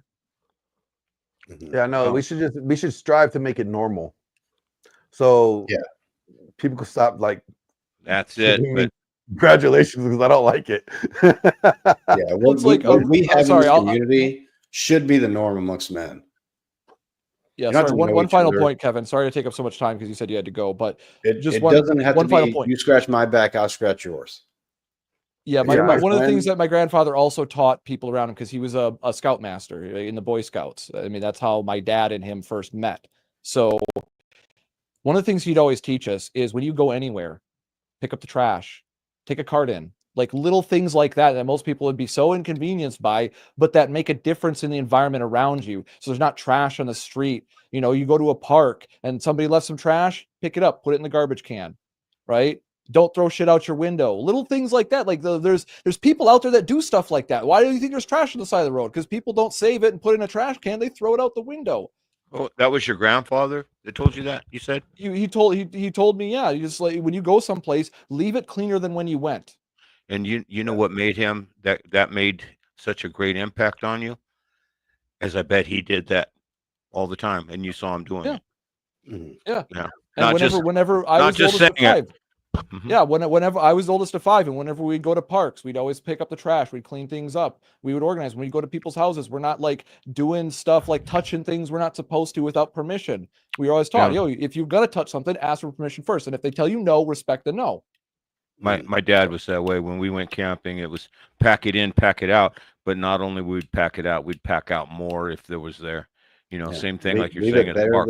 But what you found it. Yeah, but the same thing is, like I was saying, it was made it so impactful was without even ever being told that first, you witnessed it.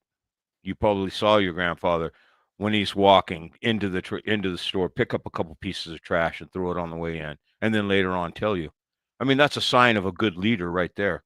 Someone that not only tells you this is what you do, but you actually do it. Not this do as I say, not as I do. That's bull crap. That's BS. There's no respect in do as I say, not as I do. There's no respect in that. It's hypocrisy. But or the society we're in now, you see somebody leave a piece of trash. Let me pick up my phone, film them, shame them, and try to get some clicks. No, pick it up, throw it in the trash. If you see them in the hallway, they say, "Hey, man, next time throw your stuff in the trash." Well, talking about loyalty and friendship, that's what we're coming back to with Glenn. What a great leadership to help change the society, because he's saying, look, this is what I signed up for. Glenn's right. That should be the norm. Should be the norm. What does normal mean? It means what above average is doing, right? Well, unfortunately, in today's day and age, that isn't the norm. I saw someone read in the I read in the chat that she said, Glenn, most blood relatives won't even do what you're doing, Glenn. And that's probably true to a lot of places, a lot of people. You're doing above and beyond. And I had an old preacher tell me one time who I totally respect him. He said, if you get one true friend in life that's loyal, you're doing above everybody else. Most people, you're above average. Most people don't have the opportunity of having one true friend.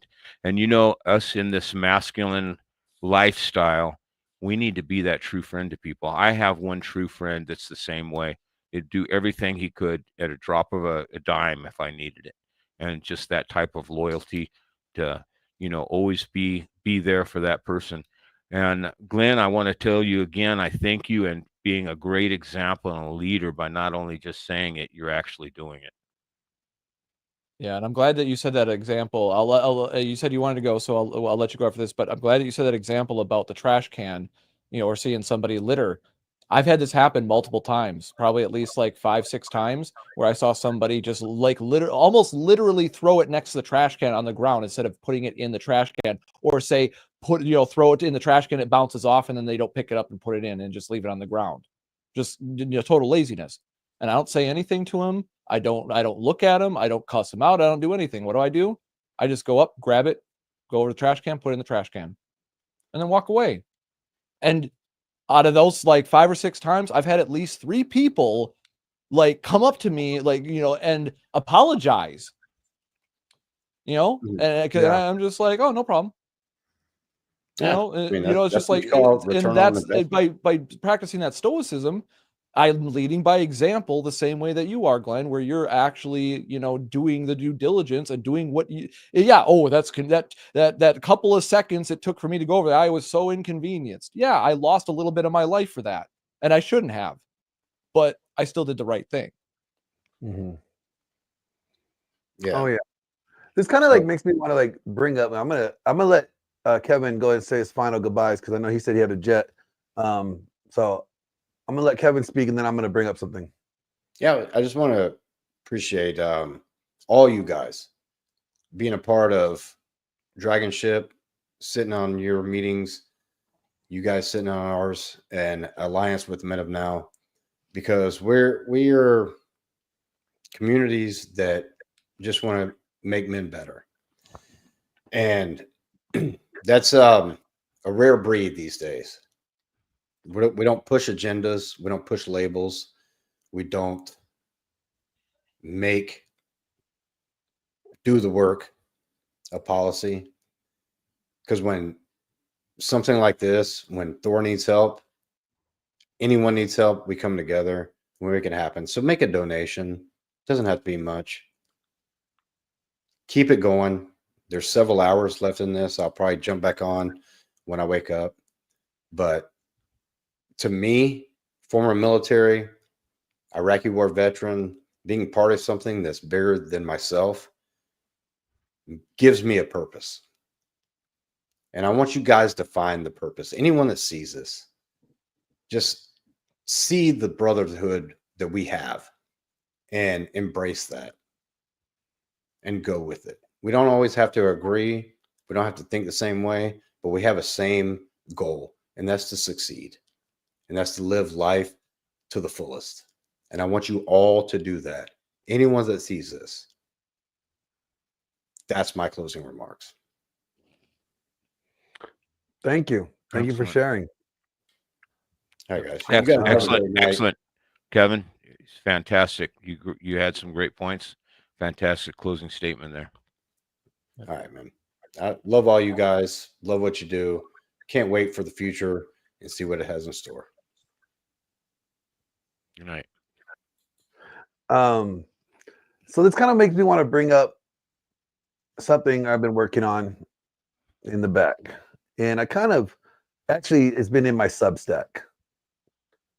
Because Thor's book, and then as I was finalizing my book, kind of reminded me of a bunch of things that I thought about when I was reading Thor's book. I'm going to play it for you guys. You guys are going to be able to hear it. And I'm saying this, that it is time to take the information that the RP has been able to provide and do something with it. It is time for the action. Hold up. Zoom in here. There you go. Let's go double zoom. Bitch, I said double zoom. Oh, now you want to act up. Okay, so now it's acting up. Doesn't want to listen. But it's time to just, we could do one or two things. We could bitch about women. We could bitch about not, this, or whatever. We can either become a victim or become a victor. And Thor's book inspired this because it's that there needs to be an evolution. in this space. We can't do this. All the women. Right? It's done. It's done. And now the RP space sounds like a bunch of men bitching at times. Not all, but enough of it. And Thor's book, really, if you think about it, it challenges us to evolve, to become better, to level up. What is the next step? And tell me what you guys think about it. I'll play it section by section. It's only about 15 minutes long, but I'm going to play it piece by piece.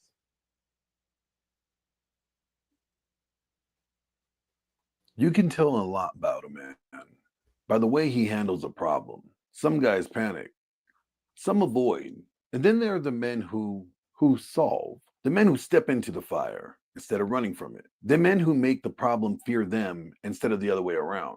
That's the mark of a man with a dominant masculine presence. See, the difference between a red pill guy and a man with DMP isn't just the knowledge, it's execution. The red pill guys, he knows all the theories. He knows every forum post, watched every podcast, can quote intersexual dynamics like scripture. But when life throws a real challenge at him, when a woman tests his frame, when his business starts to collapse, when his body fails him, what does he do? He hesitates. He second guesses. He scrambles back to the red pill rule book like it's a cheat code, looking for a prepackaged answer. He thinks about solutions, but he doesn't become the solution. He's reactive. He's playing defense. Now contrast that with the man with the dominant masculine presence, like what R.P. Thor writes about in his book, and what I lay out in The Essential Skill of a Dominant Masculine Presence. This man doesn't look for answers. He creates them. He doesn't waste time debating what's fair, what should or shouldn't be happening. He accepts reality as it is, and then he moves immediately, decisively, without hesitation. A man with the DMP embraces pressure because he understands something that most men don't. Problems aren't obstacles, they're opportunities. Every challenge, every hardship, every unexpected twist is another chance to prove his competence, another chance to demonstrate his leadership, another chance to reinforce his presence. Where the red pill guys sit there overanalyzing, stuck in his head, the man with presence has already acted. He doesn't need a hold frame in a debate. He owns his reality so completely that there is no debate. He doesn't need to argue about what women want. He is what they want. And when a crisis comes, he doesn't crumble. He commands. This is why problem solving isn't just about intelligence. It's about state control. A weak man lets the problem shake him. A red pill guy gets annoyed at the problem, ranting about how unfair it is, how modern society or female nature or the system is rigged. But a man with DMP, he doesn't waste energy on any of that. His emotions don't control him. He controls them. Because at the end of the day, men aren't measured by what they know. They're measured by what they do. And the men who solve problems, who step up when others fold, who moves forward when others hesitate, they win. And that right there, see, that's the real difference.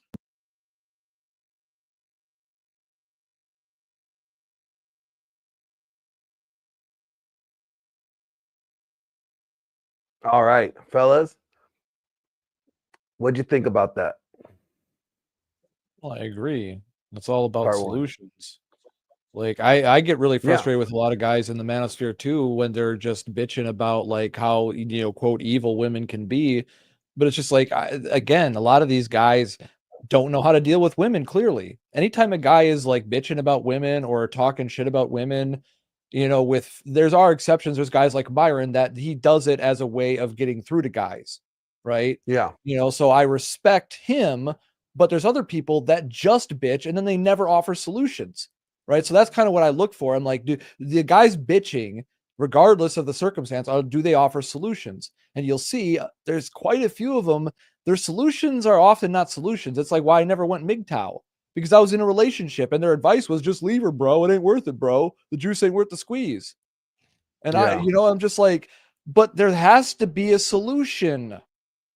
No. The solution is no solution. Avoidance, like you said, one of them, right? And just like, no, that's bullshit. I've seen the potential in this woman. She genuinely likes me. She cares about me. She respects me, views me as her superior, right? I told her that we were equal at one point, like a dumbass, and she corrected me. She's like, no, you're my superior in every way. And I'm just like, oh shit. I'm like, okay, cool. Like, Like I almost started to argue with her, but she's just like, no, like you're smarter, faster, and stronger than me.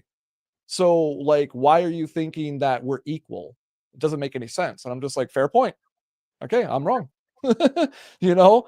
So, but that's the thing. Like, I've seen other people like complaining about women in the red pill space. Yeah. Like, if I remember, what was it? The Red Man group that ended. That's why Rule Zero's name 21 Rule Zero, con. right? Yeah. Because it's basically not having any women involved or whatever, right? But the thing is that what happened with the Red Man group, I don't know because I wasn't there, I didn't watch it, but what I heard through the grapevine, through guys like Donovan, was more or less that there was like one or two guys that had wives that they brought on the show, and the wives were allowed to basically start drama by basically being divisive and basically try to get certain people off the show they didn't like. It's just like, so the motherfuckers that were on the panel that were hosting that had these women had so little frame that two women brought down that podcast from being on like a couple of times or some shit. Like, are you serious? I think it had a lot. There was a lot more involved than that, but yeah, I don't know the full story, obviously, but Yeah. the vague context sounds suspect to me. Like, how is it that the women's involvement alone spiraled the whole thing out of control? With the assertion being that one wife had a problem with one of the other panel members, and there was a whole bunch of talking behind the scenes or something like that. Like I said, I don't know the details. That's what I heard, but that sounds like a lack of frame. And this comes back to people complaining and offering solutions, but they're not really living it. yeah. Like, how are you going to offer solutions about relationships when your own wife is starting wars with your friends? Yeah. It's crazy. All right, I'm gonna play some more.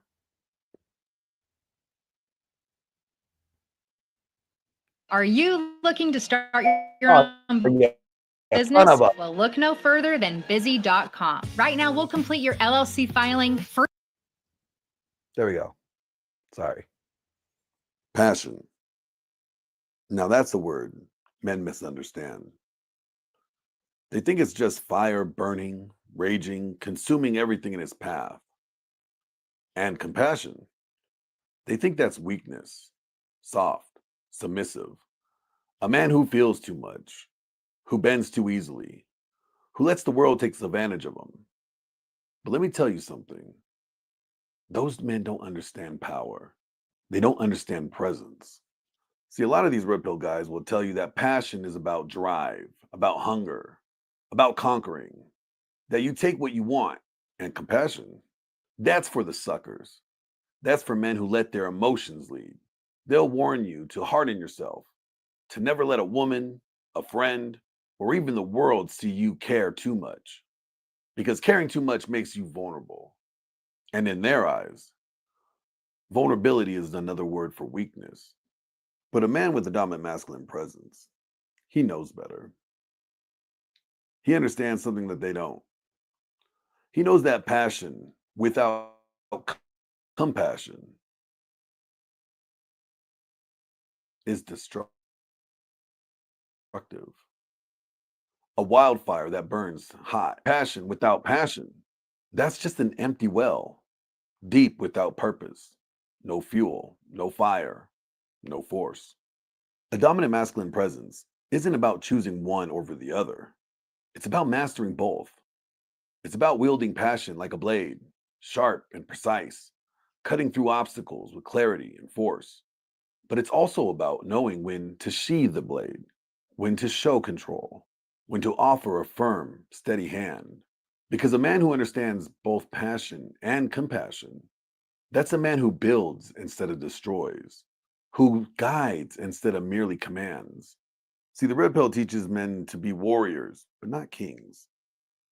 They teach battle, but not leadership. They teach taking, but not giving. They teach that compassion makes you weak. But Thor, and I will say, we teach that compassion makes you strong. That a man's presence is felt not just in how he fights, but how he leads, in how he protects, in how he cares without losing himself. A man with DMP, he doesn't just burn with passion. He harnesses it. He doesn't just feel compassion, he directs it. He knows when to be the fire and when to be the fortress. He knows that true dominance isn't about crushing everything in its path. It's about choosing what he builds, what he nurtures, and what he allows to grow under his reign. So ask yourself, are you just a warrior fighting battles with no end? Or are you a ruler who understands that true power, true presence, true dominance comes not from force alone, but from the wisdom to know when to wield it? The world has enough men who burn. What it needs is men who build. About control.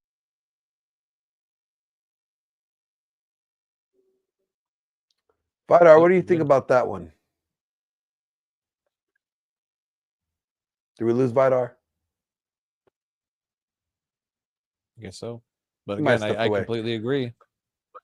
One of the things that one interview I saw with that guy Zuby, I don't know if you're familiar with him. He said men Zuby, are yeah, either he's creating cool. or destroying, and if you're not creating, you're destroying. So I agree with that take completely. Both your take and his, because that's the key thing, is that as a man, your true skill is in building, not destroying. Yeah, sometimes you might have to, destroy and rebuild and stuff like that. But again, it's just like violence in general. You should be building people up around you, not knocking them down, right? You should be building things up around you, not destroying them. And I say should, as in there is incentive to do it in the long run, because it goes back to, maybe this might be a good time to tell my Thor story since I didn't tell it before. Yeah. Because Actually, let me go and bring this down. I want you to share your Thor story. yeah, so basically, the first time I spoke to Thor, it was after he had told his story about touching the wire and fucking up his hands and damn near dying, right? And his lesson basically about learning delayed gratification, more or less, and double checking and not taking shortcuts and just doing the work correctly. And the thing is, he said that happened to him in 91. And I just had like a kind of a crazy light bulb moment because I'm a type 1 diabetic. And at age 6 in 91, I went through a similar situation because I had stepped on a rusty nail. Actually, thanks to a doctor lady that joined the Fresh and Fit Discord. Actually, she told me that they'd identified the virus for type 1 diabetes and actually showed me. So I could actually pull it up and bring it, but I won't bother with that right now. The important thing is I know where I got it from now, because I used to think maybe it was hereditarily inherited or something like that, and it wasn't. It turns out I stepped on a rusty nail, funny enough, in the woods. Yeah, some kid left it out there from a broken treehouse. Good old back in the day in the 90s. But the thing is that I went through a family vacation where I had been to the doctor's office suspecting that maybe I had, gotten diabetes because I was urinating and drinking a lot, right? But it wasn't consistent. But my parents took me in to be safe. I had two options. I had the first option to take the urine test, and the second option, or the urine test, had a 30% chance to give a false reading, right? Depending on certain circumstances. Whereas the blood test was more invasive, but it was guaranteed. The problem was for me is that as a child, I feared needles. I hated needles. I don't like needles at all. I absolutely despise needles. Ironically enough, being a type 1 diabetic and taking insulin injections every day for the rest of my life, basically. How funny how that works, right? The thing that I feared the most, I ended up having to embrace fully. And because of my short-sightedness, being given the option and going like, nope, I'm just going to do the urine test. We then went on a 14-day vacation, like camping and stuff like that, where I'm drinking grape soda, eating all sorts of food and stuff like that. And the entire time, my pancreas, as the doctors, laughingly said, was sputtering. right? So because my autoimmune response was like eradicating the insulin cells, I would get, spurts of like my body trying to regenerate and give insulin, and then it killing those cells. And, it was just a shit show basically for me. The entire time I'm thirsty as fuck, drinking water, and then I'm having to go to the bathroom all the time. And because that test came back negative, the entire time, my whole family, especially my dad, thought I was just being a little shithead. So in addition to my body, all my muscle tissue, the body couldn't process sugar. I'm just pissing it out. So the entire time, my body is being broken down. All the muscle tissue all over is being cannibalized, and I feel it. Like this is a burning pain that you feel. I was 6 years old. And so for 2 weeks, I was going through it. So the first week, well, it was off and on, so it wasn't too bad. But the second week, I was still consuming sodas and things like that. And so we were at this one park, and it was a place called Partyville, funny enough. And we were doing fishing and stuff like that. I'm drinking a 3-liter from the 90s of some grape soda. Oh boy. And all of a sudden I just start losing it, just projectile vomiting, empty the contents of my stomach, and then was just continuously dry heaving, just completely out of it. By the time we finally got to the ER, I couldn't stand. I was collapsed. The ER people said I looked like a Holocaust patient because I was so emaciated. I had to stand for an x-ray. I failed twice, and I basically damn near died. I was when they tested my blood sugar, the machine in the ER, the emergency room, their machine at the time went up to 940, and it was reading high. They guesstimated that my blood sugar was over 1,000 at that point. So I was basically on death's door at that point, but fortunately they got me on fluids, but this is the thing.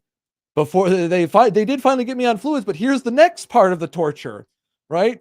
They decided that they were going to have some med students practice on me, not knowing that in addition to me being emaciatingly dehydrated, I also had something called rolling collapsing veins, which makes it extremely tricky for doing blood drawing or IV in arms and legs and pretty much all over anywhere in the body. So they didn't know this, so they proceeded to basically poke needles into both my arms and both my legs, at least I think it was like 7 or 8 times, trying to get a IV on me to give me fluid so I wouldn't die, before they finally called in. There was one guy that was still up. He was like the second best specialist they had, and it took him 2 tries. So then they finally got me on the fluids and got me in the the ER or the like intensive care for like a few minutes. I didn't have to stay very long because they got me stabilized pretty quickly. But I went through all that fucking hell just because I didn't want to get one fucking needle in the arm. And I got all the needles. Like I still wouldn't have been able to avoid like the insulin needles. But for me, like when I first encountered Thor and he told me his story about what he went through and learning that, be durable and don't take shortcuts basically, because you will probably pay the price. That was my story where I shared that with him in MLD's mastermind. I was like, yo, dude, like that's kind of a weird coincidence, but it's kind of weird that we learned the same lesson the same year in a very horrific way.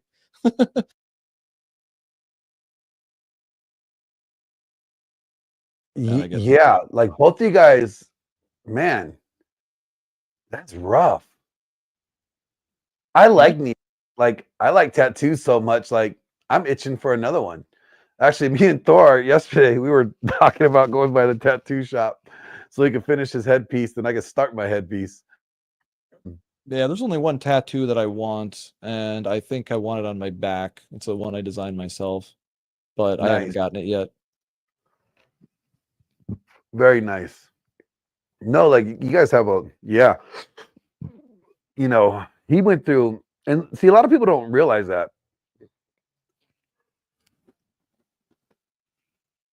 Excuse me. Yeah, a lot of people don't realize like how much crap he's been through. Being electrocuted by 12,000 volts, he should have died. Yeah.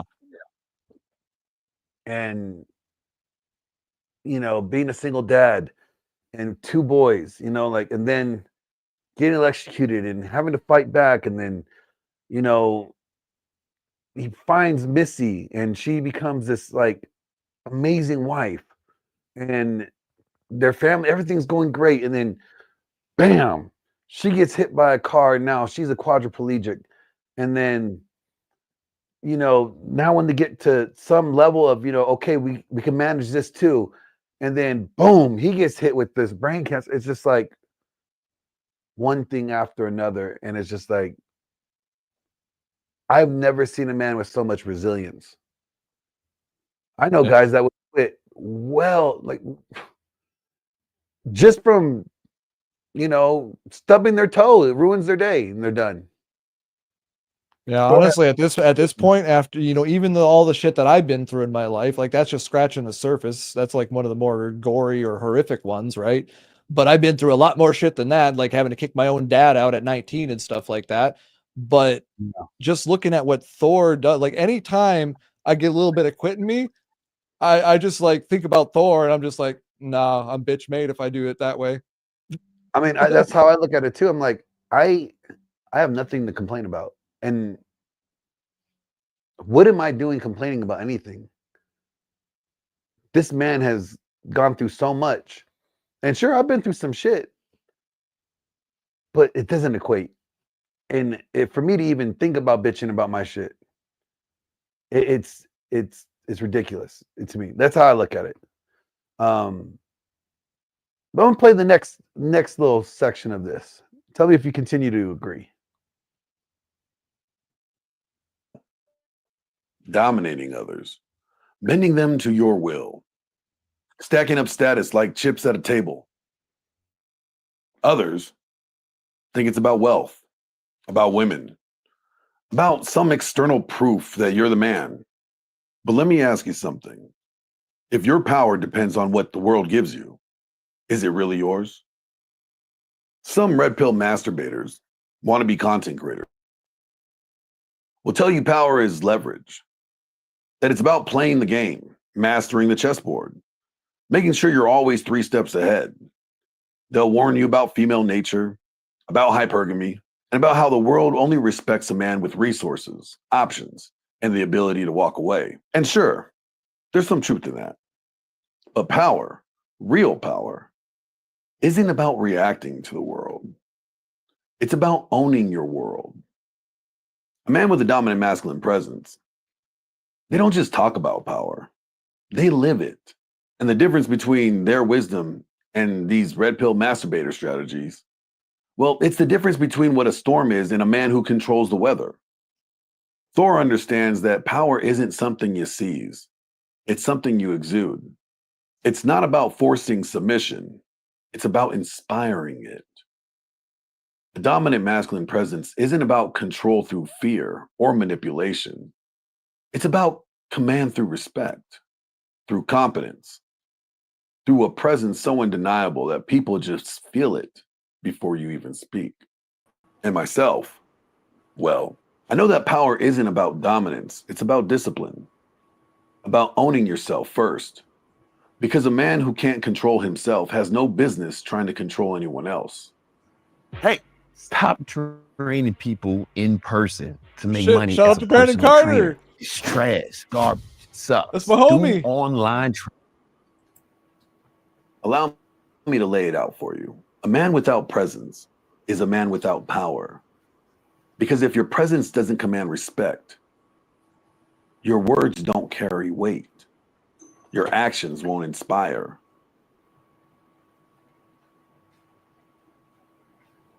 And your so-called dominance, men to chase power, to accumulate it like currency, to wield it like a weapon. But Thor and myself, we teach men to become power, to forge themselves into something unshakable, undeniable. Because when you are power, you don't need to chase it. You don't need to manipulate. And you damn sure don't need to prove anything. So the question isn't whether you want power or not, because every man does. The question is, will you spend your life chasing it, hoping to hold on to it before it slips through your fingers? Or will you become the kind of man who is power, who doesn't just dominate, but commands, who doesn't just control, but inspires, who doesn't just win prosperity? Yep, I still agree. I say all What are the your time. thoughts on that? I say all the time, like you have to control your world, right? If you want to be respected, you have to act respectable. Yeah. You know, and that's the thing. Power does come from within. It's not external. Your ability to wield power comes from your ability to persuade, not manipulate. Because like I said, it goes back to that universal principle. If you have to use violence and intimidation as your primary method to get compliance, you will get nothing but betrayal in return. You will get malicious compliance. You will not have a good life, because it's just like, because one of the things my dad did is that he trained police canines, right? So I learned how to train canines early on. One of the things I volunteered for was the training where they would train the dog to track a lost child. So my job was to go into the woods an evasive way that would make it difficult for the dog to track me. And by the way, I lost the dog. So like I know I can lose a German Shepherd easily. Somehow, like as a 7-year-old. But anyway, I digress on that point. The training that my dad taught me was about actually getting the animal on your side. Basically a lot of the same principles that Cesar Millan talked about in The Dog Whisperer. That's why I reference him all the time, because he says that the calm, assertive, calm, confident demeanor is the pack leader. That's why I say that's part of what I say is the universal leadership principle. You're not respected if you don't exude those universal command presence cues, where you're a competent person. You're not talking out your ass. You're not a know-it-all. You will acknowledge your own shortcomings. You're like, hey, I'm not completely knowledgeable about this, and acknowledge like what your level of competency is in a particular topic when you're speaking on it. That's what I endeavor to do, because I was taught if you're going to talk any shit, doesn't matter what it is, you better be able to back it up. And if you can't, you're just going to make yourself look like a fool. And that's the thing. Yeah, you need to understand that power comes from that control of yourself. Another quote that I like is life is 10% of what happens and 90% of how you react to it, because you talked about reaction. But the thing is that you get that this is the privilege that we have for having free will. We get to choose how we respond. We don't just have to respond out of instinct. We can respond with our higher cognitive thought in a different way to yield a superior result. And that's something that a lot of men don't understand. That's the power within you, right? And I say, like, yeah, you don't need to be somebody that's going to fall on your sword or anything like that. That's why I phrase it a little bit differently than Thor. I say, don't be the hero, be the anti-hero. You're the motherfucker that's still going to do right in the end. But the thing is you're not going to let people take advantage of you, push you around, and tell you how to do that, because you are always doing your due diligence to make sure that you do the best that you got with what you got. You do it on your terms. Benefit of everyone, not just yourself. But you're doing it on your terms. Exactly. Yeah. All right, we'll continue. We got like 6 minutes left. Now that's a word men throw around like a coin at a wishing well. Some think it's just about wealth, stacking cash, flashing status, ruling over the game. Others whisper it's about the endless chase, the conquest, the validation. But let me tell you something. That's a shallow man's fantasy. That's a mirage built on insecurity, on desperation, disguised as dominance. And real men don't chase mirages. Now take the average red pill masturbator. They'll tell you prosperity is about power, status, money, and a woman's submission as proof you've made it. They push hypergamy, female's nature, the cold reality of the game. And sure, there's truth in it. But truth without wisdom, that's just a blade without a handle. You try to wield it, and you'll cut yourself deep. See, RP Thor, he knows something the red pill forgets. He understands presence. And presence, my friend, is the foundation of prosperity. Not just wealth, not just women, but something deeper, something unshakable. Prosperity isn't about what you gain. It's about what you command by simply being. A man who owns his presence doesn't beg the world for riches. He attracts them. He doesn't chase women. He draws them in. Not because he's playing some game, but because he is the game. His energy fills the room. His words hold weight. His actions shape reality. And tell me, what's more prosperous than that? See, the red pill wants you to believe that you need leverage. And without power, without proof, you're nothing. But a man with presence, he doesn't need leverage. He is leverage. His success doesn't depend on trends and tactics or tricks. His success is a byproduct of who he's become. So tell me, which man do you want to be? The one who follows the formula, who stacks his wealth, builds his status, but still lies awake at night wondering if it's enough? Or the man who moves through the world like a storm, unbothered, undeniable? The man whose mere presence is prosperity. Choose wisely, my friend. Because once you understand this, once you taste the difference between a man seeking prosperity and a man embodying it, you'll never see the world the same again. What do you guys think so far? Yeah, that's true. That's another thing I say all the time, Glenn. I tell guys, these MGTOW guys say the juice isn't worth the squeeze, and I'm just like, these motherfuckers never had the juice. What do you think about that, Laurent and Vidar? I think it was great, man. I think you got a winner there. Okay. Very well written. Sorry. Go ahead, Vidar. I interrupted your train of thought. My apologies. Please go ahead.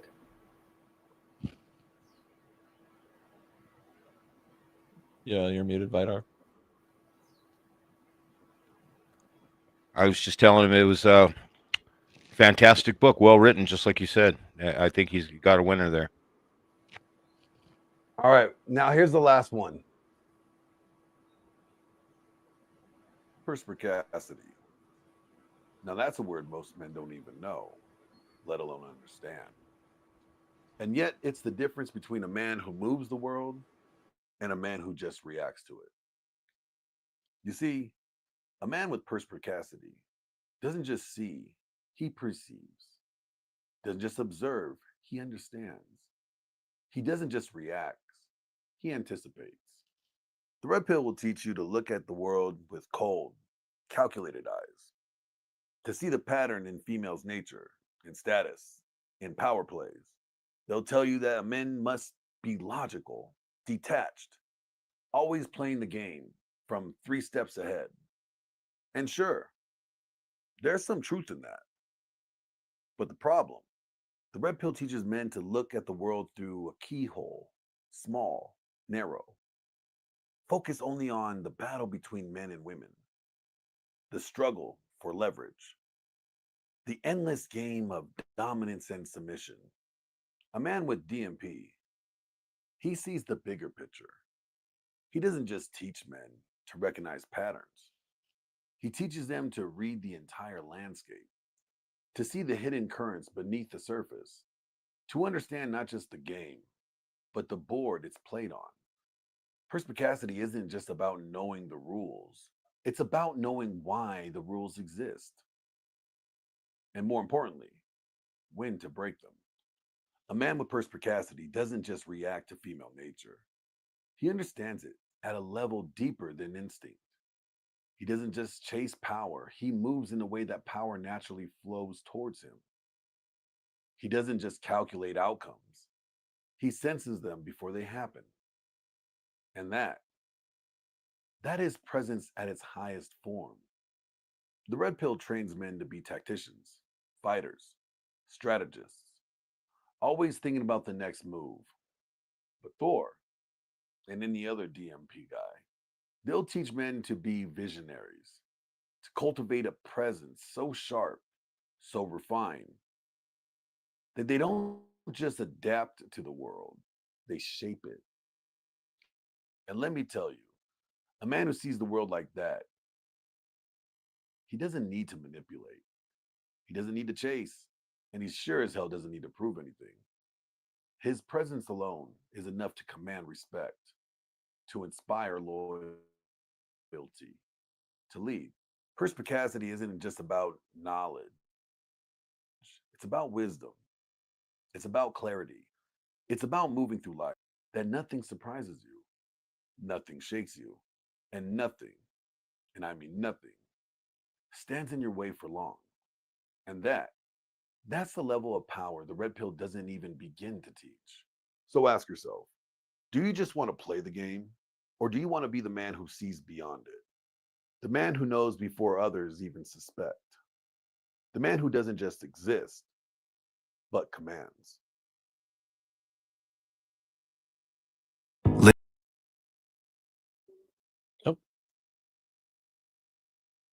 Yeah, that's one of the things when people would try to, I guess you say, test me or try me, whatever terminology you want to use in the Fresh and Fit Discord. Test your gangsta?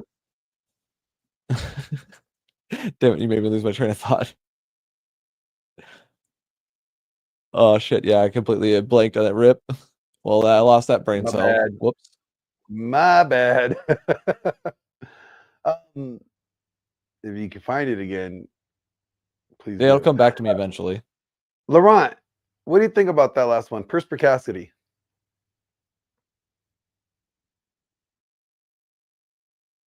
You're muted.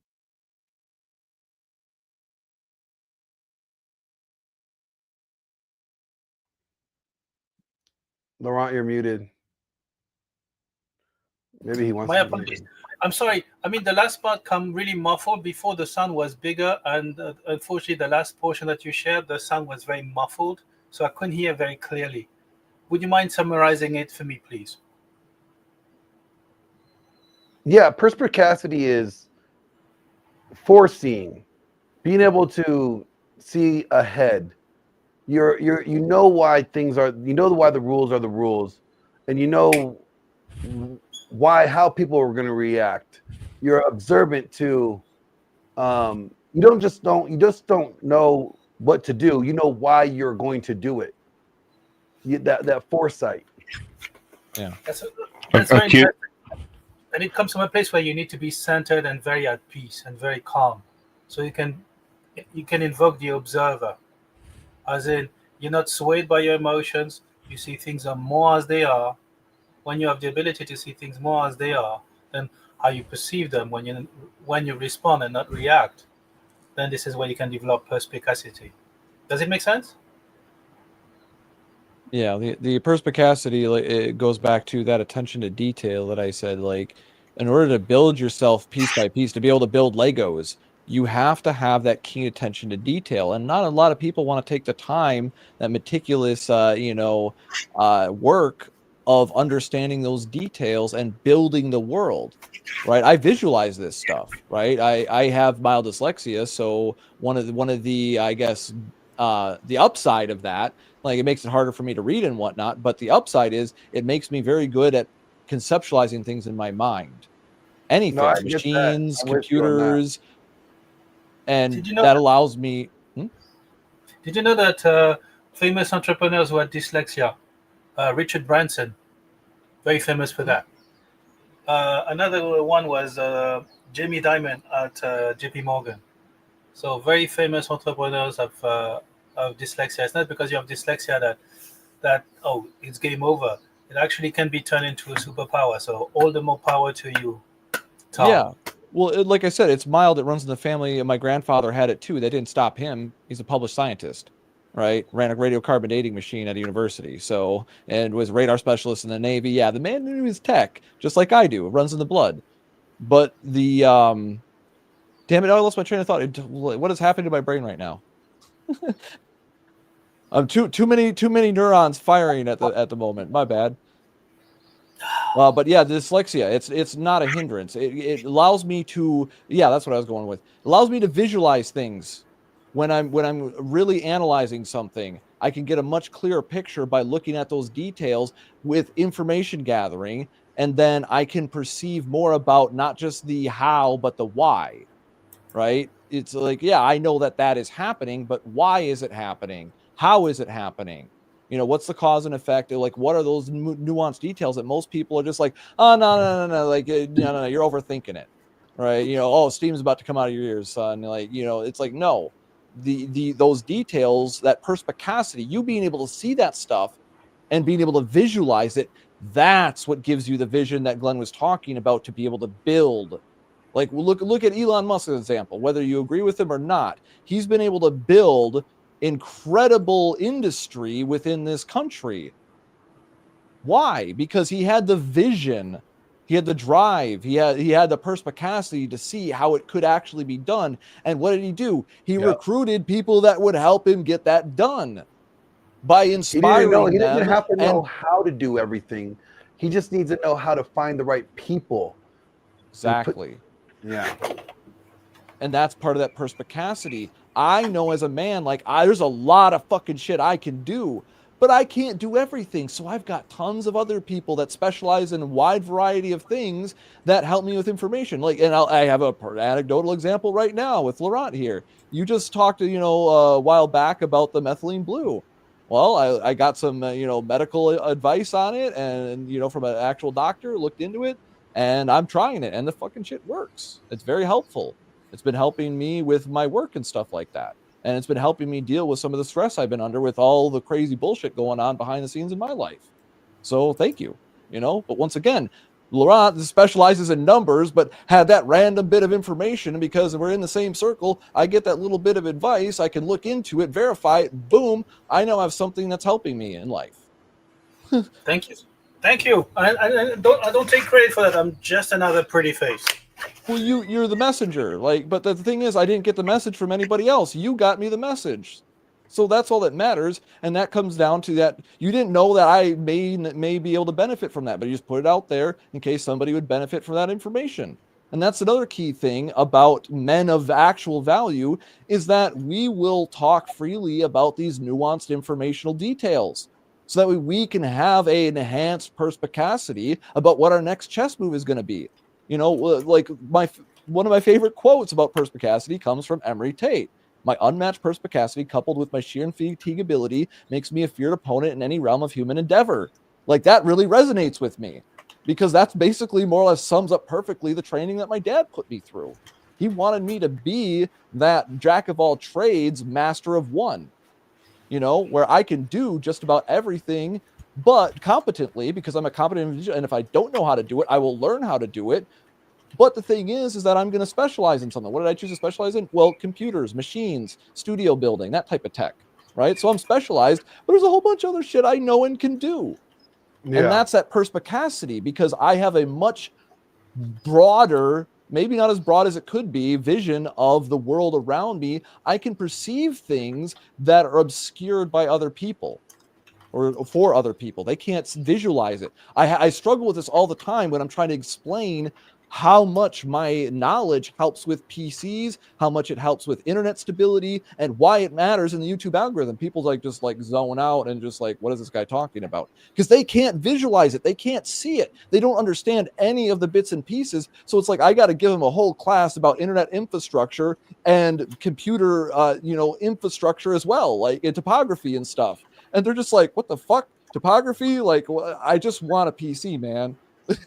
I'm just well, that's what you just pay me for. I'll build you a really good PC. You don't need all the information. I'm a specialist. So instead of me giving you a whole history lesson about why all this shit came to be this way, just pay me and I will fix it for you. That's the business model anyway, or at least that's what I thought, but you still get people arguing with the expert.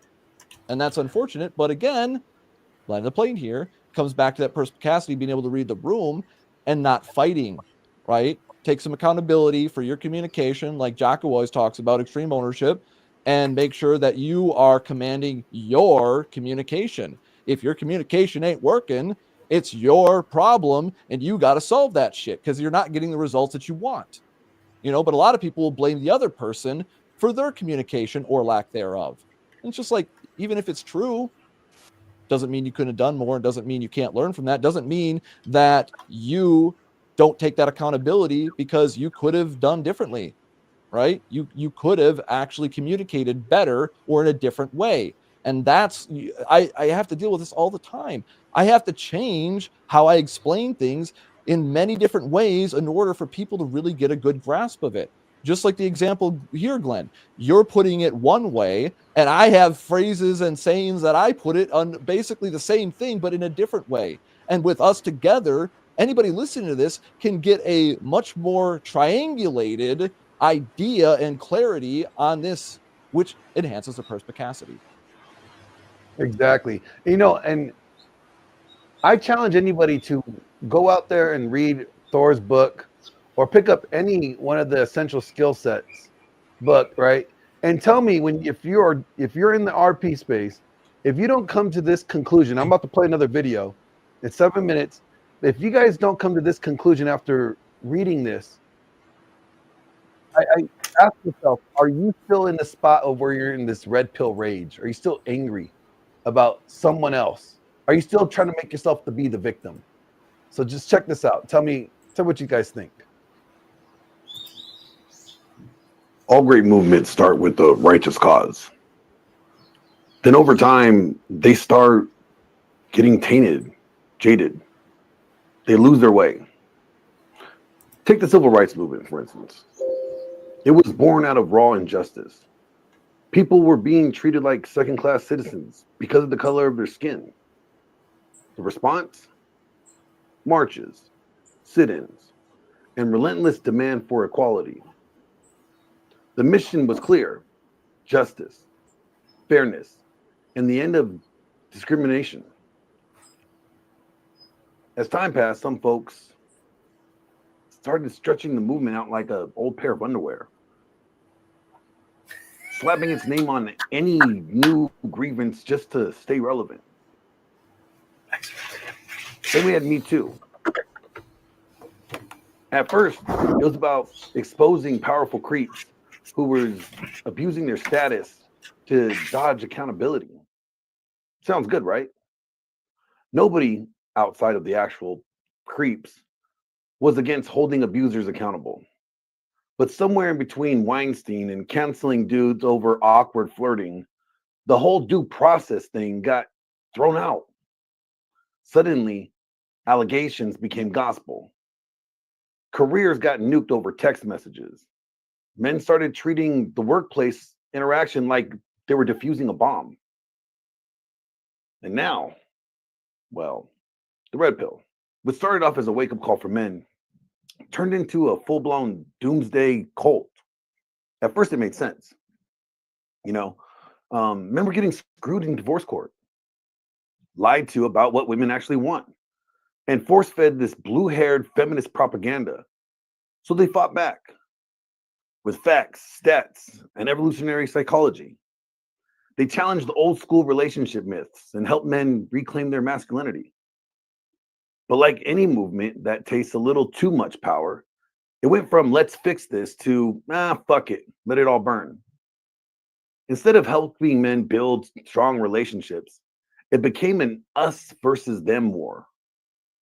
The advice shifted from being strong, desirable men to never trust a woman and never commit, never let your guard down. The system is rigged, so opt out. Cool. And then what? Live your whole life running from commitment like a dude avoiding child support? Never trust anyone? Jack off into the abyss while ranting about female nature? What's the end game here? Even the so-called father of the red pill admits he's not here to give advice. But let's be real. We both know that motherfucker gives advice. I mean, the 99 rules are literally advice, solutions, and best practices. For example, iron rule number 7. It's always time and effort better spent developing new, fresh, prospective women than it will ever be in attempting to reconstruct a failed relationship. Sounds like fucking advice to me, dumbass. So what now? Has the red pill hit its expiration date? Does it need to evolve? Or better question, why the hell do we keep on elevating guys that diagnose problems that don't fix them? Pointing out the issues are easy. Offering real solutions, now that's where the work begins. So the next evolution, in my opinion, should be solutions over criticism, strengths over bitterness, and maybe, just maybe, a movement that actually brings men and women together instead of just fueling this gender war? What should it be? What should it evolve to? Well, let me tell you. This obsession over the red pill praxeology, this constant classification of men either alpha or beta, or this fixation on a woman's hypergamous nature, does not do any good. It harms more people. It traps men in this rigid and externalized way of thinking where their worth is dictated by how women respond to them rather than how their strength of their own presence is. Instead of wasting energy on labels and theories about female nature, men should focus on cultivating a dominant masculine presence. A presence that commands respect, projects an unwavering confidence, influences the world around them. Here's the problem with the red pill. It turns men into reactionaries. If you're constantly analyzing whether a woman's being hypergamous, you're giving her too much power over your mental state. If you're fixated on whether or not you're alpha or beta, you're allowing external narratives to define you instead of you forging your own identity. That's weakness in disguise of insight. A man who's truly dominant doesn't concern himself with what category he fits in. He just is. Having a dominant masculine presence isn't chasing validation or reacting to a woman's nature. It's about becoming the kind of man who naturally attracts respect and admiration. A man with presence doesn't need to prove he's an alpha. His energy, his body language, his control over himself and his environment speaks louder than any internet theory ever could. He doesn't need to complain about hypergamy because it's irrelevant to him. He leads, he builds, he dominates his space. And because of that, women just naturally gravitate towards him. Another issue with the red pill is that it creates this victim mentality. Yes, hypergamy is a thing and it's real. So what? A strong man doesn't need to whine about it. He moves in a way that makes him the most valuable option for any woman who enters his world. And if she isn't aligning with his vision, he doesn't cry about it. He just moves on, walks away without hesitation. Look, the key difference between the red pill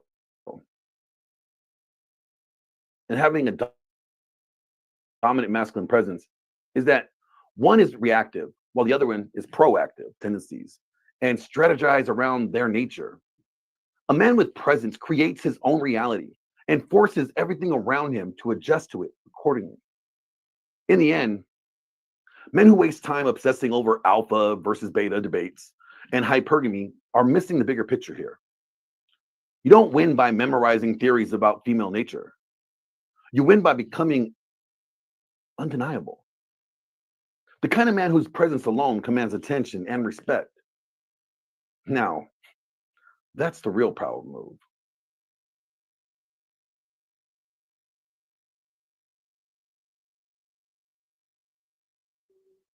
Yeah, for me, I always, I personally find it kind of comical because I always remember that the term red pill is technically just a metaphor for like the truth. So when you're saying like, you know, that when my brain is automatically substituting every time you say red pill with truth, and it's kind of, so that it makes that a little bit funnier than it probably should be, but a lot of that holds up. The point is, you know, besides the beef with Rolo, right? The point is that just we'd be damned if we just said, oh, well, this is the truth about female nature rather than saying the red pill about female nature, right? The metaphor allows people to kind of hide behind the label a little bit so that way they don't run into the problem of what would they say if you were saying the truth? Oh, well, you claim to be the arbiter of truth. How could you be the arbiter of truth? Right? Then it'll goalpost shift out of control. So by having it be a metaphor, and you know, you can kind of play that game a little bit like what you criticize Rolo for, where he's going like, I'm not the praxeology part of it is we're not trying to give advice. But the thing is that at the end of the day, many of the conclusions are kind of born out from the truth. Like it becomes more, because once again, like we talked about before, there's the easy thing to do and then there's the right thing to do. And once you know the truth, you know what the right thing to do is in a lot of situations. But I know exactly what you're talking about because I literally have dealt with it for like damn near the past 5 years in the Fresh and Fit Discord, where I see that it's kind of like the difference between alpha and beta. It's the same thing with red pill and blue pill. Like there isn't really a delineation between the two. I see just as many motherfuckers within the red pill, going back to the red man group point again, right? Struggling with their relationships with women where they are not the leader, they are the follower or the propped up talking head leader for the relationship. Like she lets him lead, right? It's just like I see lots of that bullshit. I see lots of guys, thinking that it's, about looks, money, status, and stuff like that. Same thing that the black pillars think. And they're not understanding that no, it's about building yourself and building something in the world that other people will be drawn to. When you build yourself and you build something like what Thor has done, other people will automatically gravitate, and you will also gravitate towards other people with that similar mindset, that similar presence. Because what is the old saying, Glenn? Real recognize real. Yep. And see, like, first of all, let's get this straight. I don't beef with old people. I take care of them. No, I just got to give you shit. I just like. I probably can't deal with Rolo because of you, right? Sorry, I ruined that for you. No, that's all you. No, the thing is that Rolo introduced me to you in the first place. So it's just that's the funny part. But like I'm just joking too. I'm giving Rolo shit too if he does happen to be watching. Because once again, I don't have any issue with Rolo. I utilize his work all the time and I give him full credit at every chance I get. And I stick up for him too when I feel he's wrong. But in this case, like you're not wrong. I think that the Iron Rules are a little bit more tongue in cheek, maybe even more than Rolo would admit. But the thing is that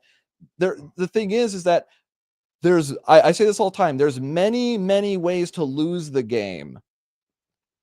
Right? Yep. There's so many ways to lose the game, but there's more than one way to win.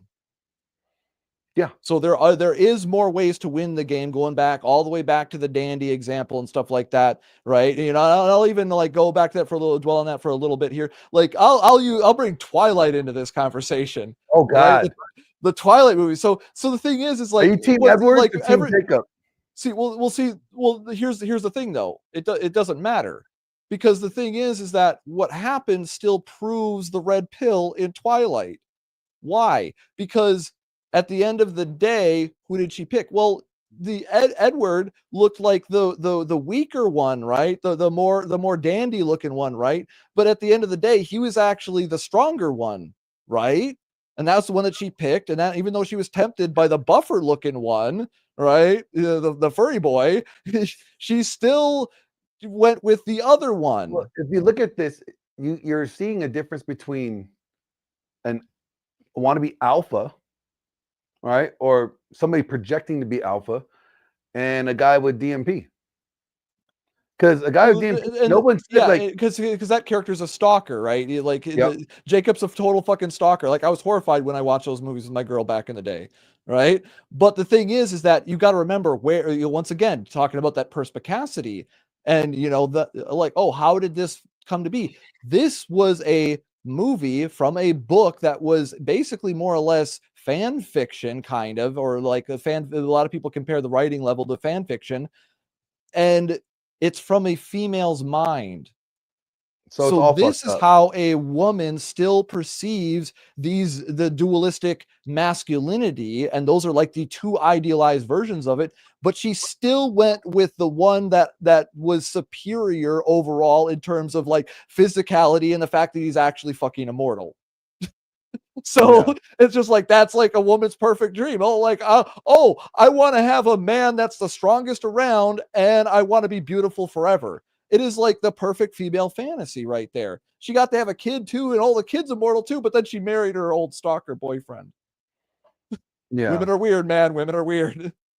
But see, like this is what I think that this is what I think what Thor's work did compared to everybody else's. For the longest time, nobody wanted to give prescriptions in the space. Yeah. Because they're afraid to be judged for them. Everybody was too scared. Yeah. Too scared to give prescriptions. I've got that criticisms too. Or who are you? Like even last week on Rule, who are you to be like talking about this stuff? It's like, oh, who am I to be talking about relationships? Like, I've been in a 15-year relationship and it was shit for 10 years because I did all the dumb shit that a lot of people like to tell you to do. And then for the last 5 years, it's been fucking amazing. Hasn't been easy. You know this. Anybody that's in a long-term relationship knows you're going to have conflicts. It's how you resolve those conflicts that makes you a man or a fucking boy. I say that all the time. Yep. And it's like, what Thor does is he steps out. He said, fuck this. I'll give some prescriptions. I'm going to give you some prescriptions, and, the way you implement them is going to determine your outcome. And he's like, look, we can either, and that was the problem with this. That's the evolution that the space needs. Okay, you told us the problem. What should we do about it now? Oh, we don't tell you guys what to do about it. You do your own thing. Well, that's why, like, for example, typically my thought process for helping guys out that are stuck in the red pill, because I've told you the Nebuchadnezzar example, right? I take the Matrix analogy to its fullest. And for anybody who doesn't know, I would tell guys that would, come into the Fresh and Fit Discord and we're having problems. I just tell them point blank. I'd be like, look, Fresh and Fit podcast is the Matrix. That's Morpheus and Neo right there, on the after hours, right? And there's crazy shit going on, and it's like fucking clown world. People are getting Frank Castle, and shit like that. But this is the Nebuchadnezzar. Congratulations. We're going to feed you some gruel. We're going to teach you some kung fu, and it's all going to work out, man, because you're going to learn what the world is actually about. And so if you're willing to learn, you're willing to do the work, you will be able to get results from people who have already been through it and made the same mistakes as you. And we may be able to prevent you from making some mistakes and give you a head start ahead of even us. Right. Because I had a lot of guys and go, oh, I wish I learned this sooner and stuff like that. I'm just like, well, you're still here and you know the truth now. So do better. Yeah. It's like, you got two choices in life. You either make moves or make excuses. And what Thor's book inspires guys to do is to become the solution to their own problem. Stop bitching about women this or the deck is stacked against you. Like if anybody right now has the right to talk about the deck stacked against them, is Laurent. Like, man just been through some shit. He just got zeroed out. $1 million company, gone. Ex-wife taking over everything. Like, he's been zeroed out. But do you see here, you do not hear Laurent hating women at all. You don't ever hear him talking negative about women. He just said, you know what? I already know I'm going to be doing better than I am next year. Yeah, there's no point in lamenting it because there's nothing Why he bitch can do about to it? change It's like, it. I'm just going to do better next year. Like, yeah. Shit happens and you either get stronger or you buckle. Some people buckle. That's the difference in mindset these days, though, because there's not enough action. Take action. There's a bunch of tools on how to work around, female nature, or how to, manipulate or bend, or you know what I'm saying? Like to ploy is the word, to try to get your way. DMP is just about, I'm going to become the guy that is so irreplaceable that when I walk into a room, I don't have to announce myself. People know who I am or know what I'm about. Yep, they can feel it. They can feel it. You have that gravitational pull that just draws people in, not repels them. And a lot of these guys in the space, when they start doing the red pill talk and talk about drying up a woman's vagina, it like repels them. Like, if you're going to be like, talking about intersexual dynamics and all this stuff all the time, and the negative, and always talking about how negative women behavior is like, and you're wondering why you're not getting laid, or you don't have a girlfriend, well, you just basically put on female repellent. Yeah. Because they're not thinking that they can, they're thinking that they can't. They're thinking that it's going to be a problem. So they manifest a problem through their own action and body language and their own poor mindset, bad mental model. But part of that is due to once you're given the information, nobody's saying, okay, cool, this is what you do with it. Let me show you what to do with that information now that you know it. You apply it in your life, and then you move in the direction that you were already going down, the path that you sought out to. You get back on your journey. It's that. It's not, well, what do I do about it? I don't know. I'm not going to tell you what to do about it. How about you just, do what you want to do about it? Like that's setting them up for failure. Well, that's like it's like you borrowing Rollo's toolbox analogy, right? Is like my books are just supposed to be tools in the toolbox for guys. I'm not trying to tell you how to use the tools. You got to figure that shit out. So Rollo's not teaching you how to use the tools, basically, right? That's why he says it's more of a praxeology rather than advice. And even though there is some advice on the basic usage of the tools. But the thing is that that's where, like I was saying before, I throw Rollo's shit, right? Or I typically start out now with how to win friends and influence people. So guys learn how to talk to motherfuckers, give them extreme ownership, give him all 5 of Rollo's books, give him Donovan Sharp's information, and then give him mystery method. And these guys can basically win any game at life with those basic books. And now, in addition to that, I've got the books that we're coming out with. I've got Thor's book, right, that I add on there for guys now. I've got your guys' books that I add on there. I'm going to have my book added on there. And these are the kind of data that you put in the old think tank, right, as tools, so that way you have more options for solving problems. Right. I kind of use this. It's like a video game, right? When your skill is high enough, you get more options in the conversations in some of these games, right? Just not like I'm not referring to an actual game, but just for metaphorical sake, like when you're carrying on a conversation, if your perception or like say this other stat or whatever, your charisma is high enough, you get different options in the conversation that you can actually see. But without that stat, without that knowledge, you don't have access to that option. You literally can't see. You don't even know it's an option. So you're just going through the conversation. You don't know that if you just up your game a bit in a particular area and understand how to carry on that type of conversation, then you can get much further and you get a whole plethora of other options. And you're not talking, like, people don't understand. You're not talking about like 1 or 2 extra options. You're talking about like 20, 30, 40 alternatives that you have available. And if you're good at, say, improv, right, being able to improvise and being adaptable and durable, you can quickly respond the same way that a fighter, rolls and gets up and starts fighting if they get knocked down. That's the same thing you have to do mentally. Comebacks, like you do rap, so you understand, like the battle rap stuff, right?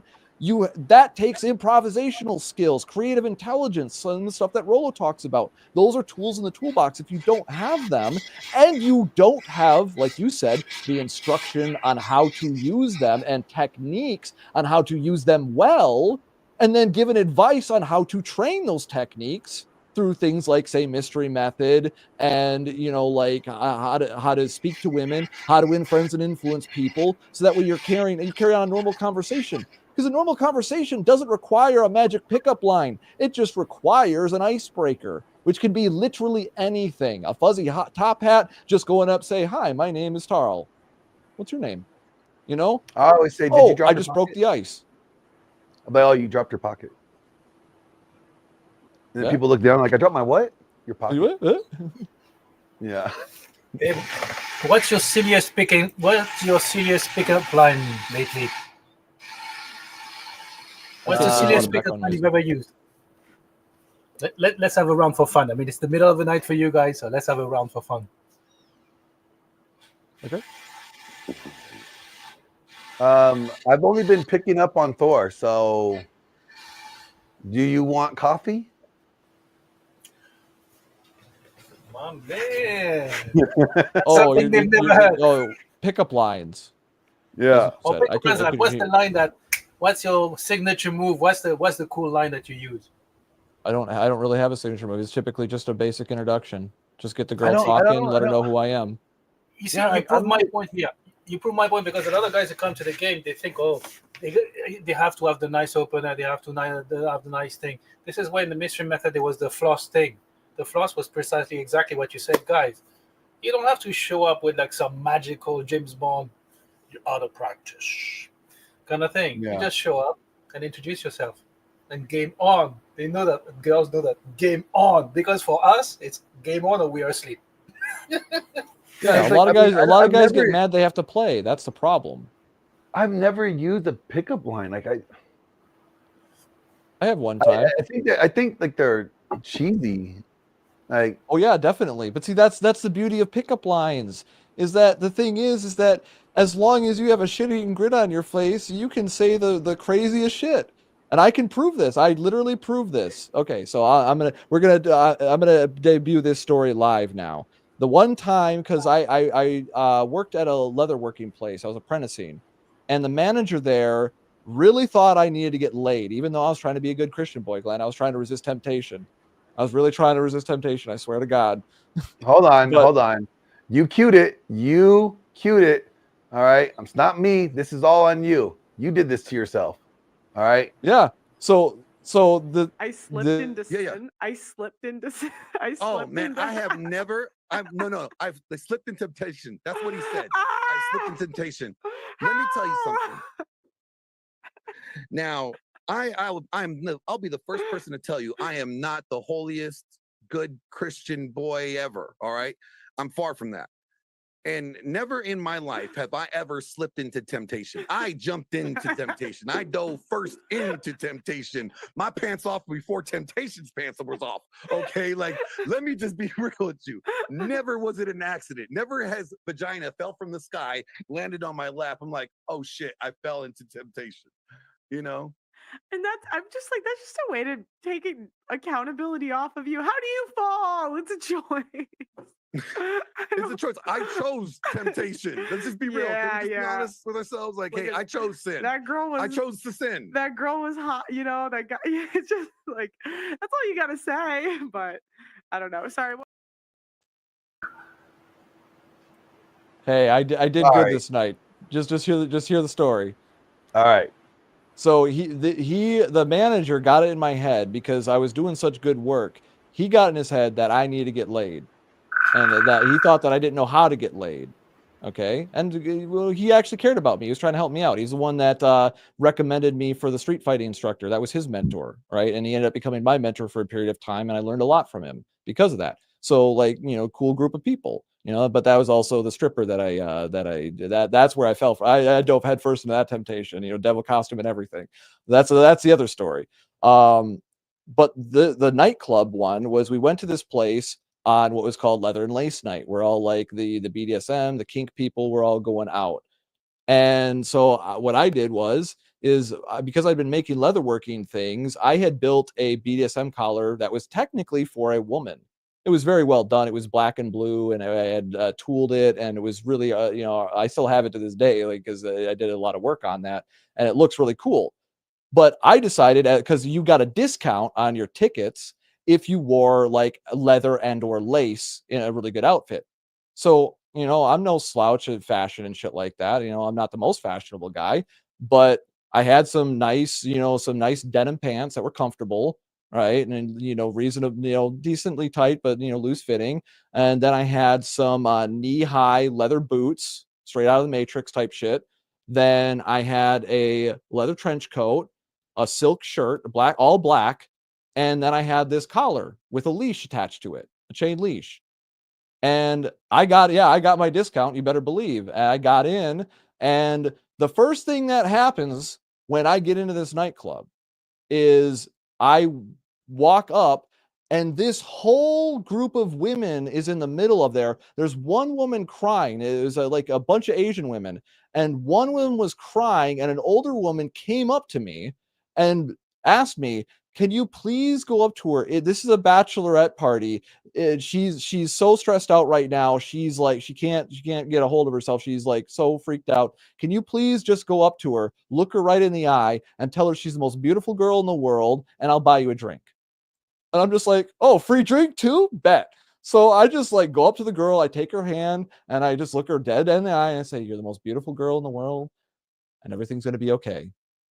And I kissed her hand, and she like melted into my arms, hugged me, thanked me, and we went to the bar to get my drink. Like they went about their way. She thanked the older woman thanked me because it was the mother-in-law doing this, and so we go up to the bar.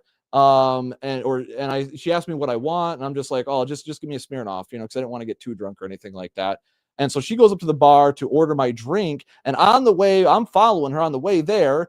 I then get a gay couple of gay dudes that stop me. They notice my piercing and notice that, I don't swing for their team, but they straight up give me an offer because they saw what I did. They're like, hey, yo, if you ever want to have a good time, like, he's like, oh, honey, I know you don't swing for our team, but if you ever want to have a good time, we'll show you the best time. You're such a sweetie, and I'm just like, oh shit, like, thanks, but no thanks. And continue on to the bar to get my drink. Right. So I'm just sitting there waiting for my drink. And I see this cute little goth girl out on the dance floor. And she's just like spinning around, and I see a bunch of guys going up to her, asking her to dance. And there's like fucking 12 dudes just like standing there, like watching her dance, like a bunch of weirdos almost like it's a strip club, but it's just some random girl dancing. I'm just like, nobody else is dancing but her on the dance floor. There's this guy just like, this is kind of weird, but okay. And, but she's kind of cute, I kind of like her, and I'm just like, okay, let's see what she does, And I'm just sitting there. I got my drink finally. So I'm just sitting there at the bar, a little bit down, and the bar's not too full. So I'm just kind of chilling there. There's only a couple people down. She comes up and she orders her drink. And I'm just like, oh shit. Well, I know where she's going to be coming back to next. I'm not going to go up like these dumb motherfuckers on the dance floor trying to get her attention, being all thirsty. I'm just going to change my spots at the bar while she's out on the dance floor, not paying attention. So I go back down to near where I saw her order the drink, and just leaning on the bar. So when she comes there, I'm just sitting there drinking my drink, and she fucking apparently, she comes up, right? She gets her drink, and then she's just like, wait, were you the guy that bachelorette party just ran up to before or whatever? Like, what happened with that? And I'm just like, oh, just the girl was having a hard night, and I said some nice words to her, so the lady bought me a drink. It was cool. And she's just like, oh, wow. And then, I'm just like, and I'm just thinking, okay, well, I want to escalate this. So how do I do that? And I just looked at her and looked her dead in the eye. And I took the end of the leash and I said, hey, would you like to hold my leash? That was my pickup line. And she said, yes, I'd love to. So she took my leash, took me out on the dance floor. She got me dizzy. We danced for, I think, like an hour or something like that. I got dizzy. And I was trying to be a good Christian boy, Glenn. I was. So what did I do? I fucking went home. I didn't fuck her. Maybe that's an L, but she said she wanted to go home with me, and I politely declined. So that's an L, but so it's like it worked. And all I said, like, I'm wearing a girl's collar that I made for like my potential partner, and I'm using it to pick up a potential partner with a pickup line. That's one time I use a pickup line. That's a great story with a sad ending. But he was being a good Christian boy. Okay, that was his goal. I hate how he keeps on throwing it. Glenn, I was trying to be a good Christian boy. Like, hey, do you? It's between you and God, not me. I have nothing to do with it. Mr. Smith comes in and he says, hi, all. New here. I just saw DJ Alexa's post and came a bit to give some moral support. Thank you, Mr. Smith. Wait a minute. Are you from the Matrix? No. No, not that Smith. Agent Smith. I'm gonna play you like what I did to Chrono when he came and tried to give me his confession. Did you ever see that one? I've seen some of the confession ones. I don't know if I've seen Chrono's one off the top of my head. Chrono's confession was hilarious. Let me play it. It was like the worst thing that you. I just remember the lady that gave the poor priest a heart attack. That's what I remember. Yeah. That shit was wild. Oh, they're much worse than that. It was almost like a challenge. It seemed like who's gonna outdo the other one. Hey, you always feel less degenerate when you listen to my stream. It's kind of. Oh yeah, and I did want to comment. I think it was Lauren that said that earlier before. She was talking about, yeah, you need to work on yourself before you look for a partner. I 1000% agree with that. A lot of these people like go out there, they're like, I'm looking for my better half. It's like, bitch, you need to be a whole ass person if You you're need gonna to be in be a the better relationship. half. Like, if you need a better half, you're a fucking leech, man. Like, no, you need to be a whole ass person. She needs to be a whole ass person, know what the fuck they want in life, and want to get it together. Right? And she needs to want to commit to your plan, and you need to have a good plan. Exactly. All right, here we go. I apologize in advance.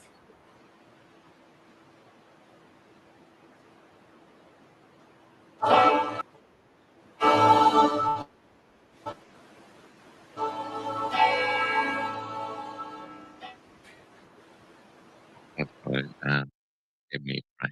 And What are you rumbling? Somebody say something? hello, Father. Oh, yes. Forgive me, I have sinned. When was your last confession? I never have. So, Okay.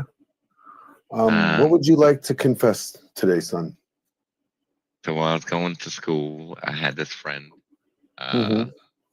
She got a little friendly, extra friendly. Extra friendly. Yeah, Well, you know, it's always good to have friends being friendly. maybe not in this way. In what way? The carnal way, the way shouldn't be doing. I don't think. You don't think, or you know? I mean, I'm still learning. I don't think so, but I don't know. Well, tell me what you did. Well, things were happening. She was very loud, and there may have been some squirting, Okay. and things that were said. Like what? What was said? Well, you know, oh God, oh God. While she was squirting? Yes. Never experienced that before. Tell me more. It's fun, but I don't think that it was right. How long did this last? How many times did you do this? Well, it depends. I mean, at my place or hers? You did it more than once? Yeah. And she did the same thing? Yeah. Multiple. Multiple. So let me see if I got this right. You know what? You came in here to confess about pleasing a woman multiple times to the point where she is squirting to a man that has never experienced it. Is that what you did? A little bit. Sorry, Father. Oh, sorry. You know what? Here's your penance. 100 Our Fathers. And then go take your little ass over there and you do that again and again and again, 10 more times. I want her super soaker wet. I want your bed like a sponge. Do you understand me? Because you know what? I can never experience it. I don't know what it's like. Okay? I don't even know. I can't even fathom it. I don't even know what it looks like. Get the fuck out of here. Go. Get out. You're blessed. I'll go, but I forgot to tell you about the three-way thing. I'll be back. Threesomes? Maybe.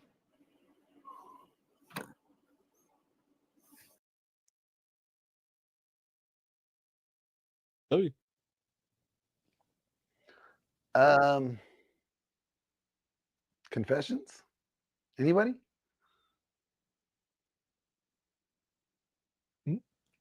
About three ways?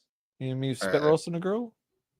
I mean, I got one that had set up that was why I can't ride Amtrak trains. Was that because of what happened on the 5? No. I do talk about what happened on the 501 in the book, and the Queen Bitch of Amtrak. She's in there, but this is that was 2017. So this is August of 2019. So almost 2 years later. Oh wow. Yeah. Wowzers. I do want to remind everybody what we are actually doing here, because people are like, "What the hell is going on? This is weird." So allow me to share a video.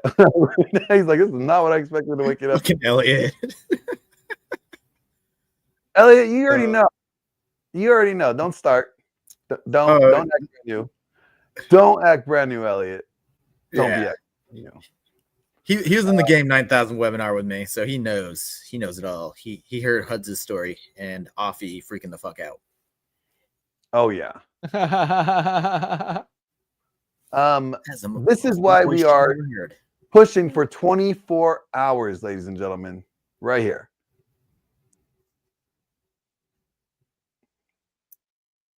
Well, it'll be up there in a minute. Hold on. Yeah.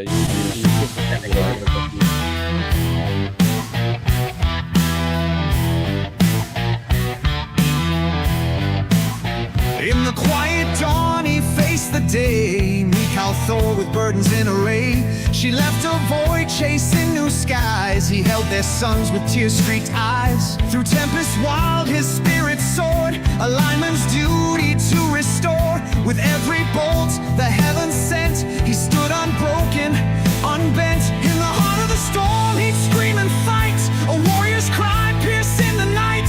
Though lightning scorched and thunder roared, he stood his ground undeterred.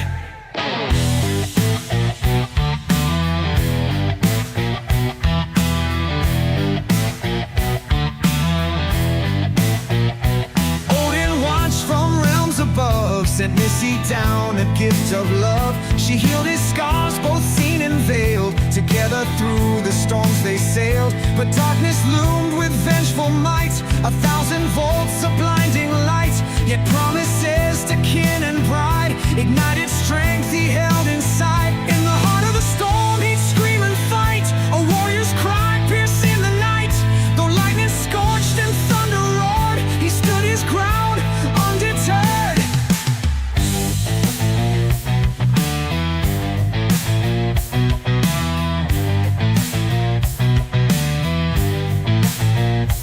Years have passed, his legend grown, a beacon for the lost and lone. He penned his wisdom, shared his lore, guiding those who wandered sore.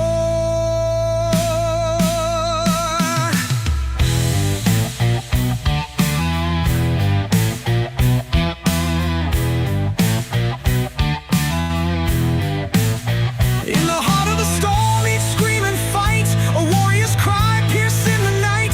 Though lightning scorched and thunder roared, he stood his ground undeterred.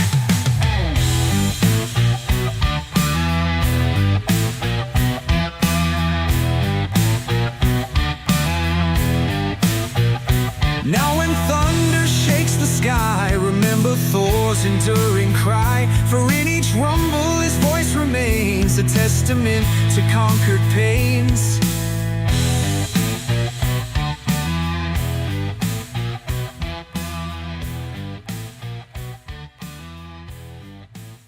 With a cheeky grin, Thor passed the torch. Now it's your turn to light the porch.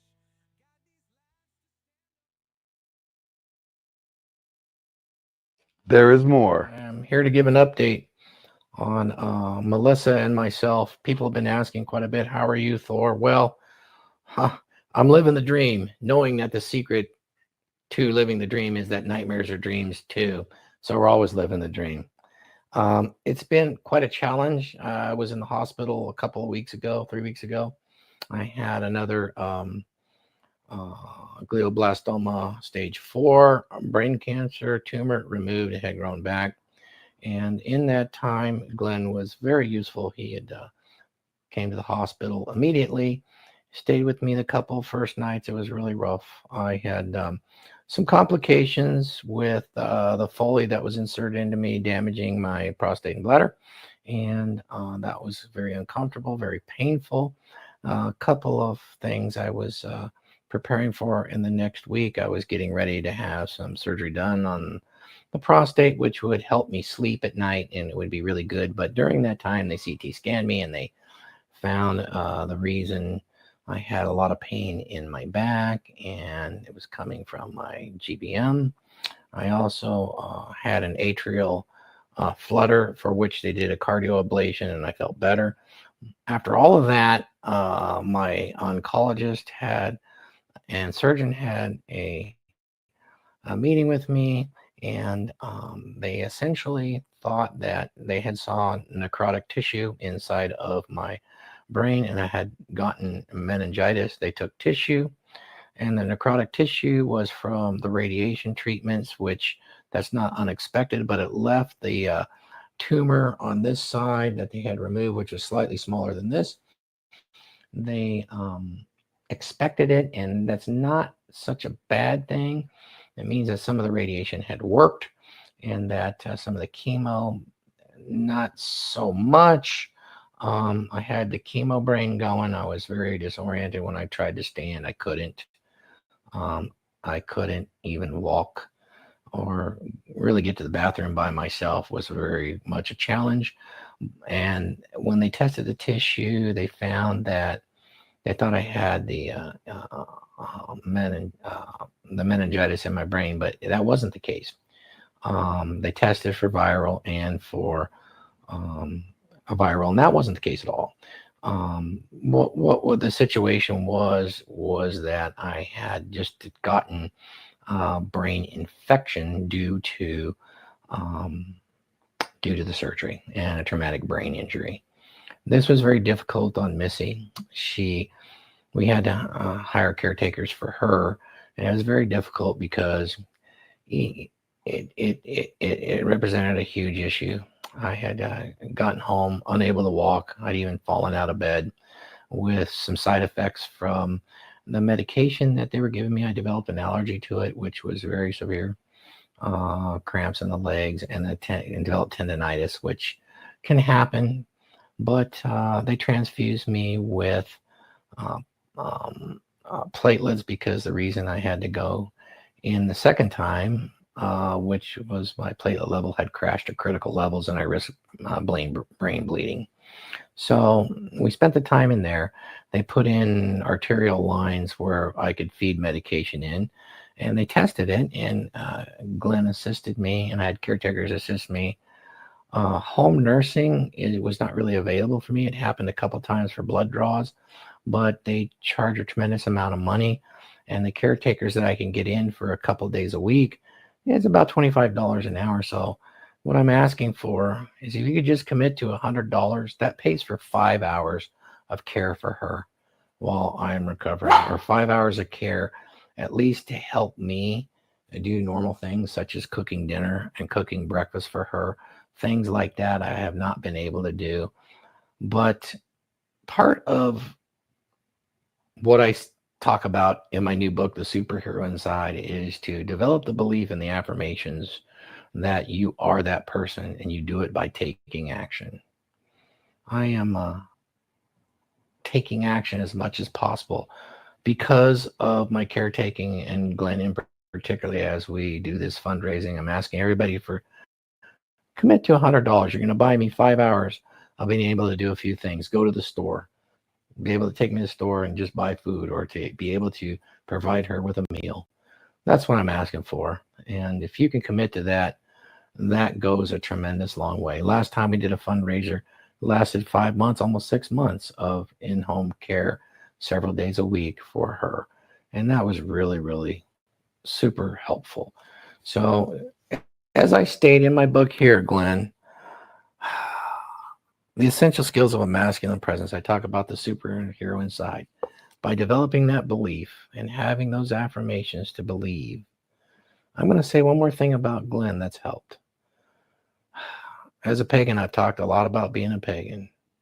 Because of his due diligence, Ovahi here has got me back on the path as a Christian. I was raised a Christian, and I'm now looking forward to developing a fellowship based around this resilience.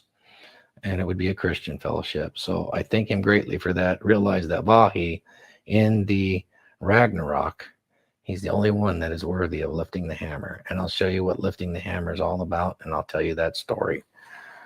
Please go out and buy my book too. It's been released in all formats. Paul Bowers did the formatting for me, and he is also doing the audio. Right now it's available in softcover and hardcover, and audio should be out within the week. I'll let you know.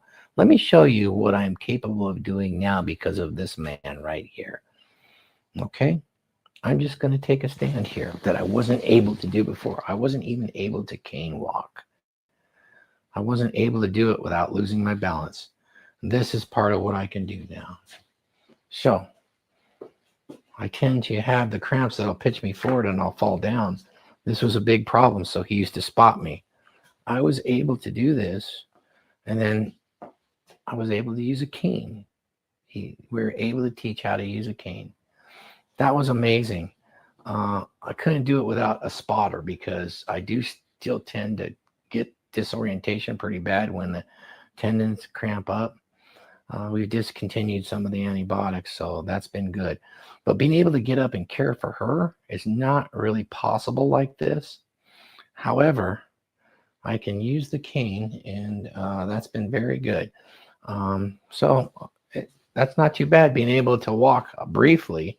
Using the cane, though, has been very useful. I can't really carry anything, but just to give you an example of what in-home care can do for her, it allowed me to be driven to the grocery store yesterday. This is an emergency cane because it has a seat. If I get tired or I start to fall, I can get on the seat. I was able to use this to go through the store and have the caretaker actually pick out all the groceries. We have fresh groceries and eggs. And now it's just a matter of being able to cook the dinner for her. Believe it or not, sometimes just struggling with the microwaves is rather difficult, or getting her water and making sure that she's clean and that she showers and all of that sort of stuff. That's the kind of care that we need. $100 a day would go a long way towards providing up to 5 hours of care, even if it's just 3 or 4 days a week. What a tremendous thing. So he was able to help me with this, and that's crazy good. Thank you, Glenn. That was really impressive that you were able to teach me. And I just took the action to do it, and it came, Psychologically, I still get the emotional floods, which are pretty tremendous. I'll just get a wave of emotion. I have my emotional outburst dog, which helps a lot, but I'll use smelling salts too to kind of hyper amplify it. Sometimes that'll knock it down, but those floods are actually quite painful. Let me show you some additional help that he's done. He's helped me walk, but we're just going to go ahead and we're going to show you what else is possible here. Right, Glenn? Take action, even if it's action like this. So I've stretched out a little bit, and now this is the next step. It's just to sit here and do some sissy push-ups or even regular push-ups. Check it out.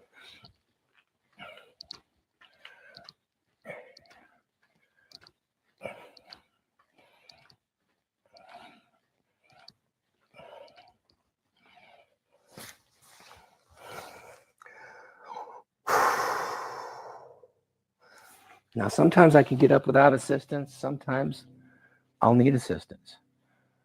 This is here as a safety. So what do you think, Glenn? Taking action is important. Being able to clothe myself is important too. Sometimes I need help with that because of certain items, vision, balance, things like that. How is that? So being able to do that and walk 10 to 20 minutes a day. The physical therapist that watched me said I was their highest functioning cancer patient they've ever seen. So I have some abilities, but like right now, I really couldn't care for her. So I greatly appreciate, and I say a prayer for everybody that donates. And if they can swing that $100, it really goes a long way towards scheduling a few days a week to get that relief and that safety. There's been times at night where her blood pressure crashes, and for me to be able to get up and to swing around and help her is tremendous because of her medications. Her blood pressure crashes hard. That's been a challenge. And then with me falling out of the bed and Glenn coming and picking me up, that was pretty huge too. Thank God for him. I say a prayer for him every day. He lays his hands on me. And it's pretty amazing to have a friend like that. No, it's a son like that. And he's running this fundraiser, and he's really made some tremendous strides and encouraging me to take action. He's a superhero. Well, he's a superhero.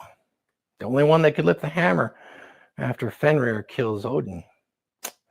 He's worthy. And I got several other caretakers. I want to send a thanks out to Tristan and Andrew. Last time, that was tremendous what you guys did. Absolutely. Donovan Sharp, it's amazing. Everybody contributed, and it was incredible. And like I said, it's pretty amazing. Unfortunately, even when you buy really good PPO insurance, they'll only provide you with a few days of in-home nursing care, and sometimes they'll do blood tests, but that's it. And it's extremely expensive. Like I said, it's $25 an hour, and you have to schedule it, which helps a lot. But using some of the services myself and paying the cash is much easier to schedule. 2 to 4 days a week, somebody to come in just for a few hours from the local services. And that's really helpful, especially with food prep and being able to help her. She gets tremendous nerve pain where she can't even be touched. And that's really unfortunate. We're getting all the medical care we can, but it's just not quite going far enough. And I think everybody out there, thank you so much. I appreciate that. Once again, take a look at the superhero inside. Part of the resilience and the determination is taking action. And this is taking action. What you saw me do here today, just standing up, is tremendous. Glenn can tell you, for a bit there, I couldn't even stand up without aid. And that took a lot of exercise and action taking and belief. And thank you for tuning in. I appreciate it very much. So, skull and bless you. May God bless you and awaken the superhero inside. That's why we're here, folks. That man right there. He's been like a father figure for many of us on this panel. A brother, a good friend, and he needs our help. So we are doing what we can to raise the funds necessary so that we could take off some of that burden off of their shoulders. What he doesn't discuss in that video is that his wife was injured in a horrible car accident about 4 years ago, and she was left a quadriplegic. She's wheelchair bound. She could barely move around. She can stand up every once in a while, and she walks, and she goes to therapy, but it's a struggle. You know, that for us, if we just stood up to walk to the bathroom, we think nothing much of it. That for her could take out all her energy for like hours because of how bad she was left after the accident. And Thor's been her number one caretaker. You know, his work allowed him to be able to work from home at one point. And, you know, once it seemed like they kind of got used to this new normal, they kind of got a grip on this new normal, what life is now going to be after her accident, then he gets hit with the brain cancer. And he's had 2 surgeries. And, you know, he's a fighter. He has no quit in him. And you know, most people, they're concerned like, you know, oh, they don't want to die because they're just scared of death. That's not Thor. It's like, even through all this, he's like, I need to make sure that Missy's taken care of. I want to make sure that we make enough that she is taken care of. He's like, I still have responsibilities. The brain cancer doesn't remove me from having responsibilities. And that's an admirable man. Most guys would tap out by now. A lot of these so-called alpha males would tap out by now. And that's why we're here. We're here in support of raising funds for Thor. We have a goal. I believe a goal is about 125K. You know, we started this fundraiser last year when he had the first surgery, and we raised $27,000 last year. And I wish that we could have said that would have been all we needed. But this past January, he went back under the knife because the cancer came back. And during that last surgery in January, he ended up getting a brain infection that complicated things.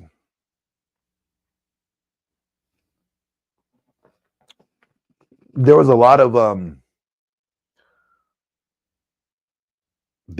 close calls.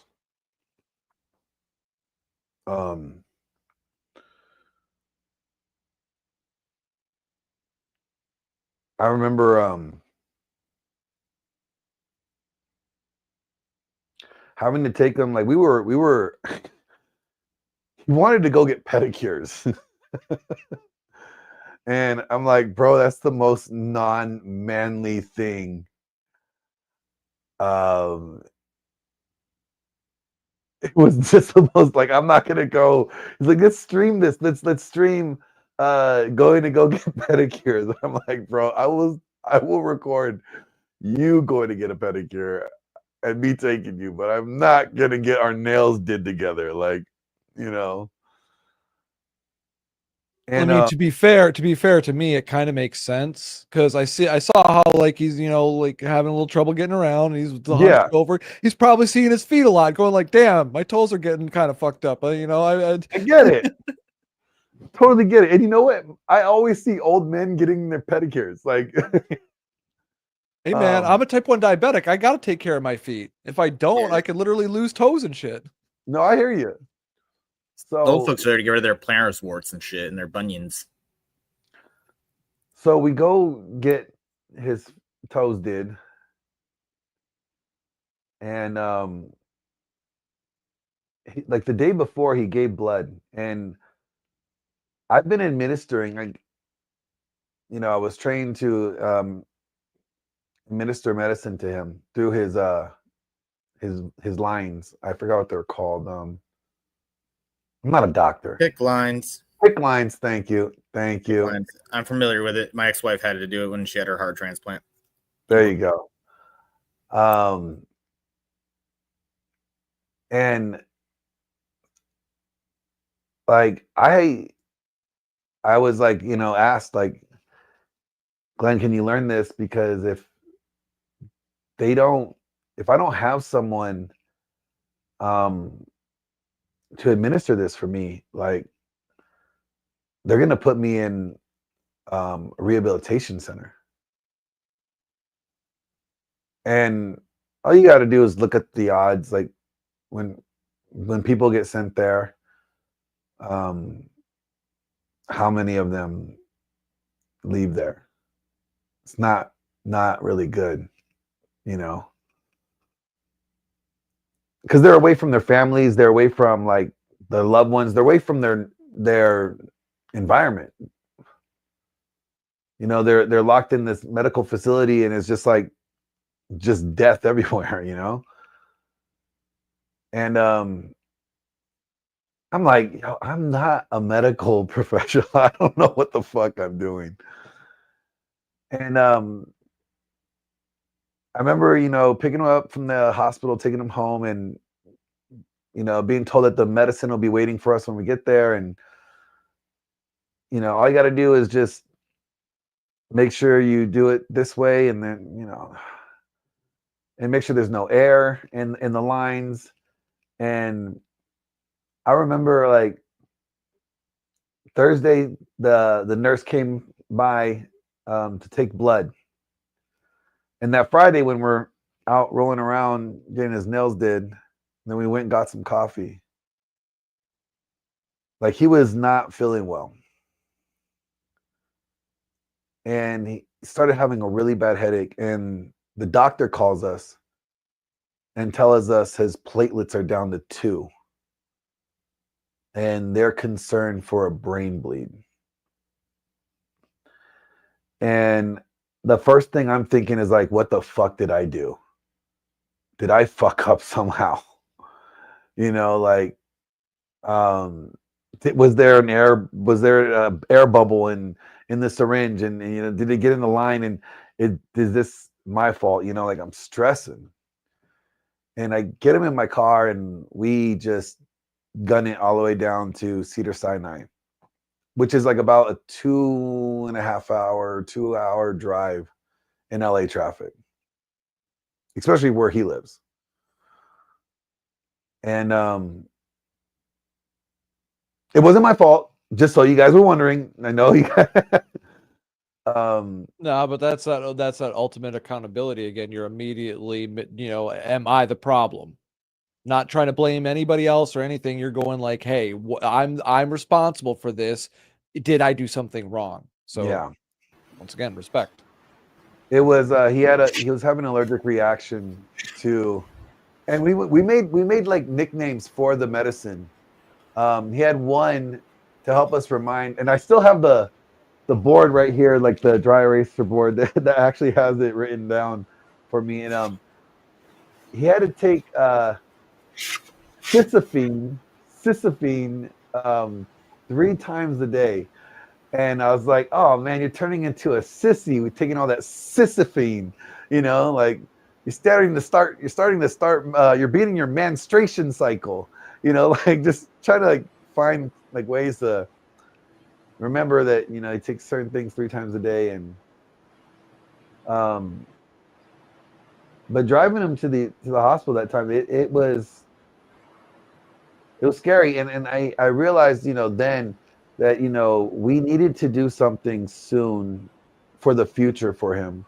Because although I believe that he's going to get better, although I believe he's capable of doing it, there's always that possibility that, you know, something could happen from here until then. And I'm not knowledgeable in, or don't know how to help, you know, and he's going to need, you know, care too. It's not just Missy, but he might need care too. And this is not just a fundraiser just to help Missy out, but to help them both out, you know. And if we could help relieve the stress off of him, and she's stressed out too because she's not worried about him, you know. I just want to help them both just get this stress, as much stress taken off their shoulders as possible. Because a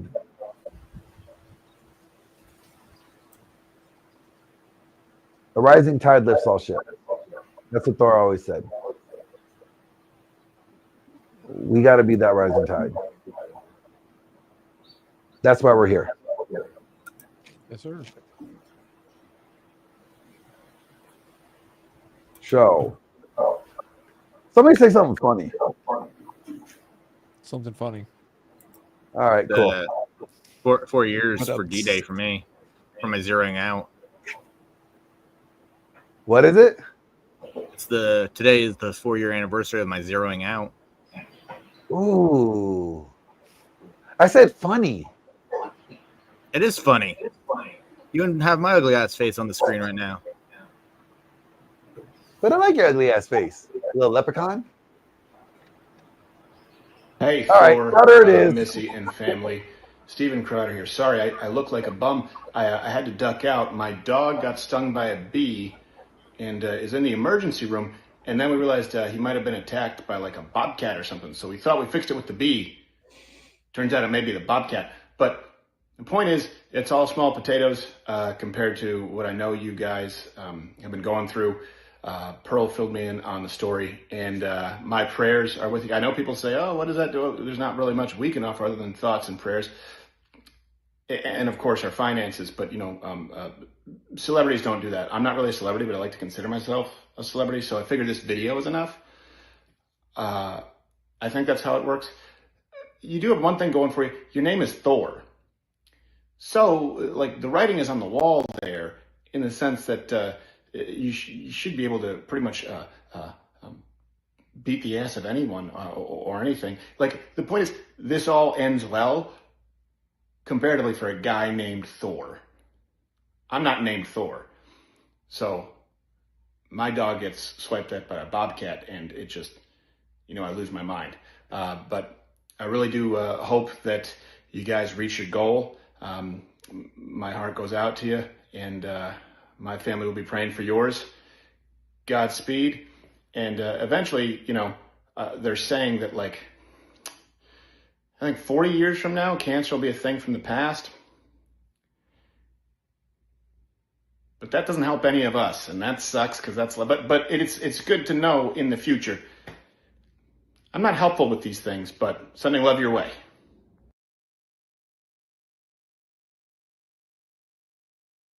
Give it up to Crowder and Pearl for getting that from Crowder.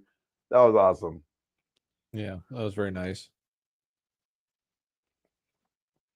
All right. Not a lot of people would do that. Once again, it's just like I told Thor, it's just like I'm in a situation where I've gone all in on what I'm doing, and then had a bunch of family shit happen that was beyond my control. So now I don't have any ability to give, but I just am doing everything I can to help with the fundraiser itself.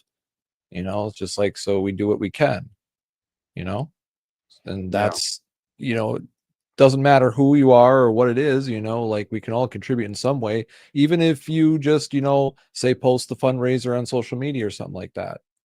Right. Yeah.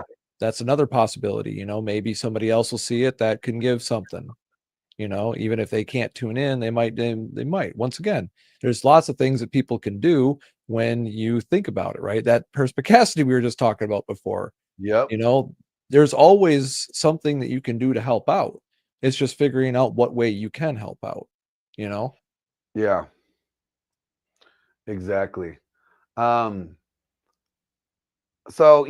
I'm going to go ahead and throw out there, you guys can go ahead and ask us whatever questions you have about anything. Maybe we can answer them.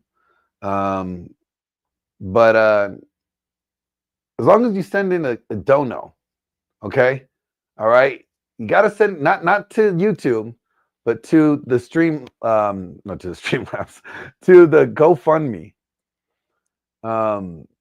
We'll take whatever questions that you may have, just to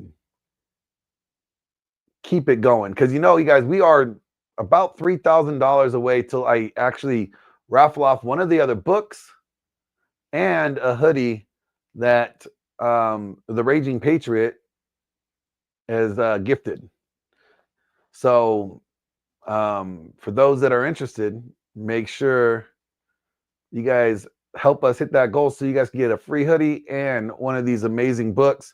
Also, Paul Benjamin, Apex Mindset, did give an hour of his time, and that's about $1,000 right there. So That alone is worth it. Seriously. So with that being said, let the AMAs begin. Dropping that out there. Hold on. Yep, that's out there. And then let me go to, since most of our viewership seems to be coming from X tonight, which is awesome. Thank you, people from X. Let me go ahead and get this going on X as well.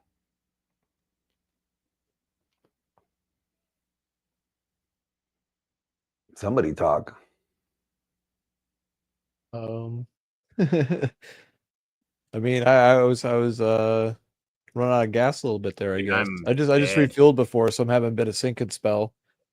So I turned my camera off. I got to refuel at some point, man. I hear you. I hear you. I figured this would be the night shift. A lot of guys said they were going to be able to pop back on in the morning and stuff like that. So, you know, we're doing 24 hours, so we got to be realistic about this shit. What you talking about? We don't know no breaks. We don't take no time off. Push forward. Yeah, for Elliot's question there, I'm good till about 5 in the morning my time, which is about 3.5 hours. How much time I got left on this shift? Yep. And well, let's see. I have another 12 hours or so. Yeah. Another 12 to go. Well, like 11 and some change. Something like that. Something like that. Zoom in. There we go. Who's in for the long haul tonight? I think all of us to some degree. Like you got people from other parts of the world, different time zones. They're in it for as long as they want to be. And every minute and every hour that they give is much appreciated. So,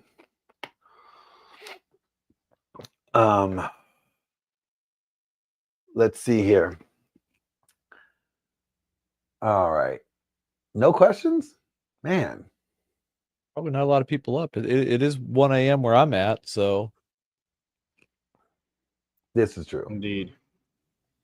This is true. All right. Well, but we still have 4,800 people watching on all of the channels. So I know, isn't that wild? And the majority of them are coming from X. I looked, and I'm so grateful for all the people on X that are watching. You know, I'm trying to like interact. I could throw stuff in the chat, but like you don't see who's watching on X. You know what I mean? yeah, Like X is a pain in the butt for its live stuff. Like I can't fast forward through it. If it's like a reproduction of live, I'm like, I gotta sit through 20 minutes of bullshit before I get to the good stuff. It's like imagine watching your back when you were live streaming a lot, like watching your first 40 minutes is just infomercial. It's like, when's Glenn gonna go live?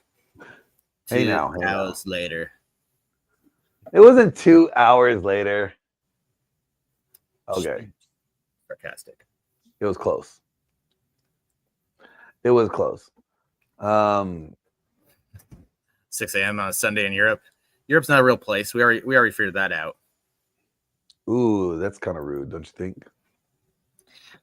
Wait, so Australia and Europe are conspiracy theories now? Am I getting this right? Yeah. I mean, we already found out that Mars is Greenland. So. All right. So who said that? Interesting. All right, so Mars the moon is is made out of Greenland? the moon is made out of cheese, right? Shout out to Ryan Stone, right? Let's see. Mars is Greenland. The Earth is flat. Australia doesn't exist, nor does Europe. Got it. So we just went full sideways. It's like, oh, it's 1 a.m. We're on demon time now. We're no longer telling the truth. We're just gonna start spewing lies and misinformation. What about Wakanda? Wakanda is forever. Wakanda's forever. That's where AJ's from. He's just a little light. They kept him inside too much. Yeah. I'm the Timo Winter Soldier. The Winter Soldier. Yeah. Timo edition. The Timo edition. Should I totally add a space to this, like a Twitter space? I could do that. Maybe that would be some fun. I've never done that before. Oh, you know what? I will address one thing that I saw earlier in the very beginning. Because people keep on to bring it up. And all I'm going to do is going to play a video that answers exactly what I need to say. Because some people are just dead set on dumb stuff, but I felt like since it got brought up again today, might as well just address it and I'm not dodging it. If anybody thinks I'm dodging questions or anything, it's just not dealing with dumb stuff. But dodging questions like the one. Let me go ahead and play this here. Now, someone like levied a claim, and people ask me about it, and I'm just going to play this because this answers this claim.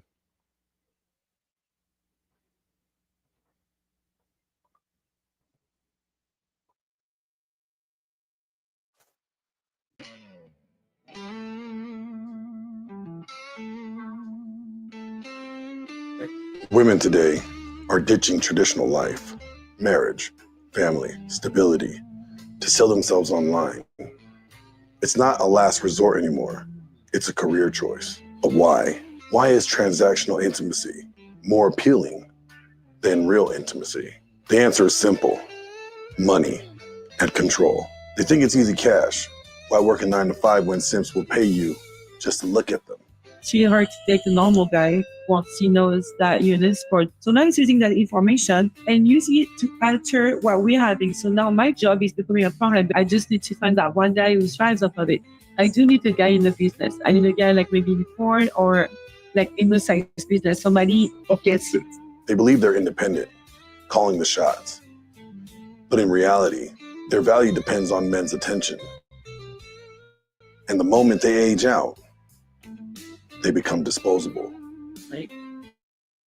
Society told them that marriage and family are oppression, but selling their bodies, that's empowerment. I date a guy, and then there's opportunity that it's only fair if you get from girls too, or you bring the money, or you get paid, or you. Oh yeah. Because when I'm doing it, it's business. I'm not getting paid for pleasure. I'm giving them pleasure. I'm working. Okay, my job is to give them pleasure. So it's not same level. You trying to put your dick in every pussy to get pleasure. So that's why it becomes a problem, because to them it should be okay. No, it's not. Make it make sense. They're lost, chasing quick validation while destroying their long-term value. Most men won't wife up a woman who's been passed around, physically or digitally. So the entire, like when you grow up in America, a lot of girls, they really think this is a way of life. What I'm going to do is find a rich husband and go to the spa. But at the end, trust me, the one that do get that, what a shallow life. Honestly, what a shallow life. Or plus, on the long run, you have to spread your leg for a guy who we're not even attracted to. Because personally, money doesn't make my pussy wet. I don't get orgasm out of money. I get orgasm out of genuinely the guy. So I won't marry money. I'm going to marry a person, or I'm going to stay with the person. So the money, if he has it, great. Usually, I'm not going to go after a loser anyway. They'll pay to see her. They're left with nothing. No security, no love, just regrets.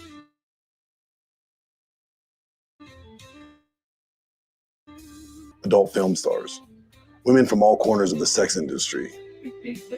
And what did they have to say? Will be shocking. The only way I'm going to like the person is if he pays my solitude. Because I treat myself really good. Yeah. So you're gonna have to treat myself better.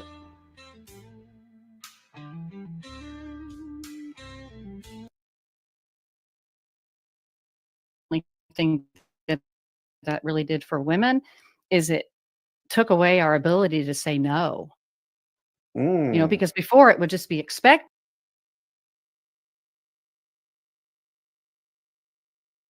Solution for it.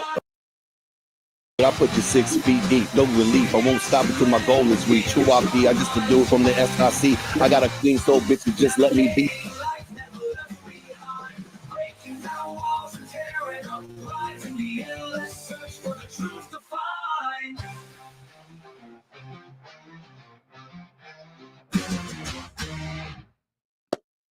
Welcome, ladies and gentlemen.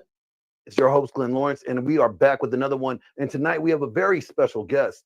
She went from working on the streets to teaching and coaching guys how to get ladies in the sheets. I got Miss Mary Knight, who is a well-known author with her first book. I believe it's called Keep Your Man Out of My Bed, or How to Keep Your Man Out of My Bed. And she has a YouTube channel. It's Soul, Sex, Love, Sex, Soul, something along those lines. She's very well known in the community of dating and coaching. So we're going to get into it with her. Got a lot of questions for her. So without further ado, let me bring up Miss Mary. Hello. Thank you for that introduction. Now, is it Soul, Sex, Love, or Sex, Love, Soul? Sex, Love, and Soul. I really like this lady. I knew there was an S that started it. I was like, okay, maybe she led into the sex, but maybe it was soul first, like, more meaningful. I don't know. Sorry. I'm just starting off with. I really like this lady. I think she, really hope that answers questions without having to get into questions. You know what I'm saying?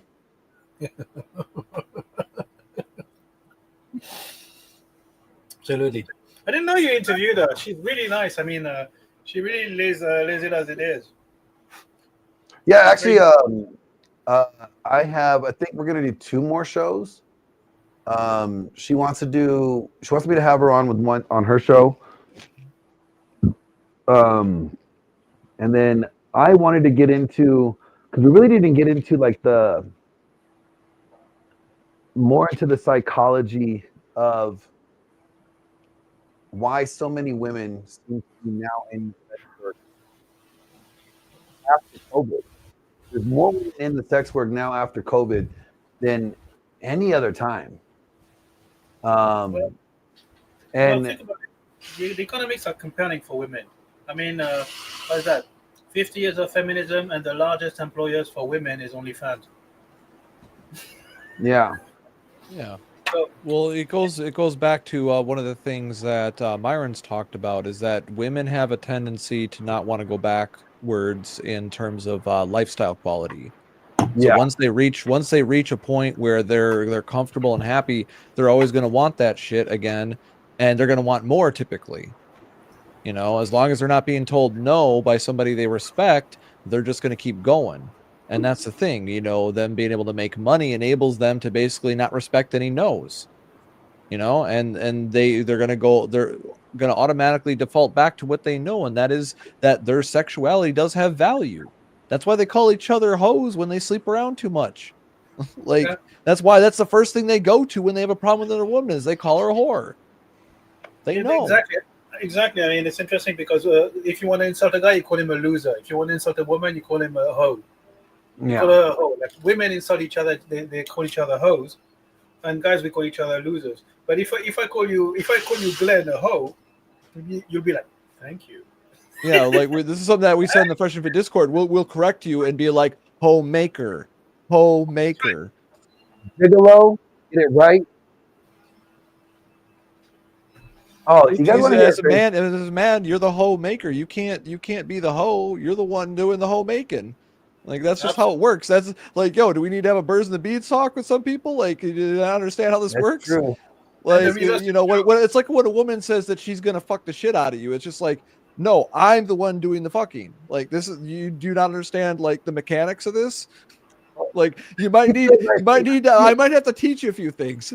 You know, and the reverse She is is true. though. If she has you in the Amazon position, she feels like she is doing the fucking. And you know, the reverse is true. Like the guy is the whole maker for the woman, but the woman is the loser maker for the guy. Exhibit A. I lost it all. I lost it all. Well, if you're looking at loser in terms of the monetary, gain you're not and the stuff loser. like that. The loser's the not guy that's necessarily too just ability. scared. No, the loser's the guy that's too scared to pull the trigger to take the risk in the first place. That's true. So you're not the loser. That's not me then. That's not me. Exactly. So, all right. So let me tell you what happened the past couple days. My buddy Fatal hits me up, needs a ride, so I go help him out.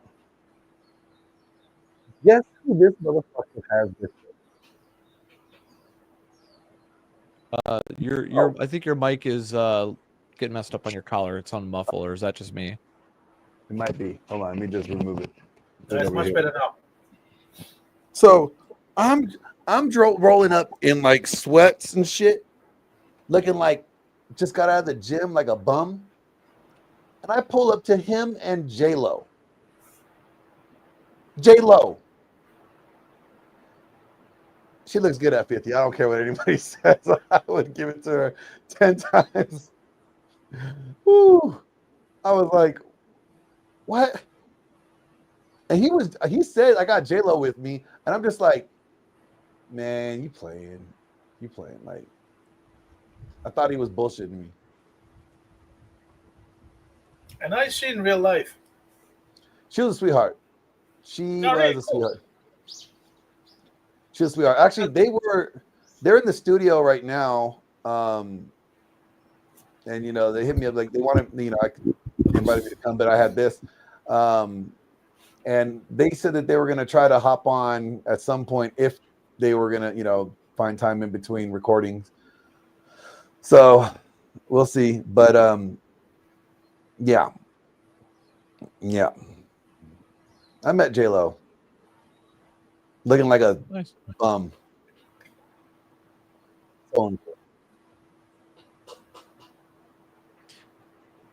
That woman is driven. She's very, very driven. She is. That's true. She's definitely you know, like for being her age. I mean, I get it. There's a lot. She probably got a lot of work done. Everybody's gonna say she probably, but a lot of that's also her physicality. Like she was a dancer, and you know, you got to stay in shape for that stuff. Yeah, you can tell by just her shape that she's actually put a lot of actual genuine work into to be able to have real strength.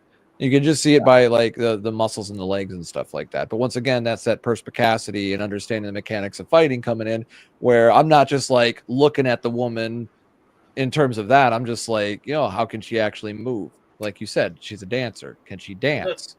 You know, to come back to the word perspicacity that you used before. I mean, in Japan, I speak Japanese fluently, and I always mock Japanese people, but in a cool way. Like, and they look at me like, "Are you mocking me?" And I'm like, "Surudoi," means your perspicacity honors you. The fuck? I mean, this is how I use perspicacity. So sorry about the confusion earlier in the night. But you're right. She really moves. She really has moves. I saw the documentary about her on Netflix. And it's interesting because no matter how high she goes, no matter how many achievements, she still feels that deep inside there's a big void. It's not enough. It's not good enough, and it's a bottomless pit. And I know exactly what she's talking about. I mean, that's the toxic shame that Ryan Fowler always talks about. And Peace. It's almost like she's still, trying to solidify her legacy. The problem is, it comes at a terrible cost. It comes at a cost to her entourage. Like she was with Ben Affleck twice, and I mean, this is as good as it gets. Like the guy is handsome, he's successful, he's a cool dude, he's a cool bro, yada yada. I mean, of course, he's got his demons as well, but this is as good as it gets. But if it's never enough, it will never be enough. Well, what's interesting about that relationship? This is what, really interesting about that relationship. And I will roll a bone here. It's his iron rule number 7. It's always better to, get into basically new relationships with women rather than, trying to fix an old relationship. It's like, he says, like, basically it's like digging in the trash. You're going to get messy. Your neighbor's going to see you do it. And you're going to find it and you're going to be like, oh, it's not worth saving like you thought it was. Well, we French are called French lovers for a reason.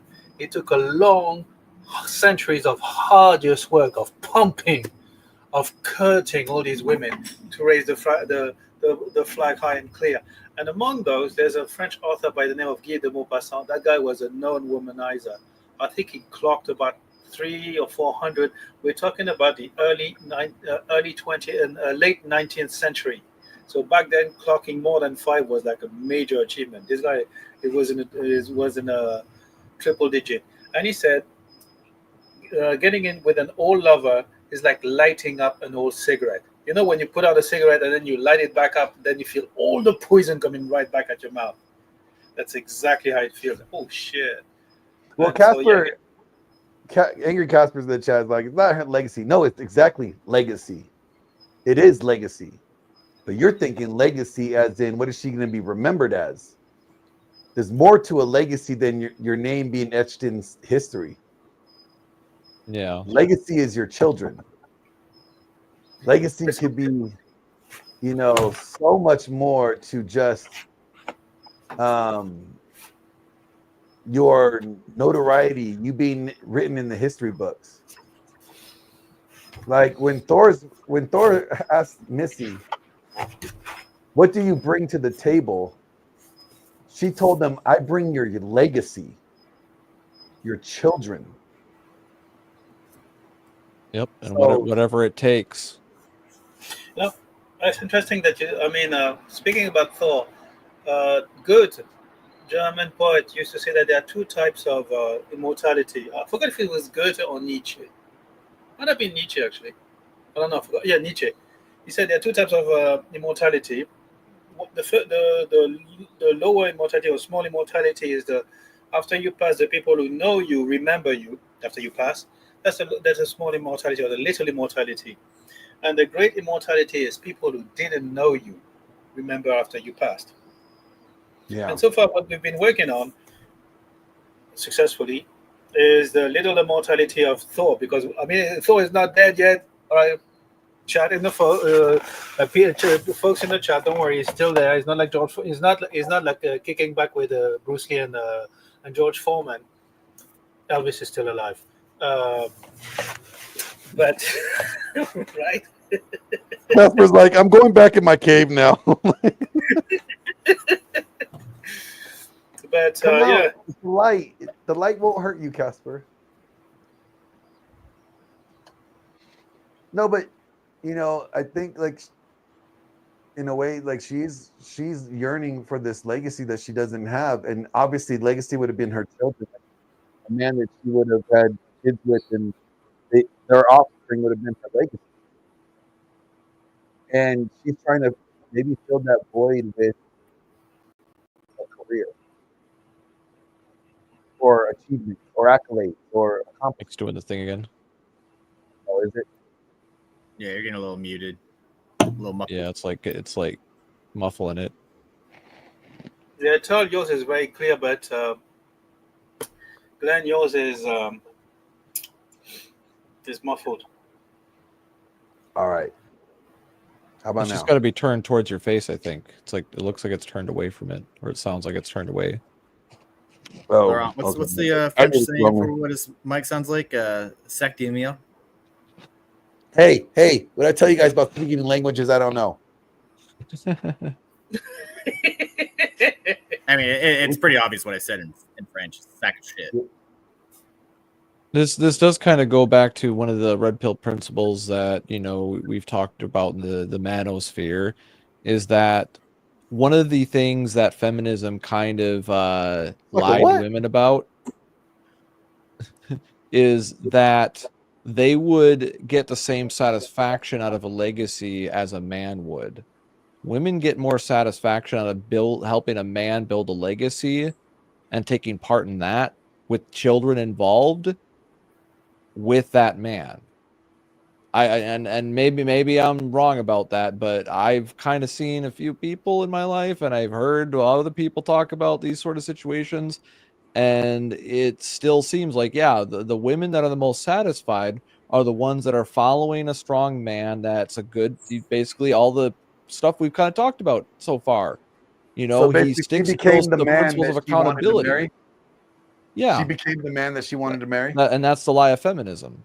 Yep. And so that's why even if she is in a relationship with a good person, because I don't know any of these people's personal lives. We're kind of talking about stuff we technically don't really know about, but it's public information and there's some truth there. So it's like we don't know what actually happened behind the scenes, but we kind of know like what ends up happening in the similar situations. Because just because they're celebrities, using the J-Lo and Ben Affleck example again, it's just like the problem with like going back to a relationship, why Rolo has that rule, is because the thing is, when a man leaves a woman or a woman leaves a man, and you go back, especially if it was for like legitimately, differences of opinion that couldn't be resolved, and now you're just kind of like forgive and forget type thing, it's still not going to work out, because at the end of the day, she lost respect for you, right? If she like left you, and vice versa, right? So if you come back after the fact, you're going back on your decision. So either way, somebody's still going to harbor some bad feelings about going back on that decision one way or another. That's just the brutal reality. So that's why it's a good rule, so to speak, because it's usually not going to work out too well. I mean, that's why I didn't do that whole thing where like when my girl was just like, oh, I want a break. That came up a couple of times when we were having problems. And I'm just like, I know what that means. I know what happened with my brother's girlfriend. Like she took a break from him and then literally called me up. Are you still coming? No joke. Yeah, with my brother there. I lived what happens when you don't follow that rule for 7 years, or not 7 years, for 10 months after zeroing out. Oh, DJ Electra says she does have kids. Granted, Deanna's a different case. Shit. Yeah, but the thing is, what I was saying like I is, said, Deanna's a little bit of a relationship special case because he had mental issues, for lack of a better term. She had 2 kids with Mark Anthony? I forgot that they were together. Oh shit, that's right. That's true. That's true. That's fair. Yeah, and that's she's done a very good job at keeping her kids out of the spotlight. Yeah, and she is very driven and hardworking, and she takes command. She's a good leader. From everything I've heard, like a lot of you, whether you like her or hate her, like even the haters are just like, oh, she gets shit done, right? And that's how a lot of these, high operating individuals are, male or female. They have to. Like, you can't be in a position like that if you're not driven. And the problem is, the other problem is that what that comes with legacy with women in that particular situation ends up being that it's the same problem that a lot of successful men have in general, is that the career gets in the way of the relationship, right? The business gets in the way of the relationship, where you can't really enjoy the relationship no matter how hard you try, no matter how much you vacation and get away. You got to be on the cell phone. You got to get in contact with people. You got to keep the business going because you're still building something. So it pulls you in two directions and puts a lot of stress on the relationship no matter what. And this doesn't, and that's not even including the celebrity issue, especially when you're dating another celebrity and your agents are calling up the paparazzi, letting them know where you're going to be at for publicity. And boom, you got people like cameras everywhere. You know, it's just like, yeah. I'm gonna play. So DJ Electra sent me a commercial for Thor, and we're gonna watch it. Here we go.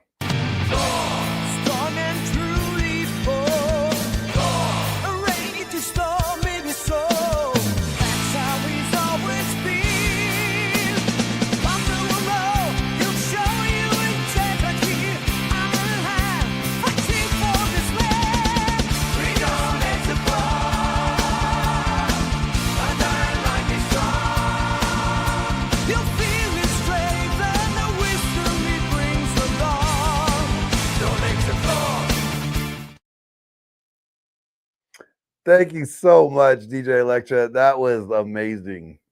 Yes, thank you. Appreciate that. That was really cool. Could we invite DJ Electra on the panel? What? Could we invite DJ Electra on the panel? Oh yeah, Electra's always welcome. She knows that. Here, I'll send her the link. I will hand deliver the link to her. Wait, Angry Casper says that he's going to Spurg. He's already failing to type. He's already full Spurg mode. What are you talking about, sir? Yeah. Hey, Tom, about what you said earlier. He's like, hold me back. Tom, about what you said earlier on. Could I offer an alternative or some sort of explanation? I think it's almost you said that. Not sure, but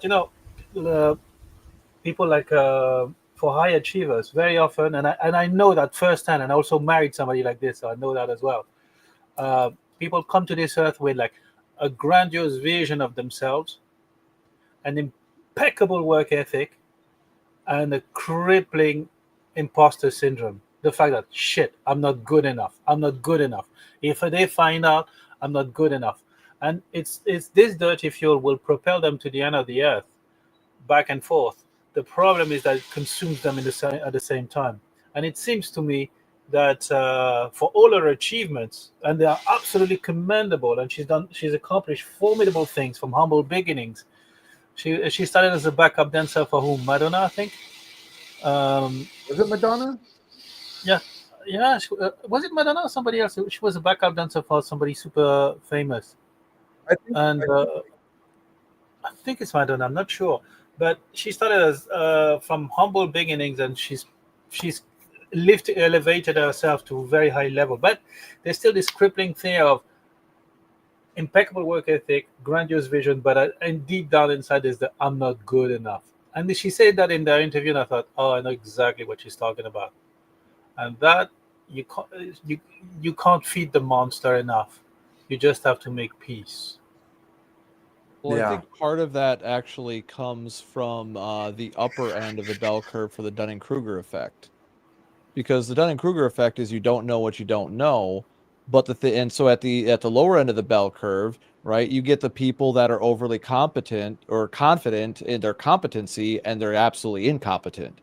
But at the upper end, you have people that are absolutely competent, that perform, but they get stuck kind of in that imposter syndrome, because the reason why they're high performers is because they're constantly doing what Glenn did when Thor was having his trouble, and immediately double checking himself to make sure like he's not the problem. Like, yo, did I fuck something up?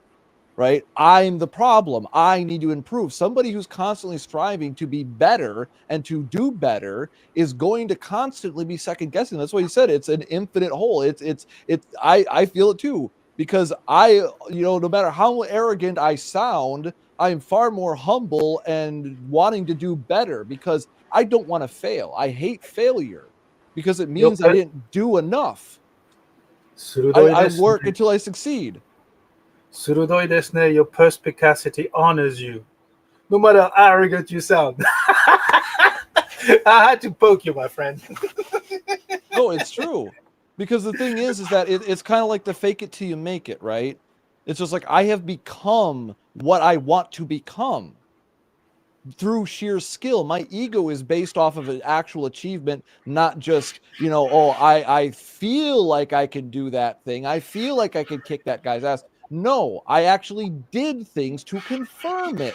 So now when somebody tries to make me second guess myself, unless they can demonstrate to me with precise detail where I fucked up, I have to default back to, no, I did my due diligence. I double checked my work and I will stand on my work, And if you don't do that, then you're not being truly confident in what you can do. And like I said, I doubt myself all the time.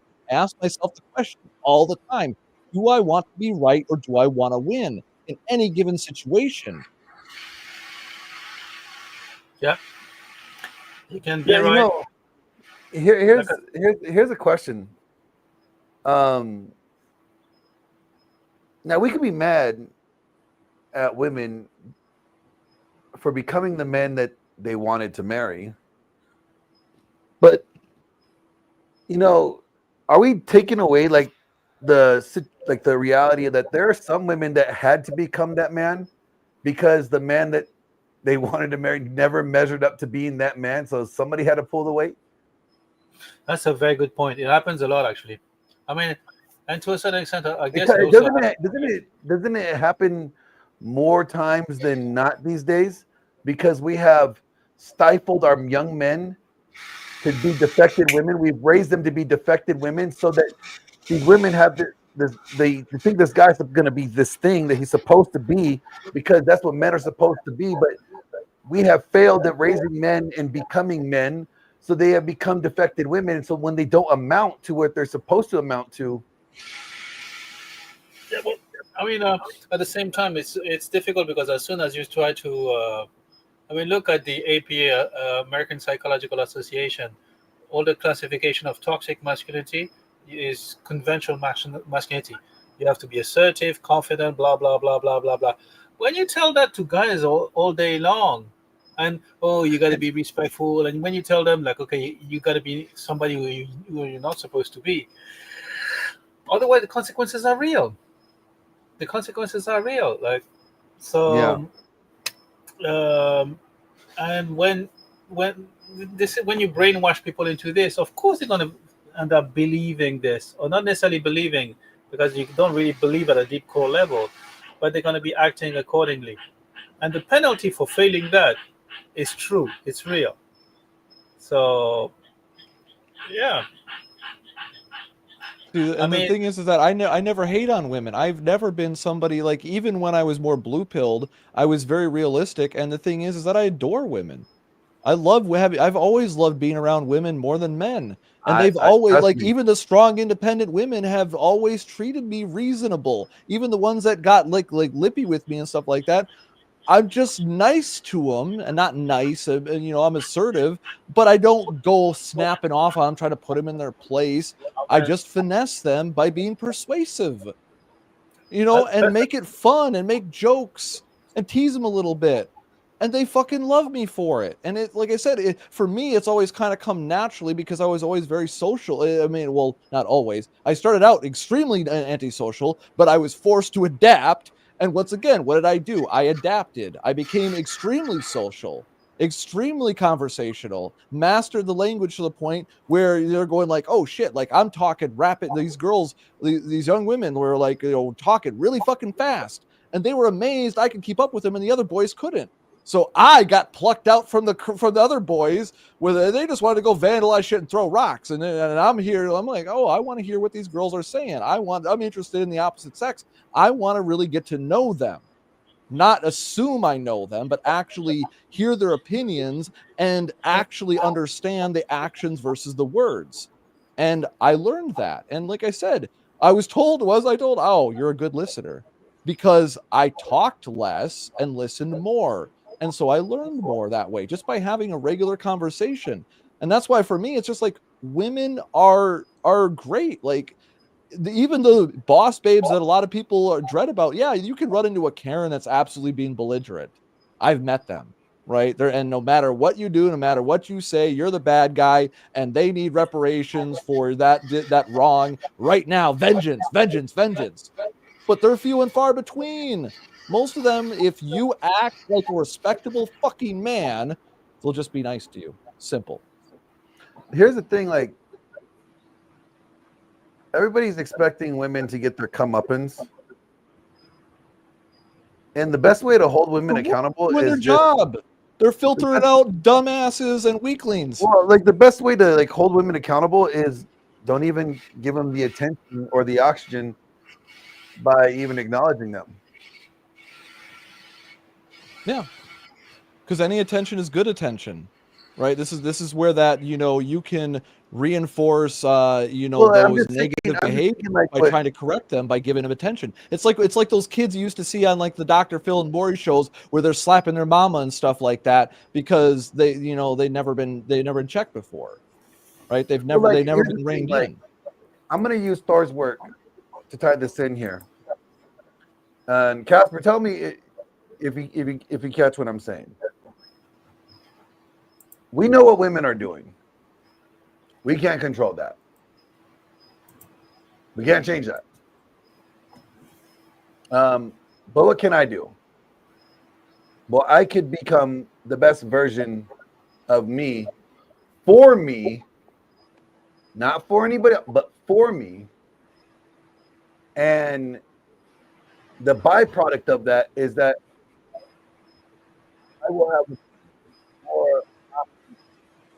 Oh, your mic is covered again, Glenn. Mike fucking up again. Hi, everyone, by the way. Damn it, Mike.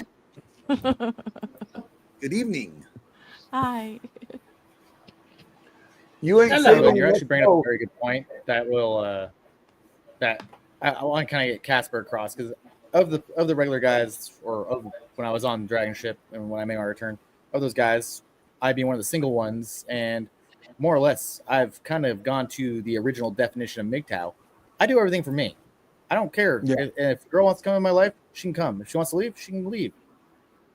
End of story. I'm not going to hold her there, and she's not going to control me. End of story. That's a healthy way to be.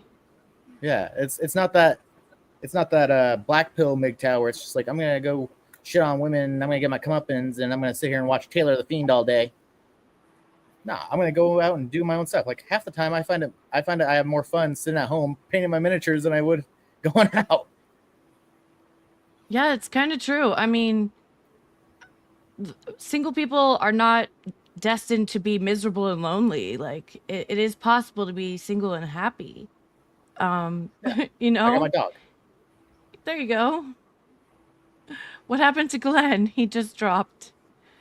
I like Electric Ladyland. Is it a reference to Jimi Hendrix, Electric Ladyland? Yes, you got it 100%. Yes, Jimi Hendrix. Beautiful. I was a radio DJ, and so I love music. I like the song. I like the timbre of your voice. You really have a radio DJ voice. Thank you. Appreciate it. So yeah, I don't know. Angry Casper's freaking out on me in chat. I think I may have said that he sounded like a feminist at one point when we were on a panel, and he didn't take that very well. Oh, he hates when I say that everyone born alive today in the Western world is a feminist one way or another. He hates that. Well, it's how we were raised, you know, and that's why that's why I started watching Glenn's channel, is because I was like, what are all these red pill guys so mad about? I didn't get it. And so I wanted to listen and hear and try to bring my perspective to you guys, because I didn't even know this was going on. I didn't even know that guys had all this hate towards women. And I know not all of you hate women. I hope not, because not all of us are out there to just get a one up on you. You know, that's not what we're all about. At least I'm not. I can only speak for myself, really, and the people that I surround myself with, because I don't hang out with women that are, you know, out to just wreck men and marry them and steal their life fortune and their businesses and all that. So it happens to me. issue comes up where women are naturally red pilled. Like you guys are very much more social than men automatically. Like that's your strength over us. And so you understand, that's why a lot of women hate each other, because they understand the competition part about it on an instinctual level. Like you guys are very good at just understanding it without having to really think about it.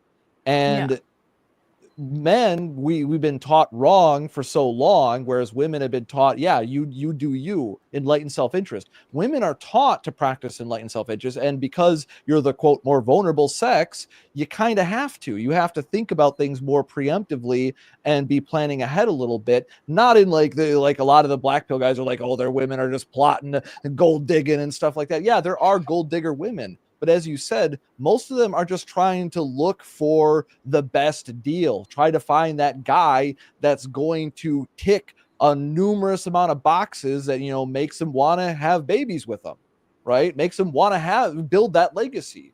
But there's so few and far between. Was it Royce or Roosh that had the 437 bullet point checklist? I can't remember now for sure. It was one of those 2 hours. Yeah. But the thing is that, see, and this is the thing where it comes back to the evolutionary psychology thing, is that the catch-22 for women is that women can't be honest, because the women that were honest were basically, you know, bred out of the gene pool because things didn't go too well for them, right? Those are the few types of women that I once again, I'm not a doctor, scientist, or anything like that. This is what it seems like based on my observations. Because even with my girl, she still will try to, you know, I say women can only ever be 99% honest, because their instinct drives them to hold at least one trump card in their back pocket just in case. They always got to have that ace up their sleeve. That's an instinctual I don't thing, function like that. I don't function like that at all. It's not a conscious thing. That's what I'm saying. It's an automatic instinctual behavior. You're doing it preemptively. That's why it's required due to the selection process. It's why you're not just going to go around and fuck a bunch of guys, because you're being selective and being careful about how you're interacting. Even the biggest whores are still selective amongst men, right? That's the thing. And the reason for this goes back to evolutionary reasons, is that you can't give the guy the information because you need to make sure he's a worthy mate, right? On the instinctual level. So if you have to tell him how to get you, you just gave a loser a cheat code. Why would you do that? That's the issue. I think we've risen a little bit above our evolutionary instincts, and I think that we do have. We haven't. That's the problem. I think we have a little bit higher. We still are influenced by it. You're right, but I think we do have decision making. Yes. Prerogative over that. That takes awareness. That's literally what this space is about, is that men have been lied to about that for the most part. Women have also been lied to, like the lies of feminism that said, oh yeah, if you'd be as successful as a man, you'll be happy without a family. That's a lie. Mm-hmm. They keep telling women that, and many women are now finding out that that's complete cap. Well, but let me tell you that I was raised by a very feminist mother. I mean, my mother's a doctorate in mathematics. She's very feminist and she's a great woman, but I was lied to, as Angry Casper is yelling about in chat. Yes, there were lies in that for sure. But when I did, have my son, and it didn't work out with me and his father, and then I was left needing to support myself and my son. And that was just the reality of the situation. I'm just not that kind of person that can just jump to another man and be like, support me and my son. It's not me. I'm my own person. And my heart doesn't heal that fast, you know? And so I was always taught growing up, make your own money because you can't rely on a man. So it's a little bit different than what you're saying. But that's the message. That's the message that I got, is that you can't rely on a man to take care of you. So you need to make your own money and be able to support yourself. And if you have children. So that's what I did. And I don't know. I don't know if I have a total point right here, but I'm just saying that sometimes the way that you put it, you have a very set way in your mind of thinking about it, but I'm just telling you where I'm coming from, my direction and my perspective. Thank you. And yeah, thank you. You proved my point. So thank you. Well, I mean, it's a valid point. You know, it's not like, oh, I wanted to go, I didn't set out to become a man and become the man that I wanted to marry. That's not the message that we were given, obviously. But Well, no, we but I'm were saying like raised to say, the whole thing about, you know, don't rely on a man. You can want a man, but you should never need a man, right? yes, because they leave and they cheat and they leave. Yeah, but see, that's the thing. They never tell you the reasons why men will leave, the reasons why men cheat. Like they gaslight you on that. Okay, can we go back? Can we go back to the cheat and the leave? Can we Uh-huh. go back to that? Because I've heard that ad nauseam, and in the country where I am, I mean, women are an order of magnitude more infidel than the male counterpart. I live in Japan. Women Oh, are women cheat too. It's not just men. It's people don't have morals, or they don't have the right direction and morality. It's rampant these days. But wait a minute. I mean, define cheating, because cheating, like, I mean, for example, I mean, cheating for a guy is very. I mean, a, a, a guy is like a dog. You don't need to name the name of the tree that you're going to piss on. So for a guy having sex with somebody is like it. My gay friends, for instance, I ask them like, "But don't you know? Don't you ask their phone number or their name?" And they're like, "Why would I?" Yeah, gay men. Yeah, they're just have So sex with for us anyone. guys, like for us Yeah. guys, having sex is like having tea, or having a biscuit. Like, okay, Uh-huh. anything else? So there's no attachment. A man can have sex with lots of people, but can come back and love his family. So the carnal act is nothing. On the other hand, the spectrum of cheating, if we talk about this, for instance, a lot of the women have plan B. Like a man in the backup, like, okay, there's the concept of monkey branching. Even my future ex-wife told me, like, oh yeah, well, if I divorce you, I'll have this guy in the backup. Like, thanks for letting me know. Would you like some more? Would you like some soy sauce? Oh, that's terrible. That's really bad. See, that's where I don't fall into line with most women, because I definitely could never have And a also, backup plan like, oh, another man waiting on standby. No, I don't work that way. and entertain a bunch of people in the DMs and so on and so forth, uh, like the Instagram and so on and so forth. So the spectrum of infidelity, for instance, I mean, for me, infidelity starts with you would tell somebody else something that you wouldn't tell your husband, Mm-hmm. and vice versa. So You're for having men, more it's intimate more con- emotional cheating. Emotional Correct. relationships for men are more cheating than just sex. Guys don't entertain emotional cheating. I mean, because it's I mean, as far as I understand, as far as I know, emotional Well, cheating for us is needy sterile. men. Needy men entertain emotional cheating, but non-needy men, they tend to be able to be more attached. Because we got to understand too. Like I said, men have been influenced a lot by even more bad advice than what women have gotten. Because women usually have gotten like half good advice, but the advice that men have been getting is like literally the opposite. And then once again, going back to that instinctual principle I was talking about before, a lot of women aren't going to correct a loser when he's being a loser. They want to see you adapt and overcome.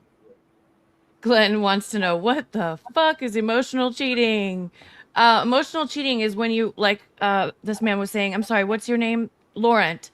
What Laurent was saying is that if you are telling the other person that you're not in a relationship with secrets, or things that you aren't telling the person that you are in a relationship with, that's emotional infidelity, in my opinion.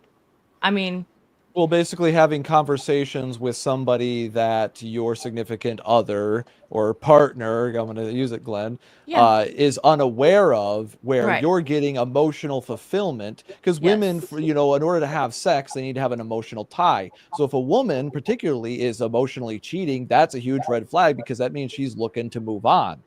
Right? Because you're not going to entertain that. Like you said, you're not going to just jump from one dick to the other typically, unless there's a damn good reason to do that. And and that's only going to be after you figured out if that person is actually the better deal or whatever whatever term somebody would want to put What in it there. takes is an emotional connection. Yeah, and so Right. that emotional connection can lead to a sexual connection, because you have to establish an emotional connection with a woman before like that happens, because they're Glenn, filtering out that. no, Yes, Glenn, Glenn. you're cheating on on everyone with me every time you tell me something. Okay, here's an example. I met this guy playing poker, and I was unaware that he was in a relationship. He was not married, but he was in a very long-term relationship. And he started reaching out to me every day. He got my number. We got exchanged numbers. You know, once again, I was not aware that he was in a relationship, but we spoke every single day for hours on end while he was at work because he drove for work. So, and when I did find out that he was in a relationship, I ended it because we never met in person. We never slept together, nothing like that. But I consider that as he was cheating. I mean, he was spending more time with me Yes, during the maybe. day than he was with his wife Yeah, he wasn't leading his or relationship probably girlfriend. because he was working so much, and yeah, he was doing that because that's one of those things where these guys, these feminized guys, tend to try to act like women. So he's not getting his emotional needs met at home. So what does he do? He sees somebody that he finds attractive, and does the safe hookup thing.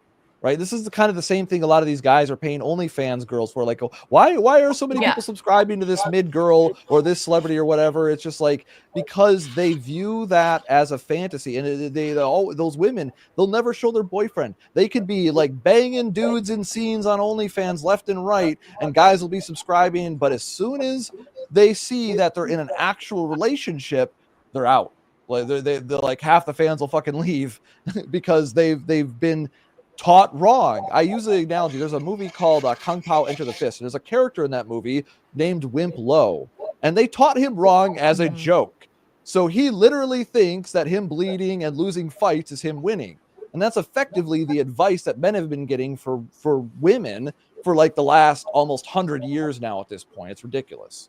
And that's why so many men are upset, because many men find out just how much bullshit they've been told, and that women aren't the fantasy. And when the fantasy is shattered, a lot of these emotional men can't handle it. They won't adapt, and they're literally emotionally crushed, and they are bitter. That's why when guys like me talk about this in a more matter-of-fact way with this passion, it tends to still kind of sound bitter, right? I had Lindsay saying that the other day, like, "Oh, you sound bitter. You're like, who hurt you more or less?" And it's just like, yeah, I've had a lot of people hurt me. That's why I know what I'm talking about. Right? It doesn't mean that I'm bitter. It's like I said before, I love having women around.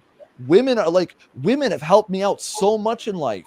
Like, even when I was in the Fresh and Fit Discord and there was some bullshit going on and people trying to talk shit about so-and-so and do all this high school drama bullshit, who were the people that came through for me? Several of the women in the community got information for me and stepped up and gave it to me, so that way we could keep the community from spinning out of control with some high school drama.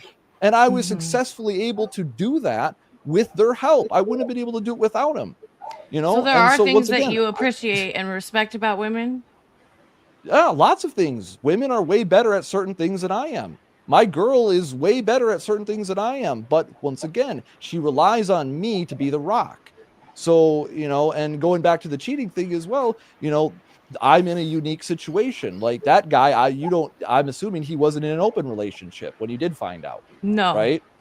I asked. See, No, me, I'm never cheating, even if I do step out, because I'm in an open relationship on my side. And I'm open about this. Like, it's not something that I bullshit anybody about. And I just say what it is. It's like, and it's not that I'm going around like fucking girls willy-nilly. I exercise reasonable responsibility and accountability, with protection, and not just like trying to hit on anything with tits and an ass, right? It's just like, no, it's not like that. But if I happen to make a connection with somebody, and then they meet my girl and we hit it off, then something more could happen.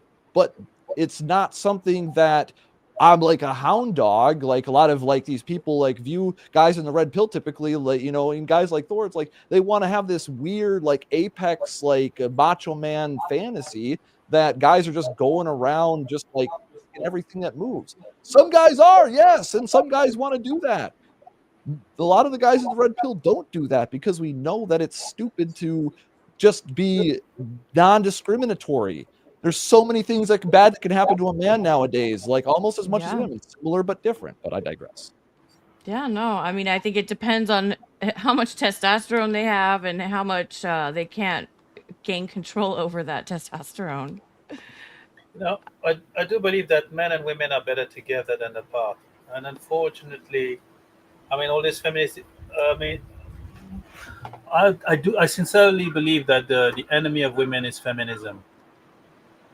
And the reason for this is very simple. Show me an example of happy feminists. No, usually they're pretty angry and bitter. Yeah. As far as I've seen, but I mean, at the same time, my mother's not. You know, she just that's just how she was raised. I don't know. I don't know where it all started. Well, I really what I'm don't. trying- I'm trying what to I'm come trying- to a conclusion on that, but I don't know. Go ahead. Well, I could lend a What I'm trying to metaphor. say here, what I'm trying to say here is it's regrettable for women. The first casualties of feminism are women. That's all I was trying to say, because Yeah. it doesn't make them happy. And if we judge the tree by its fruit, this one has served bitter fruit. I get So it. I do believe that it's not because women need to fend for themselves as they do, and our ancestors, they did the same thing.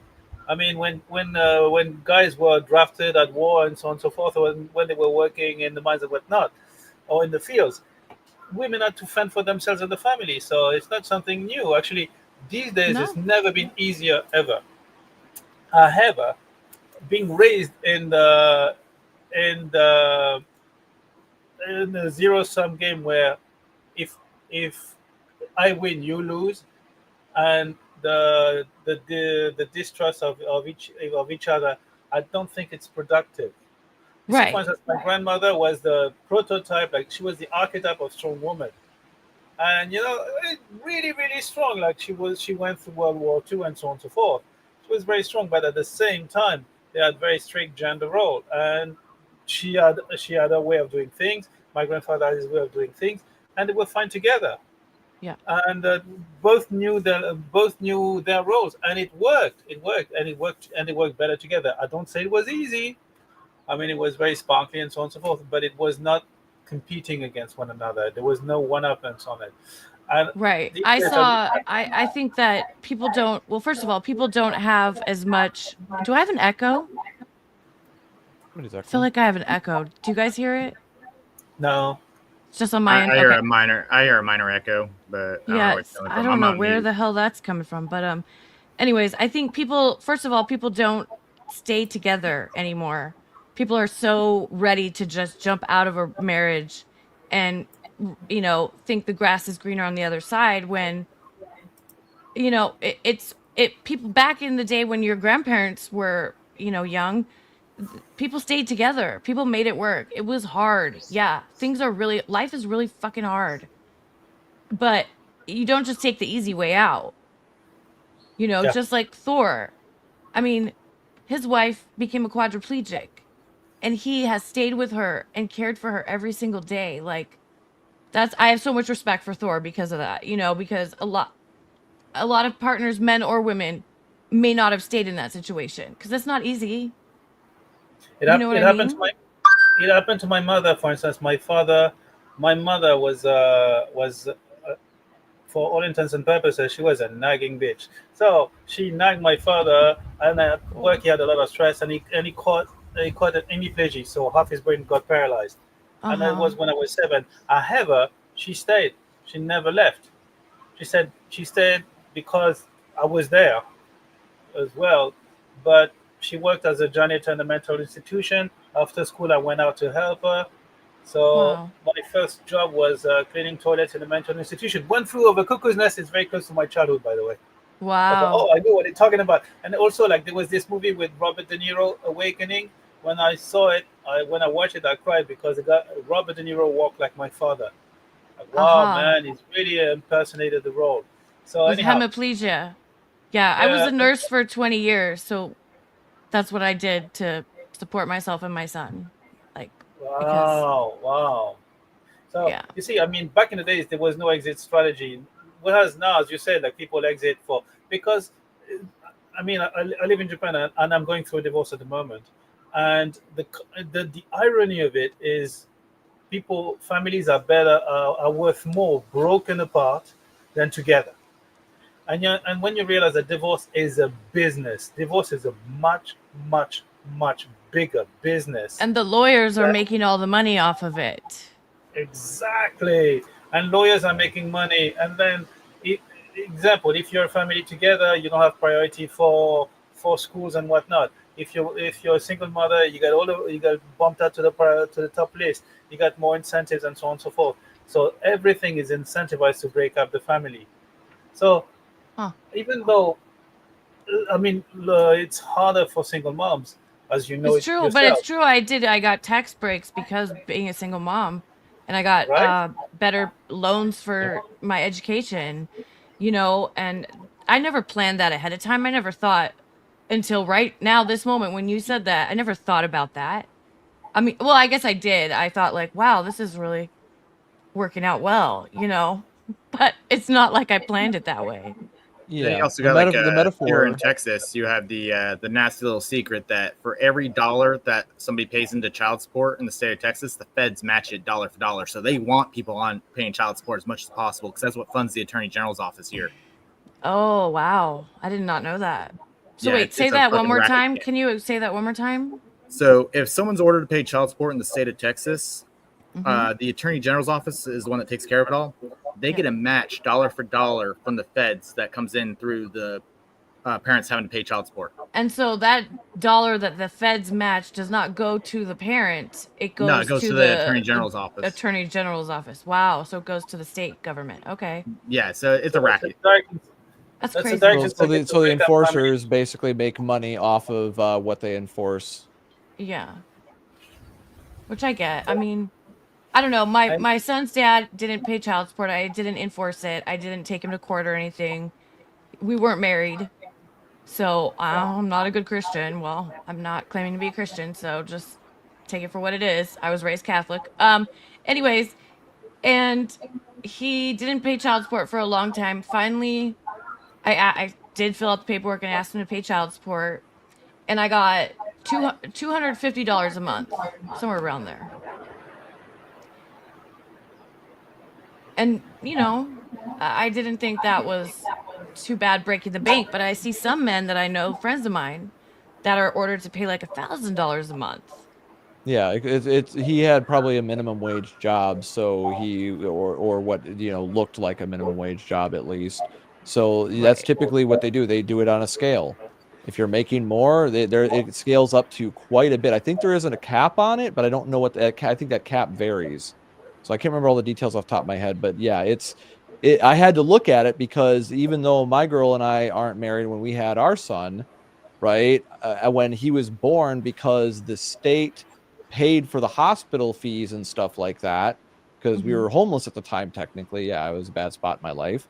I had left a very bad job when all this happened. Thanks for being honest and telling us. That's But the point is that they made me fill out all this paperwork and put automatically, even though my girl didn't want to put me on child support, they made me still fill out the paperwork as though I would be able to have a minimum wage job. So if at any point she wanted to come after me for child support, they could do that. And I got to see the chart that showed the scale. Like, if you make this much, you're going to have to pay this much. If you make this much, you're going to have to pay this much. And I can't remember clearly, but I think for our state, it went all the way up to like random number, almost like $29,000 a month or something like that. Yeah, it's that's just like crazy. child support. Like, I know like a lot of circumstances, but I'm pretty sure that like one kid, just because I had the money, wouldn't need that much to survive. That's No, I just pulled up the calculator for myself. If I was to have one kid, it'd be $1,800 a month. Damn. And that's then a lot. And the, it's like when the other you part of the racket with it is, and I apologize for interrupting you. The other part of the racket is, so a lot of like Houston, Dallas, San Antonio, the big cities in Texas, a lot of women purposely get impregnated by multiple men because it's 20% of your gross income per kid, and then after that, it's I think it's an additional 5% per kid per father. So if a guy has 2 kids, he's paying 25% of his gross income to the mother. So a lot of women start having kids with multiple baby daddies, so they get 20% on top of 20% on top of 20%. That's just gross. Once again, that points to lack of morals. Yeah, so you'll have a no you'll have fucking a, morals. Yeah, you'll have gross. You'll have a lady here in Texas that will be pulling in 6 figures, not working at all, off of just child support from 4 or 5 kids. Well, you know what I found out at being a nurse, and I worked in pediatrics, is that some foster parents take on more foster children because they get paid from the government as well. Yeah, like it's just bad. It's just abuse of the government. It's makes me want to puke. Yeah, Yeah, that's this just so is why a gross. lot of men, this is the main reason why a lot of men get angry, because they find out about stuff like this and they're just like, yo, the game is completely rigged. We've been lied to this whole time. Women are actually doing pretty good right now. Life ain't easy, yeah. But the thing us is, women is are that mad about you- it too. Us women Yeah, are mad about it exactly. too. Yeah, I'm not because okay we've with all been that. I'm lied not to. okay with what he just explained. Women just getting impregnated by different men to get more money from the government. No, or more money from their pockets and the government, probably. This is the problem with feminism. Like I said, my relationship was very rocky for a long time because I was in that idea that, oh, 50-50, we're in this together, baby, right? But the analogy that I use to kind of describe what the actual result is of this mentality is that imagine you're in a car and you've been taught, like, the man's supposed to be driving the car, right? He's the leader. He's the one you're looking up to, and he's the one handling all this stuff, and you're supporting him. And you can drive the car too, but the thing is, you don't really want to drive the car 100% of the time like he's willing to, like he's able to. He's built for that shit. You're taking care of yourself and him and the kids in the back seat, right? But the feminism teaches you to both be trying to take the wheel at the same time. So you end up fighting a lot in that relationship because you're both trying to steer the steering wheel and you both think that you can make the decision in the relationship. There's no deference of a delegation of tasks, right? There's no hierarchy. It's 50-50, so it's an even split, which when you have a committee, that leads to what? Debate, right? To settle issues. But the thing is just that agree on. If a man doesn't come down with some final decisions, right? When because as a woman, there's times when you're going to be more emotional, right? In those situations, he needs to be steadfast with the logic and be able to help you ride that emotional wave. That's what I do for my girl. But the thing is that women have been taught if your man tells you what to do, he's controlling. Oh, he shouldn't tell you what to do, baby. Like you should find a man that would treat you better. Right? You should leave him. That's what a lot of the advice that feminism gives women. If a man's just true. like, if you no, I'm read going to drive. Cosmopolitan magazine, that's what it'll probably say. Yeah. And that's the common advice. And so they try to take the wheel from their man all the time by doing things like what Laurent talked about, nagging, right? Where they're trying to, because they're not going to be direct typically with the man. They're going to try to coax him with, because they don't want to be direct and piss him off. Right. So instead, they try to provoke him in subtle ways, poke the bear, and get him to do stuff. And this is, once again, not helping him. It's actually hurting him and then also hurting her. And because the guy won't put a stop to it, then it just becomes this constant negative feedback loop.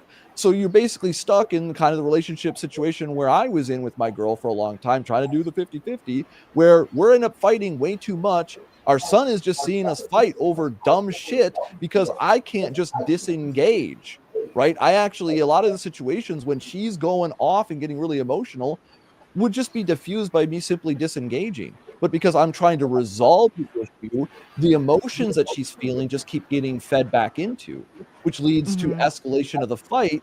And then bad things can happen, not like me physically, but where she almost called the cops on me. Just because she was telling me, she was so emotional. She was telling me she did not want to talk to me because I never want to talk to her. And I'm like, let's talk now. And she's like, I don't want to talk to you. Wow. And it's Yeah. just like, We really do get stuck in our emotions. It's true. Women are more emotional and men are more logical. And so you think that there should be like a captain of the ship and that should be the man and that it would work more smoothly. It would be more smooth and work better in relationships if we all were like, okay, the man is the captain of the ship. Well, no, and it the goes woman it goes is back to what Thor's book about that emotional discipline, right? I haven't read it, his book yet, but I plan to. I bought Glenn's book. I'm reading Well, Glenn's book. in theory, it would be better. Unfortunately, a lot of guys are not apt to the task. They're not up to the Yeah. task. So, See, that's the thing. It's like I don't necessarily need to be that emotional rock 100% of the time. It's not like the apex fallacy, right? Well, The hopefully key she has thing friends that is can that also be her emotional rock sometimes, so you don't have to do it all the time.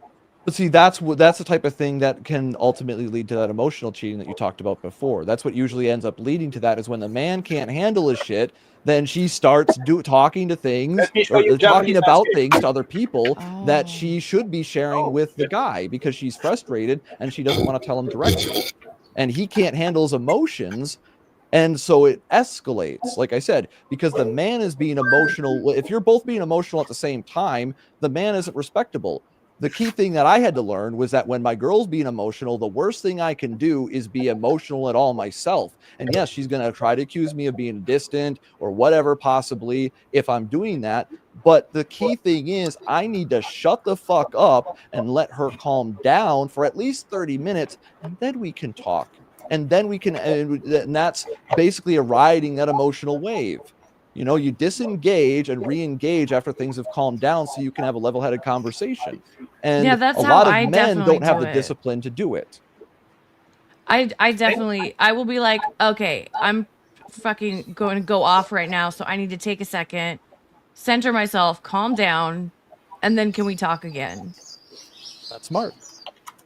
Because sometimes I know I will start saying things that I don't mean, and it's like better to just take a break and center yourself, ground yourself, get back to reality and not live in your head in your emotions, and like have a real conversation after that. Yeah, and that right there can make a huge difference in a relationship when both, because the thing is that what'll happen a lot of times as well is that one party will be willing to do that, and then the other party's so fed up they won't because of that negative feedback loop, right? So because there ends up being that bad blood, even because even if you can resolve a lot of these fights, if they keep happening, the resentment builds up over time, right? Where you start throwing, Yeah. things get heated and you start throwing accusations about old arguments that happened fucking years ago. Oh, can I say something? Yeah. So, Go. I mean, at the end of the day, we can say the same things. Like guys can say the same thing, and women can say the same thing, and we don't have the same meaning behind it. The meaning we ascribe to what we say varies from men to women. But if I have one piece of advice to give to any woman, and I have a funny story about this. Mm-hmm. So once upon a time, I think it's a couple of years ago, I was close to Mount Fuji. We were mounting raft, like, the Kontiki going across the Pacific Ocean. I was with my son, was much smaller. And then at night we were by the fire camp with all the people, and then there was a Japanese lady who was complaining about her husband as usual, blah blah blah blah blah blah. And I asked her, okay, when was the last time you his dick? Like, wait, what? Yeah. I love that. I was very serious, like very direct, because in Japan, like, you can be very direct about those things. When was the last time you sucked his dick? No. Okay, let me reframe the question. When was the last time his penis entered your mouth? And then he was, I don't know. It doesn't matter. Okay, lady, there's no marital problem a blowjob cannot fix. And if it doesn't work the first time, try a second time and let me know. So then we talked that, and I said it as a joke, and then we went on. 6 months down the road, I'm walking down Omotesando, which is like the equivalent of Fifth Avenue in Tokyo, and there's a little lady who walks up to me and like, wait, hey, thank you very much. Like, okay, hello, do I know you? I was like, no, もう今一番幸せなの。もうパパも何でも金も聞いてくれるのよ。Which in English is, I'm so happy now. I'm the happiest I've ever been in my life. Okay. Wait, it was the same woman? That's the lady. And then like, I didn't realize it. Okay, but wait, but just give me some context. You remember Yamanashi? Oh yes. And the thing you said about doing that twice? Yeah. I'm sorry. Well, I tried. It worked, and now Daddy listens to everything I say. He does everything I want, and I'm the happiest woman on the planet. Would you look And I'm at thinking that? of doing it 3 times a week. I'm like, lady, don't hold yourself back. Don't hold Would back. you look at that? Changing lives, one blowjob at a time. It's That's funny, amazing. Laurent. But Ryan has think a about similar it. story in Dread, in But Praxology Volume think 2. about it. How do you attract us? How do you attract us? How do you ladies attract us? Right? I mean, all the things that this is really part and parcel of it. So if you do that, okay, Daddy, I understand you. I understand. Blah blah blah blah. Let me take care of that, and then the guy would be like, I mean, I'll give you, people, guys talk about locker room and stuff like this. Like when we're in the gym and sweating and so on and so forth, and then guys, oh man, it's been 6 months, or it's been a year, it's been 2 years. And guys like, yeah, well, it was nice yesterday. And everybody looks at him, dude, really? Wow. You can see the look of envy on everybody's face. So, ladies, you have the keys to the kingdom. It's not very complicated. That's my 2 cents. But of course, I mean, I've also, been taught that it also takes a sandwich. A blowjob and a sandwich. forget about the sandwich. There's Uber Eats. They invented Uber Eats. Forget about the sandwich. The BJ usually is gonna do, unless he is really hungry. Usually the sandwich isn't needed. Yeah. Steak All right, good to know. Good to know. I'm taking notes, you guys. But yeah. Oh, I hear women complaining all the time about their men, and I'm gonna start asking them that question, Lauren. I really am. When's the last time you gave him a blowjob? I'm gonna ask. And if she doesn't want to do it, then the relationship is probably already done, because the attraction can be gotten back. Like that's what Paul's book is about. How to get her to fuck you again. But the thing is that a lot of times if it's gone to that point where if she's like absolutely disgusted in you because you're overweight or some shit like that's completely understandable, right? So there's some nuance there, but it's a good starting point, right? Definitely. Yes, an enthusiastic blowjob. Come on, man. It can't just be like a weak ass blowjob. It needs to be enthusiastic. But the thing is, it's all about techniques. It's all about techniques. Like in Japan or everywhere around Asia, there are bars where you can go there, and trust me, like they drain your brain. They can drain your brain fluids out in 12 minutes flat, less than that. So if it starts there, then all of a sudden, it's funny. When you drain somebody's fluids, it opens the ears and the mind. Mm-hmm. And men are very simple creatures. You knew that when in the courting phase. So you did things that work. Let's pursue with things that work. And men want to cooperate. If you ask every man I know, every single one I know, we all want one thing: how can mama be happier? Right. How can we make our women happy? Like this is what we're built for. I found out it was just prioritizing myself and building a legacy that she would want to be along for. So, like I said, when my focus shifted from trying to help her and trying to fix her and trying to fix myself and help myself, that was my keys to the kingdom. There you right? go. That was 'cause my that's the version of the thing. blowjob. Like Trying to fix she someone wanted a else. leader. Trying to fix someone else is a codependent relationship. Yeah, You it can't doesn't work. fix another person. You have to really focus on yourself. We are innately selfish beings. And it doesn't mean you have to be an asshole and be a, take, gimme person. But you need to focus on yourself first, make yourself good with you, and then you can, because you can't fix anybody else. You can't do it. Yeah, You well, the can't thing was, it make wasn't someone whole. I didn't consciously think that I was trying to fix her. That's my, realizing what I was actually doing. But what I Yeah. was doing in the moment was I was just having a regular conversation with her about like what she could do to do better. And that seems reasonable on the face of it, right? But the Uh-huh. thing is that when those conversations keep persisting and she's not following through because I wasn't being consistent and following through, and it realized it was her just mimicking my behavior, right? There you And go. got just given her free reign to have half the say without even doing the work, and then I'm not doing the work. And so there's no integrity there for either of us. Yeah. Right. So the conversations were meaningless. And then over time, they escalated into debates and arguments about like what we needed to be doing and just constant bickering and arguing. Yeah, And like you nagging and meant things well like that. with those conversations, but you both weren't really willing to put in the effort to make those things come to fruition. Well, and the difference is that I just basically I started giving her reminders about what we talked about, and then I would just go about my business. And Yeah. and just basically gave her the roll of Tomasi line, comply or goodbye. Like, I'm gonna win with you or I'm gonna win without you. So it's your choice. Like, I'm not gonna try to like kick you to the curb or anything like that. But if that's what you want, if you want me to leave, I always have that. The door is always open.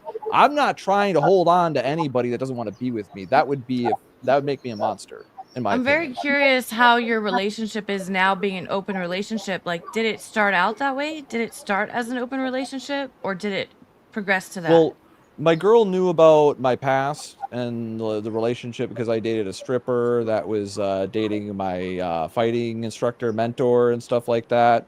Like a very interesting relationship. And she taught me a lot because, she was a very fit stripper, hot ass redhead. So my girl knew about that. So we talked about that sort of stuff before, but, we haven't really had anybody else come into the relationship. When I realized that, that was something that I genuinely was interested in because I really love women and not just on a shallow level, like on a truly deep level. And I don't mean that as a cheesy pun by any means, but physical intimacy is key in those sort of relationships, in my opinion. I know I'm a degenerate. I get it. But yeah, the relationship actually got better, right? In terms So of how did her that interest. conversation come up? How did you bring up the Well, or- I was just honest with her. I told her that if I encounter another woman that I'm interested in, that I might bring her in. If that person is interested in other women, maybe that could be a thing. If she's just interested in me, I would not prefer that. That's not where I'm going to be like really spending a lot of time because I'm looking more for more relationship, right? I want to have more children, transparency again. And that's not like, once again, the main priority, but building a real relationship is. So it's not something, like I said, that I'm just going out willy-nilly, just whipping my dick out like Lyndon B. Johnson or some shit like that. It's like, Okay. so Okay. in terms of the relationship, the thing is that women don't want a man who will cheat, but they like a man that could cheat because all women want a man that other women want, more or less, in a broad sense, right? Because if no other woman wants him, like, what's wrong with him? I'm sure that you have, like, if you found a guy like, oh, I've never had a girlfriend before, and you're gonna ask why, right? Or at least be curious, like, wait, why does Of this guy never course. had a Yeah, I girlfriend? always ask If he's like questions. I'm full of 25 and he's never had a questions. girlfriend, like, what's the matter with you? Right. But sorry, I forgot what I was gonna ask. Shit. Rip. Yeah, it's happened to me a couple times. It's getting pretty late. I would normally play like a song or like a sound drop right now, but I have no control over this channel, so I can't. Glenn, get your butt back up here. What's he doing? This is the Glenn had longest stepped poo away ever. to help out Thor. So I know, he just I'm texted kidding. me for me and Tarl to run the show. Oh, but you notice he left when I came up. He trusts me. I'm just kidding. He barely knows me. Been on the panel like 3 times. But anyways, yeah. I don't know why I have this echo. This is driving me nuts. I never get echoes. So, that was the question. I thought of it. So you are looking for more like a 3-person relationship, 2 women and a man. Possibly, yeah. Well, once again, like, I'm not really dead set on anything like that. I just express the desire to because that's the thing. If I'm gonna do something like that, because I'll like, hold on, rewind a little bit. Early on in my girl and I's relationship, well, once upon a time, I don't have the dream of sound effect or whatever, but she asked me if I'd ever cheat on her. And this is one of those things that I actually got right because I told her just honestly, I'm just like, I would like to think that I wouldn't, but I don't know. I've never been in that situation before. Mm-hmm. I mean, that's true. And just like I at that point, you know, it's just like all the relationships I'd been in had been pretty open, right? You know, and so that was the first kind of moral exclusive relationship. And so instead of saying some bullshit like a lot of these guys will say, like, "Oh, baby, I'd never cheat on you," I said, "Oh, I'd like to think I wouldn't, but you never know."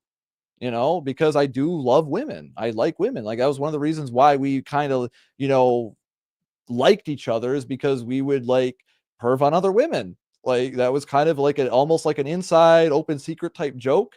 There you go. When Look she at was you still dating her having something boyfriend. in common. Yeah. You guys. So it's a mutual interest, you know, and Hobbies, mutual interests. Yeah. we weren't bashful about it. We're just like, yeah, that's a nice pair of tits. When I was still There you go. before I took the RP, I would have been that guy like, oh no, I'm never gonna cheat on you. Now I'm like full on like Ryan Stone. She's got first crack at your libido, not sole custody. Yeah. So Yeah, I basically, think when I anybody's talked to her capable about of it, cheating. You just have to either make a decision not to, or you're in that, I think, in that category of I don't know. well, then, and that's why I just decided, I'm just like, well, this is something that I've thought about before and we've talked about before. So I'm just going to be honest. Like, if something like this happens, like, is that going to be a problem for you? Like, I know you're going to be emotional about it either way, like, where there's no way around that. But is that something that you're going to be able to tolerate to see if it's really a problem or not? Like, you know, because, you know, I just put it out there, like, this is something I'm interested in. I don't know if it'll happen, when it'll happen by any means. I'm not actively, aggressively pursuing it, but I want that door to be open so that way I'm not cheating on you. So that way there's no, and you know, like I'm doing stuff behind the scenes, and it's not like I'm gonna rub it in her face and tell her, "Oh yeah, I banged this chick, I banged that chick." Like, hey, want to see some pictures or some dumb shit like that? Because that would be very disrespectful. So you don't But talk like I about it said, with her when you do hook up with someone else? no. I'm not gonna just rub it in her face and like report back to her and be answering to her for like what I'm doing. She knows I'm gonna be responsible. So I do communicate that sort of stuff with her. For instance, like when I went down to Miami, I may or may not have had some fun in the VIP room with one of the strippers, and I didn't tell my girl about it right away when I got back. She actually found out almost right away because Fresh was streaming and she had tuned into the stream with me, and he made a comment about it. You're like, oh, somebody went to the VIP shit. room, and she immediately, she's just like, is he talking about you? And I'm just like, uh-huh. And she's just like, oh, was she cute? You know? So, you know, it, like I said, she found out, but she didn't find out in a way where I was like reporting in or like showing like I have to be accountable to her for it. Like, once again, I'm exercising that option, as the guys in the manosphere like to say, but I'm not doing it by actual cheating because I'm doing it with transparency. Right. And I think if you tell I'm not like her and broadcasting. you're open about it and you tell her about it, then that's not cheating. Because I was in an open relationship and it was good for a couple years, and then he started deciding he wanted to do it behind my back. And that's the problem, is that that's a mistake that a lot of guys make, is they're so scared that the girl is going to leave them because of And that I competition never anxiety. had any competition anxiety or anything, any jealousy. There wasn't And that. Well, another thing, it can also happen when the guy may start catching feelings for the girl and doesn't know how to exercise emotional discipline. Exactly. And then he starts feeling more emotionally fulfilled. Like I said, that's kind of that borderline, you know, feminized male behavior, right? Where they start acting more like a woman in the relationship, and that's not good. That's pathological, because you're not really being honest once again, so it automatically becomes cheating. And the thing is, sometimes it could be because the girl catches feelings, the other girl, and then she's basically manipulating him and coaxing him into wanting to spend more time with her, and tug of war over that time. So even though one True, I girl could see is cool that. with it, the other girl isn't really, but she's not being honest because she wants that man. Yeah, I could see that the happening relationship too. on both ends? Sorry, Laurent, go ahead. I Was couldn't it hear open on you. both ends? You went up in a relationship for 2 years. In my case, yes, I'm it was sorry? open. Are you asking me? Yeah, on both ends, yeah? Yes, it was open on both ends. Okay. And Yeah. how is it? Is it easy to navigate? Are there jealousy? What is it like? Tell me. There was never jealousy, actually. We were doing well. I thought we were doing well until he stopped telling me about the woman that he was sleeping with. And then it became he was hiding it from me, and it was like a shameful thing. And then when I found out, it was just too late. He couldn't take that back. There was multiple women that he hadn't told me about, and I just said, well, that's not for me. That's not what we agreed upon. That's not what we based this on in the beginning when we decided to start this and do this. And Classic mistake. yeah, He it created was a huge. contract that he couldn't fulfill. He made an agreement and he broke it. I mean, that's what a lot of guys do. They basically put themselves in a contract that they can't fulfill. That's why I didn't do that, because I knew that even in the situation that I'm in, like if I did that where I didn't tell my girl, then she would still be upset with me. But the thing is, I'm not going to be proactively hiding it from her like that out of some sort of like guilt or trying to conceal things. And like I said, I'm also more interested. I would like a girl that actually likes hanging out with my girl. Right? I want that, even if they're not interested in each other sexually, I would at least want them to be on good terms. Right? That would be ideal in my opinion. Maybe that's fantasiful of me, but I know that there's going to be that competition anxiety. The thing is only how do you circumvent that? How do you overcome that obstacle? Well, they have to work. Through They would have leadership. to work Leadership. together. They would have to work Exactly. together Leadership to and please communication you. and picking the right person. Right? Because if a person isn't compatible with your relationship, because it goes back to what we were talking about before, is that to be in even a relationship with two people, you both have to be whole people. So if you bring a third person in, they have to be a whole person and be cool with two other whole people, right? Every person you add to the relationship is going to exponentially magnify the difficulty in the communication. And I was invited into a relationship like that once, and I wasn't feeling like a whole person at that point, and so I declined. I said, no, I think there will be issues, and I don't want to break up your relationship. That's smart. So I didn't do it. That's elegant good. of you. That's elegant of you. Mature, elegant. Yeah, well, that's self-awareness. A lot of women, you seem to have a higher level of self-awareness than many women that I've at least seen and encountered.